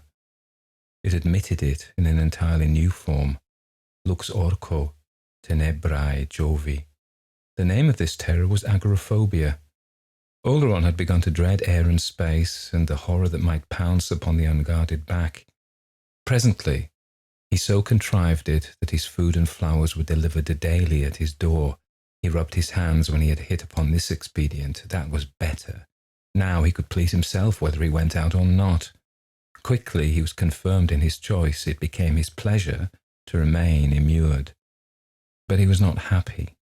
Or if he was, his happiness took an extraordinary turn. He fretted discontentedly, could sometimes have wept for mere weakness and misery, and yet he was dimly conscious that he would not have exchanged his sadness for all the noisy mirth of the world outside. And speaking of noise, much noise now, caused him the acutest discomfort. It was hardly more to be endured than that new-born fear that kept him, on the increasingly rare occasions when he did go out, sidling close to walls and feeling friendly railings with his hand. He moved from room to room softly and in slippers, and sometimes stood for many seconds closing a door so gently that not a sound broke the stillness that was in itself a delight. Sunday now became an intolerable day for him, for since the coming of the fine weather, there had begun to assemble in the square under his windows each Sunday morning certain members of the sect to which the long-nosed Barrett adhered. These came with a great drum and large brass-bellied instruments, men and women uplifted, anguished voices, struggling with their God, and Barrett himself, with upraised face and closed eyes and working brows, prayed that the sound of his voice might penetrate the ears of all unbelievers, as it certainly did Oleron's. One day, in the middle of one of these rhapsodies, Oleron sprang to his blind and pulled it down, and heard as he did so his own name made the subject of a fresh torrent of outpouring. And sometimes, but not as expecting a reply, Oleron stood still and called softly. Once or twice he called, "Romilly," and then waited, but more often his whispering did not take the shape of a name. There was one spot in particular of his abode that he began to haunt with increasing persistency. This was just within the opening of his bedroom door. He had discovered one day that by opening every door in his place, always excepting the outer one, which he only opened unwillingly, and by placing himself on this particular spot, he could actually see to a greater or less extent into each of his 5 rooms without changing his position. He could see the whole of his sitting room, all of his bedroom except the part hidden by the open door, and glimpses of his kitchen, bathroom, and of his rarely used study. He was often in this place, breathless and with his finger on his lip. One day, as he stood there, he suddenly found himself wondering whether this Madley, of whom the vicar had spoken, had ever discovered the strategic importance of the bedroom entry. Light, moreover, now caused him greater disquietude and darkness. Direct sunlight, of which, as the sun passed daily round the house, each of his rooms had now its share, was like a flame in his brain, and even diffused light was a dull and numbing ache. He began at successive hours of the day, one after another, to lower his crimson blinds. He made short and daring excursions in order to do this, but he was ever so careful to leave his retreat open in case he should have sudden need of it. Presently, this lowering of the blinds had become a daily methodical exercise, And his rooms, when he had been on his round, had the blood-red half-light of a photographer's darkroom. One day, as he drew down the blind of his little study and backed in good order out of the room again, he broke into a soft laugh. "That bilks Mr. Barrett," he said, and the baffling of Barrett continued to afford him mirth for an hour.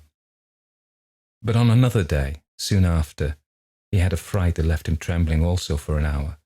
He had seized the cord to darken the window over the seat in which he had found the harp bag, and was standing with his back well protected in the embrasure, when he thought he saw the tail of a black and white check skirt disappear round the corner of the house. He couldn't be sure. He had to run to the window of the other wall, which was blinded. The skirt must have already been passed, but he was almost sure that it was Elsie.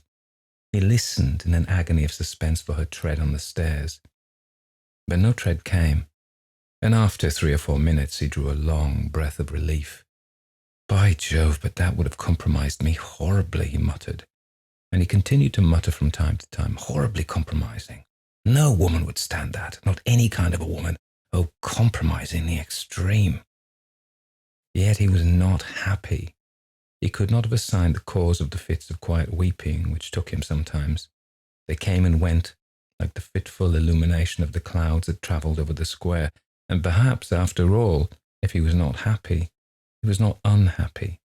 Before he could be unhappy, something must have been withdrawn, and nothing had yet been withdrawn from him, for nothing had been granted. He was waiting for that granting in that flower-laden, frightfully enticing apartment of his, with the pith-white walls tinged and subdued by the crimson blinds to a blood-like gloom. He paid no heed to it that his stock of money was running perilously low, nor that he had ceased to work. Ceased to work? He had not ceased to work. They knew very little about it who supposed that Oleron had ceased to work. He was in truth only now beginning to work. He was preparing such a work, such a mistress was a making in the gestation of his art. Let him but get this period of probation and poignant waiting over, and men should see. How should men know her, this fair one of Oleron's, until Oleron himself knew her? Lovely, radiant creations are not thrown off like how-d'ye-do's. The men to whom it is committed to father them must weep wretched tears, as Oleron did, must swell with vain presumptuous hopes, as Oleron did, must pursue as Oleron pursued, the capricious, fair, mocking, slippery, eager spirit that ever eluding, ever sees to it that the chase does not slacken. Let Oleron but hunt this huntress a little longer, he would have her sparkling and panting in his arms yet. Oh no, they were very far from the truth to suppose that Oleron had ceased to work. And if all else was falling away from Oleron, gladly he was letting it go. So do we all when our fair ones beckon. Quite at the beginning we wink and promise ourselves that we will put her ladyship through her paces, neglect her for a day, turn her own jealous wiles against her, flout and ignore her when she comes wheedling. Perhaps there lurks within us all the time a heartless sprite who is never fooled, but in the end all falls away. She beckons, and all goes. And so Oleron kept his strategic post within the frame of his bedroom door and watched and waited and smiled with his finger on his lips. It was his duteous service, his worship, his troth-plighting, all that he had ever known of love. And when he found himself, as he now and again did, hating the dead man madly and wishing that he had never lived, he felt that that too was an acceptable service. But as he thus prepared himself, as it were, for a marriage, and moped and chafed more and more that the bride made no sign, he made a discovery that he ought to have made weeks before. It was through a thought of the dead madly that he made it. Since that night when he had thought in his greenness that a little studied neglect would bring the lovely Beckoner to her knees, and had made use of her own jealousy to banish her, he had not set eyes on those 15 discarded chapters of Romilly.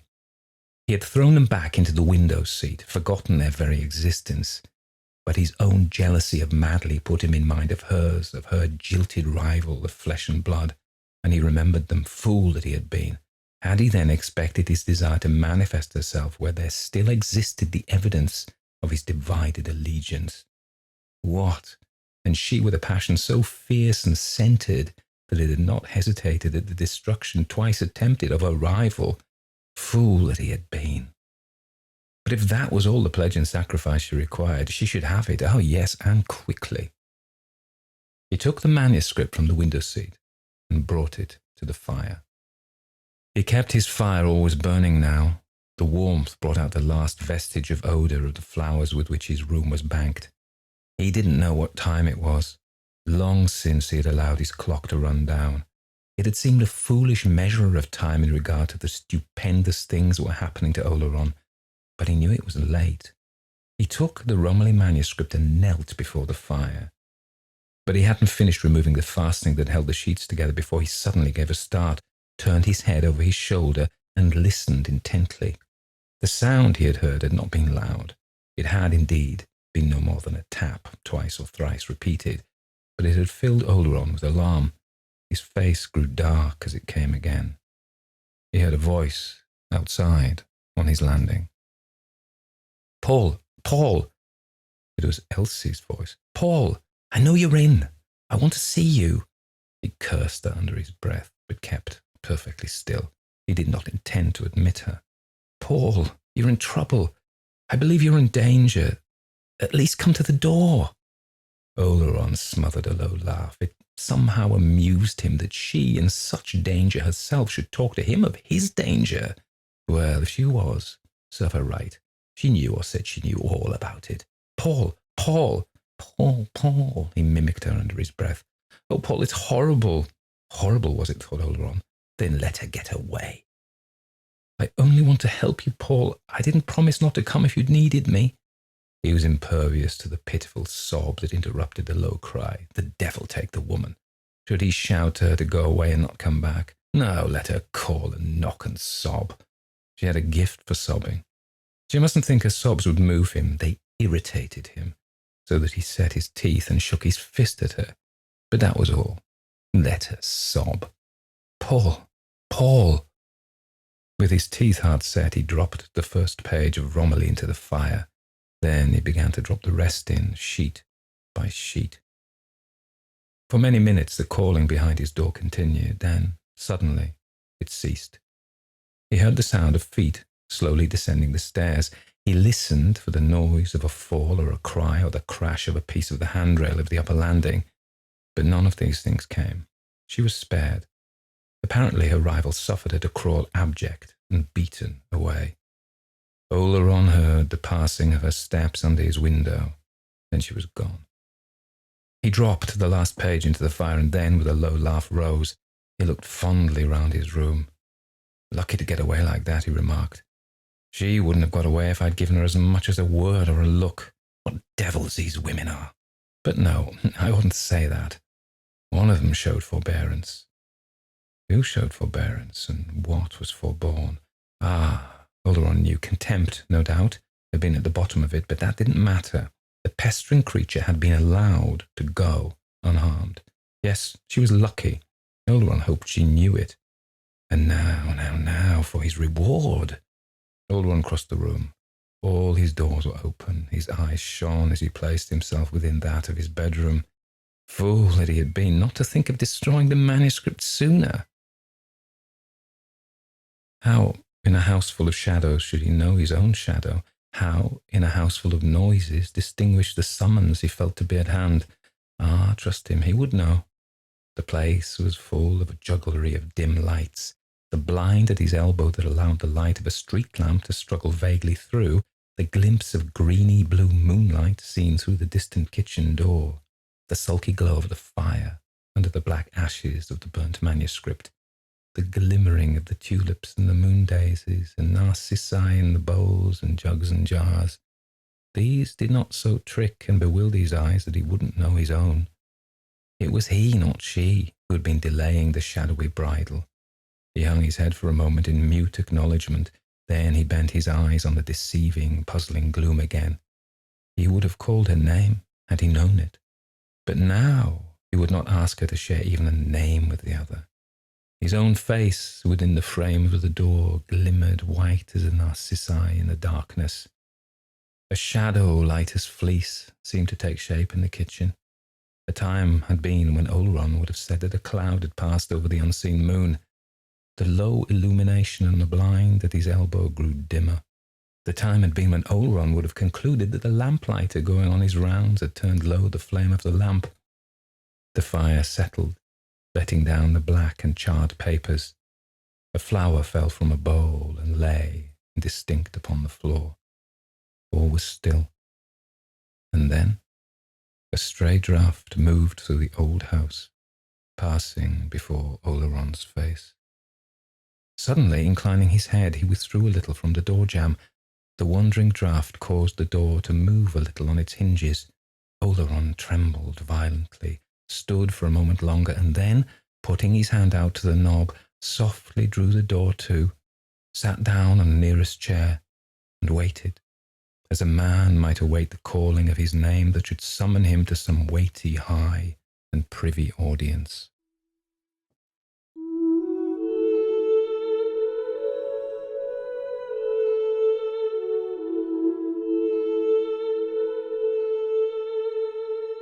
Part 11.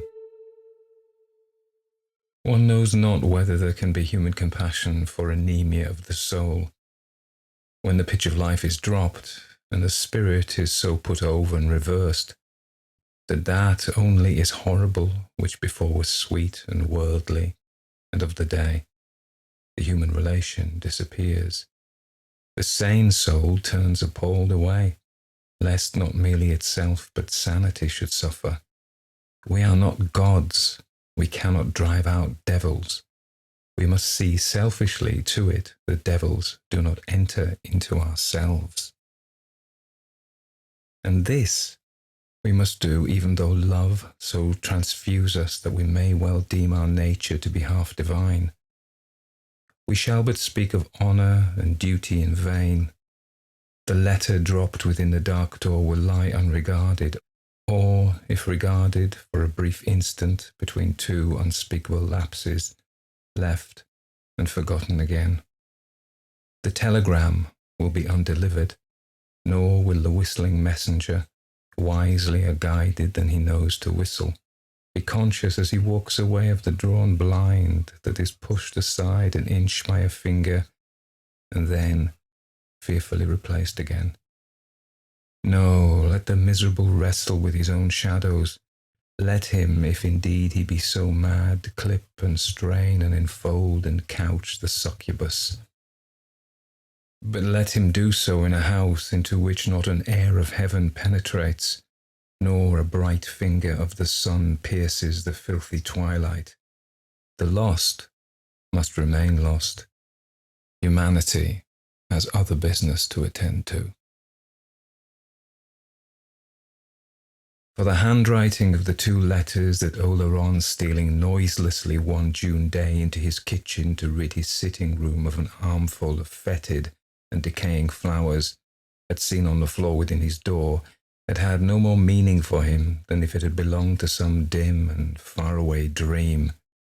And at the beating of the telegraph boy upon the door within a few feet of the bed where he lay, he had gnashed his teeth and stopped his ears. He had pictured the lad standing there just beyond his partition, among packets of provisions and bundles of dead and dying flowers, for his outer landing was littered with these. Oleron had feared to open his door to take them in.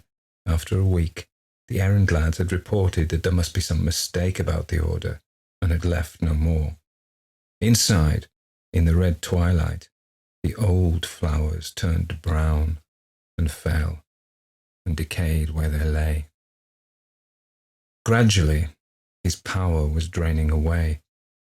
The abomination fastened on Oleron's power. The steady sapping sometimes left him for many hours of prostration gazing vacantly up at his red-tinged ceiling, idly suffering such fancies as came of themselves to have their way with him.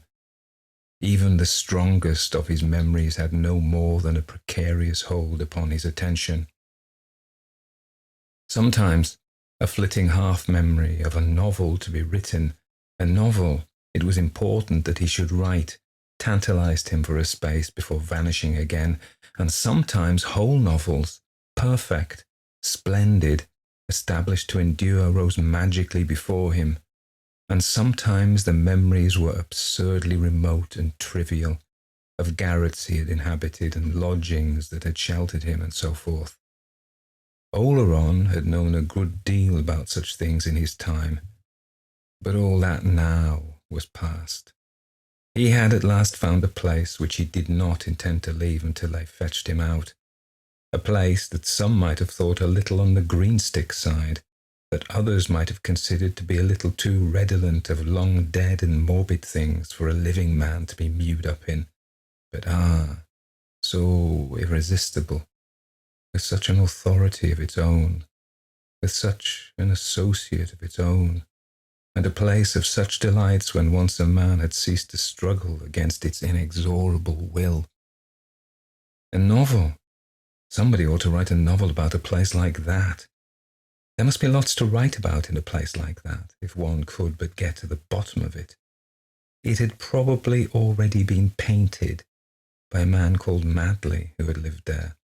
But Algernon had not known this Madley, had a strong feeling that he wouldn't have liked him, would rather he had lived somewhere else, really couldn't stand the fellow, hated him. Madley, in fact. That was a joke. He seriously doubted whether the man had led the life he ought. Algernon was in two minds sometimes whether he wouldn't tell that long-nosed guardian of the public morals across the way about him, but probably he knew, and had made his praying hullabaloos for him also. That was his line. Why, Algernon himself had had a dust-up with him about something or other, some girl or other. Elsie Bengoff her name was, he remembered. Algernon had moments of deep uneasiness about this Elsie Bengoff, or rather, he was not so much uneasy about her as restless about the things she did. Chief of these was the way in which she persisted in thrusting herself into his thoughts, and whenever he was quick enough, he sent her packing the moment she made her appearance there. The truth was that she wasn't merely a bore, she'd always been that. It had now come to the pitch where her very presence in his fancy was inimical to the full enjoyment of certain experiences. She had no tact, really ought to have known that people are not at home to the thoughts of everybody all the time, ought in mere politeness to have allowed him certain seasons quite to himself, and was monstrously ignorant of things that she didn't know, as she appeared not to know. That there were certain special hours when a man's veins ran with fire and daring and power, in which he had the reasonable right to treat folk as he had treated that prying Barrett, to shut them out completely. But no, up she popped, the thought of her, and ruined all. Bright, towering fabrics by the side of which even those perfect, magical novels of which he dreamed were dun and grey, vanished utterly at her intrusion. It was as if a fog should suddenly quench some fair beaming star, as if at the threshold of some golden portal prepared for Algernon, a pit should suddenly gape, as if a bat-like shadow should turn the growing dawn to murk and darkness again. Therefore Algernon strove to stifle even the nascent thought of her. Nevertheless, there came an occasion on which this woman Bengoff absolutely refused to be suppressed. Algernon couldn't have told exactly when this happened. He only knew by the glimmer of the street lamp on his blind that it was some time during the night, and that for some time she had not presented herself. He had no warning, none of her coming. She just came, was there. Strive as he would, he couldn't shake off the thought of her, nor the image of her face. She haunted him.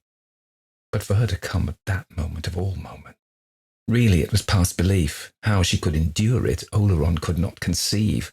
Actually to look on, as it were, at the triumph of a rival. Good God, it was monstrous. Tact, reticence. He had never credited her with an overwhelming amount of either, but he had never attributed no, there was no word for it. Monstrous, monstrous. Did she intend thenceforward, good God, to look on? Algernon felt the blood rush up to the roots of his hair with anger against her. Damnation take her, he choked. But the next moment his heat and resentment had changed to a cold sweat of cowering fear. Panic-stricken, He strove to comprehend what he had done.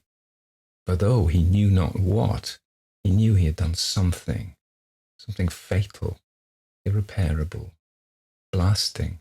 Anger he had felt, but not this blaze of infernal light. That appalling flash wasn't his, not his, that open rift of bright and searing hell, not his, not his.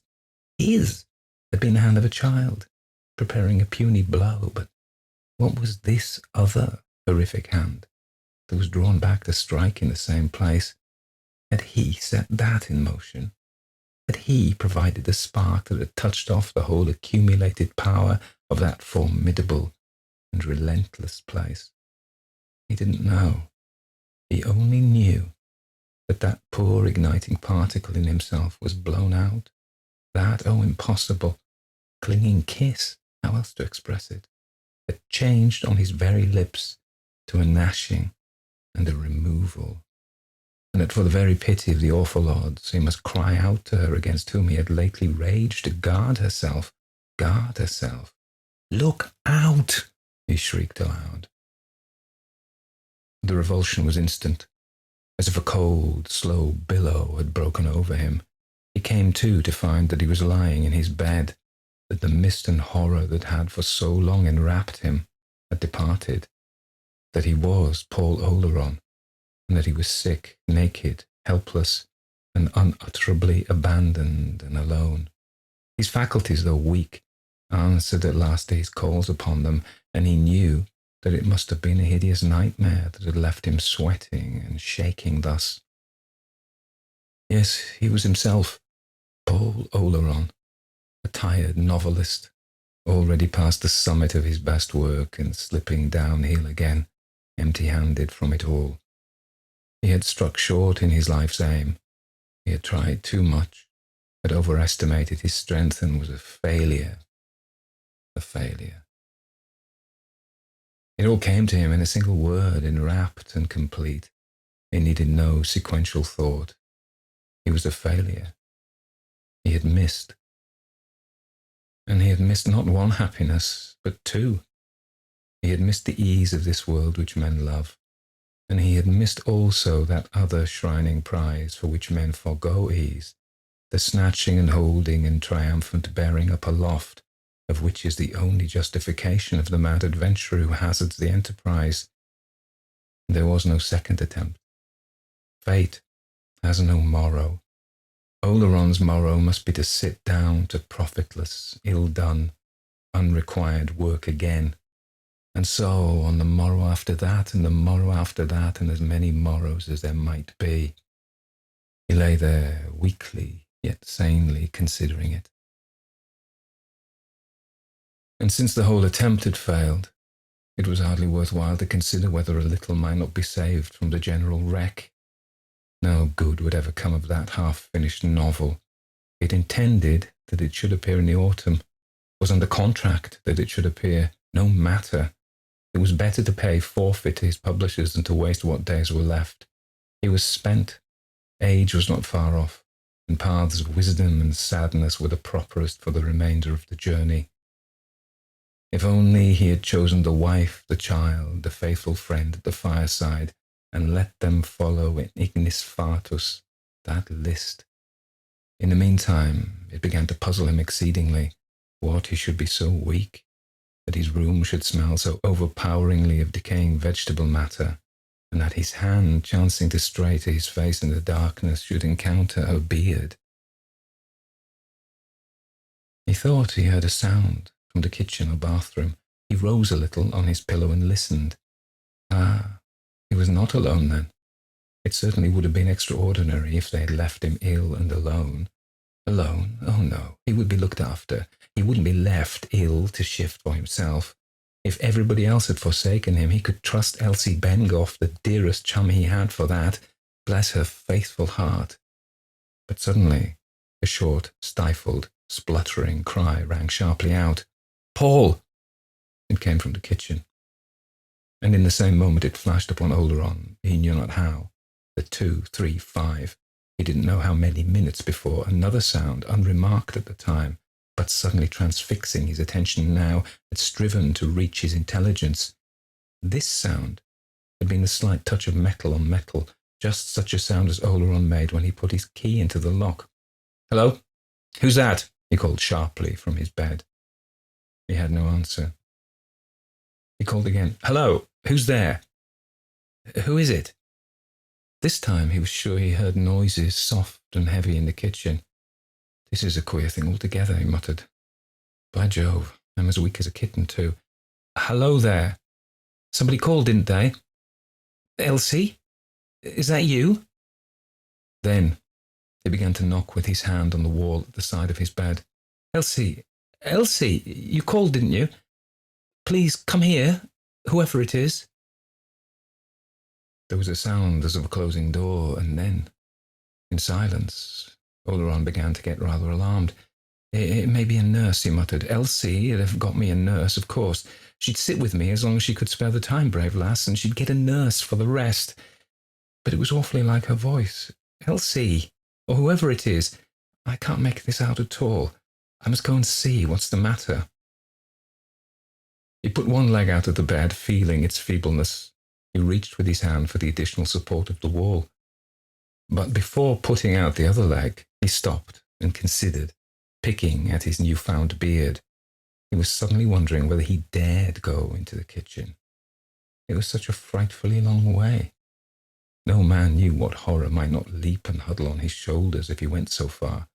When a man has an overmastering impulse to get back into bed, he ought to take heed of the warning and obey it. Besides, why should he go? What was there to go for? If it was that Bengoff creature again, let her look after herself. Oleron wasn't going to have things cramp themselves on his defenceless back for the sake of such a spoil sport as she. If she was in, let her let herself out again, and the sooner the better for her. Oleron simply couldn't be bothered. He had his work to do. On the morrow, he must set about the writing of a novel with a heroine so winsome, capricious, adorable, jealous, wicked, beautiful, inflaming, and altogether evil, that men should stand amazed. She was coming over him now. He knew that by the alteration of the very air of the room when she was near him. And that soft thrill of bliss that had begun to stir in him never came back unless she was beckoning. Beckoning. He let go of the wall and fell back into the bed again. Unthinkable. The other half of that kiss that a gnash had interrupted was placed, how else convey it, on his lips, robbing him of very breath.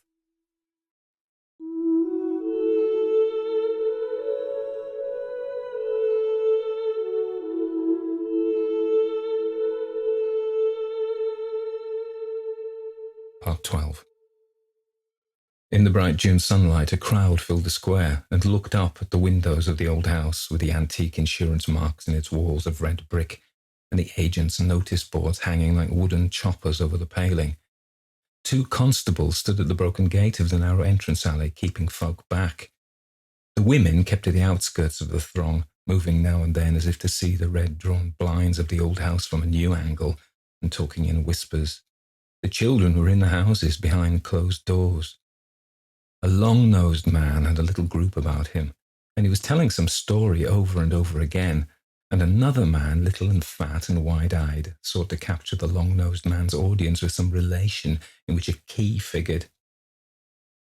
And it was revealed to me that there'd been something in that very afternoon, the long-nosed man was saying. I was standing there, where Constable Saunders is, or rather, I was passing about my business when they came out. There was no deceiving me, oh no, deceiving me. I saw a face. What was it like, Mr. Barrett? A man asked.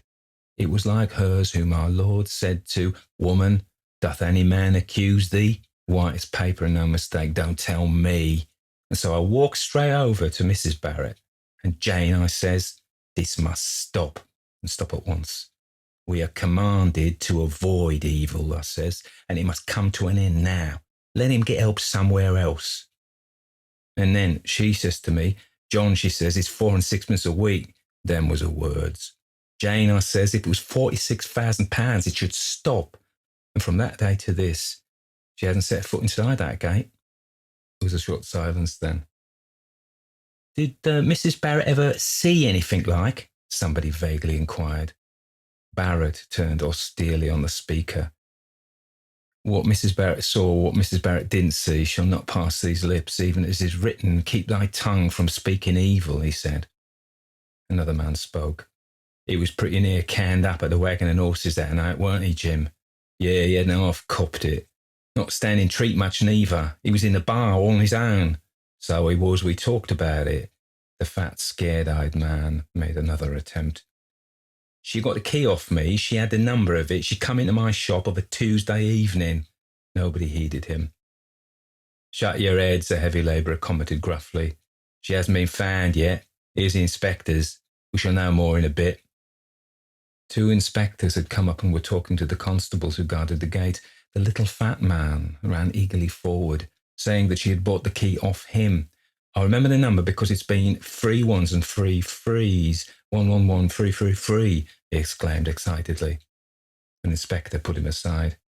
Nobody's been in, he asked one of the constables. No, sir. Then you, Brackley, come with us. You, Smith, keep the gate. There's a squad on its way. The 2 inspectors and a constable passed down the alley and entered the house. They mounted the wide, carved staircase. This don't look like as if it'd been much out lately, one of the inspectors muttered as he kicked aside a litter of dead leaves and a paper that lay outside Oleron's door. I don't think we need to knock. Break a pane, Brackley.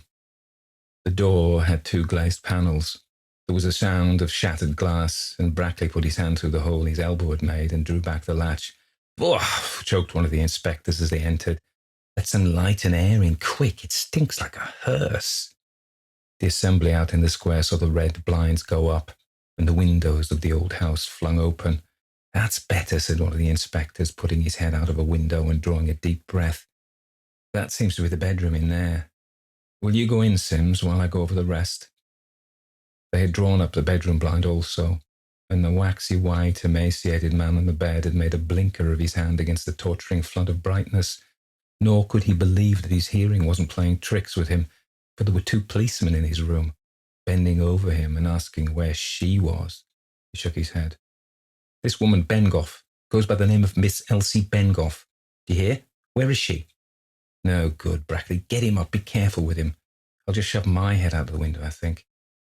The other inspector had been through Oleron's study and had found nothing, and was now in the kitchen, kicking aside an ankle-deep mass of vegetable refuse that cumbered the floor. The kitchen window had no blind, and was overshadowed by the blank end of the house across the alley. The kitchen appeared to be empty, but the inspector, kicking aside the dead flowers, noticed that a shuffling track that was not of his making had been swept to a cupboard in the corner.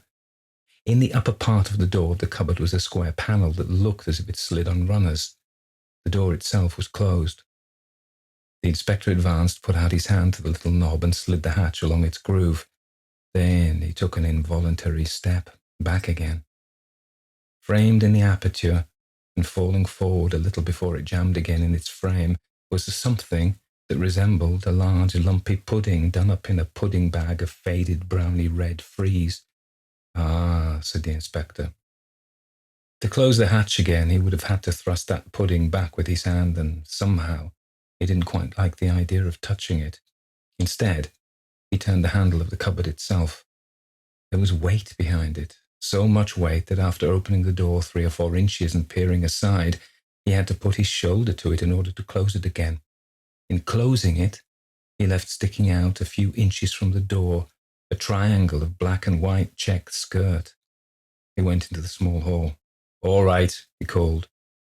They had got Oleron into his clothes. He still used his hands as blinkers, and his brain was very confused. A number of things were happening that he couldn't understand.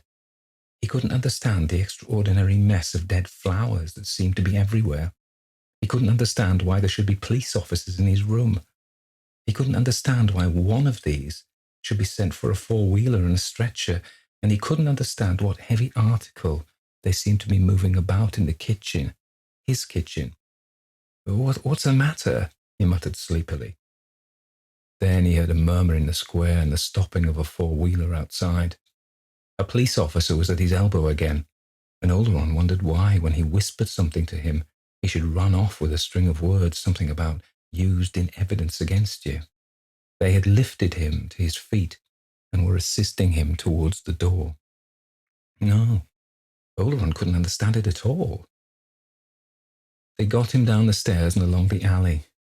Algernon was aware of confused, angry shoutings. He gathered that a number of people wanted to lynch somebody or other.